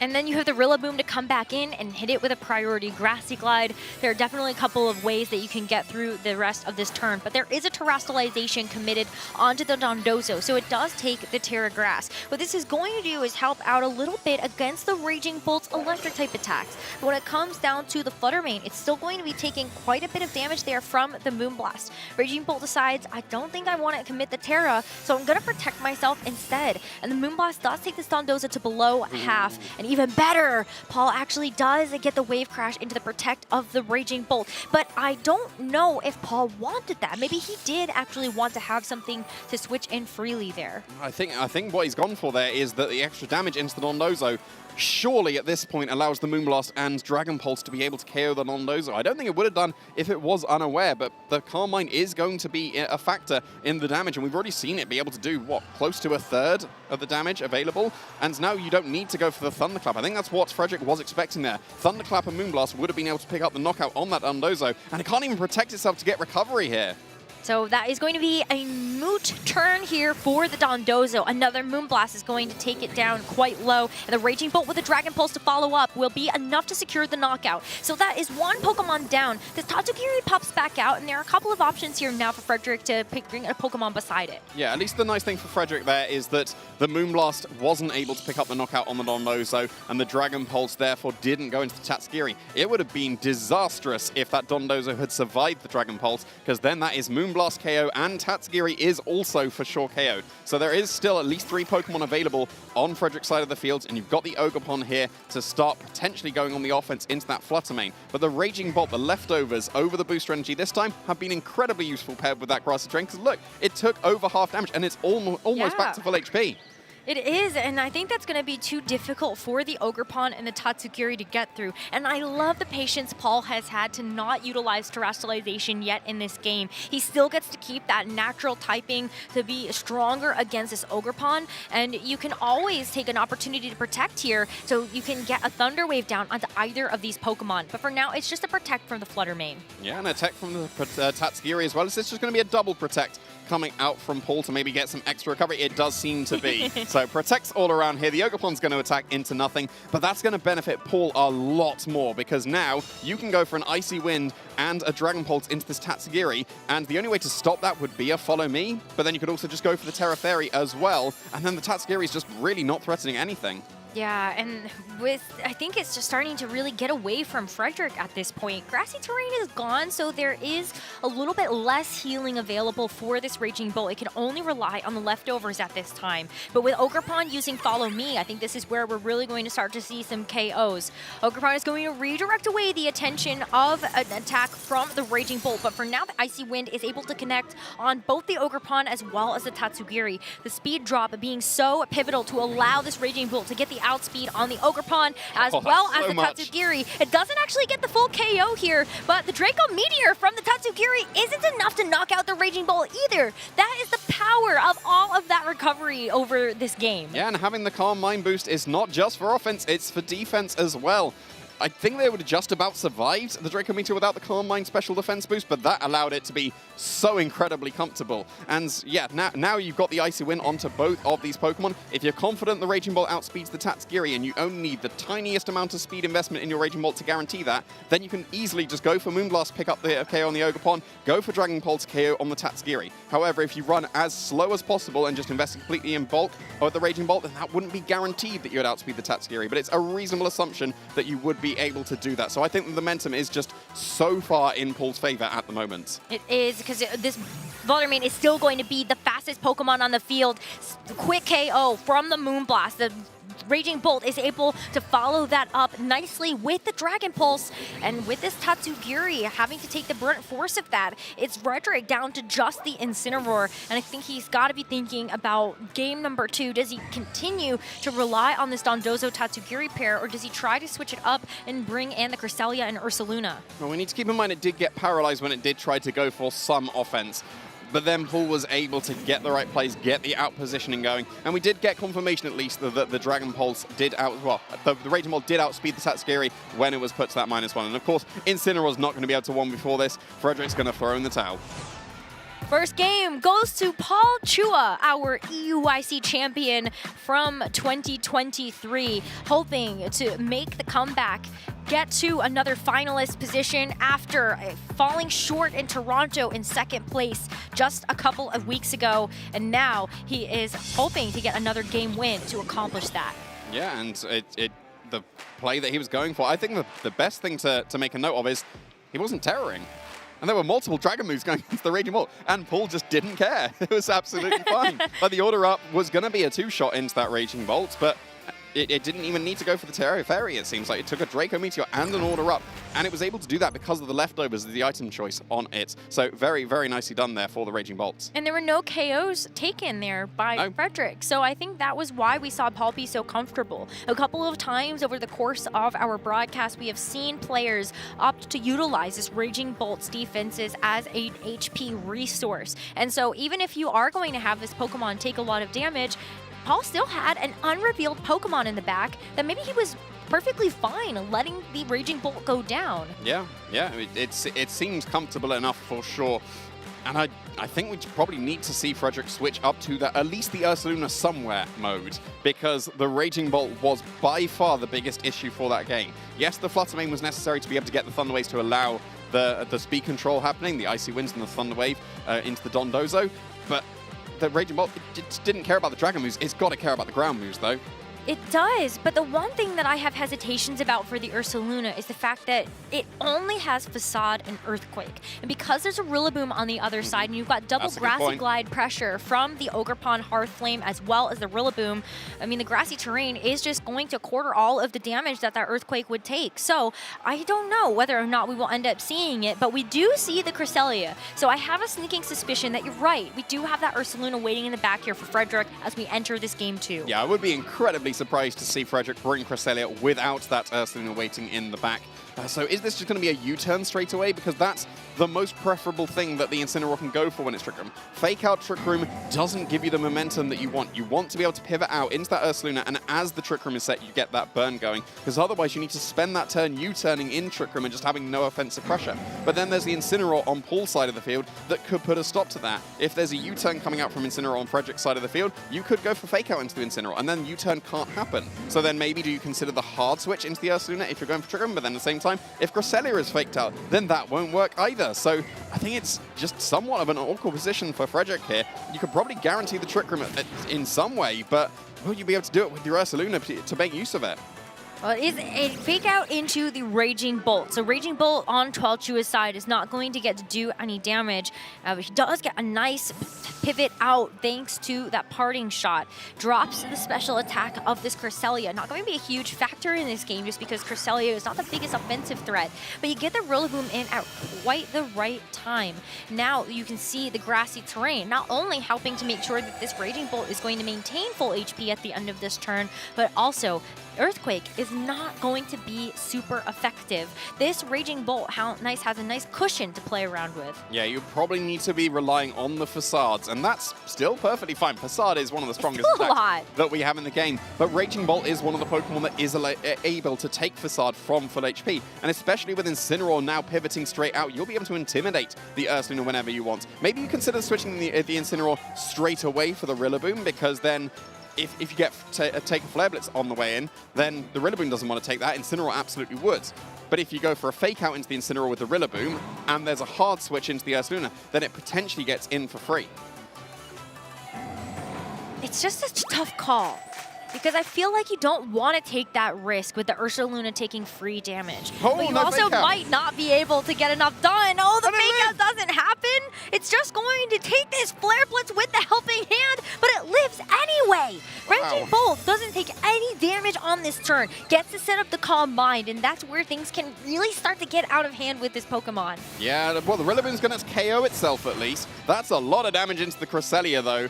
But yeah, the Flare Blitz, the Intimidate from the Incineroar on that turn 1 was crucial there to allow that Rillaboom to survive. The Helping Hand effectively cancelling out the Intimidate, and Rillaboom can survive a Flare Blitz regularly. So very, very nicely trained there for the Rillaboom.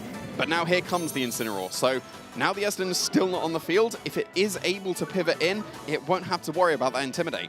And you also know that the grassy terrain is on a timer. Since that Rillaboom has been taken out of commission, you only have a couple of turns left before you're free and clear. And you just gotta hope that that Hearthflame Ogerpon is not in the back. Yeah, well, as we can see, it is unfortunately in the back to be able to get that support going. So at least you've got Fake Out Pressure to be able to stop a U-turn from the Incineroar, but at the same time, is there going to be the hard swap available for Frederick? The Raging Bolt is set up with a Calm Mind at least, so now the Dragon Pulses are going to start doing some very noticeable damage. I would expect the Cresselia to still be able to survive, because again, it's an incredibly bulky Pokemon, but if you don't go for the, well, if you do go for the Cresselia at least, I think that's preferable now, because it did end up switching out. Cresselia is going to...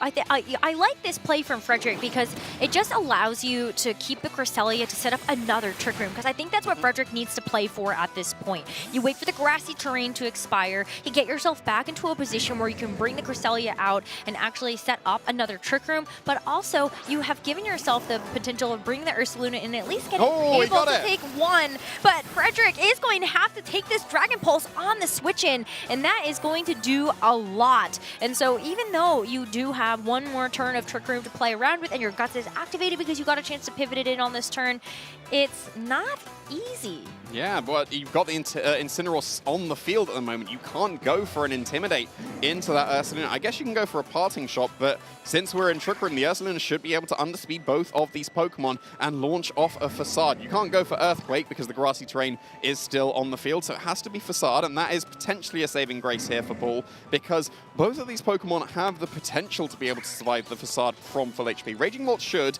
Incineroar might, and usually relies on the Intimidate to be able to survive that. But then if the Raging Bolt does survive, it can respond back with a Dragon Pulse KO.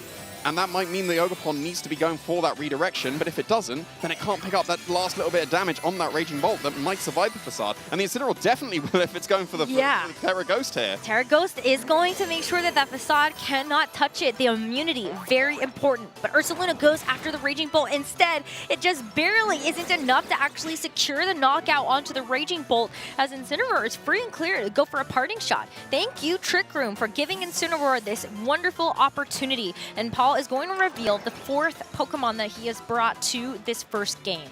Yeah, and the Incineroar going to be in the back for Fake Out Pressure. It does make sense that it's Flutter Mane because that is still respecting the Dondozo mode, because Flutter Mane I think is necessary to be able to deal with that if that was brought to the game. Of course, we're still in Trick Room, so that Speed Boost is not going to help. But here is the Dragon Pulse into the Ursaluna. There was no Follow Me, so the Ursaluna is KO'd. But there is a follow-up attack from this Ogerpon that can still contribute to this fight. Oh, but it's going to be the Ivy Cudgel, and the Flutter Mane tanks that like a champ.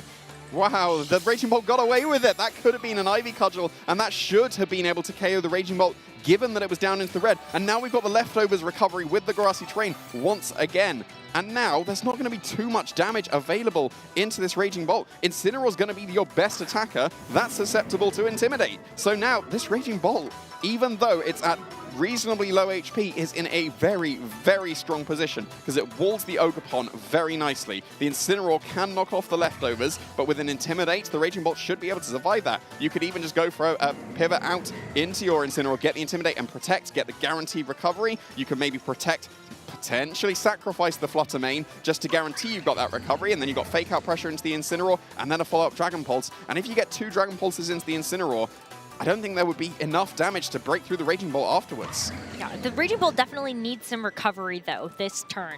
And so I also wouldn't surprise me too much to see Paul just go for a Protect on both the Flutter and the Raging Bolt, given that there is one more turn of Trick Room left. Flutter Mane would definitely be able to take advantage of that, but instead, Paul says, I think my Flutter Mane is going to be naturally faster than you, even without this booster energy. So he's going to give it back up. Incineroar now comes in to take its place, getting those Intimidate drops onto both of these physical attackers for Frederick, and it is just to protect from the Raging Bolt. So I think this is going to work out beautifully here for Paul. Now, what did Frederick do, though? I mean, knockoff is still pretty good. It's going to do that super effective damage. Knock off the Citrus Berry so that this Incineroar cannot actually get the rest of that recovery, but the Horn Leech is just not effective enough. Yeah, it's going to get the tiny bits of a recovery, and then maybe it can survive 2 Dragon Pulses, factoring in some potential recovery from this grassy terrain. But very, very nice call there. I think that had to be the play that Frederick made to keep him in this game. If that was not a double up into the Incineroar, it would have been too healthy. Paul would have been able to outposition Frederick. But now, we're in the outside of the Trick Room now. The Raging Bolt should outspeed the Incineroar, but the Ogerpon has now become the fastest thing on the field without the Flutter Mane. And it's gone back to full HP thanks to that grassy terrain and the Horn Leech. With the Intimidate from the Incineroar, it's probably going to survive an Ivy Cudgel. And of course, you've got Fake Out Pressure available on Paul's side of the field. The Ogerpon is not threatening the Raging Bolt in the slightest. It has to be the Incineroar. Like Moonblast even from Cresselia is not going to do it because of the Calm Mind. So it has to be the Incineroar. Are you able to protect it well enough on Frederick's side of the field? I think it's tough because you have to probably bring in the Cresselia and sacrifice it if that is what you want to do. Or what I see is Paul can just use this Incineroar, go for Fake Out into Frederick's Incineroar, like what is being done, and then Ogerpon can follow that up with the Ivy Cudgel. It is just still only tickling this thing because of those defenses investment. Dragon Pulse, it looks like it should be able to do one more hit and then be able to get that knockout, but all the while, this Raging Bolt is continuing to just recover back up. Yeah, I think you might need to consider going for the Follow Me and then the knockoff into the Raging Bolt just to get rid of the leftovers recovery, because the grassy terrain's gone. If the leftovers disappear from the Raging Bolt, then that is a permanent removal and it won't be able to have access to recover anymore, and it'll be stuck with the amount of HP it's at, and then maybe the Cresselia will be able to break through. But then I think the Cresselia's it's pretty close if it's in range of just regular old Dragon Pulse as well. And if you don't go for the Follow Me, the Dragon Pulse is surely going to be able to pick up the knockout on the Incineroar based on the amount of damage it did previously. But then if you're going for the Follow Me, then you're not KOing the Incineroar. And you're probably not even KOing the Incineroar based on the previous damage of Ivy Cudgel. There's no Follow Me here. No, but if it crits, it could be a knockout, and there it is! The Incineroar goes down for Paul, and now it is going to be on this Raging Bolt. Flutter does get to come back in on the next turn, and Raging Bolt still gets a chance to actually attack here. So the Dragon Pulse has to KO the Incineroar on the other side on this turn. So both Incineroars down for the count as we enter into the next round. Ogerpon Wellspring and this Cresselia for Frederick versus the Raging Bolt and the Flutter Mane for Paul. Surely the Raging Bolt has got this, right? Even though there's a super effective Moonblast from Cresselia, you don't invest anything into its special attack when it's this full supportive set. So even though it's super effective, it'll do like 10%. It's no damage at all. And then the Ogerpon is completely resisted. Like, yeah, you can KO the Flutter Mane most likely with an Ivy Cudgel, and maybe, actually, I think it'll probably be able to survive thanks to the Intimidates previously. So I don't think there's too much stopping just Moonblast and Dragon Pulse into the Cresselia here to be able to pick up that KO. Well, I guess the only thing stopping it would be a Terra Fairy coming out from the Cresselia potentially. And then it might actually be, that might actually be able to 1v1 because then you can't Thunderclap. So that's something to consider here. It is going to be a tough call, but I do think that just the Terra Fairy feels like the right thing in the moment to be able to deal with the Raging Bolt. But you got to deal with the Ogerpon first, I think. Paul knows that you got to get rid of the HP that is still so healthy for this Ogerpon as we see the Terra Fairy invested into the Cresselia. This Raging Bolt does have that special defense boost from the Calm Mind that is received at the very beginning of this game. As we see the Flutter Mane go for the Protect, now it's up to this Ogerpon to see what's going to happen. And it's just going to be a spiky shield to kind of call that damage that's going to be coming through from the Raging Bolt. But with this Lunar Blessing, I mean, this is where I feel like things really do start to get a bit dangerous. Can the Cresselia utilize its bulk to actually start to get away with things? But on a turn that looks so neutral, Paul is going to take advantage of it being a very calm turn. Get another Calm Mind boost. Yeah, I was thinking, well, maybe with the Terra Fairy, the Cresselia can do something because you might be able to knock out the Flutter Mane with a combination of the Terra Fairy boosted Moonblast and Ivy Cudgel. And depending on the training on the Flutter Mane, it'll be very close if that's the case. But now that you've got the second Calm Mind available on the Raging Bolt, you should be able to, for sure, knock out this Ogerpon with 2 Dragon Pulses. That might force the Cresselia into Lunar Blessings instead so that the Dragon Pulse would not be a 2-shot. But then if you're going for the Lunar Blessing, you're not going for the Moonblast to potentially get that extra chip damage that might be necessary into that Flutter Mane, given how much damage we've been seeing this Ogerpon not do because of the Intimidates. Well, the Thunderclap goes first into the Ogerpon, and it brings it down so low. If Flutter Mane can follow it up with a Moonblast, then this Ogerpon is out.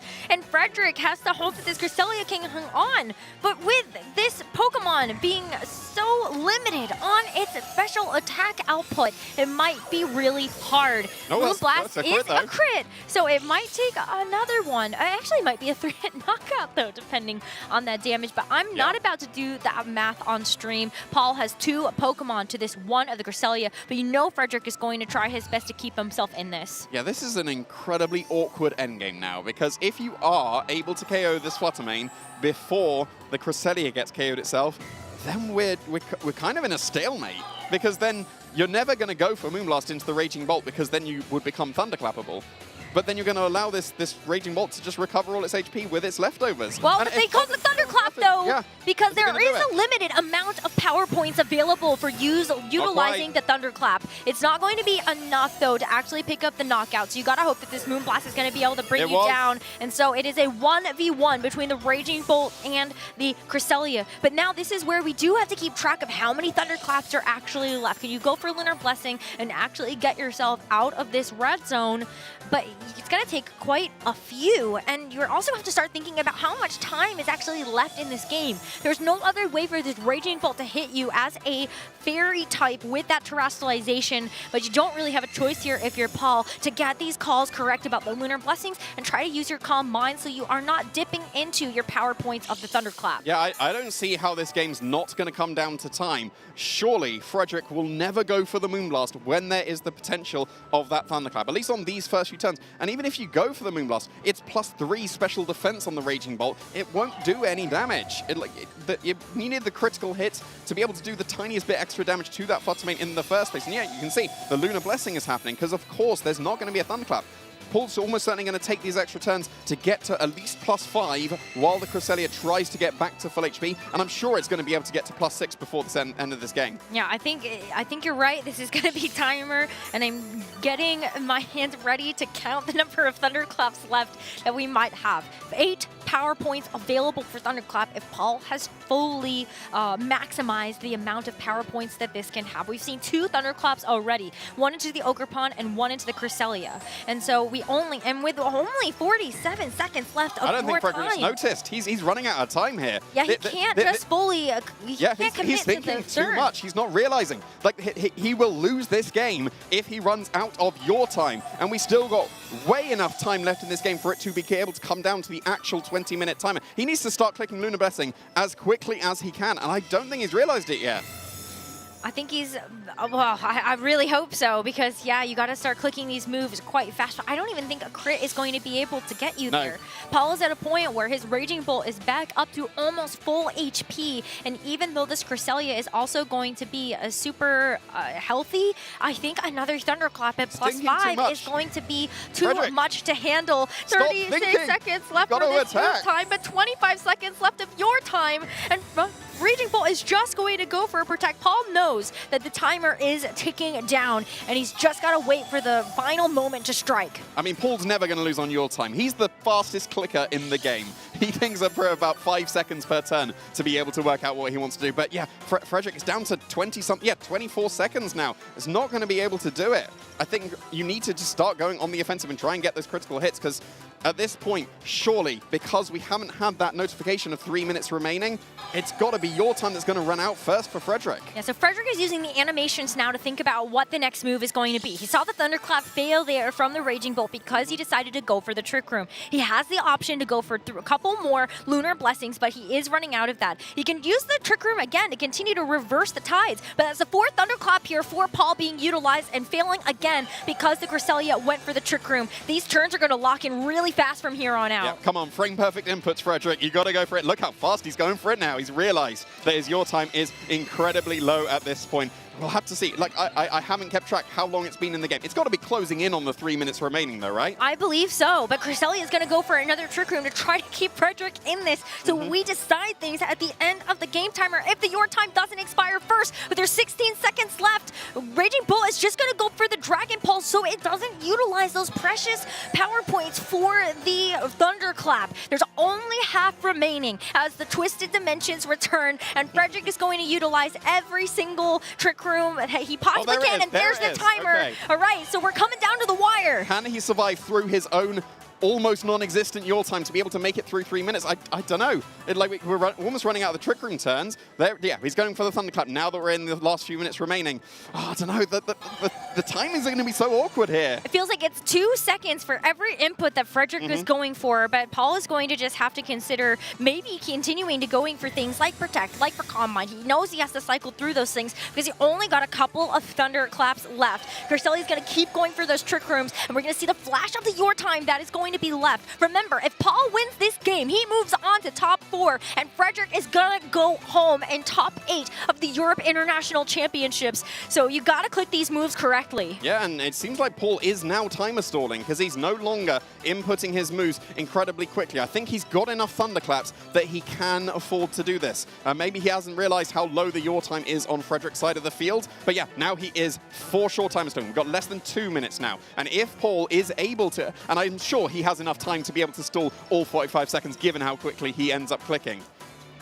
He is really biding his time. Yep. Because every single second is going to matter. Cresselia doesn't even try to go for an attack here because Frederick knows a Thunderclap is coming. There's only a couple left now as Paul is looking at the final couple minutes of this game. It might even just be 80 seconds remaining as you see the red for the number of moves that Frederick actually has left. It's so stressful. You don't ever want to see that color come up on your time. Oh, it's so close here. But of course, Paul, he's been able to preserve enough of his yaw time that he can afford to go for this timer stall. And I reckon that there's going to be 2 turns maximum left in this game. I think that it's going to be enough that this turn will happen and maybe there's not 45 seconds left. Because of course, if there's less than 45 seconds and Paul has 45 seconds available of his yaw time, he can stall out the entirety of the rest of the game.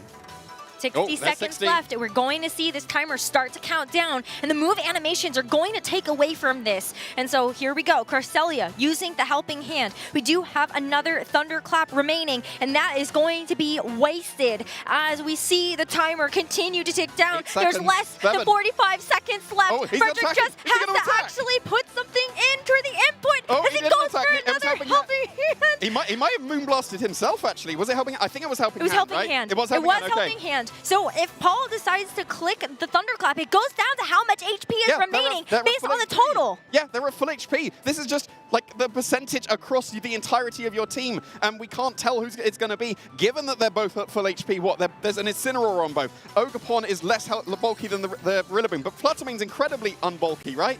So surely the percentage is on Paul. It kind of balances out. You would think so, but we don't know until the battle has actually ended. With 3 seconds remaining, Cresselia goes for the helping hand, and we're going to see this Raging Bolt. It's got to be Paul with the Fluttermane's low HP, right? But let's see. Come on. Oh, we still have one more input remaining. It's going to be a Moonblast, but the battle is over because the time has run out. Yeah, that's it. Paul wins! Wow! Able to take it on timer of all things and advance here over Frederick Hoy-Nielsen into the top 4. What a crazy end of that game. Even though it did come down to the final couple of seconds, Paul Chua, your 2023 Europe International Champion, might be able to get another shot moving on to the top 4. That is one of the most unique endgames we've had in a long time. I was like, okay, Cresselia will always lose to a Raging Bolt, and I didn't realize that I meant because of your time.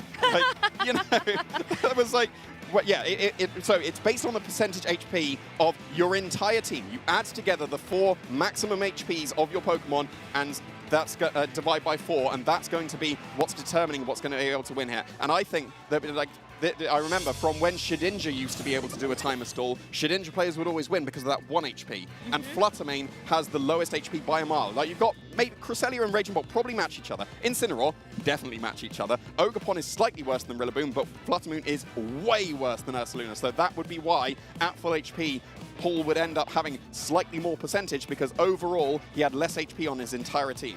Right, but Frederick actually just ran out of time. Yeah. In the end of this one. But yeah, I can't believe it came down to this. Terra Fairy Cresselia walling the attacks of the Raging Bolt. When it's the Calm Mindset, you only have the Thunderclap available that can actually touch a Fairy Pokemon. Most of the time when you see the Raging Bolt, when you have multiple other moves to select from, you've got Thunderbolt at your disposal. That's another way that you don't have to play the basically like sucker punch priority mind games when you have the Cresselia that has so many different status moves available to it that can just stop that from happening. I mean, it's what you opt into when you sacrifice Thunderbolt for Calm Mind.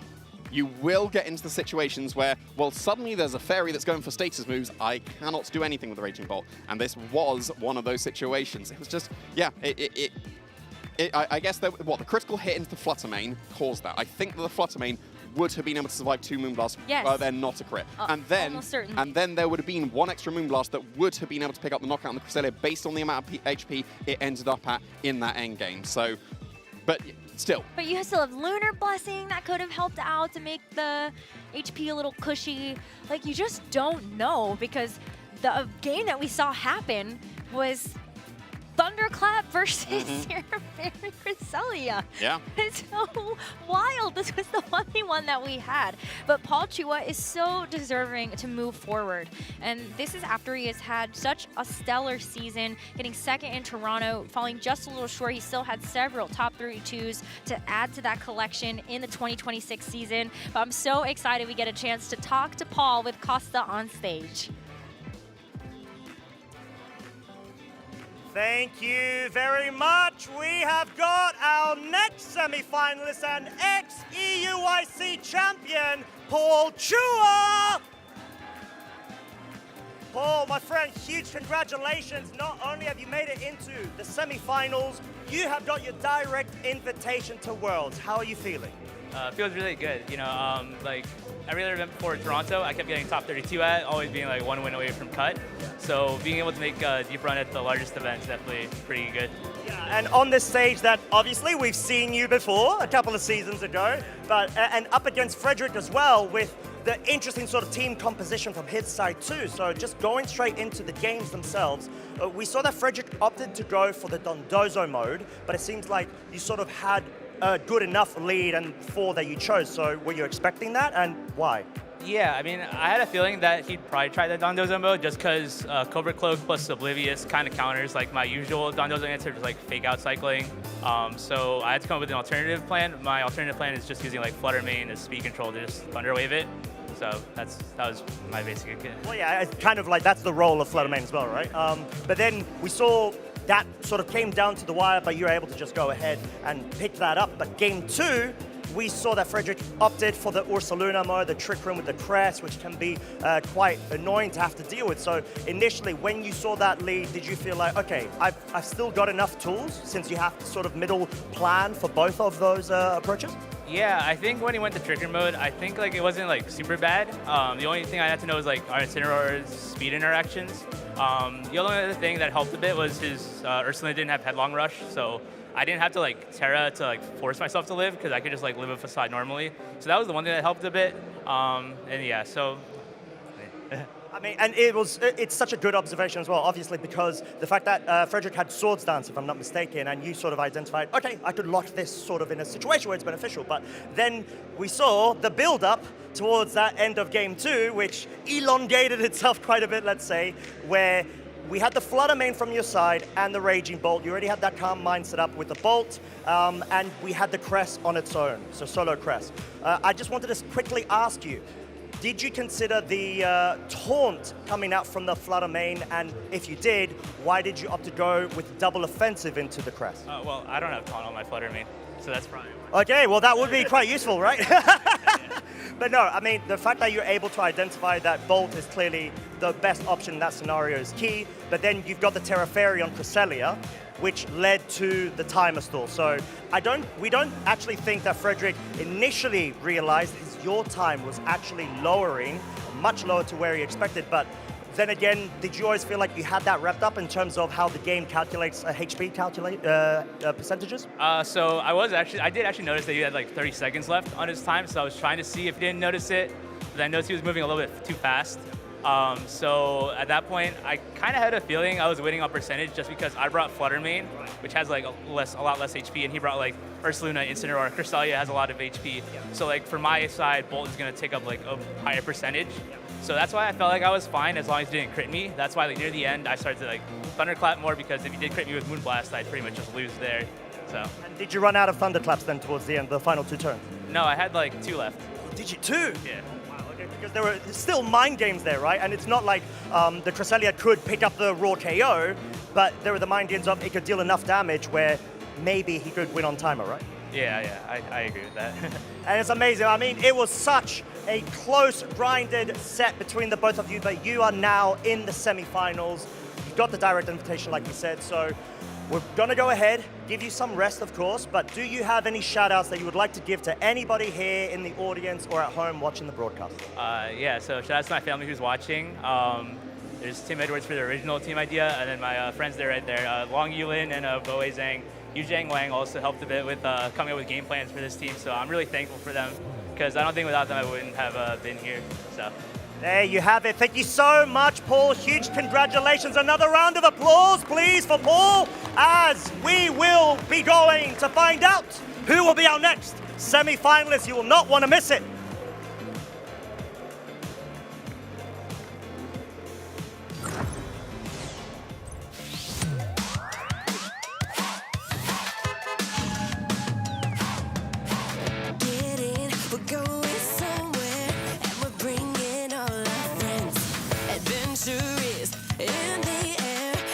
Journey now begins. The radio up and the windows down. Me and my squad will never back down. Gonna show the world how to get that gold. But first things first, baby, let the good times roll. Are you ready? Are you ready to put the pedal to the metal? Let the good times roll. Let the good times roll. Are you ready? Are you ready?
This is his first year in the seniors division. 1 game away from being a world champion for the second time.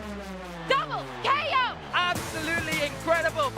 My name is Kevin Hahn, and I'm from Philadelphia, Pennsylvania. I'd like to say that my first game was Sword and Shield because my brother didn't play for me. Not my first tournament. It was more of a family vacation. I got top 8, but it was a 7-player regional, and my only win was the bye. I put that experience on the side.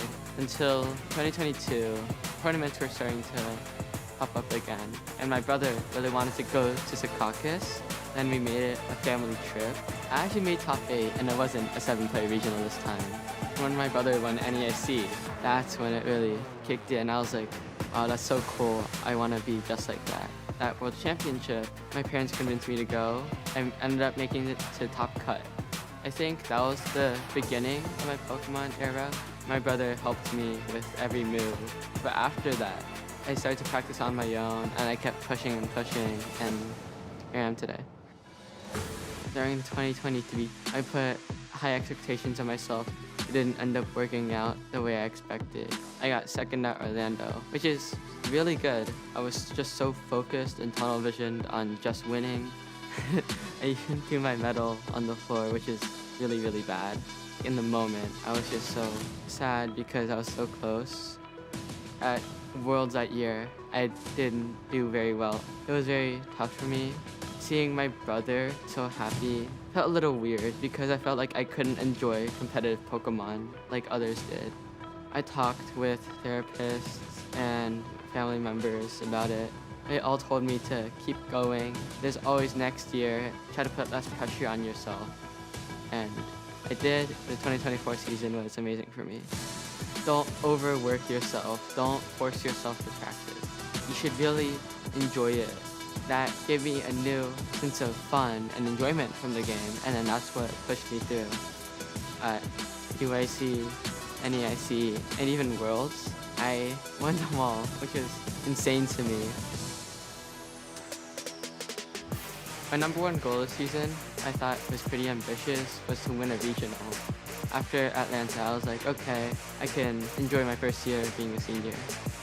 My team has not an amazing matchup spread into most of the field, but it gives you a lot of options, and there's never an unwinnable matchup. You have Scarf Miraidon, which can make a sort of speed sandwich.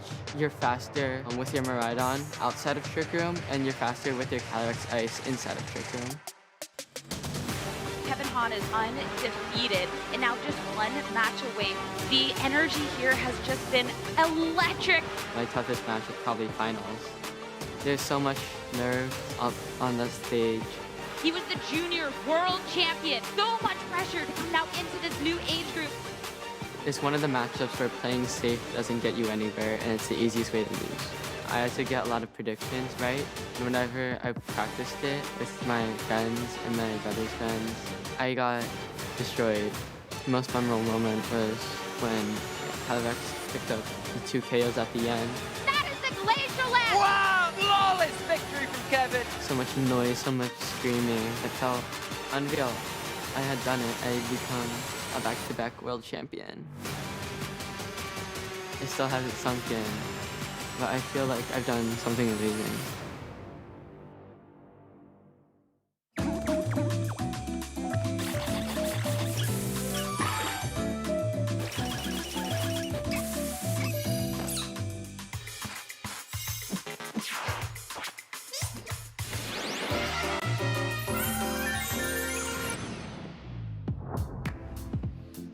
Pokemon trainers, I hope you're ready for more top 8 action here at the European International Championships in London. You have Lady Provost and Lubwiser, Actos Chromie guiding you through all the action here as we head into our next heated match. I mean, we certainly are ready here behind the desk. The top 8 so far has been an absolute thriller. The end game of that previous match, Wow. We were on the edge of our seat out there in the audience trying to soak up some of that energy, and oh my goodness, what a show it was. Yeah, it was incredible, wasn't it? And Paul just managing to do what they needed to do in the end to get through into that next stage of this tournament. You can see they will be facing off against Francesco Pierro, and what a match that is going to be. 2 titans of this tournament going up against each other. But before we get into top 4, we've still got some top 8s to cover, and the next one up is going to be Davide Fazio versus Zachary Weed, and that's going to be such an exciting game from 2 extremely exciting players. Yeah, we've hyped up a lot about Italian VGC, and Davide going to be representing that the whole way through this top 8. Zachary Weed, a trainer from the US coming off a 2nd place finish at Las Vegas, was a trainer that when we were speaking to Rosemary earlier gave us a bit of insight into how, as someone who's leveled up into the Masters division, is just showing the same caliber and expertise that they showcased in those previous divisions too. One to keep an eye on. And then in the second half of the bracket there, Eric Rios, Roberto Parente, that is coming up. So make sure you stay tuned for the rest of top 8 and then our top 4. But you can see the trainers are ready and waiting on the stage. Zachary there on your left and Davide on your right. Yeah, very exciting for both of these trainers to be up on on this stage, this setting, and you can see the accomplishments here. And EUIC top 16 in 2024 from Davide is one step further now. Top 8 can be added and maybe even deeper into this tournament. I'm sure they're feeling confident, but in front of them, a formidable foe in Zachary Weed, like Lou has reminded us, coming off a second place regional placement in Las Vegas earlier this season. An incredible, different format, of course, but the experience that you get from that stage, and you look at the competitors that were at that regional themselves and getting that far into it and getting so close to being able to clinch the title, just extremely well done from Zachary, and going to bring all the hard work for Davide in this next game. And I like the team effort of the Landorus plush on the desk, supporting its trainer, as the Landorus is indeed in Zachary's team. On the opposing side, though, Davide, this very championship was able to get top 16 in Regulation F, but has gone already one stage further to get into the top 8, and I wonder how many other hurdles he might be able to climb over. Could he be our champion on Sunday? Well, here we go. We're going to take a look at Zachary's team and what give them the advantage to get to this stage in the tournament and kind of carry them that little bit further. Some interesting choices here.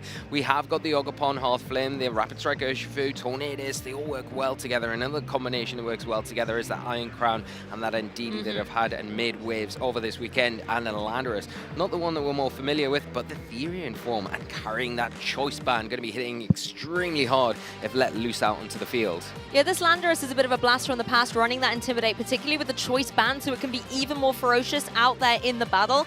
Can apply some good pressure with something like a Rock Slide, 2 Flyers and Fire types that we see out there, but critically I think it's all about that Earthquake. You can apply a lot of pressure to the grounded Pokemon and the Steel Terrestrializations and the Poison Terrestrializations we often see coming through in a defensive capability. Yeah, I love the Iron Crown here. It's got the inclusion of Calm Mind. We haven't seen that too often in this event this weekend, but it has been used previously. Love that Zach's leaning into that, and you've got a lot of support to help set that up with the Follow Me redirection on the Ndidi, the Psychic Trend to block any priority attacks, and then that Follow Me on the Ogapon as well as another option, as well as that Tailwind to support it when it is in position. Normally you see the Iron Crown go for 3 attacks. Terra Blast relied on there, and an interesting Terra type as well with the Dragon Terrestrialization as an option on the Iron Crown to get rid of some of those threatening weaknesses that it does carry with its regular typing. Critically on Zachary's side as well, he was running that Taunt on the Urshifu, and Taunt is one of the great ways to stop potential setup. And taking a look at Davide's side, that Ogapon is running the Swords Dance. We know that the Raging Bolt has the Calm Mind. There's also the substitute on the Landorus. There's lots of utility here to try and get set up for success. So the Taunt could come in very pivotal here.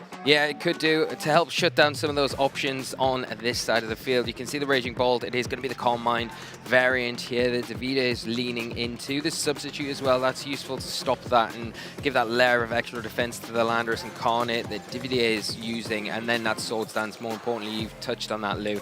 If you can prevent that Ogapon from setting that up, it's going to be very useful. Going to be hard to position the Urshifu in front of that, especially with the Rillaboom bringing the Grassy Terrain and the Grassy Glide being a big threat from that Pokemon in particular. But you do have the Landorus. The Etherean form does have the Intimidate. That's going to be useful against all of these physical attackers, and in particular, really good against that Raging Bolt, especially where it is boosted by that choice band that it's carrying. Just have to be careful around some of the threats here. The Urshifu with the Rapid Strike, especially if the Rain is something that you lean into. If you're Zachary, I think you might want to putting that Rain up, because you are benefiting your own Urshifu, but you are giving Davide kind of a free boost as well with theirs.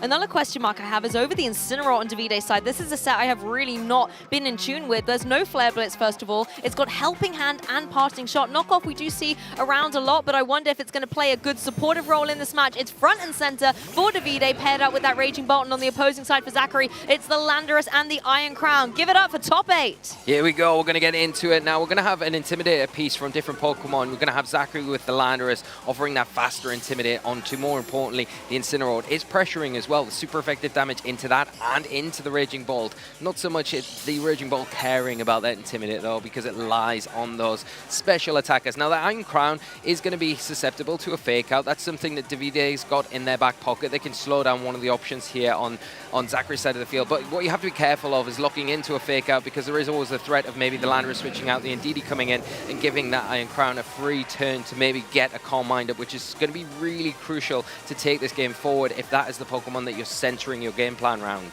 I think as well, there's the bold play of going for something like a Protect Earthquake straight away on Zachary's side. You've got 2 Pokemon that would take super effective damage from the ground type attack. So the Fake Out, if that was going down into the Landorus, it would have been able to stop that from play. Instead, Landorus opting to go for the Rock Slide. I really like this in case something like the Landorus on the opposing side was going to switch in. It's going to be able to get some decent damage down as the Calm Mind starts to be set up on this Raging Bolt on Davide's side. Yeah, the Calm Mind there, taking the opportunity when it is presented, when you've got that Fake Out next to you. So really good for the Raging Bolt here. So it is going to threaten a little bit more this next turn, and you know that you can sit a bit more comfortably because the Landorus is locked into that Rock Slide. There's no threat from a ground type attack going to be predominantly coming out this turn. So maybe Zachary wants to keep going for that. There is the chance of a flinch and carries on this turn with another Rock Slide. Yeah, these are Choice Band Rock Slides landing on that Incineroar. Tachyon Cutter being able to follow up and get the knockout. So now Davide does not have the utility of that very supportive Pokemon. No more Intimidates, no more Fake Outs on its side. Maybe if the Rillaboom's in the back, you are going to be able to keep that slow pace of play with Fake Out in the game. Looks like, however, the Raging Bolt can now go on the offensive. Going for that Dragon Balls, gets a solid one-hit knockout. That's a brilliant trade if ever I've seen one. Yeah, with that booster energy, giving a little bit extra oomph to that Calm Mind stack, it is enough to take down that Landorus in one fell swoop. And, you know, you can see what Zachary's trying to do, maybe fish for those flinches as well as get that damage all importantly onto the Incineroar. So kind of trading Intimidate user for Intimidate user. But now Urshifu going to make his way onto the field for Zachary. It is going to have to be careful against the Raging Bolt, though, from Davide's side, where it is set up and it does threaten with those Thunderclaps. It isn't going to be in the best position right now, whereas the other Urshifu sitting a little bit prettier right now. We've also got a sneak peek into what's in the back, and with the Indeedee, bringing that Psychic Terrain on the field is going to stop those priority moves from coming into effect. So it could be a really good way to shut down a potential Thunderclap. Yeah, it could be, and that's a nice option there, where you could switch out the Urshifu, kind of bait in the move, and then use that Expanding Force on the Iron Crown to get some super effective damage onto the Urshifu on Davide's side. It has got the security of that Focus Sash, though, so you can't just say, I'm going to take it down on one hit. You have to be a little bit more careful with how you approach these next few turns, and indeed it is coming in, but it isn't there to benefit the Iron Crown. That is making its way off the field, so let's see how things play out in this turn. Yeah, Iron Crown possibly going to come back in later to reap the benefits of the Psychic Terrain in play. Considering you've got a way of the Dark type on Incineroar on Davide's side, you know that those Expanding Forces are going to be able to connect. Looks like it's going to be an all-out offensive. Urshifu, however, it does embrace its Terra Stellar form, so we know that it's going to be able to get a boost to all of its attacks. In this case, critically, that Close Combat and the Surging Strikes. But Lee, it looks like the Sparkles are going to fly on both sides of the stage, as the Raging Bolt is also going to terrestrialize into that Fairy form. Yeah, this is going to be risky if Zachary's went for the Close Combat into that Raging Bolt after the Stellar Terrestrialization. The Thunderclap coming out here looks like it was into that Indeedee slot that has just switched in, so failing. Surging Strikes, though, coming out into the Indeedee. Now going to get some good damage, but you've got to remember, the Rocky Helmet is there. It's going to take residual damage each and every turn that the Surging Strikes hit. I mean, you did say you got to find a way to break the Focus Sash, and this is one way to do it, even passively through that Rocky Helmet. I mean, this is some really consistent damage still being locked onto that Indeedee, maybe in range of being picked up by a Dragon Pulse coming through later. It is going to be that Close Combat, a fantastic terrestrialization on Davide's side, but that's still a huge amount of damage that the Raging Bolt has taken very early on. Yeah, and now I think really good position here for Zachary, because you can see what they're trying to do. They have the potential now to threaten with that Follow Me on the Indeedee, pull away that the Thunderclap that is a risk, but also on top of that, you don't even need to worry about it. You're pulling away the Urshifu's moves, because the Thunderclap with the Psychic Terrain that's active now is not going to be in play, so really threatened because the Surging Strikes would be enough to pick up that Pokemon. And now something coming in for Davide needs to be able to take the Surging Strikes, and what better Pokemon to do that is that Rillaboom, and it not only gets rid of the Psychic Terrain, it comes in and it is going to be able to threaten that Urshifu. I was about to say, it'd be nice to see the Rillaboom come in on the partner slot so the Thunderclap could go off into that Urshifu, but instead it's going to replace it instead. Iron Crown trying to come in and maybe reap the benefits of that terrain, but instead finds itself on the green grass. Urshifu going to be able to get some good damage onto Iron Crown on the switch, and though it's not coming in safely, Close Combat going to be fired off as well, so that the Urshifu is going down on Davide's side. Now he's forced to bring that Raging Bolt back in. Yeah, and a really nice play here from Zachary, able to remove one of those big threats in the Urshifu from Davide's side of the field. Still got the terrestrialization intact, and same with Davide, has got the Raging Bolt. Thing is, with the Raging Bolt leaving the field, it has lost that Calm Mind, and it's taken a lot of damage so far, but it does have the ability to have the support from the Rillaboom now. It has got the Fake Out, but can you do that safely when you know the Indeedee's in the back and it can switch in, it can just overdo the grassy terrain that's there, can block a fake out, and then you're going to have an expanding force that can be fired out into both of these targets, do some big damage, which is boosted by that terrain, and you win that terrain war in the end because the options for Davide now are limited.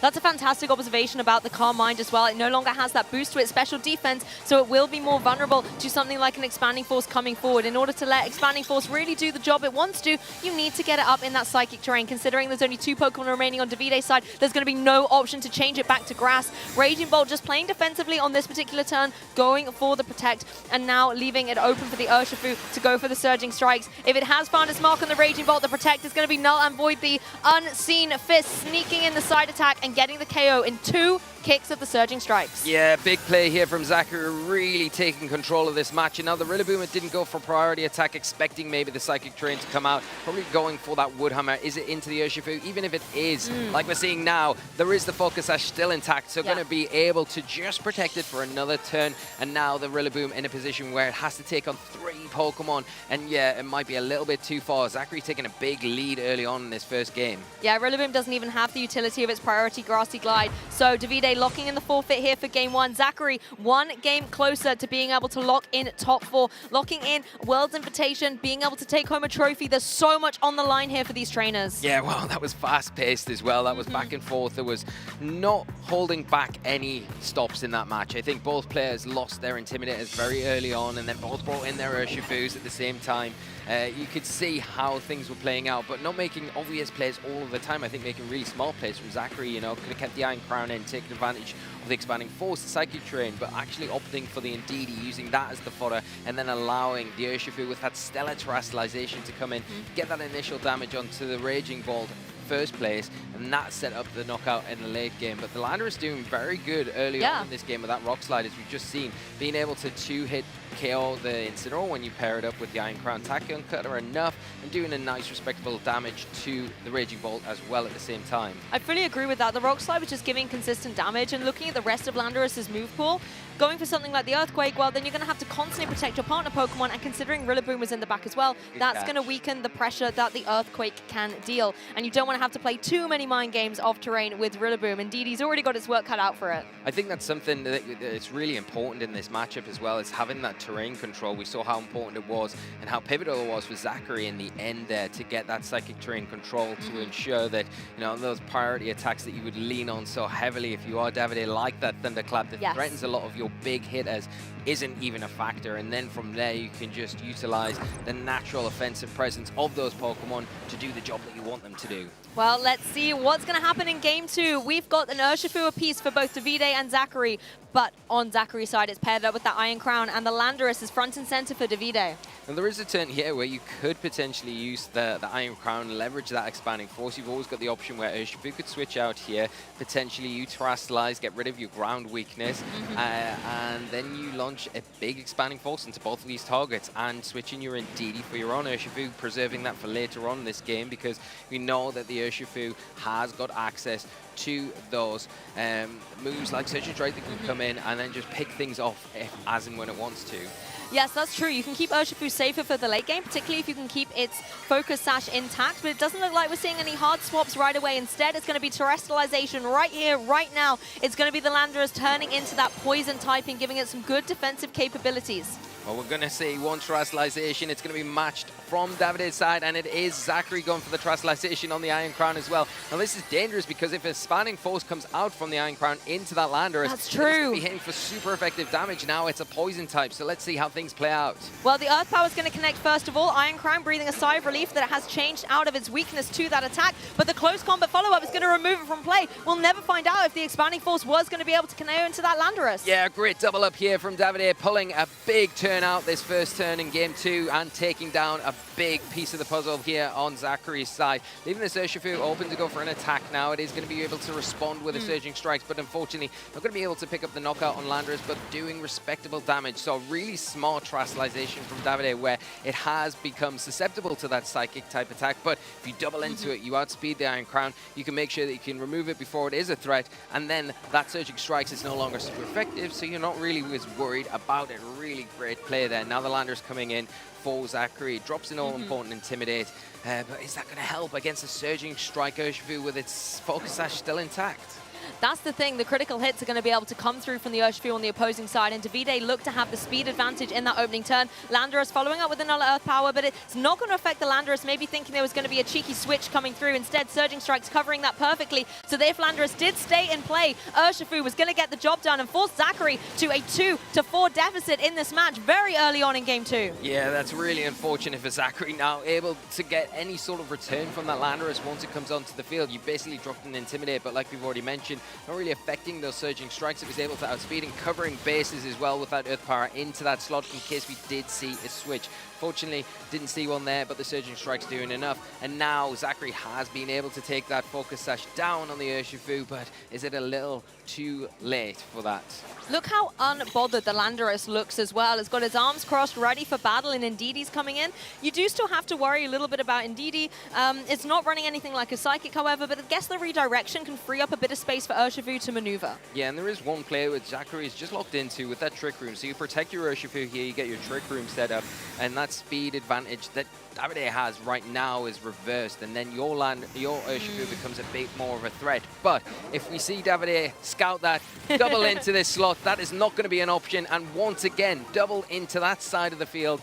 3 times in a row, picking up 3 knockouts, leaving this Urshifu on Zachary's side on its lonesome with too much to do. I don't think I've seen a speedier adjustment. Davide losing game 1, coming into game 2, getting KO after KO after KO, perfectly identifying that Ndidi was a key piece there, and maybe calling the turn exactly as you said there, Lee, the protecting the Trick Room, doubling into it, removes it from play. Rillaboom now comes to remove any memory of the Ndidi by overwriting its terrain. Yeah, now things look a little bit too far for the Urshifu to bring this back with the Rillaboom coming onto the field, and it does look like we're locking into the forfeit. It is 1 apiece here, and we will be going to a game 3.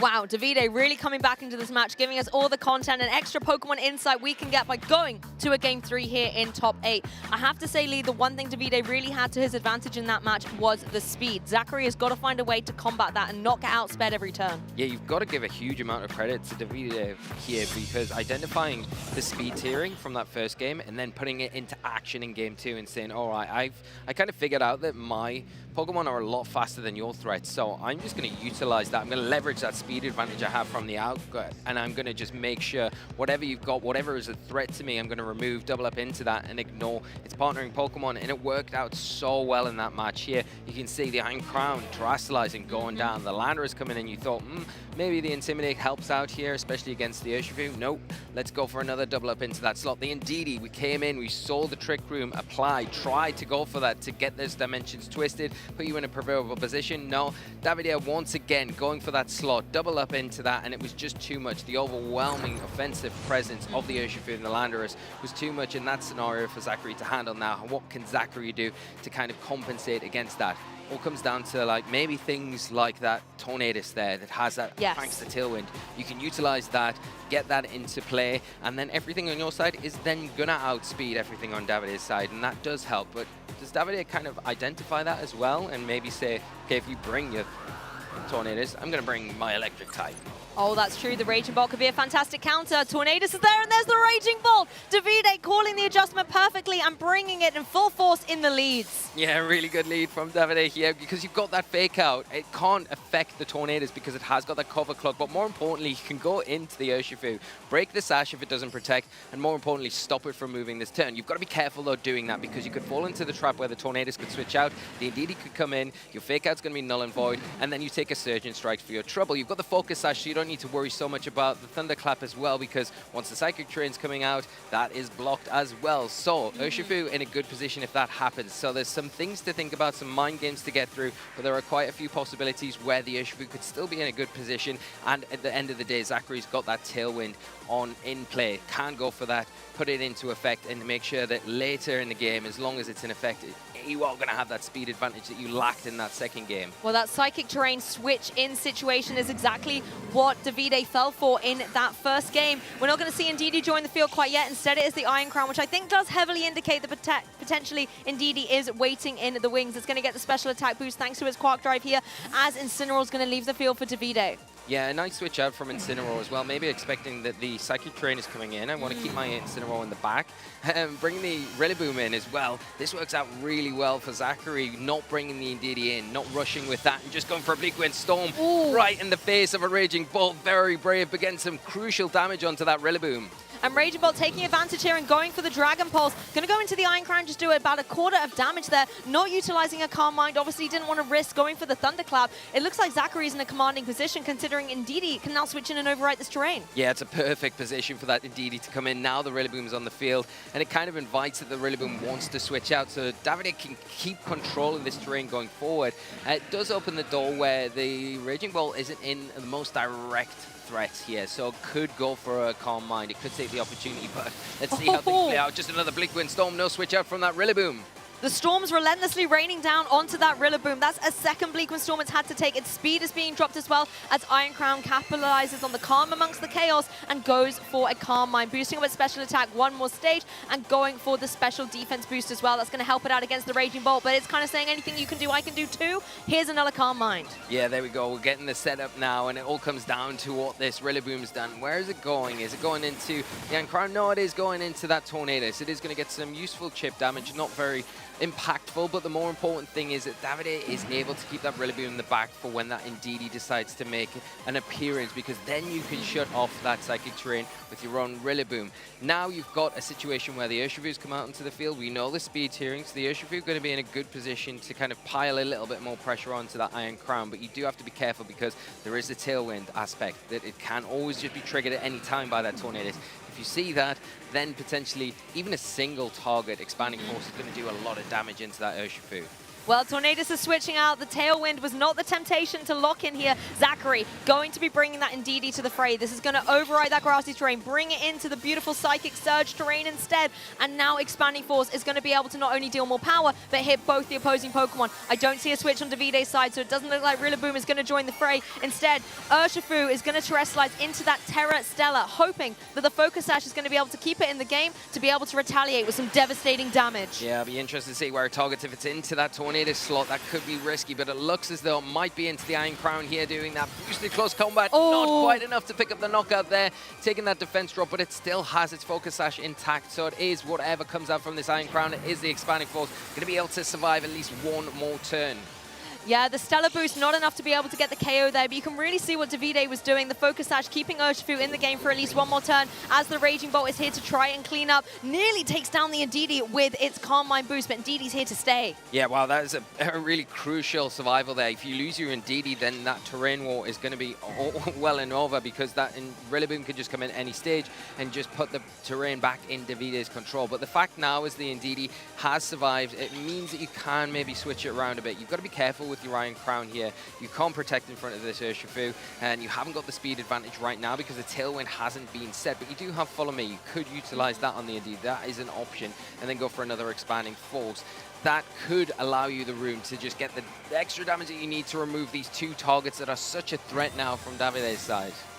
Well, the Protect coming through on the Raging Bolt doesn't want to have to take the unnecessary Expanding Force damage, as Indeedee does indeed use that Follow Me, trying to draw in the single target attacks that Urshifu is capable of dealing out. The Surging Strikes will come through, and we know it will connect on this Indeedee. So it is gone. We now no longer have the utility for that Psychic Terrain possibly in the future, because we know Davide can bring in that Rillaboom and overwrite it any time it's chosen. Yeah, and you can see how useful that Rocky Helmet item was. It is enough to take down the one remaining HP that Urshifu had on its Focus Sash, and now the Protect on the Raging Bolt. Really useful here because it allows it to get through this turn and allow that Rillaboom or the Incineroar to come back onto the field in support with that Fake Out. Preferably if the Rillaboom comes back into play, then also the Thunderclap comes back into play, because that priority is no longer blocked.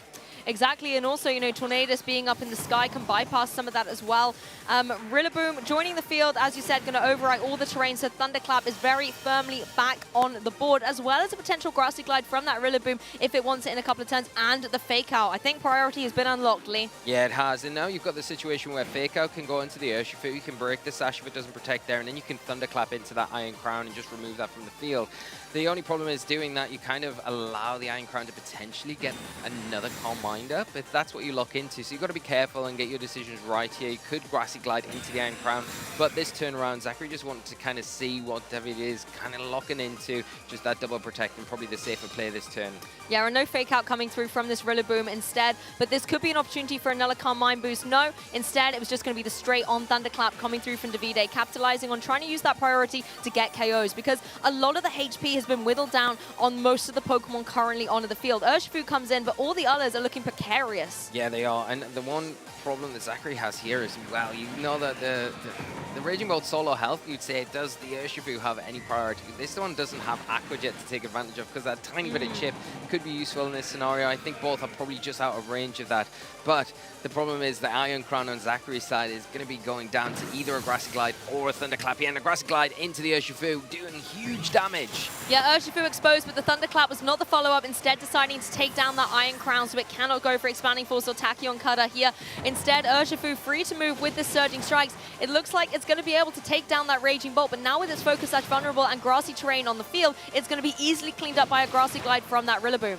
Yeah, and this really comes down to the Tornadus. Can it do the job against this Rillaboom? Because the Rillaboom now going to be threatening the Urshifu with another Grassy Glide. We know we've got a few more turns of that being active on the field. Yes, they're getting a little bit of recovery, but not going to be enough. The Incineroar going to come onto the field now. It does have that fake out that it can utilize only into the Urshifu, though, because the Covered Cloak is active on the Tornadus. It's going to have a free time going for a Bleak Wind Storm here. And the Rillaboom taking so much damage already.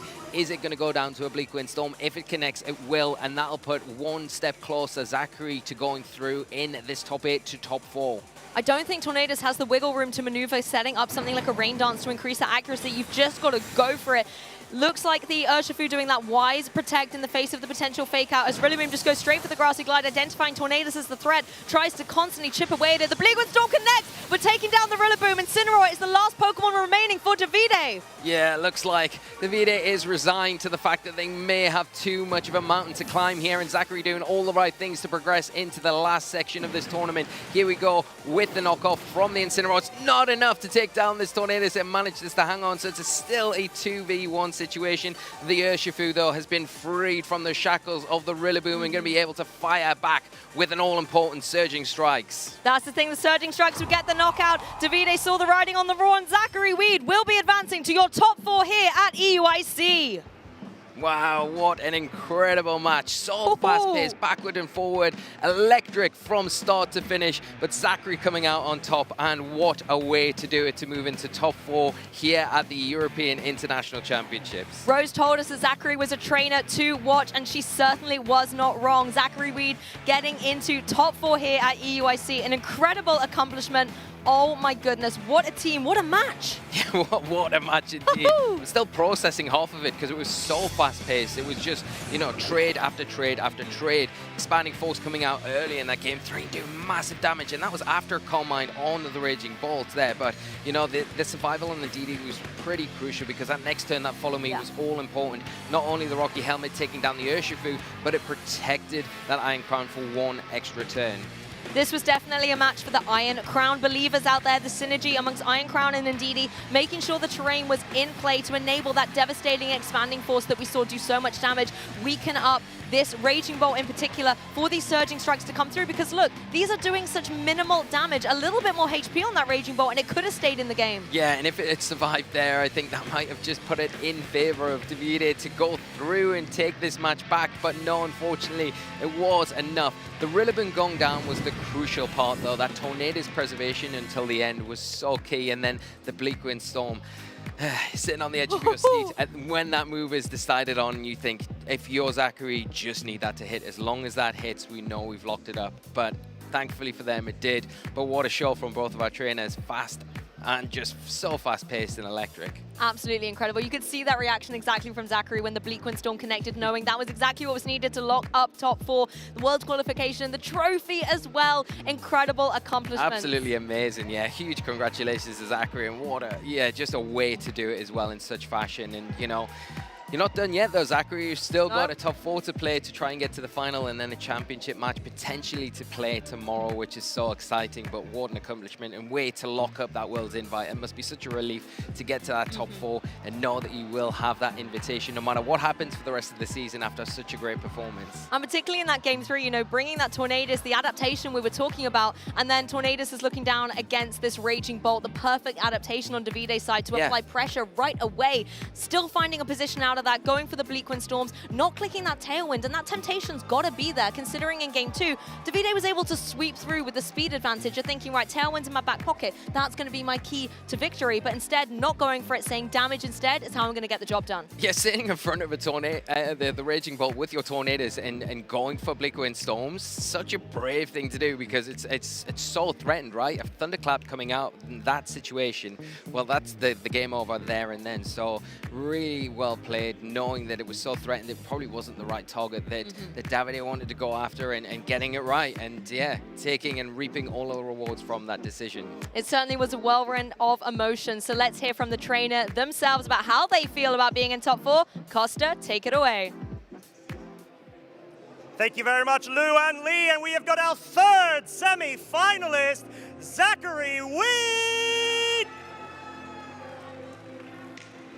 What a way to go about it, Zachary. That was an intense set against Davide. How are you feeling, my friend?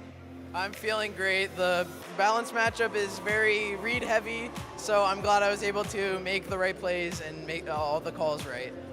100%, and we were just talking about it as well. You have been able to get your direct invitation all the way through to Worlds later in San Francisco this August. What does that mean to you, my friend? It feels really good. I mean, I'll be honest, I kind of forgot that I got the direct invite from winning this match because I basically already qualified with getting a top 8, but getting the direct qualification is really nice and allows me to help out my fellow NA players, give a little extra spot down. What a great way to find out the best place on this stage. And obviously there were a lot of back and forths between Davide. You were able to go ahead and get a very strong game 1 win. You identified, even though you got the Iron Crown, you need to be able to make sure that you got all the supporting cast. So when it goes up, when you were sort of countering this matchup, did you feel like there's any sort of adaptation, or you always go with the same rough lead in order to sort of gauge your opponent's play style? So going into this match, I knew that Terra Dragon Calm Mind Crown was very effective into his team. The only strong ways for him to hit it are close combat on Urshifu, Dragon Pulse on Raging Bolt, and then the Landorus. And if you can get it Calm Mind set up, you can basically just sweep through the entire team. So I identified Landorus Crown as a lead because it offensively pressures most of his team and gives me the strongest way to set up the crown for the end game. And the lead worked out game 1 because I was expecting the Raging Bolt, and it allows me to put on more offensive pressure while having my own setup mode. And I mean, that's the beauty of being able to have setup versus setup as well. It sort of, you could offset it in a very good way. And we saw game 2, Davide brought the fire and was able to identify Stella, does actually put in a lot of work as a potential. But then game 3, you saw the lead of Raging Bolt. You brought your Torn Urshifu. What was the first thing that came to mind? So I saw that lead, I was like, oh man, I was not very happy to see that because I was debating bringing my Landorus back because I felt like he was going to switch back to the mode and expect me to bring my Tornadus, but I opted to bring it just in case he decided that the Landorus Urshifu lead was still strong and wanted to run it back. But basically having Torn there meant a dead slot for most of the game because it just could not do meaningful damage to Raging Bolt really, so I had to get very aggressive with the Bleakwind Storms and the switch-ins and setup opportunities. Yeah, exactly, and you're sort of having to rely on the connect of the Bleakwind Storm towards the end game there, because you should be able to round it out. There's sort of an offset. Do you drop the Urshifu or do you have the Iron Crown? But as long as you get damage and deal with the Rage Bolt, you would be absolutely square. So I want to go ahead and give you an opportunity. There's a lot of emotions going through right now. You've been able to get through. We want to make sure you do get some rest, but 2 very quick points. First off, do you have any shout outs that you would like to give to anybody here in the lovely audience or at home, wherever they are?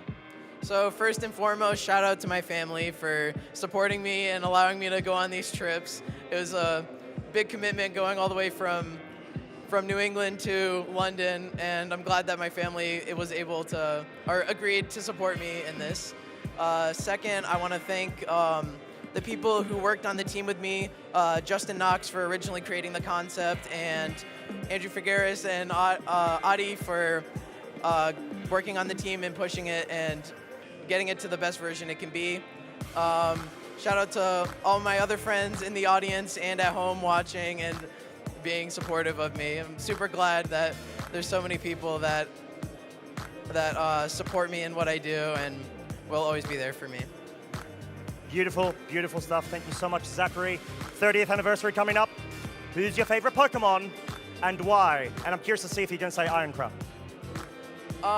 Iron Crown's up there, but for me, my favorite has to be Whimsicott. I mean, it's basically my online presence. So it's just he's a cool dude, cool support, just kind of cute and awesome, I guess. All-rounder, pretty much. But there we go. We are one more set away to seeing how the crown will go about its progress. But with that being said, one final quarter-final, so we can figure out who our fourth semi-finalist is. So, one last round of applause to Zachary. And we'll be back very shortly for some more action.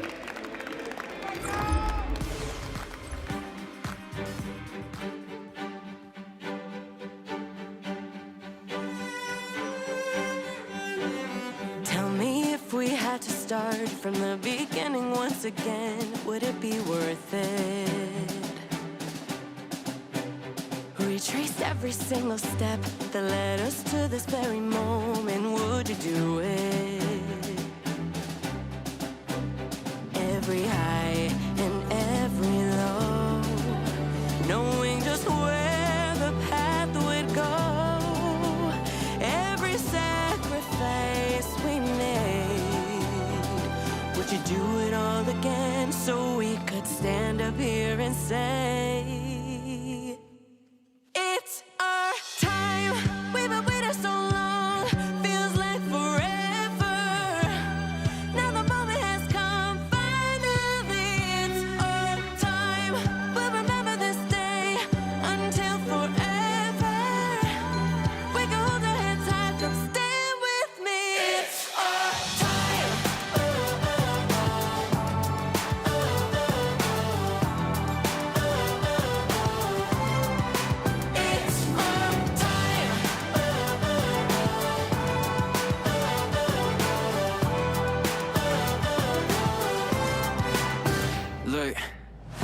Take you all back to the scene of just a small town kid who believed. Growing up, I'd throw a ball against the wall and dream of making the league. So when I got a starter, no, I really started a team. From the first loss to the first bash, I articulated what the words lacked.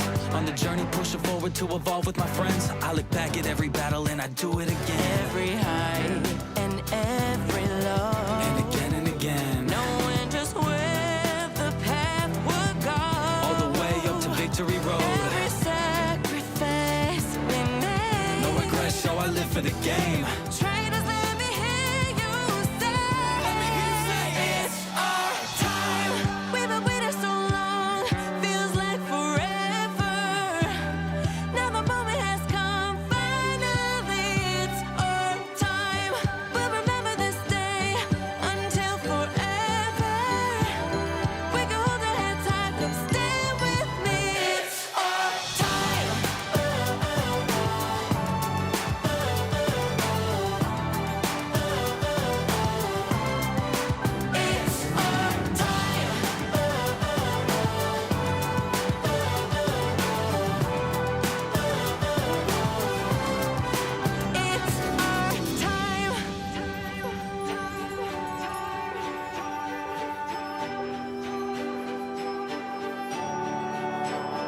Every step and every scar, every wish upon a star, built the strength to chase the sun. We faced our fears, refused to run, from humble stars to dreams of glory high.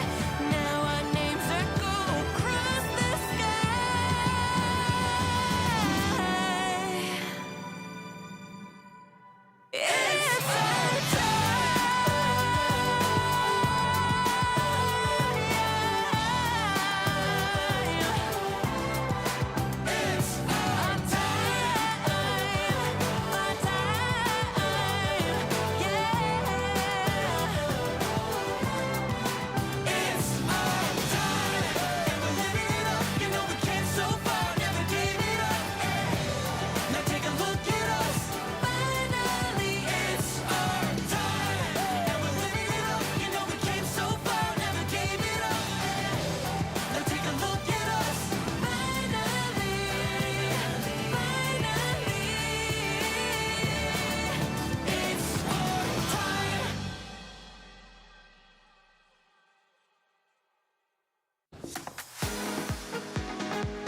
best way to test your team is to get a group of friends together and hold a tournament, check your show 6, pick 3, and learn how to work your way out of situations, tough situations, easy situations.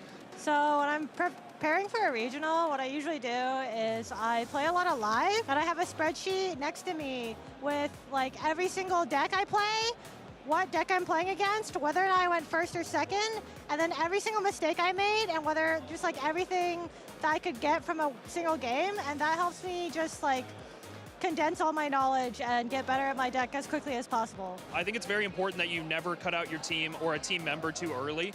You need a few games to determine, okay, this isn't going to work. You know, just testing so many games over the past like 2 months. That's how I ended up with the 6 that I have here today. Some unconventional, but sometimes if it fits for your team, that's what you need to go with. Practice with, I'd say, the Great League or the Ultra League. Go on the app and just like practice. Learn some strategies and just practice, basically. Practice makes perfect, so. Personally, live and going to locals, I go once or twice a week as best as I can. You know, and going against people, it's different from live, but like it's good to get the reps in. I think that there are a few good ways to test your team. Some of the best include just competing at locals and going out and getting real experience with other players, because sometimes what looks good on paper doesn't always do well in practice, so that's always good. But also working with friends and other people who are interested in the same Pokemon and archetypes that you are, because a lot of times we all see the game differently, and you never know what you can learn from those people, even though they want to use the same things as you. So.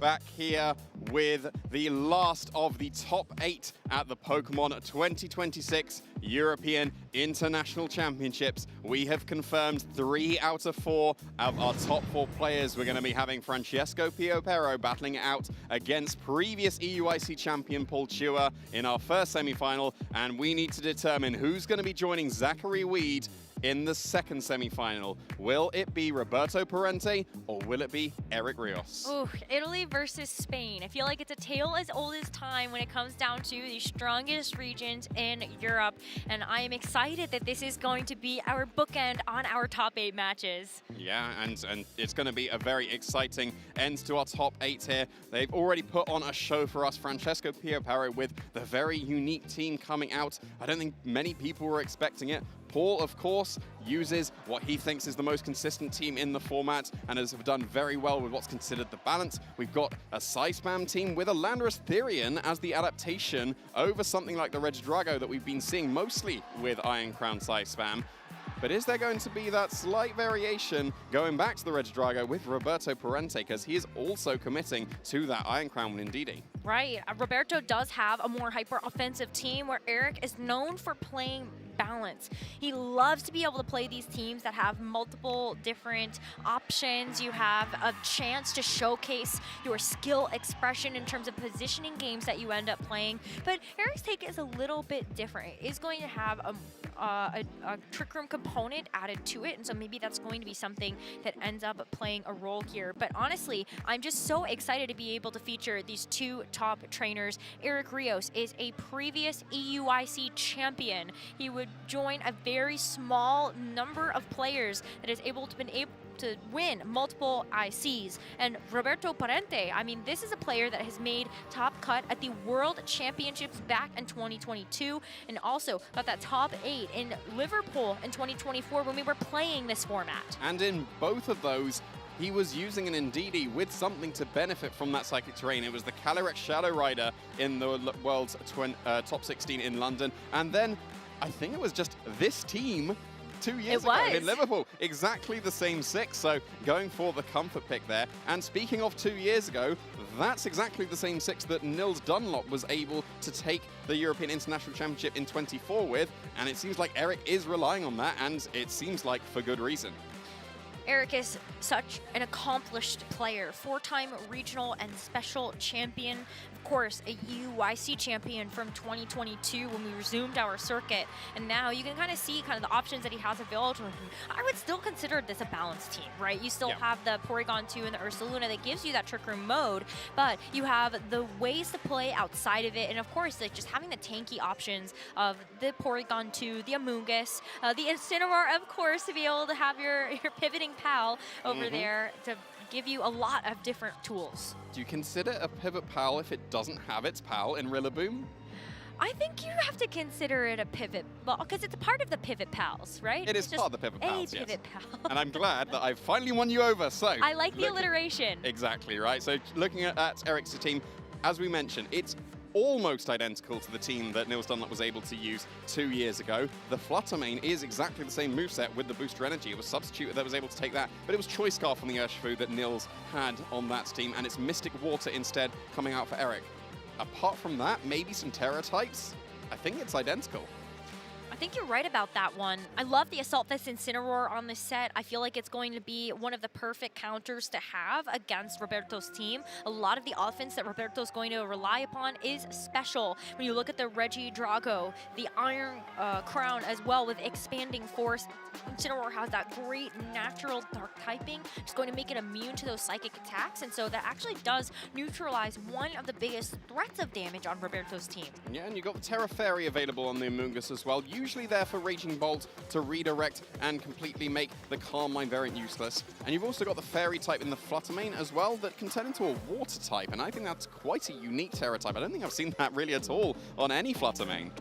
Terra Water is certainly a unique one, but I like it because you do have a bit more staying power versus something I feel like the Rapid Strike Urshifu, so maybe you don't need to actually invest more in your defensive capabilities. You can just kind of, you know, hedge your bets a little if you're going to face one like a Choice Scarf Rapid Strike Urshifu, which is going to be missing out on some of the damage capacity that you would otherwise see from a Mystic Water or a Life Orb set. Yeah, but it does have the Terra Water to be able to boost that up, and a lot of the Mystic Water variants have been opting for the defensive Terra Steel, so you do actually get slightly stronger with a Terra Water compared to Mystic Water, and it's got the really cool tech move of the Rock Tomb as well. That's definitely there just for speed control, because it's not going to be doing too much damage, but getting that -1 speed could be crucial here.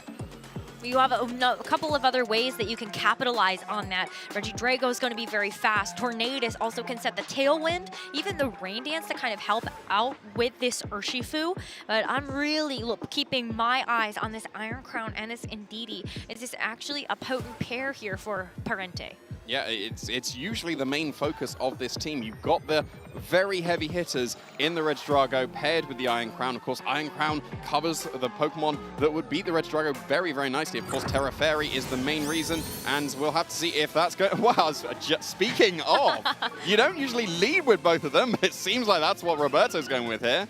Yeah, we have the Regidrago next to the Iron Crown and a couple of information pieces to get through. The Cork Drive giving a special attack boost here to this Iron Crown, and then we ended up seeing the Porygon 2 go ahead and get its download boost. Yeah, and you've got Fake Out available, and of course, you got to contend with the Indeedee. Indeedee could just be waiting in the back, so it doesn't allow a safe Fake Out to be able to get the Trick Room. However, I don't know if that's entirely necessary. I reckon that Porygon 2, as bulky as it is, can stand in the face of a Dragon Energy and a Tachyon Cutter from Iron Crown. I think it would be incredibly close, but Eric's not going for that, playing it safe, going for that Fake Out, no Indeedee switch in. Yeah, I would definitely be a little bit nervous to have to face that, especially if there is a critical hit involved. So I think the Fake Out makes a lot of sense to neutralize the Regidrago on this turn. Porygon 2 is free to set up the Trick Room, and now you see these two pretty fast Pokemon in the Iron Crown and the Regidrago out of their comfort zone. Yeah, this is a pretty reasonable position now. You did get away with getting that Trick Room.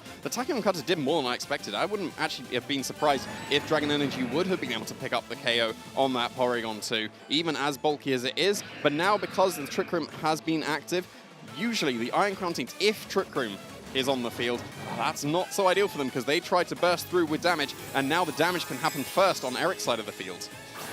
Eric is going to be able to utilize the Incineroar. With the Assault Vest means you've got 4 attacks available, and so pick your poison. And it's going to be the Terra Water for this Iron Crown, so it is going to neuter some of the ability of this knockoff to deal that super effective damage. The Regidrago has also protected itself in the form of just a Protect Shield. Porygon 2, the first to move on an actual attack, is going to use Recover to get rid of all of the damage that the Iron Crown dealt with the Tachyon Cutter, and that is going to be where this turn ends, as actually the Iron Crown is going to go for the Terra Blast into the Incineroar. It is just going to do a good chunk of damage, but not quite enough for a knockout. Yeah, the Assault Vest really helping out there, but Roberto definitely got the better end of that turn. Yes, the Porygon 2 is now completely healthy once again, but that was a much better damage trade for Roberto there, because of course, even though it didn't pick up the knockout Incineroar, it will two-shot it. So now it does have to contend with, do I stay on the field, still get that knockoff into, well, what was the Regidrago, maybe something else instead, switching in. I'd like to knock off the Indeedee, but that allows us Expanding Force to be active now. That's true. Psychic Surge activated once this Indeedee switches in will set up that Psychic Terrain to allow that Expanding Force to be a spread attack. Terra Blast is just going to do a little bit of damage. Indeedee, it has that Rocky Helmet to boost up the power of that knockoff, but now it is gone. Hangs on with just a little bit, but the Expanding Force isn't going to actually connect onto the Incineroar because of that Dark typing. Porygon 2, though, gets brought down to half. Still a couple of room turns remaining. Yeah, and I think the momentum's still on Roberto's side, because we saw there the Terra Blast did not really do much damage, getting the attack boost instead of the special attack boost. Really coming back to bite the Porygon there, because I think the Iron Crown's still in a reasonably nice position here. I think for Eric, at least the Porygon 2 is underspeeding the Incineroar, so that can KO the Indeedee, and then the Incineroar will be redirected into the Iron Crown instead. And I think it would have been slightly better the other way around for Roberto. But yeah, the Indeedee probably going down this turn, so doing what it can and going for that Helping Hand. Helping Hand is going to boost up the power of this Iron Crown. If it goes for the Expanding Force, it feels like it's just going to keep forcing this Porygon 2 to have to go for the Recover. But the knockoff goes into the Iron Crown, and since there is no item available with that booster energy being consumed at the beginning of the game, it's not going to be doing that much damage. Expanding Force in response, though, yeah, this Porygon 2 is definitely on borrowed time. Yeah, I think we're on the last turn of Trick Room here as well, because Roberto was able to stall it out with a Hyper Offense team expertly here. That's hard to do. It's very hard to do, especially in the quarterfinals of an international championship. Because, yeah, the Porygon 2 can try to go for a Recover, but even if you go for Follow Me and Expanding Force and don't KO the Porygon 2, it should be in range of that attack on the next turn, and then Trick Room will be over, and Roberto's completely free to go on the offense. Follow Me helps this Iron Crown dish out that last bit of damage as Porygon 2 is forced to turn its direction towards that Indeedee.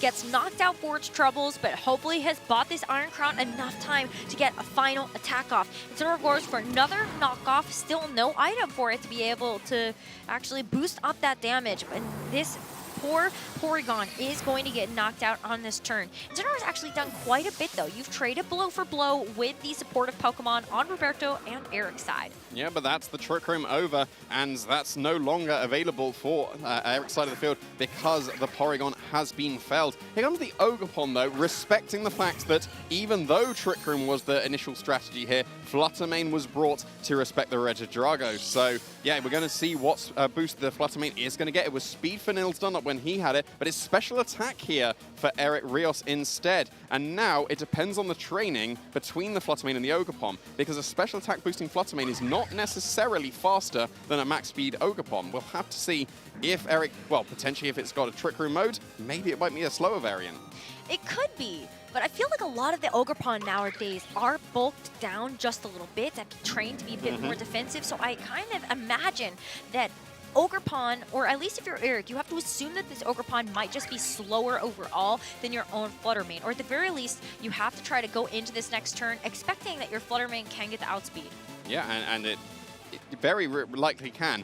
Especially if you train it faster than Ogerpon. Fluttermane can still do that while getting the special attack boost. Then you do sacrifice a lot of speed, and yet there we go. Fluttermane is outspeeding and knocking out this Iron Crown. Iron Crown down for the count. Terastallization off the board. With this Hearthflame, Ogerpon still getting a chance to move. It does have its pick of target. It can secure a knockout onto this Oh, it did. Incineroar, Yeah. or it's going to secure a knockout onto the Fluttermane. A one-hit knockout, and that is without grassy terrain, by the way. Yeah, that is incredibly powerful here. And yeah, you do get the U-turn into the Ogerpon, so you are going to be able to intimidate it after what we've seen. The Ursaluna is waiting in the back, comes in, and then you've got fake out pressure. I think just as the Psychic Terrain will disappear, there might be one more turn, but I don't think that really matters at this point because the Regidrago is still incredibly healthy. It did take a tiny little bit of damage from Fake Out, but that is definitely still going to be strong enough to get the knockout on this Incineroar for sure, and it will do absolutely massive damage to this Ursaluna. So yeah, the Psychic Terrain, it does seem like it is still just about around, so not even a need for a double protected to stall out the Fake Out. There we go, thank you very much, Eric. There was one more turn of Psychic Terrain, but yeah, this is just going to be a Dragon Energy. Incineroar's gone, and then you get to follow up with your Wood Hammer, and Ursaluna's also gone, and Roberto should take this game one. Really should happen with the Ogerpon and the Regidrago being faster than this Ursaluna. But if something out of the ordinary is to happen, maybe Eric can actually try to weave in one final attack. That is why he is not going to be leaving this game just yet, and even committing the Terrestrialization onto the Ursaluna just in case it is not the full target of the two attacks from this Regidrago. Now, it does have the opportunity to go for something like the Draco Meteor or the Earth Power. In fact, it's actually going to be the Ogerpon that's going to be the fastest, so it gets to go for the Wood Hammer into the Ursaluna. It does keep it around, but the Dragon Energy from a very, very healthy Regidrago is enough to get the double KO. And so Roberto wins the first game in this Masters Division Top 8 match against Eric Rios. That was expertly done as well. I don't know why you're shaking your head there, Roberto. You played fantastically in that first game. I think he was stressed. Yeah, he stole out Trick Room with a hyper offense team, and that's one of the hardest things to do in the game. So it was really, really nicely done. And then there was the mix-up of, well, actually, no, I'm not going for Trick Room. Here's my Fluttermane, and it's gone. And then suddenly Regidrago was able to sweep through. Because, of course, if Fluttermane's still around, then the Regidrago can't go for those Dragon Energies very safely. But because the Fluttermane was one-shot by that Wood Hammer, and it did need to be Wood Hammer, Ivy Cudgel would not have been enough. It had to be Wood Hammer for that extra damage output. That was what secured it, because then that just completely freed up that Regidrago for that last Dragon Energy. Yeah, the base power of the Wood Hammer was certainly important, as you see that one-hit knockout into the Fluttermane. I was going to say, I think for sure you get a knockout onto either, but I was not expecting the Ogerpon to go after the Fluttermane in that particular instance. Either way, it worked out great for Roberto in that very first game. One more game win, and he gets to move on to the top 4, where Zachary Weed is waiting in the bracket. Eric Rios has got to get himself back into this one with a game win, but that Ursaluna and the Porygon 2 strategy was not enough. I felt like that Ursaluna never got any turns in Trick Room. Yeah, it didn't get any turns in Trick Room. It didn't at all, and if you're going for the Trick Room strategy, you kind of need the Ursaluna in Trick Room to be able to do the damage. Porygon 2 and Incineroar were doing respectable damage, but you don't need respectable damage when you're matched by the absolutely massive damage that can come out from Roberto's team. I think it was tough because if you go back to the way that first game started, it was Porygon 2 next to the Incineroar. Incineroar went for the fake out, just be able to stop the Regidrago from being able to use that Dragon Energy, but then it left it in an awkward position where it didn't have the ability to go for something like a Parting Shot because it's an Assault Vest set. It doesn't have the supportive tools available that make those pivot outs just a little bit more comfortable. But we see a run back of the leads for Roberto as well as Eric as we enter into this game number 2. An attack boost again from this Porygon 2 from the download ability, and that Quark Drive is going to be boosted to the special attack for the Iron Crown. Yeah, so we're in exactly the same mind game on that first turn. Yes, there could be an Indeedee switch in the face of the fake out, but given how the game 1 ended up turning out, I don't think that was particularly necessary on this first turn. The Dragon Energy and Tachyon Cutter, based on just the damage that Tachyon Cutter did, probably does KO the opposing Porygon 2, and that's why we're seeing that repeat. The Regidrago would do more damage here, so that is the choice of fake out target. Now, but the Tachyon Cutter into the Porygon 2 is going to, once again, just bring that Porygon 2 to about half as the Trick Room gets set up. I almost wonder if there's ever an opportunity for you to consider going for something like an Ice Beam into the Regidrago, but we've seen the same outcome from that first turn of Game 1 as we see in Game 2. Yeah, and of course you've got to contend with the Indeedee switch in to get the Expanding Force active. Of course, not going to be trying to block the fake out that could be happening. That's already done on the first turn. But we saw how massive damage the Iron Crown was able to do with those Expanding Forces. It does about half damage to the Porygon, and with the Helping Hand behind it as well, it was doing 75%. It was doing huge damage here, but here is a Terrestrialization once again. If we're seeing it, yeah, there's no switches. We saw a Protect in the first game on the Regidrago and an attack with the Iron Crown. Are we going to be seeing a repeat once again? Right. I mean, the Protects were so important to help stall out those turns of Trick Room, but there's not going to be a Protect this time around. Roberto using this second turn, knowing that Porygon 2 would have loved to be able to go for a recover here, saying maybe I get away with something that I'm not supposed to. Terra Blast from the Iron Crown goes once again into this Incineroar, bringing it quite low, but any follow-up damage here from the Regidrago might be good to get it over the edge, but not when the Regidrago is going to be that low in HP. Yeah, that's not much damage at all. We're so used to the massive damage that Dragon Energy can do, but of course, based on HP stat, that really can't do it. If it would have been something like a Draco Meteor or even just Earth Power would have done it into Incineroar, I reckon, even without the Life Orb. It might have been close with the Assault Vest, but Draco Meteor would have for sure done it. But I guess you don't want to give that paid switch into the Ursaluna while Trick Room's still active. Yeah, it would be really tough. But that's kind of the calls you have to make when you are in this situation, trying to get yourself into the top 4 of an international championship. Roberto says, okay, I got a little damage down, but maybe the Regidrago is going to be better when this Trick Room is over. Here's the Indeedee to set up the Psychic terrain, and this Iron Crown is going to do just a little bit of damage to it thanks to the Porygon 2. Now we see the knockoff into the Indeedee again, just removing that Rocky Helmet, but it's the Expanding Force.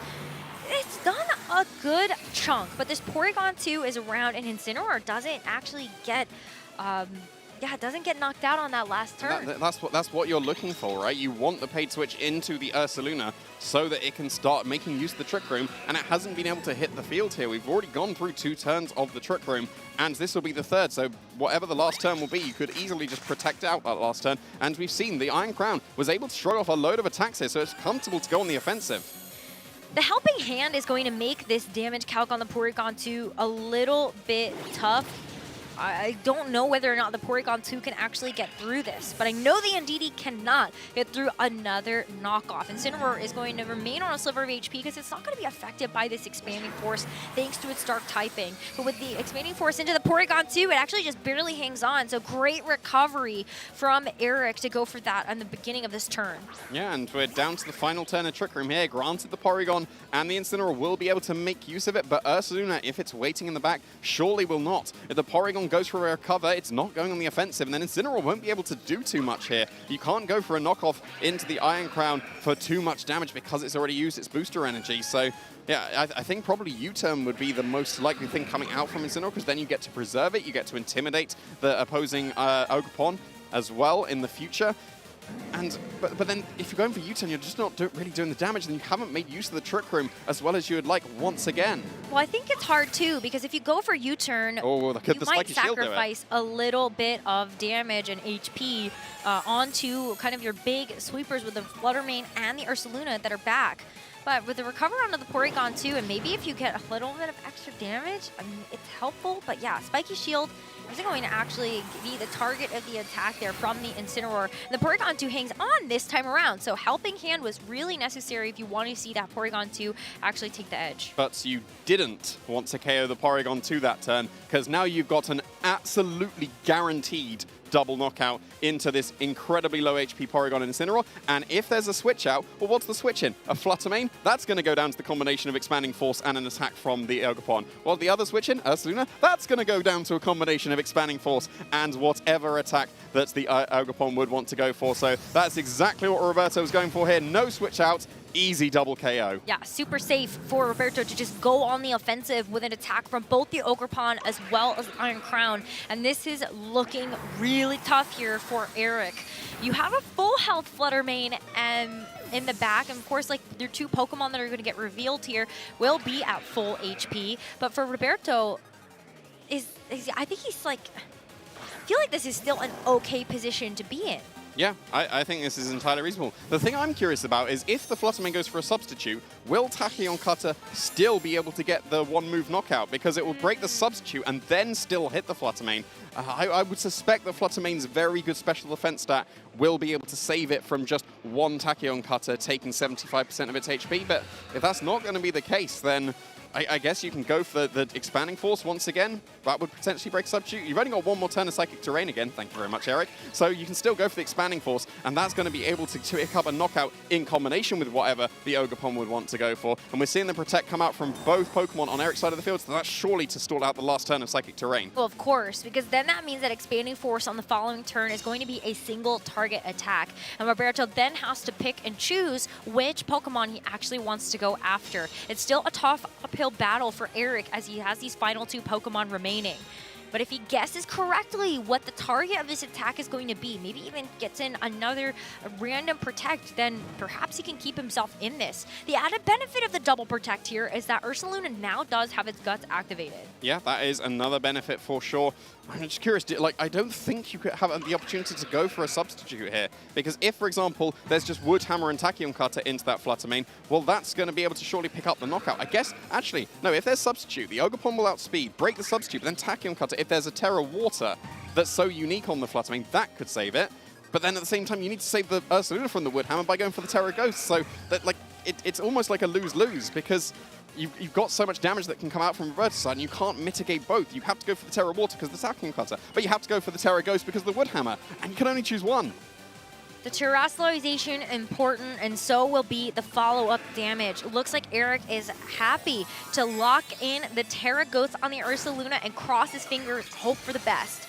This Terra Ghost is going to be really nice to help save this Ursaluna from the Wood Hammer. We even saw in that last game that if the Ogerpon does attack into this Fluttermane, you are going to be able to get a knockout with the Wood Hammer. Moonblast instead into the Iron Crown is going to secure one extra knockout on the board here for Eric, bringing Roberto down to his final 2 Pokemon. So what did this Ogerpon end up doing? It actually made a call into the Ursaluna, so that Terra Ghost was perfect. Now you might be felled to, you were definitely going to be felled to this Facade here. A critical hit not mattering at all. Regidrago gets to come back in, but Fluttermane with that speed advantage and the Regidrago being as low as it is, there are not many ways that Roberto can actually get through this anymore. It's going to be either the Flutter or the Ursaluna that will be able to get the cleanup of this game and keep Eric in this match. Yeah, we're going to a game 3 for sure at this point. This is just a Moonblast and Regidrago has been KO'd. A very nice call there because that could have been a redirection with the Ogerpon to soak up the Moonblast very, very comfortably,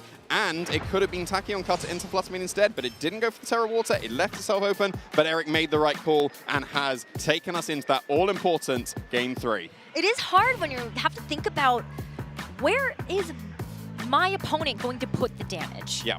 Because in all the scenarios that you laid out there, it really is about Eric kind of deciding what is Roberto's priority.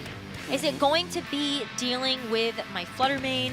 Can I maybe see a world where Roberto just decides to leave it? Maybe see if I'm going for a double Protect? There are so many different scenarios that could have played out on that turn.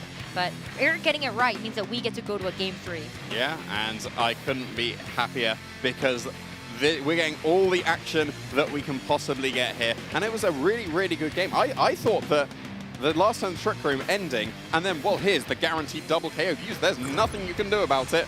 Well, that didn't matter because there were 2 other Pokemon waiting in the back that could do something about it. And yeah, that final call, I think if the Terra Water had happened on the Fluttermane and it had just been Wood Hammer and Protect on the Iron Crown, then that's surely the game for Roberto. And again, even if there was even if there wasn't Terra Water on the Fluttermane, we saw the Wood Hammer be able to one-shot that Fluttermane in Game 1. So if the Iron Crown would have protected, or even if the Ogerpon had gone for the redirection in the Follow Me, that could have been a Tachyon Cutter KO. But I think that the unique Terra of Terra Water was what put Roberto off that play. hard to make a decision when you might be facing unfamiliar territory, but now we have had a lot of information exchanged between Eric and Roberto as we enter into this game 3. Not a huge surprise to me that we're seeing the same leads as we've seen from the 2 previous games to kick off this final one to decide who will move on to the top 4. Yeah, are we going to just see that repeat? It seems like Eric is perfectly content to go for that fake out. And of course, the Regidrago is the main target because that will do the most amount of damage. But do you switch in the Indeedee this time to be able to potentially get extra damage with the Expanding Force? Because if you do, then you'll be doing extra damage to that Porygon 2, while also getting your Indeedee straight on the field for those helping hands. Or do we just see the same thing? Or maybe you're expecting Eric to switch it up potentially, but nope, here we go. Once again, all 3 games, fake out the Regidrago. Yeah, I mean, you could have considered conditioning to be a part of this, but it is just going to be a complete run back of everything that we have seen so far. Porygon 2 getting to utilize that Trick Room, but now how is Roberto going to get himself out of this one?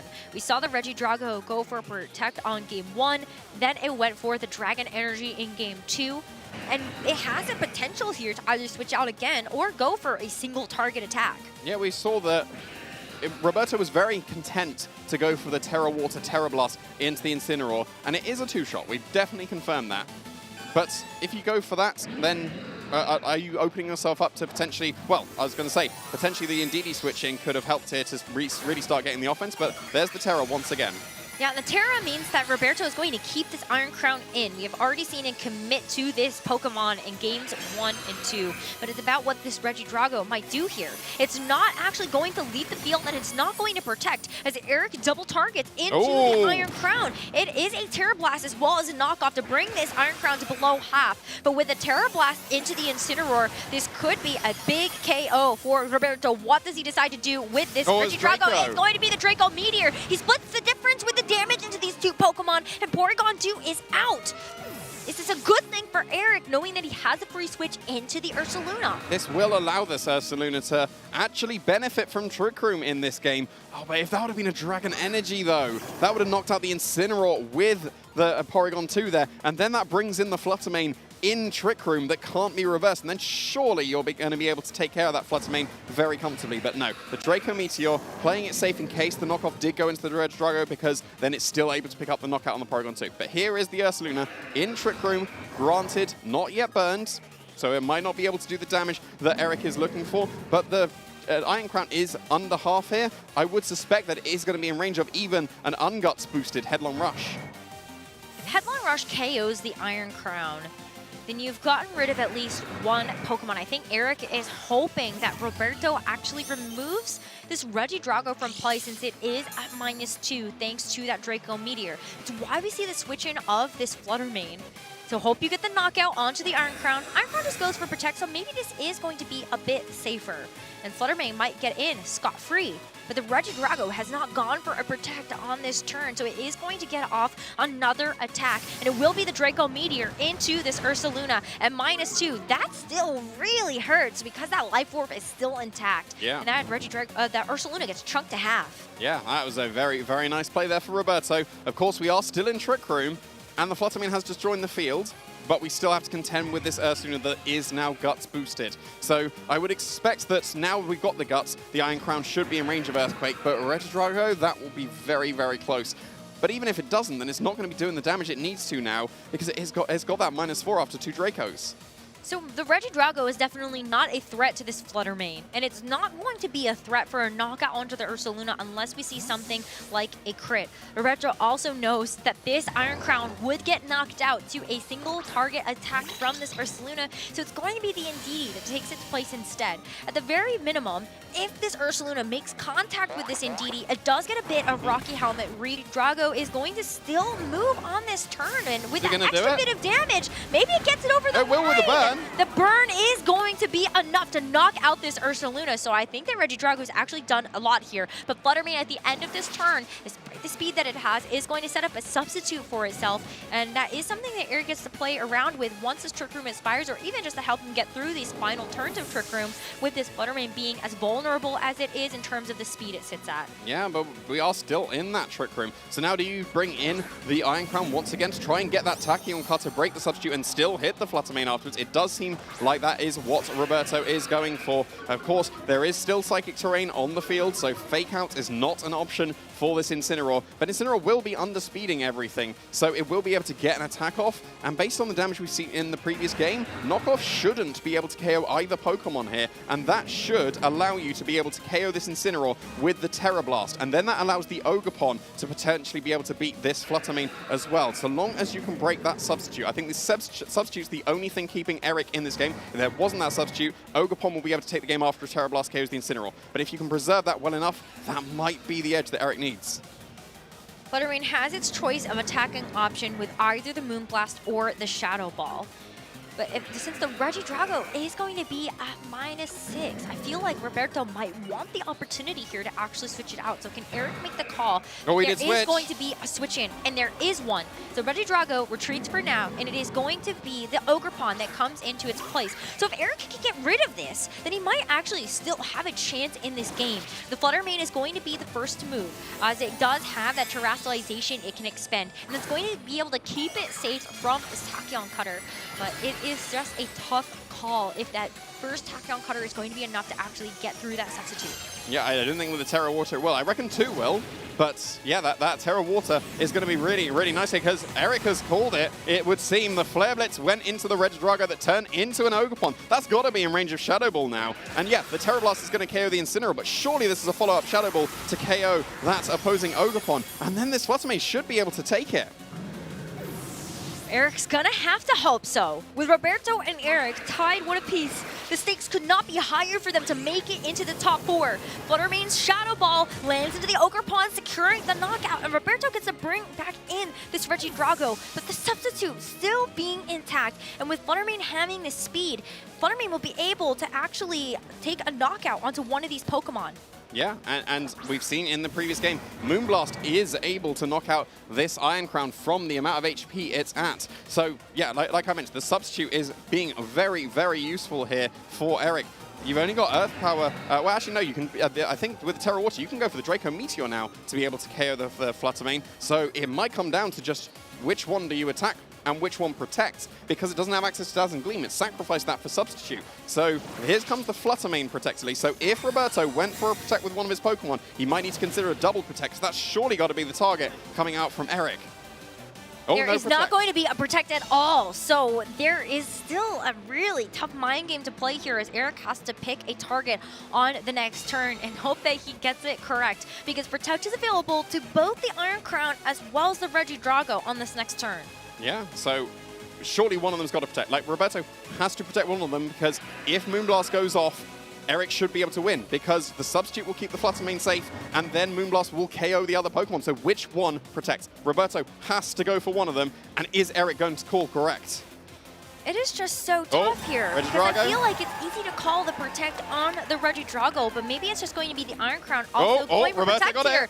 But yeah, Roberto gets the call correctly with the Regidrago having to eat the Moonblast. This is going to be an expanding force into the Fluttermane. You don't even need the Tachyon Cutter here, as the substitute is going to take the damage and is actually going to break. So Fluttermane doesn't have that extra layer of protection heading into the next turn. Eric does have the ability to go for a Protect here to at least get through the final turn of the Psychic Terrain, but it is still a tough call because you've got to KO one of these Pokemon. Yeah, you've got to protect here, right? Psychic Terrain and Dragon Energy will surely be able to pick up... No, protect! Going on the offense, and Moonblast is able to pick up the Regidrago, but we're in Psychic Terrain, and it's now a single target expanding force that's coming out from this Iron Crown. That's got to be enough to be able to pick up this Fluttermane. Unless it is really bulky, but it is not! Roberto Parente deals with the final Pokemon for Eric Rios in the 3rd game and moves on to the top 4 at the Europe International Championships. And also secures his guaranteed invite to the World Championships on top. Wow, and this is the deepest run that Roberto has ever made. He's only ever made top 8, and then top 8, and now top 4 at the biggest tournament that we've ever had.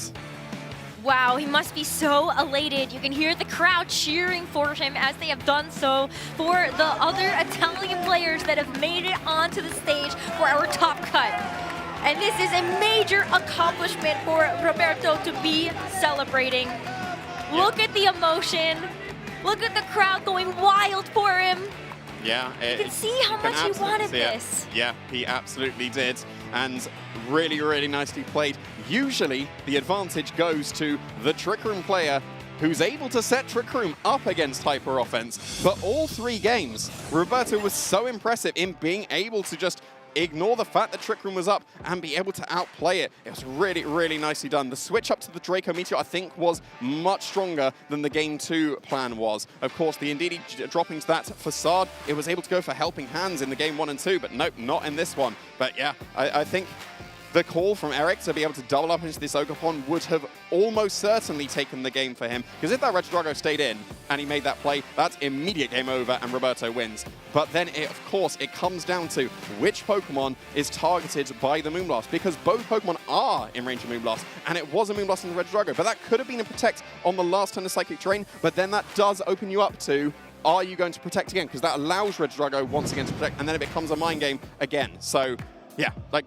I it's think a bunch of 50. a lot of 50s, yeah. Yeah, let's just put it into like layman's terms right now. There were a lot of 50-50s that Eric had to get right in a row in terms of the protects that were going to happen there for Roberto's side. And right, the longer that the turns actually go on, it is harder to get those calls correct turn after turn after turn.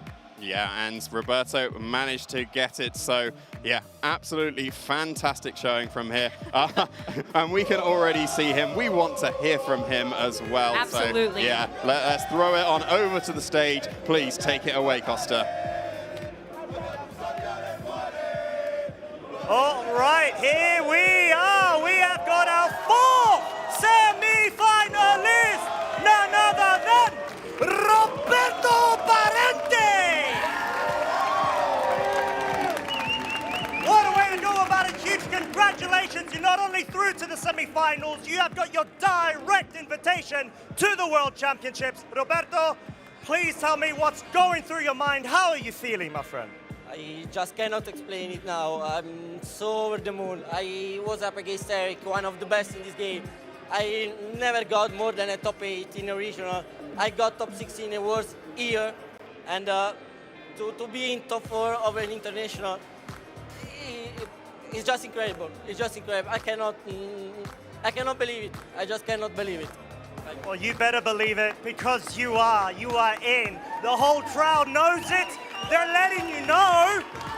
And you've done an amazing job about it too, my friend. And what a way to go about it, like you said, against the 2022 EUIC champ, Eric Rios. So let's go and dive a tiny bit into the games. Game 1, we saw that you just were so cool and calm and collected. You led with both of your main damage sweepers. Regidrago, you got the Iron Crown. It looked like you pretty much had all of the lines sorted out, and you just need to force, basically, your offense in order to, I would say, expire Trick Room as much as you can with the 2 redirectors?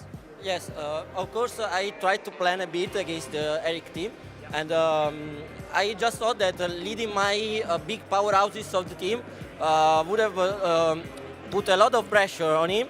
So I thought that the best lead was to just pressure and then try to stall the Trick Room without letting the Ursaluna in. Because of course the Ursaluna and Trick Room can be very can be a trouble for my team. So I just needed to stall the situation and try to be in the perfect position for when the Ursaluna comes in. And you did it to such an exceptional degree. Game 2, we saw Eric. He came back fighting. He found a way to take advantage of the Trick Room actually expiring. Although it looked like, to me personally, you were very much in control.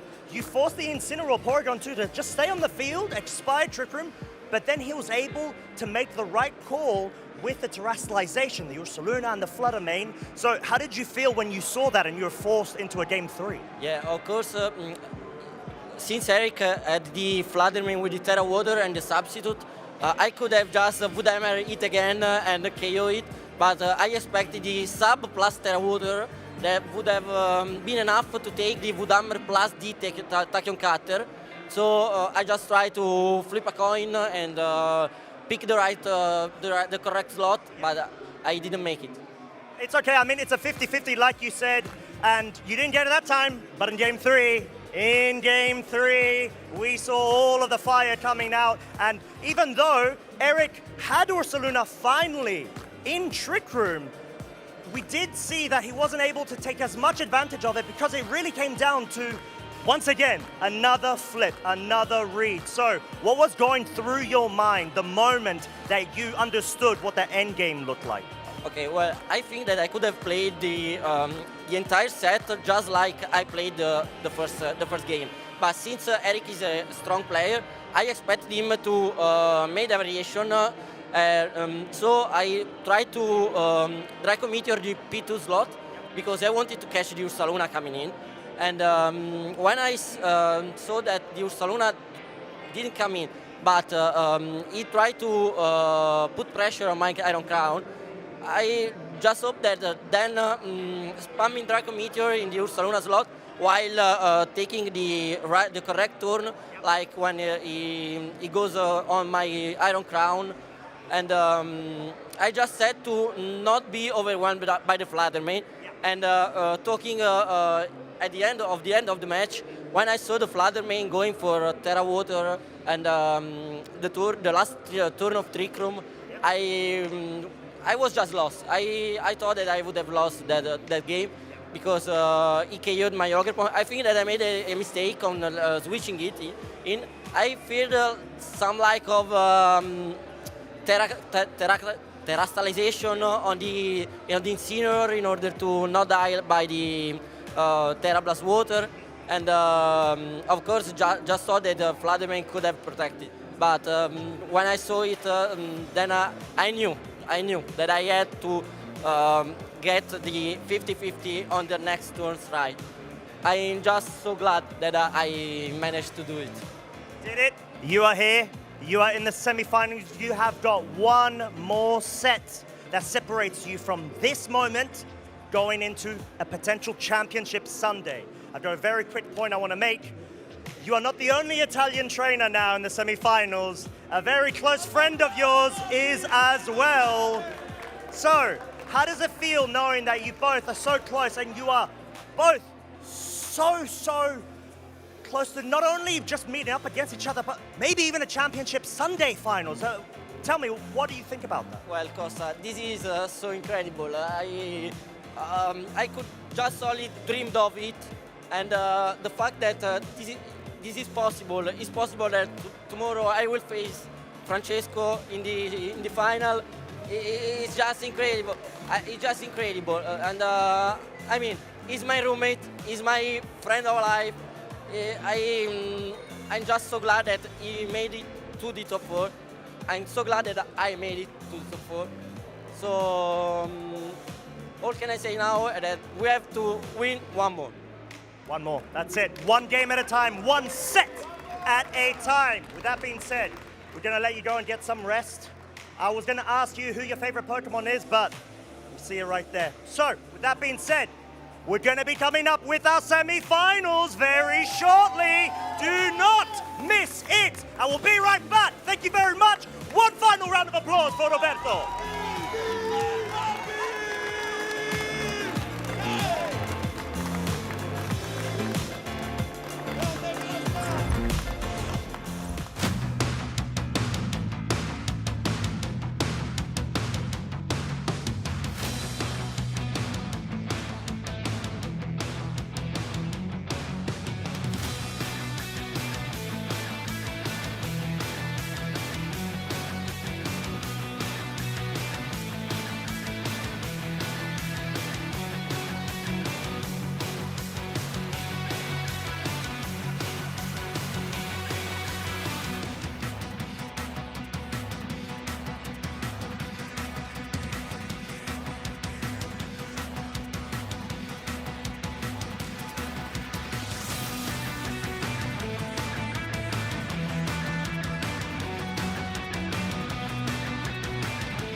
don't want to be unprepared. Definitely study the venue, definitely study the game that you're playing, watch past streams. Don't just decide, hey, I'm going to book a flight and fly and not know anything. God, one thing not to do before a tournament is second guessing yourself and changing your team at the last minute. You got to trust your instinct and hope that the practice pulls you through.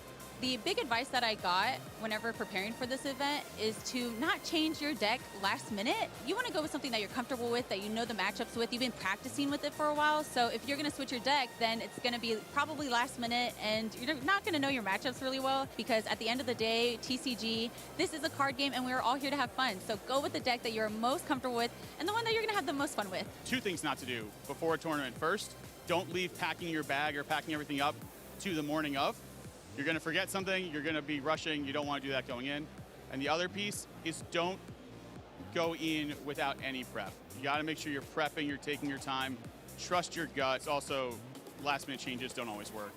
I would say just don't stress yourself out, don't psych yourself out, do your prep, but don't be too nervous. Always show up to have fun, have a good time, just go out there, do your best, and yeah, just don't be too stressed. Something not to do before a tournament is not check your deck size. Make sure you have 60 cards, make sure all your sleeves are fresh. I've heard so many horror stories about people forgetting cards before their round, getting deck checked, and getting penalties from not having correct sleeves. So just be really careful. I don't want it to happen to me. I don't want it to happen to any other players as well. Are you guys ready for the Pokémon Center? Yeah, I'm so excited! What are you gonna get at the Pokémon Center? I'm gonna get the Jigglypuff. What are you gonna get? I'm gonna get the Pikachu. Oh, I'm so excited! Okay, let's go. Let's go. Let's go.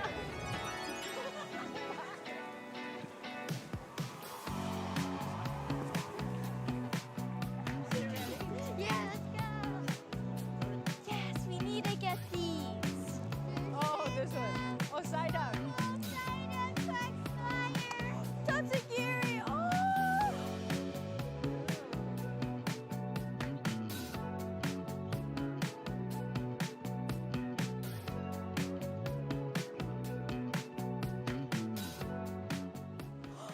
It's a Pikachu.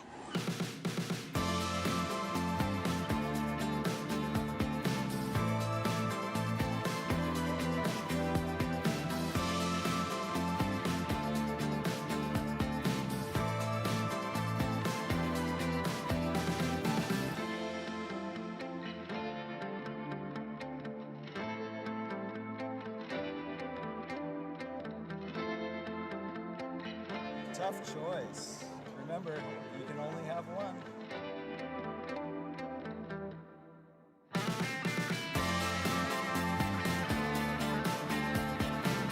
What did you get from the Pokémon Center? I actually got something for you. Thank you. That's so cool. I actually also got something for you. I got a Pikachu. Thank you. Oh, let's head to the arena, okay? Okay. How many Pikachus do you think you have? Too many, can't count. What are you gonna name your Jigglypuff? Probably Iggly-Biggly-Bop. What's my favorite? My favorite's the one that's got jet black hair. He's extremely fast. Limitless. So cute. She has a 12-octave vocal range. Can be calm. Powerful. Estilo como yo. 닮기도 한 것 같아갖고. He would improvise on the spot. Just always finds a way to make it funny. We both have very fast moves. And can change the world using its mind. Jigglypuff is my favorite. Jigglypuff, Jigglypuff. Every single time you met a new Pokemon, it felt like you met a new part of yourself. He likes to sleep.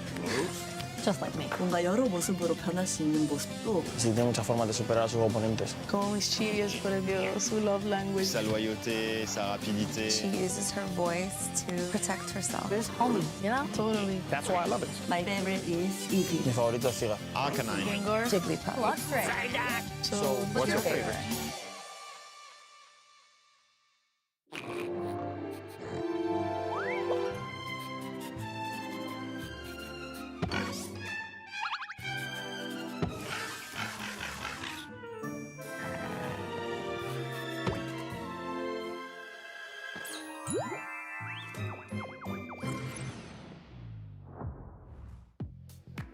magic moments here for Roberto Parente as they advance into the top 4 of the Masters division here at the European International Championships in London. We are getting closer to knowing our finalists, but we've got 2 more matches to go, and I cannot wait to get into this next 2 games. Emotions are certainly riding high. At the end of the day, these trainers are going one step further in the competition with every single game, with every single turn. They are getting one step closer to becoming our champion. It's exciting, isn't it? It's and amazing. What an amazing match that was, you know, so close, right down to the wire, but how good was Roberto in that match? I mean, you know, to take the Reggie Drago that has come in and overcome Eric in such a formidable foe, you know. Eric so well versed, has been to the final before, has won this event before, and now Roberto's doing everything that they can to make it their time, their moment. And Roberto will have to face against Zachary Weed in the semi-finals to try and earn a spot in our grand finals on Championship Sunday. But the very first semi-final that we're going to bring to you is Francesco Pierro versus Paul Chua. And you mentioned that Roberto had to overcome a previous European International Champion to get into the semi-finals. Well, Francesco's going to have to do it to make it into grand finals. Paul Chua has won this tournament before. He wants to try and do the double and get into that elite club of trainers who've been able to say, I've won 2 ICs. Yeah, if you want to be the best, you have got to beat the best, and that's exactly what is in front of Francesco now. We can take a look at the accolades. I mean, there's not really much more that I need to say about Paul Chua. He's basically done it all, and what a phenomenal player he is. 6-time regional champion. That's the thing, 6 times. More recently this season was a finalist in Toronto and at the World Championships, also being able to get a top 4 finish. That means he was taking home a trophy. He knows what it means to be on this very stage, taking the title.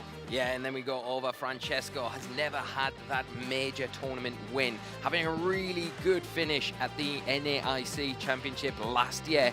Top 8 finish, has done one step better. Can he go one step even further now in this tournament? Got a big challenge ahead, but got a really remarkable, innovative team that they brought to this event, and it has been working so far.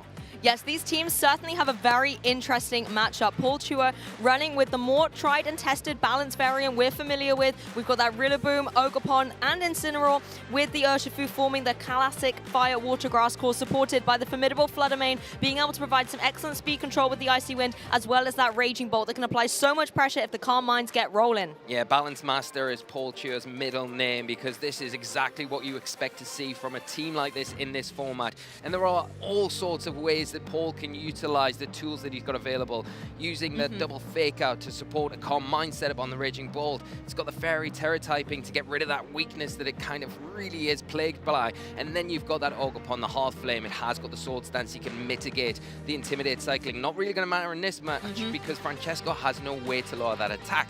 So the Ogerpon could be a really big piece of the puzzle. But the Fluttermane, I feel, is the most pivotal member that Paul Chua can lean on in this matchup.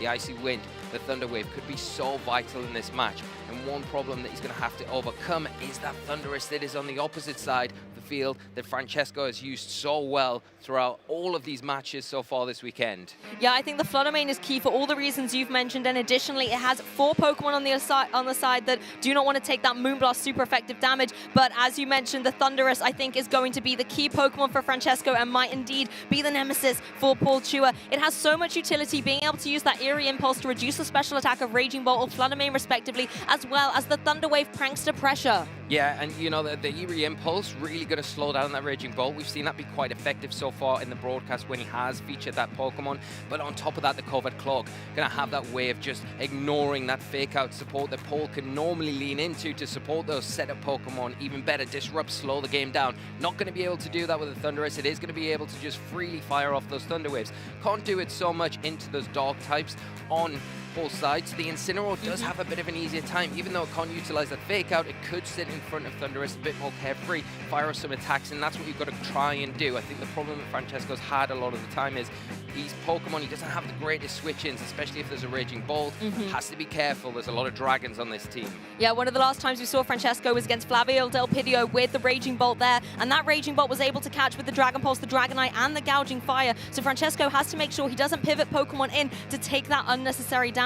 The Incineroar, as you mentioned, I think is going to be a key Pokemon for Paul. Not only can it be able to apply pressure with Fake Out throughout the team, but critically as well, it's going to be able to have that intimidate against a lot of the physical attackers. We're jumping into top 4. Please give it up for these trainers. They're battling it out to get into Championship Sunday. We've got the Raging Bolt and the Incineroar out on the field for Paul Chua, Francesco Pierro going for that Disruptive Thunderous, supported by the Urshifu. Yeah, well, it's in a nice position, the Thunderous. Like we talked about, that Eerie Impulse, it can come straight out onto the Raging Bolt and take it down to -2. The Urshifu has to be a little bit careful, going to be susceptible to that Fake Out, slow down this turn, flinch, and then it is susceptible to those Thunderclaps as well. Has to be careful around those. Might give Paul the opportunity to go for a Combine, but do you want to just value maybe the Raging Bolt switching out here, positioning a little bit better, dealing damage onto that Thunderous? But the Incineroar has to take its time going after that Urshifu. If it leaves it unchecked here, it could be detrimental to Paul, and you don't want to lose a key piece of your team early on.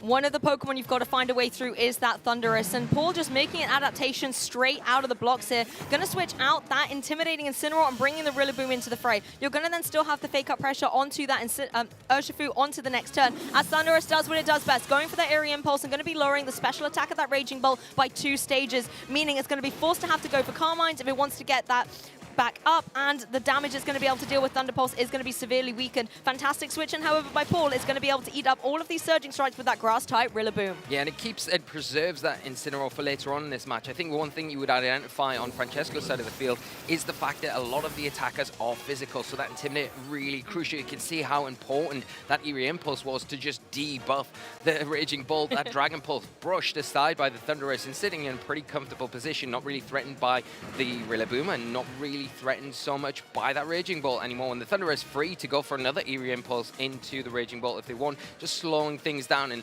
letting the Urshifu have a little bit of breathing room, but not because of that switch from the Rillaboom that now pressures with the Grassy Glide, Wood Hammer, and that is something that Francesco has to react to. Do they go for that Terra Steel that gets rid of that grass typing? That could be an option and get a big close combat in return. Yeah, and Thunder is floating really free right now, doesn't worry about anything the Rillaboom can throw its way, and if it keeps going for those Eerie Impulses, it really does not have to contend with the Raging Bolt either. An adaptation, however, Francesco bringing in this Gouging Fire. It's going to be able to use this Photosynthesis, thanks to its booster energy, to get a speed boost, and we saw how critical that was in his top 8 game. Thunderous goes for that Thunder Wave, however, says, I think I've put the Raging Bolt in check. Time to deal with you, Rillaboom. It's now paralyzed, it's going to be slow, and critically maybe unable to move if it does get paralyzed, but Paul is able to at least find its mark, going for that Dragon Pulse, catching the Dragon Pokemon on the switch-in, with Rillaboom following up with the Wood Hammer. It's not going to be able to get it in range of a KO, but at least the targeting does mean that that Gouging Fire has not come in safely at all. Yeah, I think a really nice catch there from Paul, because the one thing I was thinking was maybe you just keep going after the Thunderous. It hasn't got a way to recover any lost health, so you carry on going for that Dragon Pulse into the Thunderous, but smartly picking the other slot that has just protected, that needs to be switched out because of the pressure there. So maybe catching one of those dragons on the switch-in, exactly doing that, and that makes life a little bit more difficult for this Gouging Fire now it's on the field.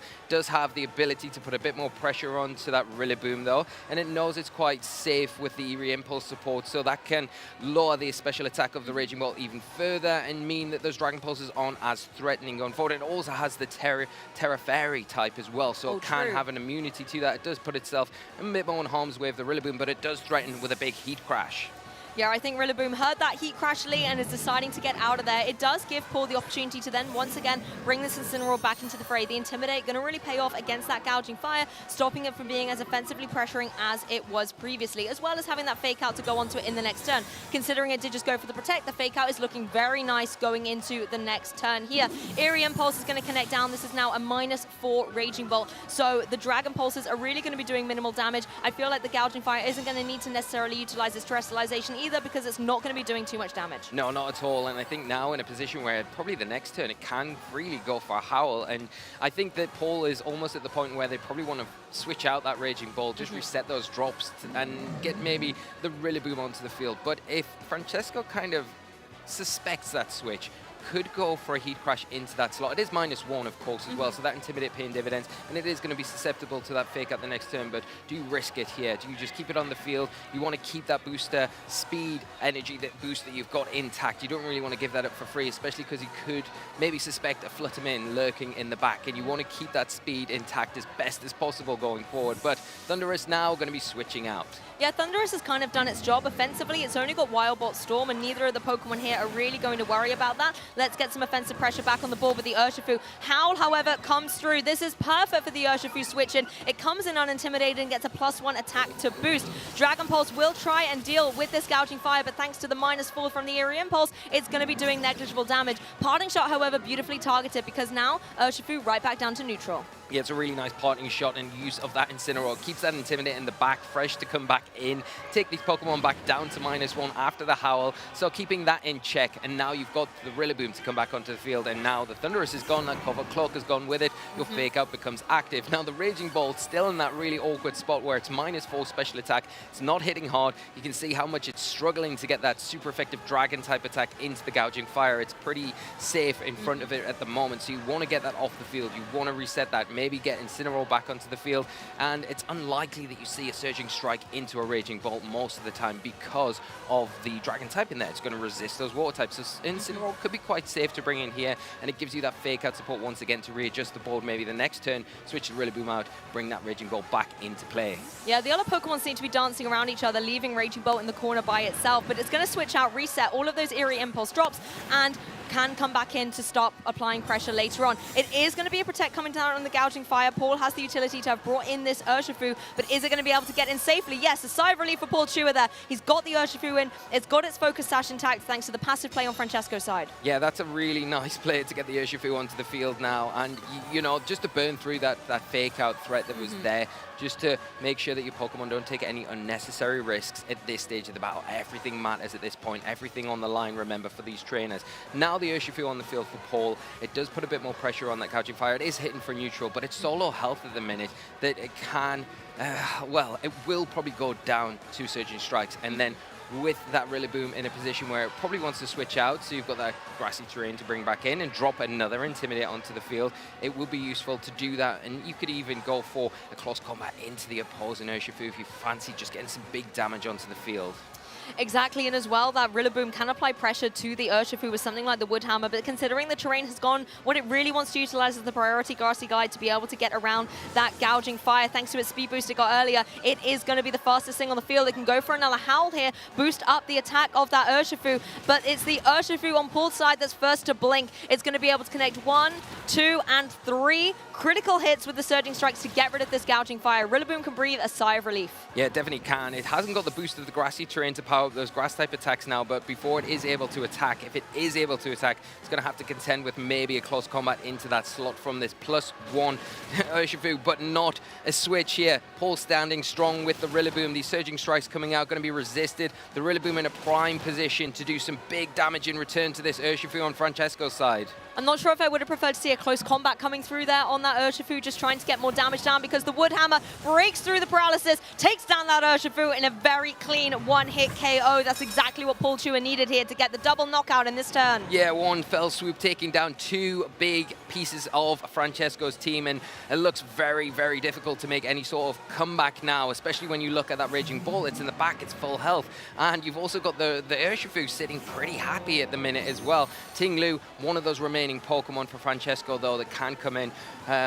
Is it going to be able to do it and got enough in the tank to be able to pull this back for Francesco, though? I mean, one option Ting Lu does have is that Earthquake, and considering its partner Pokemon's flying up in the air, you don't have to worry about giving side partner damage. The grassy terrain is currently not in effect. That would be dilapidating some of that damage in play. Obviously, if Incineroar stitches in, the Intimidate is going to be a little bit difficult, but Incineroar still just doesn't want to switch into an Earthquake.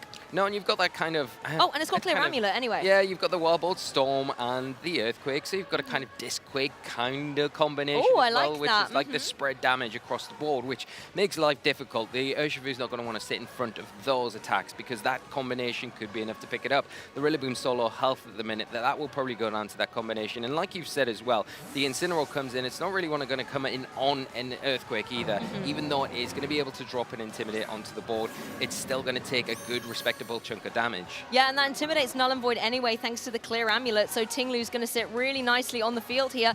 But Incineroar has joined the frame, maybe trying to think, hey, if Earthquake's not coming my way, I've got that Fake Out to utilize in the next turn. Ting Lu, however, is just going to going to go straight into its terrestrialized form. It's going to be taking on that poison typing. Yeah, banking that for this late game is a really, really clever move because now you don't have to worry about that fighting weakness or the water weakness. Now, the Surging Strike's coming out into that Thunderous. Is it going to be able to survive? It's going to be very close on this third hit. And it does manage to just survive, allowing the Thunderous to get one more attack off. And it is going to be able to connect that Wild Bolt. Storm does a good amount of damage to the opposing Urshifu, but it is going to stay in the game as Ting-Lu goes for that Earthquake. You already said, Lee, it can go for the Wild Bolt Earthquake combination, and it will fell the Urshifu. But look actually how well that Incineroar was able to take that damage. You almost feel like Ting-Lu needs its partner Howl from the Gouging Fire that's already gone down in order to really get its damage rolling. Yeah, that would definitely help in this situation. And, you know, the Thunderous now in this spot where, okay, well, it can't be faked out, but the fake out can still have the priority and just get rid of the Thunderous with that remaining damage. It doesn't matter about stopping the Thunderous in its tracks. The fake out damage is still going to mount up here. And now you've got the Grassy Terrain in play as well. That Earthquake not going to be as effective. So Ting-Lu going to have to rely on the remaining options. It's got the Throat Chop, the Terra Blast. The Terra Blast going to be super effective into the Rillaboom. And it also is going to be the option that you're going to have to rely on into that Incineroar as well. Yeah, there's no Protect on the Thunderous, so as you said, a Fake Out might very well be able to finish the job, and it's a nice way to just remove that Pokemon from play before it can even go for any of its Prankster priority. Not that I think that really matters here. It's not like you can do it into the opposing Incineroar. It would really be about that Wild Bolt Storm, so you just want to remove it from play. Yeah, and I think the other thing that you could consider here is maybe going for the knockoff into the Ting-Lu the following turn once this Thunderous is gone. Take away that Clear Amulet. You've got the Grassy Terrain, which is protecting you from the Earthquake to a certain extent. And then if you can cycle in the Incineroar over and over again, then you can drop that Intimidate again and again, making it weaker and weaker and giving you an easier route to success. Do you know what? I really like that play, actually, by Paul. You've got two Pokemon on the field that can utilize that Fake Out, and you can just go into both the Pokemon there. That's not something you see every day. Not something you see every day, and a really good use of it right here, right now. Perfect for that scenario where you can remove that Thunderous and then, yes, stop that Ting-Lu in its tracks. That is the biggest threat on the field from Francesco at the minute. But between the three Pokemon that Paul's got left, especially with that Grassy Terrain support that's cut the Earthquake damage in half, the Raging Bolt can come in and potentially even set up a Calm Mind, get that extra boost, get the knockoff off, you cycle the Incineroar out, get your Rillaboom back on the field, you've got that Fake Out again, and then you can drop an Intimidate and just keep going, cycling until that Raging Bolt's in a position where it can close and get rid of that Ting-Lu effectively. This is the thing, when you have the opportunity to utilize both of these pivoting powers, Rillaboom and Incineroar can just keep coming in turn after turn, going for the Fake Out, and when you're Francesco with only one Pokemon remaining, essentially it could mean that it never gets to move again in this game one. So Francesco locking in the forfeit. Paul Chua, one game away from having the chance to re-earn the European International title. Yeah, incredibly well played by Paul, just controlling that match from start to finish. Really just a master of this balance core and utilizing the tools to their maximum potential here, making it incredibly difficult for Francesco to get a foothold in the game here. We can take a quick look at the key moments here. The surging strikes into that Gouging Fire that had taken that initial damage. Again, Francesco getting caught with a switch in from a Dragon Pulse, doing massive damage. Well, not massive damage, but really significant damage. Putting it in that position where the surging strikes was enough to pick it up. And then from that point on, the pieces started falling away. The puzzle was not there for Francesco to put together to get him over the line. And Paul just did what we know Paul to do best. Did and executed his exact game plan. And that's exactly what we've seen destabilize Francesco earlier in the tournament as well. Those Dragon Pulses completely coming through and just getting critical damage that stacked up in the end game. Don't forget, trainers, this is our Masters top four, the first one between the US and Italy. And guess what? Our other top four is the exact same pairing. Are we going to see US or Italy take the title tomorrow? Paul is one game away from trying to re-earn the title. Francesco trying to get into his first European Grand Final. Yeah, here we go. Well, I think it's all to do for Francesco. Got to make some sort of adjustments going into this game. I really like the Ting-Lu. Ting-Lu? Ting-Lu. I do. I think bringing it out front and center might be a bit better because then you can terrestrialize it. You've got the Clear Amulet, so you're not worried so much about the Intimidate, but you can put pressure on that Raging Bolt. And if the Rillaboom comes out to try and suppress the Earthquake, you've got the Terra Blast to pressure that as well. So I think maybe try and pave the way early and then use the tools that you led with last game as a late game option. Well, we're going to see the Thunderous that can get up to so much disruption out again for Francesco, paired up with that Urshifu that's going to have to take the Intimidate from the Incineroar and the Urshifu on Paul Chewer's side. Yeah, now you would say that the Thunderous in a great position to get one of those big electric type attacks off. But the problem is here, yes, it can't be faked out, so it is going to get an attack off, but it is going to be slower than the Urshifu. The Urshifu has to be careful. It doesn't be the target of a Thunder Wave, though. That's the one thing that Paul really doesn't want to happen. But if you can get the Rillaboom in here, you have that fake out the next turn, you potentially have a way to pressure the opposing Urshifu and try and angle a Surging Strikes into that Thunderous. Oh, look at that. The Thunder Wave went down onto the Rillaboom. That was previously an Incineroar with the Dark typing, would have been immune. So poor Rillaboom, it just can't catch a break. It's always paralyzed. However, Thunderous isn't going to be able to get away with that scot-free. We are going to see the Surging Strikes come through from the Urshifu. It's not going to be able to get a KO, but all that damage could be critical. Rillaboom now in play, maybe is going to be able to try and clean up in the following turn. Yeah, and in return, in response, the Surging Strikes from Francesco's Urshifu, again, going to be really taken quite comfortably by Paul's. Now, the scenario here is, yes, you can pressure the Urshifu on Francesco's side with your own Rillaboom, but the more important thing I think that Francesco needs to sit up and take note of is the fact that you've got Grassy Glide priority and Aqua Jet that could come out, and that combination alone will probably be enough to take down the Thunderous. So you have to be careful. Do you want to lose a resource so quickly? I think you need to get some better returns from losing these resources rather than just letting them go down without much return. Now, you could go for a Thunder Wave into the Urshifu. That is an option.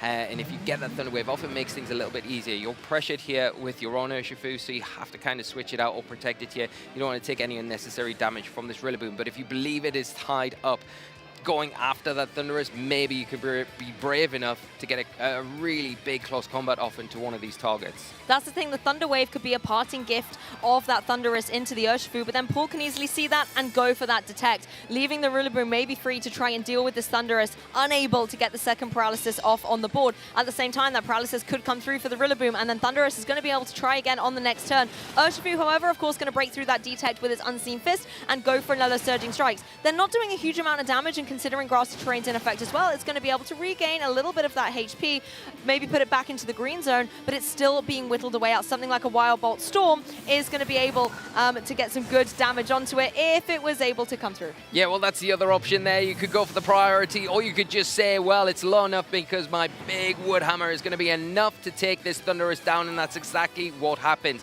Now that speed control has been removed, now things get a little bit easier for Paul like they did in that first game, where you don't have to worry about it when it's not on the field. It really frees up this Urshifu on Paul's side. You've got rid of that disrupted Thunderous. You don't have to worry about the Thunder Wave. And look, a Gouging Fire has just come into the fray. That's going to be a perfect target for a Surging Strikes. Yeah, and now with the Incineroar positioned so well in the back, Paul has the ability to just switch it in here and drop that Intimidate, lower those attacks, mitigate the Howl that could potentially come out, and mitigate the fact that there is the threat of that Heat Crash into the Rillaboom. So a really good switch here. The only problem doing that is that Francesco could see through that, maybe go for a Surging Strikes into that slot, but no switches, no changes. Grassy Glide into the Urshifu. Is this Rillaboom even paralyzed? It's breaking through every time, using its priority to bypass the speed deficit it gets from the Paralysis to get some good damage down onto that Urshifu. Close combat is going to follow up, though, and finish the job. So Paul able to get rid of this Urshifu, and suddenly Francesco is down 2 Pokemon already in this top 4. Yeah, and the reliance now is all on this Gouging Fire. The Breaking Swipe, great here to lower the attack power of these 2 Pokemon on Paul's side of the field, but Paul still has the ability to switch these out pretty freely here. Drop an Intimidate, we've already mentioned with the Incineroar. It's going to be very useful into the Gouging Fire. It all depends on this partnering Pokemon, and it is another Dragon. It is the Dragonite here that's really going to benefit from those Howls if you can get them going in these next few turns. That's the thing, Dragonite's going to love the Howls. Its multi-scale is currently still intact, so it does have defensive capabilities, but we've had a sneak peek to what Paul Chewer has in the back. That Raging Bolt is going to be really eyeing up that Dragonite for later. Yeah, I think if you can get the Howl off here and look at the Dragonite's moveset, it's got some nice options. It's got that Scale Shot, so it can boost its own speed. I don't suspect Paul has brought that Flutter in. We don't know the final Pokemon yet, so it could be lurking in the back. You've got to be careful about that, but it also could be that Raging Bolt that could come in and be susceptible to those Scale Shots. So the Dragonite, perfect here to apply a lot of pressure, taking advantage of these Howls that's coming out. Francesco saying, I'm not done yet. Here we go. Let's boost this attack. Yeah, you called it, Lee. The Howl was the perfect opportunity. Dragonite, however, did have to take that Intimidate to the Scale Shot. Not going to be dealing as much damage as it wants to, but it's still going to try whittling away at this Incineroar. It has that loaded dice, so we know it's going to hit 4 times, but is it going to be able to get the little bit of extra with that 5th turn? Yeah, there we go. It is going to hit into the Incineroar 5 5 times. It will activate the Citrus Berry, I believe, on the Incineroar here, so it should restore a little bit of that health back that it has lost. But maybe not quite enough. So the Citrus Berry is still going to be in attack, but that 5th hit, all important. And now still in another position where that speed boost has put it ahead of the Urshifu now. You have to be careful because the Fake Out is going to be active here. So both Pokemon have to be a bit tentative, not to overextend themselves too much, because a Fake Out and an attack from the Urshifu could be enough to maybe do really impactful damage to that Gouging Fire. You've got to be very careful how you go about this next turn if you're Francesco, especially because if you protect on top of the Fake Out, the Unseen Fist ability is kind of left to pick whatever target it wants and go into and get some really useful damage off. Well, there goes another Howl. It looks like this Gouging Fire is relentlessly trying to help out the Dragonite, identifying it as maybe Francesco's key for victory. Dragonite goes for another Scale Shot. Oh, Lee, I think if it gets to... Oh, okay. Citrus Berry in play. I was going to say without that, I think the 5th hit would have been able to get the KO. Now you're going to need a couple of critical hits. Yeah, you are. I think... Oh, it's going to be very Oh, it is going to be still so close. Very, very close. If we get down to this 5th hit, I think it's going to be touch and go. Whether this Incineroar drops... Oh! It's only 4 hits this time around, unfortunately, for Francesco. So the Incineroar is allowed to hang about. Another speed boost for that Dragonite here. Surging Strikes coming out is breaking that multi-scale on the Dragonite here, which is very useful going later into this game. Not doing as much damage as probably Paul would like, but he's going to be patient here. I think you have to be in this scenario. There's only 2 Pokemon left on Francesco's side, and the options are limited for what you can do. Useful Parting Shot, going to lower that attack 1 stage, so it's back down to +1 now. No, neutral now, rather than being a bit more of a threat. But I think the critical thing is as well, not only do you bring it back down to neutral, but you can bring that Rillaboom potentially in at the back and have Fake Out once again, or you can bring your 4th and final Pokemon, that Raging Bolt, on both of the Dragons on the opposing side. Look at their shocked reactions. That is not what they wanted to see. That is not at all. And the Grassy Terrain ending at the perfect time where the Rillaboom leaves the field. It's going to be able to come back onto the field, set that up again, and just stack up with that leftovers recovery that the Raging Bolt's got access to. And the ability to pressure both of these Dragons now with that Dragon Pulse is huge for Paul, and that's where this endgame's come down to. Can you support it well enough? You've got the tools to be able to do that. You just need to be able to execute the game plan. And one of the best things is that Paul Chua already has Terrestrialization still in the bag. So you can go for the Terra Fairy on your Raging Bolt, meaning that you don't have to worry about the Breaking Swipe, you don't have to worry about the Scale Shot. Your Raging Bolt will be immune. It's at a lot of HP. We know how bulky it can be. It's very difficult to get through. And it looks like Paul is going to have this Raging Bolt set up to try and get victory. Yeah, and I don't think you even want to spend turns going for the Calm Mind now. I think you want to just concentrate and go on for those Dragon Pulses, removing one of these targets at a time. If you can get rid of that Dragonite, things become a little bit easier for some of the other members on the team that can put a bit more pressure on this Gouging Fire. As you see the Incineroar switch in, that Intimidate drop once again, so important just to mitigate those howls that the Gouging Fire is continually throwing out onto their side of the field. We talked about how the Eerie Impulses were important on Francesco's side, but the Intimidates on Incineroar with the Paul Chua side are turning out to be even stronger. Thunderclap priority comes through, doesn't get the KO on the Dragonite, but manages to make that call. Dragonite, however, the Scale Shot misses. Oh no, it doesn't, it's just not affected. And then Breaking Swipe, also not going to be affected into that Raging Bolt, but will connect into that Incineroar. What an amazing Terrestrialization here, getting immunity to those 2 Dragon-type attacks, rendering that turn pretty much useless for Francesco. Now you've got the Incineroar coming in, and we have it. The battle is cancelled. Paul Chua will be moving into our finals here at the European International Championships. Paul Chua in 2023 was able to take the title on Championship Sunday, and tomorrow, folks, he's gonna try and get it back. Wow. Big round of applause. Paul Chua, you are in Championship Sunday Grand Finals. Incredible. 10 out of 10. Yeah, just, you know, for a player to be in the final twice in very short succession, you know, is just incredible. Paul won it last time out, got all the experience you need at that stage to take and win this championship. So doing it again, and how well he played in that last game. The threats that were there and present from Francesco's side of the field throughout, just managed the field so perfectly, executed the game plan to a T. And Paul Chua moving into our finals, which is just phenomenal to see, amazing to witness once again, and massive credit to both Francesco for getting to top 4. New accolade on their resume, which is amazing to see. And they give us some absolutely entertainment over this weekend, which has been phenomenal. But Paul not done yet. Got one more match to go, and that will be tomorrow on Championship Sunday. Of course, and I'm so excited to be able to find out in our next top 4 who is going to be facing down against Paul Chua in our grand finals. Commiserations, of course, to Francesco. As you said, has given us some absolutely stellar matches. Incredible innovation with that team that I know he and a few other Italians were piloting throughout this tournament. The Gouging Fire was such a roaring success, but at the end of the day, Incineroar, I think, proving why it's still the best fire type around. Yes, I cannot argue with that. I think that, and you know, the way that Paul utilized the Urshifu as well in that game, I think in the face of the Thunderous in particular, just played it so well, utilizing so well the Incineroar and the Rillaboom, the pivoting there that you felt wouldn't be that useful because of the Thunderous, where it could be so disruptive with that speed control, but protected at the right time, got the damage onto it at the right time, and then the moment was there with the Rillaboom to say, Woodhammer is my answer. I'm pressuring your Urshifu. I know you got to protect that, but I'm going to concentrate down on this other threat. This frees up my Urshifu, and then the end game with that Raging Bolt each and every time was just too much, and perfectly timed Terastallization right at the end, and that's why that was beautiful. Is one of the top trainers in the world. Yeah, and a special shout out to that Rillaboom you mentioned as well, because that Rillaboom got paralyzed, but did it really? It was constantly able to break through. So absolutely full credit to Rillaboom and to Paul Chua, and I think it's enough from Lee and I. Let's kick it to the stage to hear from our first grand finalist. I am here with our first finalist of the European International Championships, and not his first time being on this stage at this point, Mr. Paul Chua! Paul, huge congratulations. You are through to Championship Sunday for a second time. How are you feeling right now, my friend? I'm feeling really happy. You know, like I played against Francesco earlier and I won, but I felt like I used like all the tricks I had to win. So I was kind of worried that this time around he'd be able to win, but.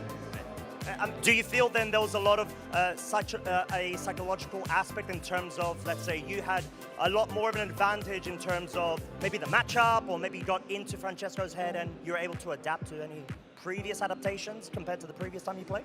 Yeah, I mean, I was mainly just expecting to do like similar to what he did the last time, just because like I felt like on my end there wasn't really much like variety I could do for my game plan. So like I was more worried about like what kind of adjustments he'd make because I didn't know what he'd have in mind.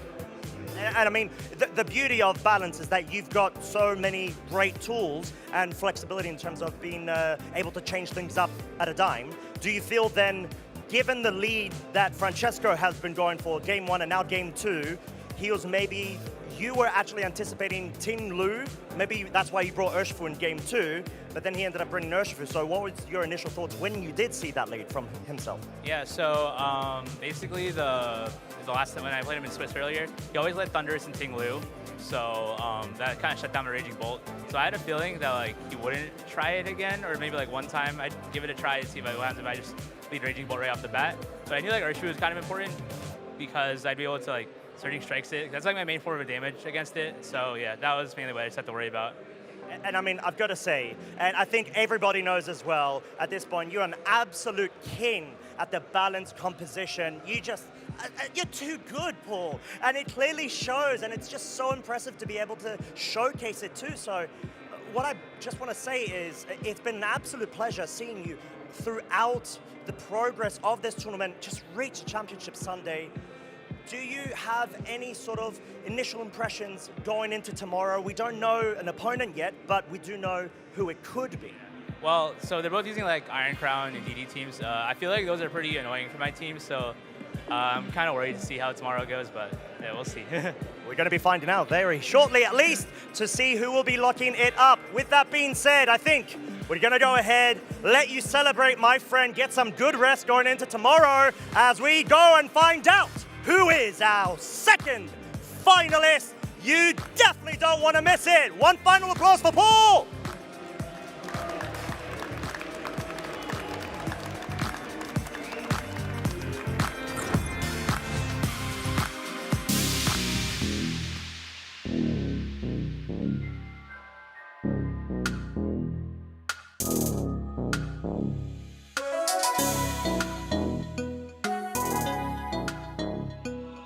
journey to the top is long and tough, and it takes all your heart and soul to keep on going. 夢にたどり着くまで諦められない。 While your passion is a fire, always lighting up above, it's the greatest who will get to leave them all. So do you wanna be legendary? So do you wanna be legendary? Have you got what it takes to win? Have you got what it takes to win? The training has been taking all your life, and you need courage if you want to win the fight. Respect the opposition like a real hero should, then strike. While your passion is a fire, always lighting up above, it's the greatest who will get to leave them all. So do you wanna be legendary? So do you wanna be legendary? Do you dream of becoming legendary? So do you wanna be legendary? Have you got what it takes to win? Have you got what it takes to win? Have you got what it takes to win?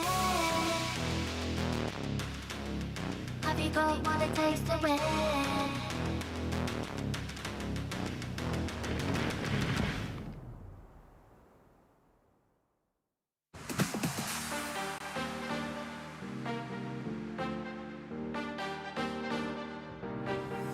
One of my pre-game rituals is I always listen to the Beach Boys before I play, and we always stock up on those like little applesauce packets because we'll know we'll need them in between rounds. A pre-game ritual that I typically do to kind of calm down my nerves for round one is that typically I'll think about my family, friends that are supporting me back home, and probably like cheering, like looking at the standings and results, and I try to just like find comfort in that there's people like waiting for me to get back, and then just lock in for that round one. As of the last couple regionals I've attended, definitely eating breakfast. The first couple I tried doing on an empty stomach, and that is not a great way to go. I found myself a bit tired in the afternoon, so definitely get a breakfast, even if it's light, a banana, a granola bar. Get something in your body, get yourself ready to go, and you'll have a great day. Pre-game rituals I swear by are probably just not even looking at my deck box. I test the night before, and I don't want to see my deck until I'm queued up against the first player and I'm flipping over that first card. So for me, when I'm prepping for a game, I'm getting ready. The things I like to do are think about my team, think about the matchups I have, think about my prep, what I know, and just try not to sweat it, honestly. Like, there's so many different teams out there, there's so many different calcs and everything, and you can spend a long time bogging yourself down. Believe in your practice. Comfort is king. You prepped for this, you rock it. So the pre-game rituals that I swear by is to take a deep breath and remember that it is impossible to win if you do not have fun. This is all about enjoying yourself, meeting new people, and just having fun with the game.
One trainer has already made their way through the top cut bracket at the largest international championship ever. And now it is time to determine who will be Paul Chua's opponent. My name is Rosemary Kelly, and I'm joined by Jamie Boyd to bring you through our final match of day 2 of our competition today, which will be our final top 4 match. And what a way we're going to finish off this fantastic day. It's been a huge step up in quality of games from Phase 1 into Phase 2. And we've just got that last semi-final to determine who's going to be joining Paul Chua on Championship Sunday. Will it be Zachary Weed or will it be Roberto Parente? Both trainers which are looking to secure a major win in the Masters division.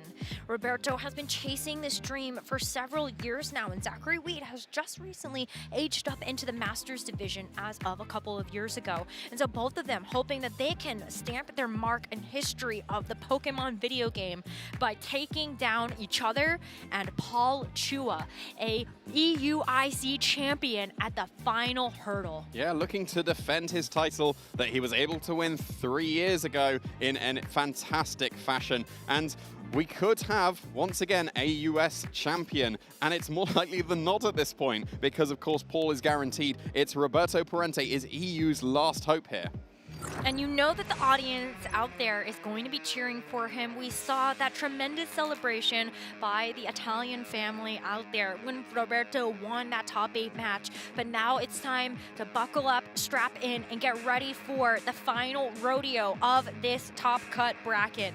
Zachary Weed is coming off the back of a second place finish at the Las Vegas Regional Championships back in November. And for Roberto, he is really hoping to continue to elevate on the performances that he has had, reaching top 16 at the World Championships in London in 2022. And that was with the Psy-Spam variant with a Calyrex Shadow Rider at that time, and he was using exactly the same team of 6 Pokemon in the top 8 of the Liverpool Regional Championship back in 24 as well, and he's stuck to his guns. He's going to be able to get a top 4, even better than it was 2 years ago in just a regional championship, and is he going to be able to take that one extra step into a final? A lot of hopes and dreams riding on this best of 3 between Zachary and Roberto. While Roberto comes in with a lot of experience playing the Psy-Spam form, we are going to see Zachary Weed take to the helm the same way with this Psy-Spam. But Zachary Weed is actually known for being a very creative team builder. He's used a lot of restricted Pokemon duos that a lot of people were too afraid to use. And as you take a look at his team, I don't think that there are going to be too many surprises, which is kind of maybe a departure of what we've seen from Zach Weed. But that Landorus Therian, I think, is just that tiny little adjustment that really makes this team special. Yeah, that's the surprising thing, right? Say that to someone a few years ago, that Landorus Therian is the odd choice on a team. But we've You wouldn't believe it. Exactly. Like this is almost a mirror match, except there's the Landorus Therian coming out from Zachary, but it's a Regidrago coming out from Roberto instead. But the Landorus, it can do so much damage with that choice band. It's got the option of just the single target stomping tantrum, but if it's paired up with the Tornadus, you can get that Tailwind going. You can go for those spread Earthquakes as well. And that pairs really nicely with the spread Expanding Force, because not many Pokemon can survive the combination of both Expanding Force and that Earthquake. Well, that Pokemon difference is going to be the easy one to spot. There are a couple of other things that we need to point out in the actual Weeds. Urshifu for Zach is going to have that Stellar Terror alongside the Focus Sash, and also comes packing Taunt, which is a nice supportive option to have in this matchup. But for Roberto, that is a Choice Scarf. On the other side of things as well, I think we really got to call attention to the Iron Crown. This is where the matchup, I think, becomes a little more favorable for Zach when you look at that Iron Crown actually having Calm Mind. And Terra Dragon as well, not the common Terra Water that we are going to be seeing coming out from Roberto's side, that is obviously paired with that Terra Blast. Now, of course, you sacrifice the coverage into things like Incineroar and Chi-Yu, but then you get to have the edge over the mirror, because now you can start boosting up your own Iron Crown, whereas Roberto here, it can go on the offensive, sure, but will it be able to keep pace with that opposing Iron Crown, or will it be outmatched because of those Calm Minds?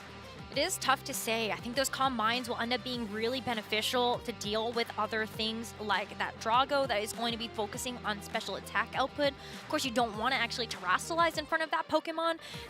But, you know, I think there are just ways that Roberto is going to have to kind of get creative with the game plan. we saw how Roberto was able to deal with a Trick Room-oriented matchup with that balanced team that Eric Rios brought in that top 8. Roberto played this hyper-offensive team beautifully in a matchup that's usually quite hard for a hyper-offensive team to deal with. And so you know that Roberto has the capability of finding those really creative avenues to actually play this matchup. Maybe he's got some friends out there too that he has prepped with that might be able to give him some insight and ideas as well. Yeah, you've definitely got a game plan against the mirror because it is so common, and we're getting into it. Give it up for both Zachary and Roberto in this semi-final here at the International Championships, and we're immediately seeing Iron Crowns for both. It's a mirror right now, and they are really looking at each other in that true form. But the Psychic Surge has been set up by Zach, so both of these Iron Crowns are going to benefit from that. Yeah, but Roberto was able to lead with the Ogerpon as well and just get the benefits of the Indeedee activating that Psychic Terrain. And of course, we're going to get those special attack boosts coming out from both of these, but it was the booster energy on Zachary's that activated first, so might be indicating it is slightly faster. We'll have to wait and see how those speeds end up working out. But as already mentioned as well, you've got the Calm Mind available on the Iron Crown on Zachary's side of the field, and you can keep it safe from the Ivy Cudgels that could come out from the Ogerpon with that redirection and the Follow Me of the Indeedee. You can only do that once. It will drop to an Ivy Cudgel and an Expanding Force, but at least you'll be able to get that initial Calm Mind. And then that Calm Mind boost can really help Zach to steamroll through the rest of this game. You get that extra special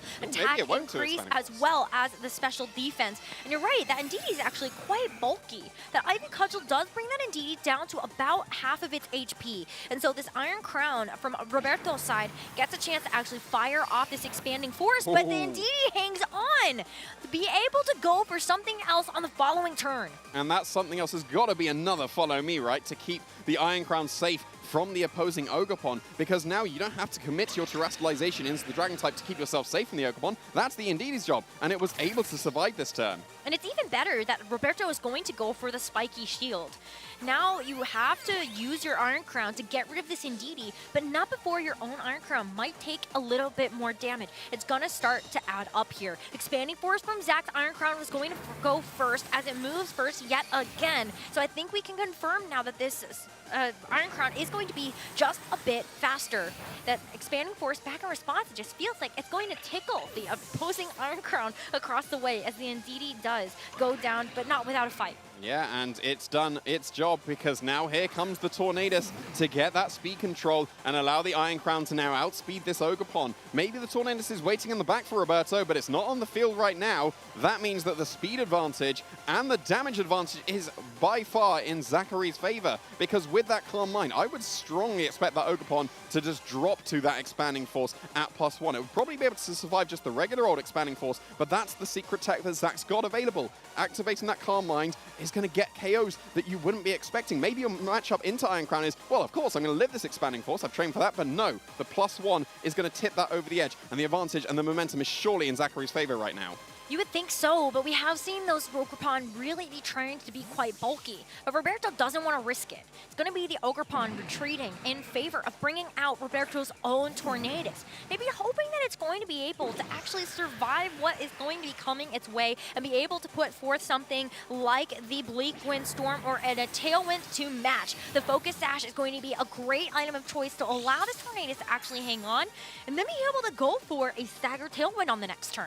Yeah, and you get to go for your own Expanding Force for massive damage into the Tornadus, but as mentioned, a lot of trainers do survive that attack if it is just a regular old booster energy. I say regular old, that's still a lot of damage, but it is a survival from the Tornadus. And yeah, you get the staggered Tailwind potential, but you still got to go for the Tailwind on this turn, and it's basically going to be a sacrifice of the Tornadus, and then another Expanding Force will come out. And even though there is that quad resistance on the Iron Crown on Roberto's side of the field, the damage is really, really starting to add up here.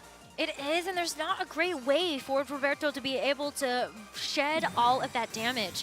He's actually not even going to go for a Tailwind. He's actually just going to go for the Protect onto the Tornadus as Zach has his own go out on the offense. The Bleak Wind Storm connects onto the Iron Crown. It's going to help to kind of keep chipping away at that Pokemon as it's just a Tachyon Cutter. If you were not worried about the Expanding Force getting the KO, well, the Tachyon Cutter sure will with a double hit. Yeah, that's very, very nicely done there. A tiny bit risky with the Bleak Wind Storm accuracy if the Tornadus didn't protect on that turn, but that paid off perfectly there for Zachary, because, yeah, Expanding Force would not have picked up the KO on the Iron Crown, and now you get to threaten the knockout into this Ogerpon while the Psychic Terrain is still active. It should just be one last turn of that Psychic Terrain, and yes, now you can go for the Tailwind with Tornadus, but that's now got to be a sacrifice. But then at the same time, you've got Spiky Shield that you can go for that will stall out an extra turn of Tailwind on Zachary's side of the field, and that last turn of Psychic Terrain coming out on the field as well. But then that's what the secret tech of the Terra Dragon's available for on the Iron Crown to be able to deal with this Ogerpon. It's tough because I think at any point you really are kind of also thinking, if you're Zach, about that fourth Pokemon that hasn't been revealed yet from Roberto. Is there an opportunity here for Roberto to keep himself in this by going for a Tailwind, stalling out the final turn of Zach's Tailwind, getting a knockout on the Tornadus to deny another one, and then having that final Pokemon be the sweeper? For now, it's going to be a Spiky Shield on the Ogerpon as Zach's Tornadus goes for Rain Dance. A bit risky when the setting the rain is going to help to neutralize some of this Fire-type attack damage coming through from the Ogerpon, maybe making it so that Zach doesn't have to go for the Terra Dragon in the next turn, because the Iron Crown can survive. But you also have to worry now about, did you set Rain for an opposing Rapid Strike Urshifu with a Choice Scarf that Tailwind has just been set up for? And did you just set Rain for whatever else, could be coming through? I mean, it's, well, I was going to say, I would assume it's the Urshifu, but no, it is the Regidrago. So that's not going to be able to threaten much damage into the Iron Crown at the moment, but that's what the Ivy Cudgel's for. And then you force the Terra Dragon, and then suddenly Regidrago could be doing the damage. And we haven't seen the speed interactions between the Iron Crown and the Regidrago just yet. We've seen the Iron Crown on Zachary's side outspeeding the opposing one, but that doesn't really tell us too much about the interactions with the Regidrago. Do you bulk out your Iron Crown? Because if you do, then you don't invest enough speed to outspeed Regidrago. That's always run at maximum speed. So that could be very, very crucial here. I think the Rain Dance ending up working out here because it wasn't the Urshifu, it was the Regidrago instead.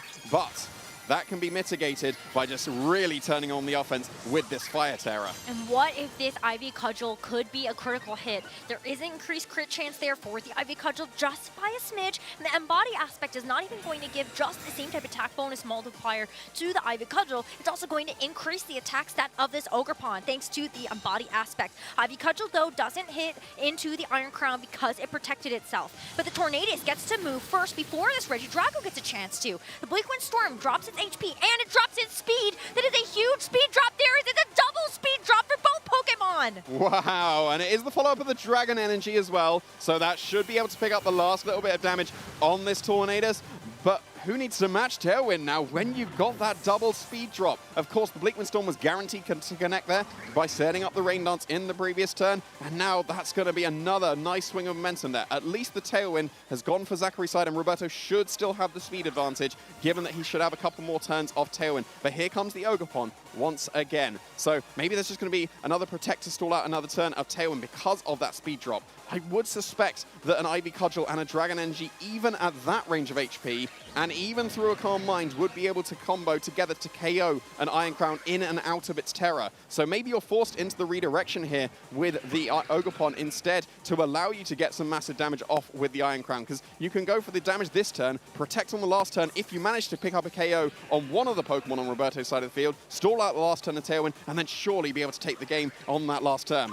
Spiky Shield from the Ogerpon, but that is not the target that Zach is worried about at the moment. It really is that Regidrago. You want to limit its options by dropping its HP, so it is forced to use a more inaccurate choice in the Draco Meteor. Roberto still opts to go for that, but the Ogerpon going for the Follow Me is going to be the perfect redirection so that this Iron Crown can actually land some damage. If Zach targets this Regidrago and is able to actually knock it out here, then he only has to contend with this Hearthflame Ogerpon with the Terra still remaining. The Expanding Force is enough to do it with that Life Orb chip after the Draco Meteor, and now it is a 1v1 in this game one between Zachary and Roberto. And there's still going to be that Terra Dragon available, so even if the Expanding Force is not able to knock out this Ogerpon, even out of Psychic Terrain, I don't think anything can really be done here. You've got the Rain to help mitigate the damage coming out from the Fire Moves. Of course, we're going to go through the motions. One last Protect, stall out that last turn Tailwind, because you got the speed drop on the Ogerpon. So now you will be able to outspeed and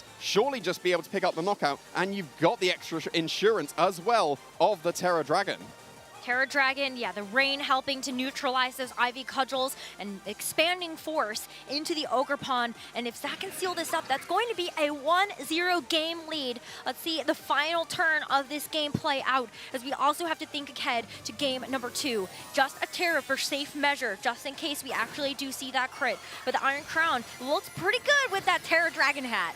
Yeah, it's looking fantastic in the face of an Ogerpon Half-Flame. It's still boosted with its Calm Mind. It's not Psychic Terrain boosted, but it should surely be able to pick up this knockout on the Ogerpon, and even if it doesn't, you'll be able to comfortably survive here. So it's just going to be a spiky shield coming out from this Ogerpon, stall out another turn of the rain, stall out the final turn of the rain. So if you are able to survive, and if you do get that critical hit, that might be able to bypass the type advantage that the Dragon has just given the Iron Crown. It might, because the Calm Mind boost only apply to the special defense. It's not going to help against the defense of the physical Ogerpon, and it's not going to help with the additional modifier that this Ogerpon is getting from the Embody Aspect boost, as well as this Heartflame Mask to boost up that fire type damage. Expanding Force goes first. If it's a knockout, then that's the game, and Zachary Weed takes game 1 of this Masters Top 4 set.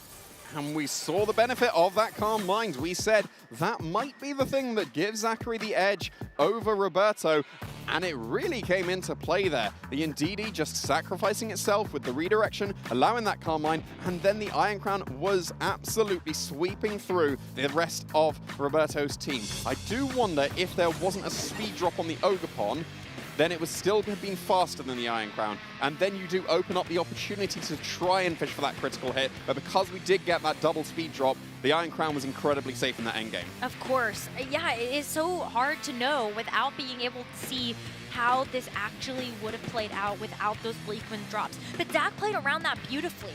He took the risk of setting up the rain, knowing that there very well could be an Urshifu in the back, but hedged his bets on it being a Regidrago to be able to deal with the Terra Dragon on this Iron Crown. And with that, didn't get punished with the Urshifu there, got a chance to make sure that he was going to get some damage down with the Bleakwind Storms, and then just got that additional dessert of those speed drops. Yeah, so I think it's on Roberto here to be able to find a way to break through that Iron Crown. And I would assume that it has to be the Urshifu in the rain, but then the Terra Dragon's going to be able to help with that once again. It's a really, really nice combination here to be able to kind of pin what's available on Roberto's side. I know this is essentially a mirror match with just a 1 Pokemon difference, but the Iron Crown, surely with Terra Dragon instead of Terra Water, is giving such a massive edge to Zachary. Because like I think you need to be able to find a position where you can pin in and out of the Terra to be able to hit super effectively with either attack here. And it looks like we're just getting that repeat once again. It's going to be the Iron Crown apiece, and with the redirection in the Ogerpon and Indeedee once again. The elemental damage has certainly been easier for Zach to deal with, as we see the Cork Drives activate for both of these Iron Crowns with their booster energies getting consumed. And this is where I feel like maybe there's a bit more information that Roberto can play around with. In that first turn of game 1, we saw that Indeedee hang on to a double up. But what would happen if Roberto decided to spread that damage a little bit more? What if it's attacking on Cutter instead? Because the Expanding Force doesn't really matter into the Iron Crown. It does pitiful damage, because of course we're going to get this redirection. You have to keep the Iron Crown safe from this Ivy Cudgel that is coming out into this Indeedee.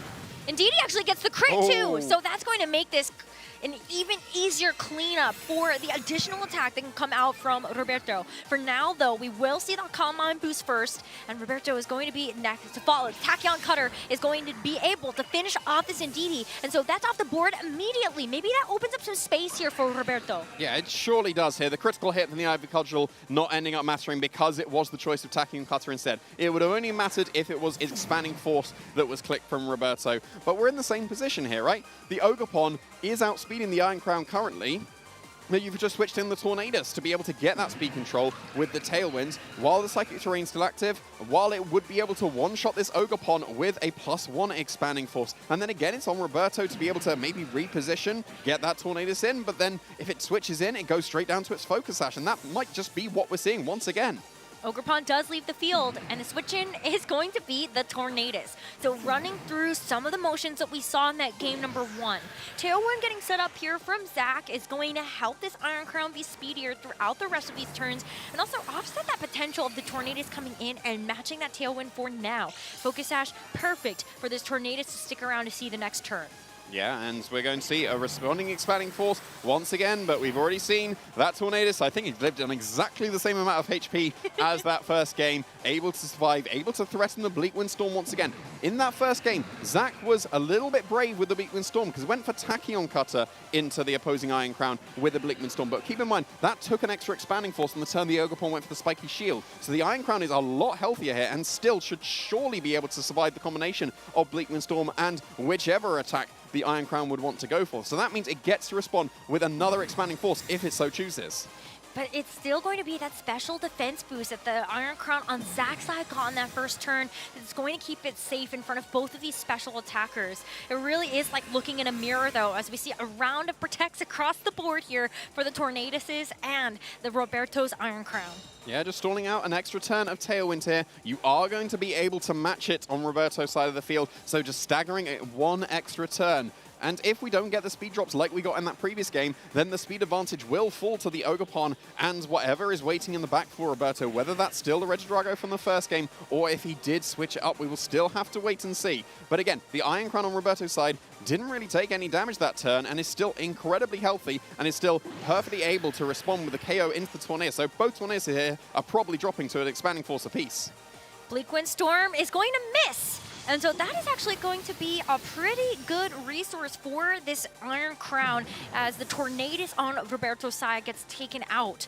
There's still going to be a follow-up attack here from Zach's Iron Crown, and it's going to be the Tachyon Cutter. I mean, 2 hits here is going to make this Iron Crown a lot less healthy, but it's still better than having to have taken another Bleak Windstorm on top of it. Expanding Force knocking out Zach's Tornadus as well. We are down a Pokemon apiece. Yeah, and we're going to see what the last Pokemon is for Zachary. It was the Ogerpon in the first game, but a little bit of a switch up here. Not for Roberto, bringing back in the Ogerpon, but it is Urshifu joining the field for Zachary here. So a little bit of an interesting switch up. There wasn't a Rain Dance set from the Tornadus either, and that's what we expected to happen in that first game, and have the Rapid Strike Urshifu waiting in the back to benefit from that. But no, there's no rain on the field at the moment, and we can just stall out the last turn of Tailwind with a double protect on Roberto's side of the field, and then you will have the speed advantage given that 2-turn staggered Tailwind. But the problem with the Protect is that you can't do that in front of an Urshifu. So you do have to kind of pick and choose your battles. Urshifu, though, probably doesn't want to try to hit into the Ogerpon because that Spiky Shield would be an issue, but the Urshifu can safely go after this Iron Crown and would also be just a very safe target for the switch-in. Yeah, it looks like it is going to be a Spiky Shield, so even if there is a Surging Strikes, it'll keep itself safe on this turn and survive the Expanding Force, because Surging Strikes ended up going into the Iron Crown for the KO, so the Spike Shield actually does work out in front of that Urshifu. Yeah, but it's still down to 2v2. Roberto has to bring in that 4th and final Pokemon. And he needs to win this game to keep himself in the running for the finals here at EUIC. But Zach has a full HP Urshifu with the Focus Sash still intact, but the Tailwind is now in Roberto's side. Yeah, and the Psychic Terrain did just disappear, so it's no longer a spread expanding force here, and it's no switch up here for Roberto. That is still going to be the Regidrago, so we do have that pin that we were looking for on Roberto's side. If you go for Ivy Cudgel and Dragon Energy, that will KO in and out of the Terror of the Iron Crown. But then you've got to contend with the Urshifu. The Urshifu still got its Focus Sash intact. You need 2 attacks to be able to KO that. Dragon Energy will for sure bring it down to its Focus Sash. There's no question there. But then you need the extra damage coming out from the Ogerpon. And actually there's a Terrestrialization coming out here in the face of a close combat potentially from the Urshifu. It's the Terra Steel on the Regidrago. This is why Zach goes for the double protect. He gets to scout out whatever Pokemon ends up utilizing the Terra on Roberto's side. In that game number 1, it was the Ogerpon to be able to get that increased damage to its Ivy Cudgel and that +1 to its attack. But now it is the Regidrago. With this information, Zach gets to move into the next turn and maybe make some easier decisions. But this Regidrago is still going to be a pretty big threat.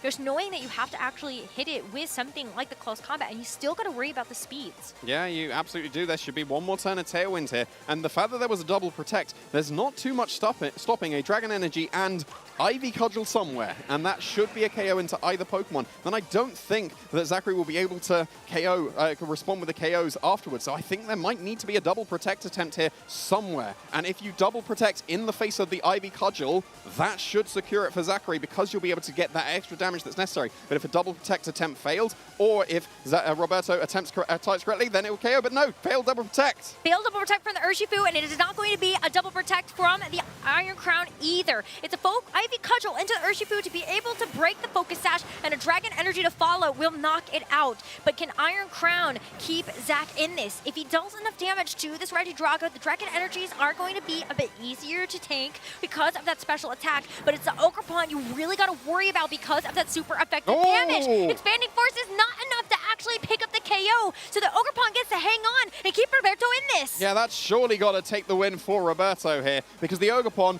it's still going to outspeed this Iron Crown and get an Ivy Cudgel. Granted, you're forced into that Dragon Terror, but then that's what the Regidrago's for. As soon as that Terra Dragon happens, suddenly the Dragon Energies and the Draco Meteors are for sure going to be able to take care of it. This was the pin Roberto wanted in that game number 1 that he was not allowed to have because he needed to expend that Terra early. But now he gets exactly the Dragon Terra Iron Crown in the face of a Pokemon that can do super effective damage either way. The Dragon Terra still has to be expended here, and you gotta hope maybe that the Ivy Cudgel doesn't get the crit. It is not going to, but it still does a lot of damage. And the Regidrago outspeeds anyway, and so the Iron Crown goes down. Roberto Parente in this best of 3 with a game win on the board. And we're into the all-exciting Game 3 to decide our second semi-finalist here at the International Championships. That was a much stronger game plan coming out from Roberto there. We were saying, we want the pin. Give us the pin to be able to take care of the Iron Crown. And granted, it took until the very end of the game, but he did manage to get it. And that was actually crucial information that the Regidrago, even without Tailwind, is able to outspeed the opposing Iron Crown. It's a huge deal, as you know that that's going to play a role in this game number 3. Zach's going to have to think about making sure that there's going to be something to check that Regidrago in the end. The Urshifu maybe would have done it. And if Zach had actually gotten that double protect there, keeps the Focus Sash, and he was able to fire back a close combat into that Regidrago, keeping the Iron Crown safe to utilize that Terra Dragon to wall the Hard Flame Ogerpon in the end. Yep, that would have done it. It was well recognized from Zachary, and a little bit unfortunate for him not to be able to get it, but of course the odds are not in his favor. And yeah, that expanding for survival, very, very nice for that Ogerpon, and it I think might have been crucial to be able to take that. It was a roll too, because I thought we saw they get a one-hit knockout in the game 1. In Psychic Terrain previously, I believe. Oh, that's, so maybe just needed it. Yeah, definitely. I don't know, no, it had already taken maybe 30% damage. I remember it was about 70% HP. So then you wouldn't have known, Yeah, so you wouldn't have been able to tell from that game 1 roll. So yeah, at full HP, able to survive. And I don't know whether that's HP training on that Ogerpon. I'm not entirely sure, because outside of Psychic Terrain, like, you want to be in Psychic Terrain. That's where the damage instinct comes from with the Iron Crown damage, but it wasn't enough in this game. Oh, would you look at that? That's a complete switch up from both trainers. It is. No Iron Crowns on the field. It is just going to be Roberto's chess pieces for the Iron Crown versus the Choice Band Landorus for Zach. And it's going to be able to be in Tailwind immediately if that's what Zachary is aiming to do. And it might still just outspeed the Regidrago anyway. It's naturally faster than the Regidrago. I would assume that the Ogerpon is still going to outspeed, but that depends on the training, whether you've gone fully bulky or not. So yeah, I think this is a very, very nice switch up for Zachary. We didn't see the Landorus at all, and it's in a very good position to just start spamming those Earthquakes. And if you were worried at all about the speed, that's why you've got the Tornadus next to it. Got the Tailwind ready to go. And you can also help to mitigate some of that damage by also clicking Rain Dance if you don't expect that the Urshifu is going to be in the back here for Roberto. For now, it's going to be a double protect so that Roberto can scout out what this Choice Band Landorus is going to be locked into. But I don't think it should be a huge surprise that it's got a flying type partner next to it. It can go for Earthquakes all day. Yeah, and I think that Zachary's got the better end of that for sure. Like, yes, you do get the information, it's locked into Earthquake on the Choice Band Landorus, but that was not a Tailwind. So that was not a turn stalled from the Tornadus going for that. It went for the Bleak Wind Storm instead, and of course, it's not going to be able to do any damage here. And I believe, actually, we saw the Landorus outspeed the Tornadus as well. So that's an interesting speed order there. So if you're going for the Bleak Wind Storm once again with the Tornadus, does that mean you actually underspeed the Regidrago potentially? Then it'd be very risky to go for that again. It would be, but I think Zach is banking on the fact that this Landorus is going to be faster, or it can actually survive incoming damage from the Regidrago. Zach was quick to lock in his move selection, just continuing to try to pressure out both of these Pokemon that Roberto has brought, and it's going to do the trick. Hearthflame Ogerpon doesn't want to stay out in front of the threat of something like a Bleak Wind Storm, and of course the follow-up there from the Earthquake. But Tornadus can definitely take that. As the Earthquake is able to fire first, it is going to be able to connect into the Regidrago at the bare minimum, and it does so much, and the Bleak Wind Storm to follow up, and he's going to connect and get a knockout! Oh wow, the Regidrago not able to... And a speed drop to boot on the Tornadus! That turn went absolutely perfectly there for Zachary. Able to take no damage at all and get the speed drop. So now even if Tailwind is set, the Tornadus is going to be underspeeding both the Landorus and the Tornadus on Zachary's side of the field. And you can still just match the tail, like you've got to match the Tailwind on this turn, right? But then the Landorus is still free. At least the Ogerpon's not intimidated anymore, so it can be firing at full power. And if it does go for its Terastallization, if Tailwind's a match, I would assume that is strong enough to be able to pick up the knockout on that Landorus. And there's not really a switch into that attack. But if you go for the Terastallization, you remove your grass typing. You are a mono fire type, which makes it even worse to have to face off against this Choice Band Earthquake Landorus. So what will Roberto actually do on this next turn? Zach can still make some adjustments. If he thinks that the Earthquake isn't going to do enough here, he does have the additional Pokemon that he's brought to this game in the back, and we are going to see the switch. Yep, we are. It's going to be the Indeedee. Okay, so just slowing down just a little bit for Zachary here, not wanting to lose the Landorus to a potential Terrafire Ivy Cudgel coming up from the Ogerpon, because that is a Terastallization activating on Roberto's side of the field, and it did need to be a Terastallization. Ivy Cudgel would not have been strong enough to KO that Landorus, but when it's not intimidated and when we get the +1 from the Embody aspect, that would have been strong enough, and it will be strong enough to KO this Indeedee on the switch in as well. Zach's gonna just have to sacrifice this Pokemon, but he gets to set up the Tailwind and maybe even get a free switch if this Indeedee goes down once it moves in. Roberto's going to match the Tailwind here, so we are going to neutralize that speed advantage for both sides. And it's the Wood Hammer instead. I mean, that is actually not going to do the job either, as it takes Rocky Helmet recoil as well as the recoil from the Wood Hammer. And Indeedee is here to just use Follow Me and go allow this Tornadus to go for Bleak Wind Storm. Yeah, the Ivy Cudgel would have done it, but the Wood Hammer doing so much recoil to that opposing Ogerpon. And like we saw the speed drop on the 20s, it's forced to switch out here, but then the Bleak Wind Storm's going to be able to do some really good damage. Granted, it is an Iron Crown switching in, so that would be able to take it pretty comfortably. But it's actually another option here for Zach. He has the ability to go for Rain Dance as well. When you know this Ogerpon wants to be a full power, firing on all cylinders with those fire-type Ivy Cudgels, you can neutralize that, allow Indeedee to go for the Follow Me, and leave this Tornadus to go for something else. It is the Rain Dance, and so now the Ivy Cudgel's not going to be nearly as valuable, and this Indeedee is still up. It is, and now the Tornadus has 100% accurate Bleak Wind Storms. Oh, that's going to be very close if the Ogerpon is in range of that. Of course, it's dropped its grass typing, so it's not going to be a super effective hit.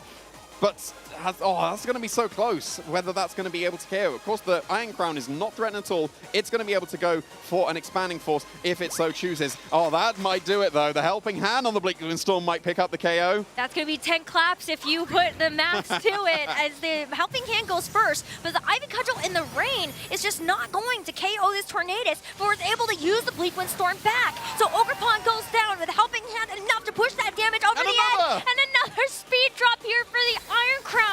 Everything seemed like it is falling out of Roberto's hands and going into Zachary's pocket. Yeah, the Iron Crown here is able to respond with a double KO with the Expanding Force at least. But now, is it going to be able to take care of this Landorus and an unrevealed Pokemon that, if it is the Iron Crown, there's going to be no damage available into it, because you've only got Tornadus that's going to be resisted. You can't go for the Terra Blast anymore with the water, because you could activate that on your Ogerpon. So if this is the Iron Crown for Zachary, I don't see a way that Roberto can win. I don't either. It's going to be very slim and maybe involve a little bit more luck, but the Iron Crown makes a reappearance for Zachary at the final checkpoint. Intimidate not going to matter versus the Tornadus or the Iron Crown, but it looks like it's going to come down to this in a Game 3 with a spot in the finals at EUIC on the line. Yeah, and we'll have to see the speed interactions on this turn. Of course, the Iron Crown did get a speed drop, so both Pokemon on Zachary's side of the field should be able to outspeed here. Do you go for the ground type attack into the Iron Crown? Because if you do, you can't touch the Tornadus at all. I don't think that particularly matter, though, because surely the Expanding Force is just going to be able to take care of that, and then you can go for the KO into this Iron Crown. And something we didn't even mention, the Terra Steel is available on this Landorus. It's not going to be that flying Terra Blast that we see commonly on Choice Band. No, Terra Steel, and then there's no damage that's going to happen into Zachary's side of the field. This should just be an Expanding Force and a Stomping Tantrum and send Zachary into the finals. The defensive Terra, a unique one here for the Landorus in the face of a Psychic-type Iron Crown and the flying damage from this Tornadus. The Bleak Wind Storm comes through, and maybe Roberto's hope here is going to lie on getting a speed drop. There we go. He gets one onto the Iron Crown, but it misses on the Landorus. Landorus attempts to fire off the Stomping Tantrum. Now Roberto knows what it's going to be locked into for the rest of this game, but with Zachary's Iron Crown getting a chance to move next with the Tornadus firmly in its sights, the Expanding Force does it. The critical hit does not matter, and Roberto down to his final Pokemon that stands in Zachary's way of making it to the finals. And this is just going to be a simple Stomping Tantrum from the Landorus. There was the speed drop on the Iron Crown. It doesn't matter that the Tailwinds had disappeared. They were activated at the same time. The Landorus is going to outspeed and knock out this Iron Crown with that Stomping Tantrum. With this knockout, Zachary Weed is going to make it in all US EUIC Finals and give himself a chance at the crown once again. What a way to do it as well, with a Pokemon that we'd kind of written off, and that was the Pokemon to get the final KO, a Choice Band Landorus Therian. Everyone was on Incarnates. Landorus Incarnate is the correct Landorus. No, that is not the correct one according to Zachary. That Stomping Tantrum has launched him into the finals. Fantastic showing coming out from him. I think, like, commiserations to Roberto, and the fact he was able to take a game in what seemed to be a skewed matchup, given the Calm Mind and given the Landorus, really, really well played to take it down to the wire. Yes, absolutely. True flowers need to be given to this special Italian, Roberto Parente. I am sure will not be the last time that we get a chance to see him. I think he knows that the matchup was very uncomfortable, and you're right, it's very impressive that that second game got taken. Yeah, it was. But, of course, Zachary with the really cool techs. I don't think I've seen Terra Dragon as the Terra type on the Iron Crown, because there's always been Terra Water Blast, right? Because you want that extra coverage. But of course, if you've got Calm Mind, you don't have Terra Blast. So you don't need the offensive one. Why not go for that defensive Terra? And the Dragon typing really coming into the fore there. But of course, we've got to mention that Landorus adjustment was really, really nice. And of course, the Bleak Wind Storm's getting all that damage. Speed drops everywhere. There was one on the Tornadus. There was one on the Iron Crown. But taking care of that Regidrago straight away, that was really crucial. You saw the theory. Roberto would have loved to see the opposing Iron Crown force out the terrestrialization early, because you did have that pin from the damage that both of the Ogerpon and the Regidrago were providing. But it just wasn't quite right for the Landorus that ended up being in the lead. And yeah, everything started to kind of get stripped away as we saw those Bleak Wind speed drops and all of that damage start to add up. But what an amazing accomplishment here for Zachary Weed. He was the finalist at Las Vegas Regionals just a couple of months ago, and now he finds himself in the finals of the largest IC ever. So maybe this is his chance to get redemption. But for both of our finalists that will be taking the stage tomorrow for Championship Sunday, they have just barely come short in second place at the most recent tournaments. Yeah, that's such an interesting fact, and one of them will be a champion here. So, yeah, wow, what a storyline for the season, right? Just falling short in the finals. Oh, commiserations, but here's your chance for redemption. Who's it going to be? Is it going to be a repeat champion in Paul Chua? Back in 2023 was able to take that title and is looking to defend, or is Zachary Weed finally going to be able to take his first? I know he has been craving this opportunity, and to see his growth in person has just been so amazing. I cannot wait to hear from him how he's feeling going into tomorrow. So Costa, please take it away. There we go! We have got an all-around US final! Second finalist, Zachary Weed! What a way to go about it, Zachary! That was such an intense set. Back and forth, game one, I mean, we think matchup-wise, you're looking good, but Roberto was able to bring the heat. How are you feeling, my friend? I'm feeling phenomenal. Roberto played really well, and for how negative that matchup was for him, it made it super scary. I was on edge the entire time. And I mean, you handled it so well. We saw game one. The strategy was essentially calm mind, make sure you protect the crown in a way, and read through, essentially sail through, would I say, that game one. But you did that exceptionally well. Game two, though, let's dive into it a tiny bit. Roberto sort of realized, okay, I need to find a pin, and that may be either late game or early game Regidrago. So how did you feel in terms of how he led, and then also the mid-game scenario with actually bringing the Drago in the back? I think he played it very well. His one point of leverage in the matchup is that Regidrago is faster, and if he can somehow force me into Terra, then he has an easy pin with Ivy Cudgel Dragon Energy, which he was able to get there. But, yeah.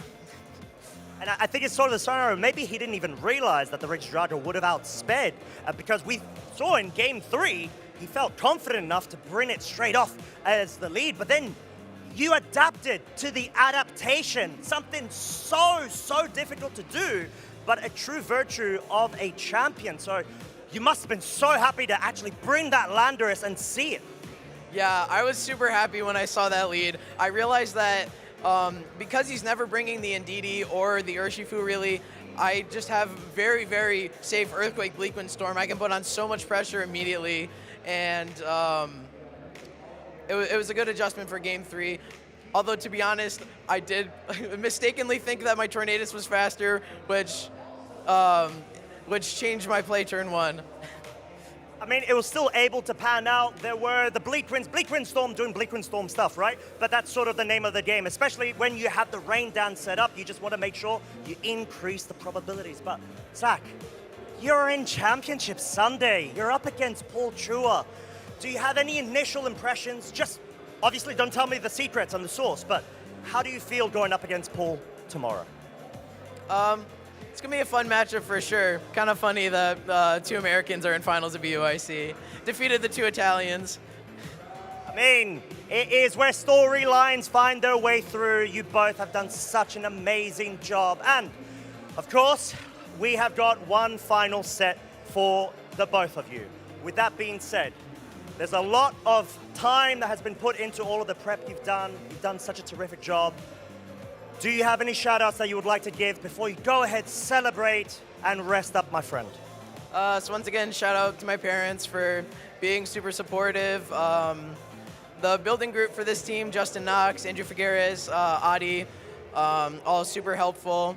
And all my friends watching at home, and everyone here in the venue supporting me. There we go. Give it up one final time for Zachary before we go into Championship Sunday tomorrow. With that being said, Zachary, we're going to go ahead and cut to the end of show. Please, we will make sure for you to be able to rest. Take it away, casters, as we wrap up day two. Thank you so much, Costa, and congratulations again to Zachary Weed and Paul Chua for making it to the finals of the Europe International Championships for 2026. It has been an incredible day of action here, and it has been such a treat to be able to follow both Paul and Zach as they have blazed their way through this top cut. Yeah, fantastic showing, and showing why they deserve to be in the finals with the caliber of play that they have demonstrated. It's been brilliant. There's been so many great games across the day. Like my stand-up for sure has to be Paul Chua taking that top 8 in the most unique way possible. Frederick, like yeah, an absolute stalemate that came down to the timer. That was the highlight for me. It was so weird to say that I was excited about a timer stop. I know, right? But I like that those words came together in that sentence, and I do love how excited I think people really were getting to watch both Zach and Paul make their way through each of these matches. First up, I mean, just this the way that Paul Chua pilots these teams, you know, he used a Palafin balance to win the 2023 Europe International Championships, and he comes in with this team that he used to get second at Toronto a couple of weeks ago. Very similar, balance-oriented team, but, you know, without that Roaring Moon that a couple of trainers have been using, and he just shows us why he's so skilled with it. Yeah, and speaking of skills with the team, look how Zachary was able to take down Roberto Parente once again in that semi-final with like a team that you were expecting, with the tiny twist of both there was a Landorus Therian instead of the Regidrago that completely skewed the matchups, I am sure, because everyone would be ready for the Regidrago, and then also the Calm Mind. Everyone's ready for Terra Blast instead, and that was what gave Zachary the edge over that potential mirror match and sent him into that finals with Paul. Both Paul and Zach are hoping to get redemption after falling just one game short at their respective regionals earlier this season. Zach getting second at Las Vegas and Paul getting second at Toronto. For Paul, though, he's got to show his veterancy in this. He did get taken down by young Masters Division competitor Kerry D. Ortona in Toronto, and Zach is also just as young, showing the new generation of Pokemon for years to come. So can Paul do it? Can Paul break this curse and add another trophy to the cabinet as a multi-time IC champion? Yeah, it's going to be the veteran against the up-and-coming, and we'll have to wait and see tomorrow who's going to be able to come out on top there. Regardless, either trainer would be absolutely deserving of that title. Paul's already got it once. Can he do it a second time? But Zachary's, I think he's been chasing that title for quite a while now, and he's definitely hungry for it. Absolutely, and he's gotten so close already in the past, but I feel like that time really is just around the corner. But for Paul, he is so decorated with 6 regional championships to his belt alongside that international championship, and getting a win here would also mean being able to get a distribution of your Pokemon at the next IC. For now, you can use EUIC 26 Heatwave to claim Yuma Kinagawa's winning Hisuian Typhlosion.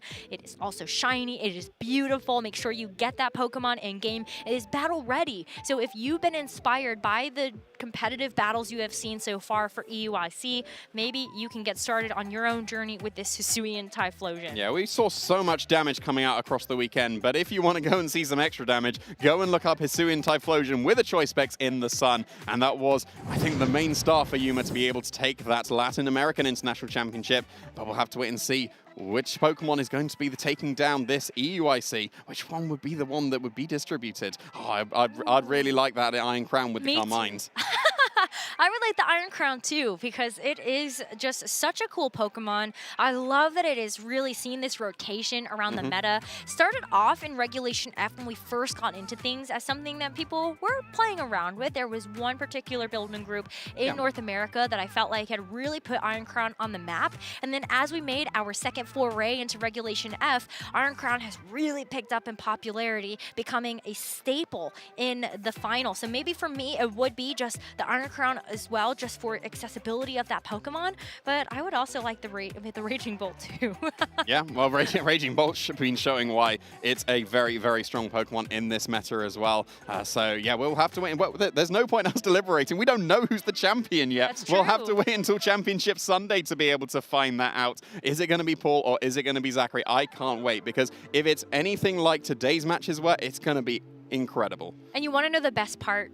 Is we get a chance to crown even more champions, because on Championship Sunday, it is not just about the video game, and it's not just about our Masters Division trainers, but of course, we get to crown our champions in the Junior and the Senior Division, as well as all of the other titles that have been battling their hearts out through this Europe International Championships. So please tune in tomorrow at 9 a.m. GMT, which is also 10 a.m. PT, or 1 a.m. Sorry, why did I say 1 p.m.? No, that's very, very late in the night. I'm glad we're over here at 9 a.m. at GMT. You're right about that. But yeah, PT going to be 1 a.m. and 4 a.m. for Eastern time instead. Yes. So yeah, very, very early in the morning. So you're very committed if you wake up at that time. But please don't miss the action. It's going to be great. And please follow our channel. So in case you do miss it, you know where to find where the broadcast is going to be archived. And of course, you get a chance to see and celebrate all of the amazing trainers that will be taking the stage tomorrow.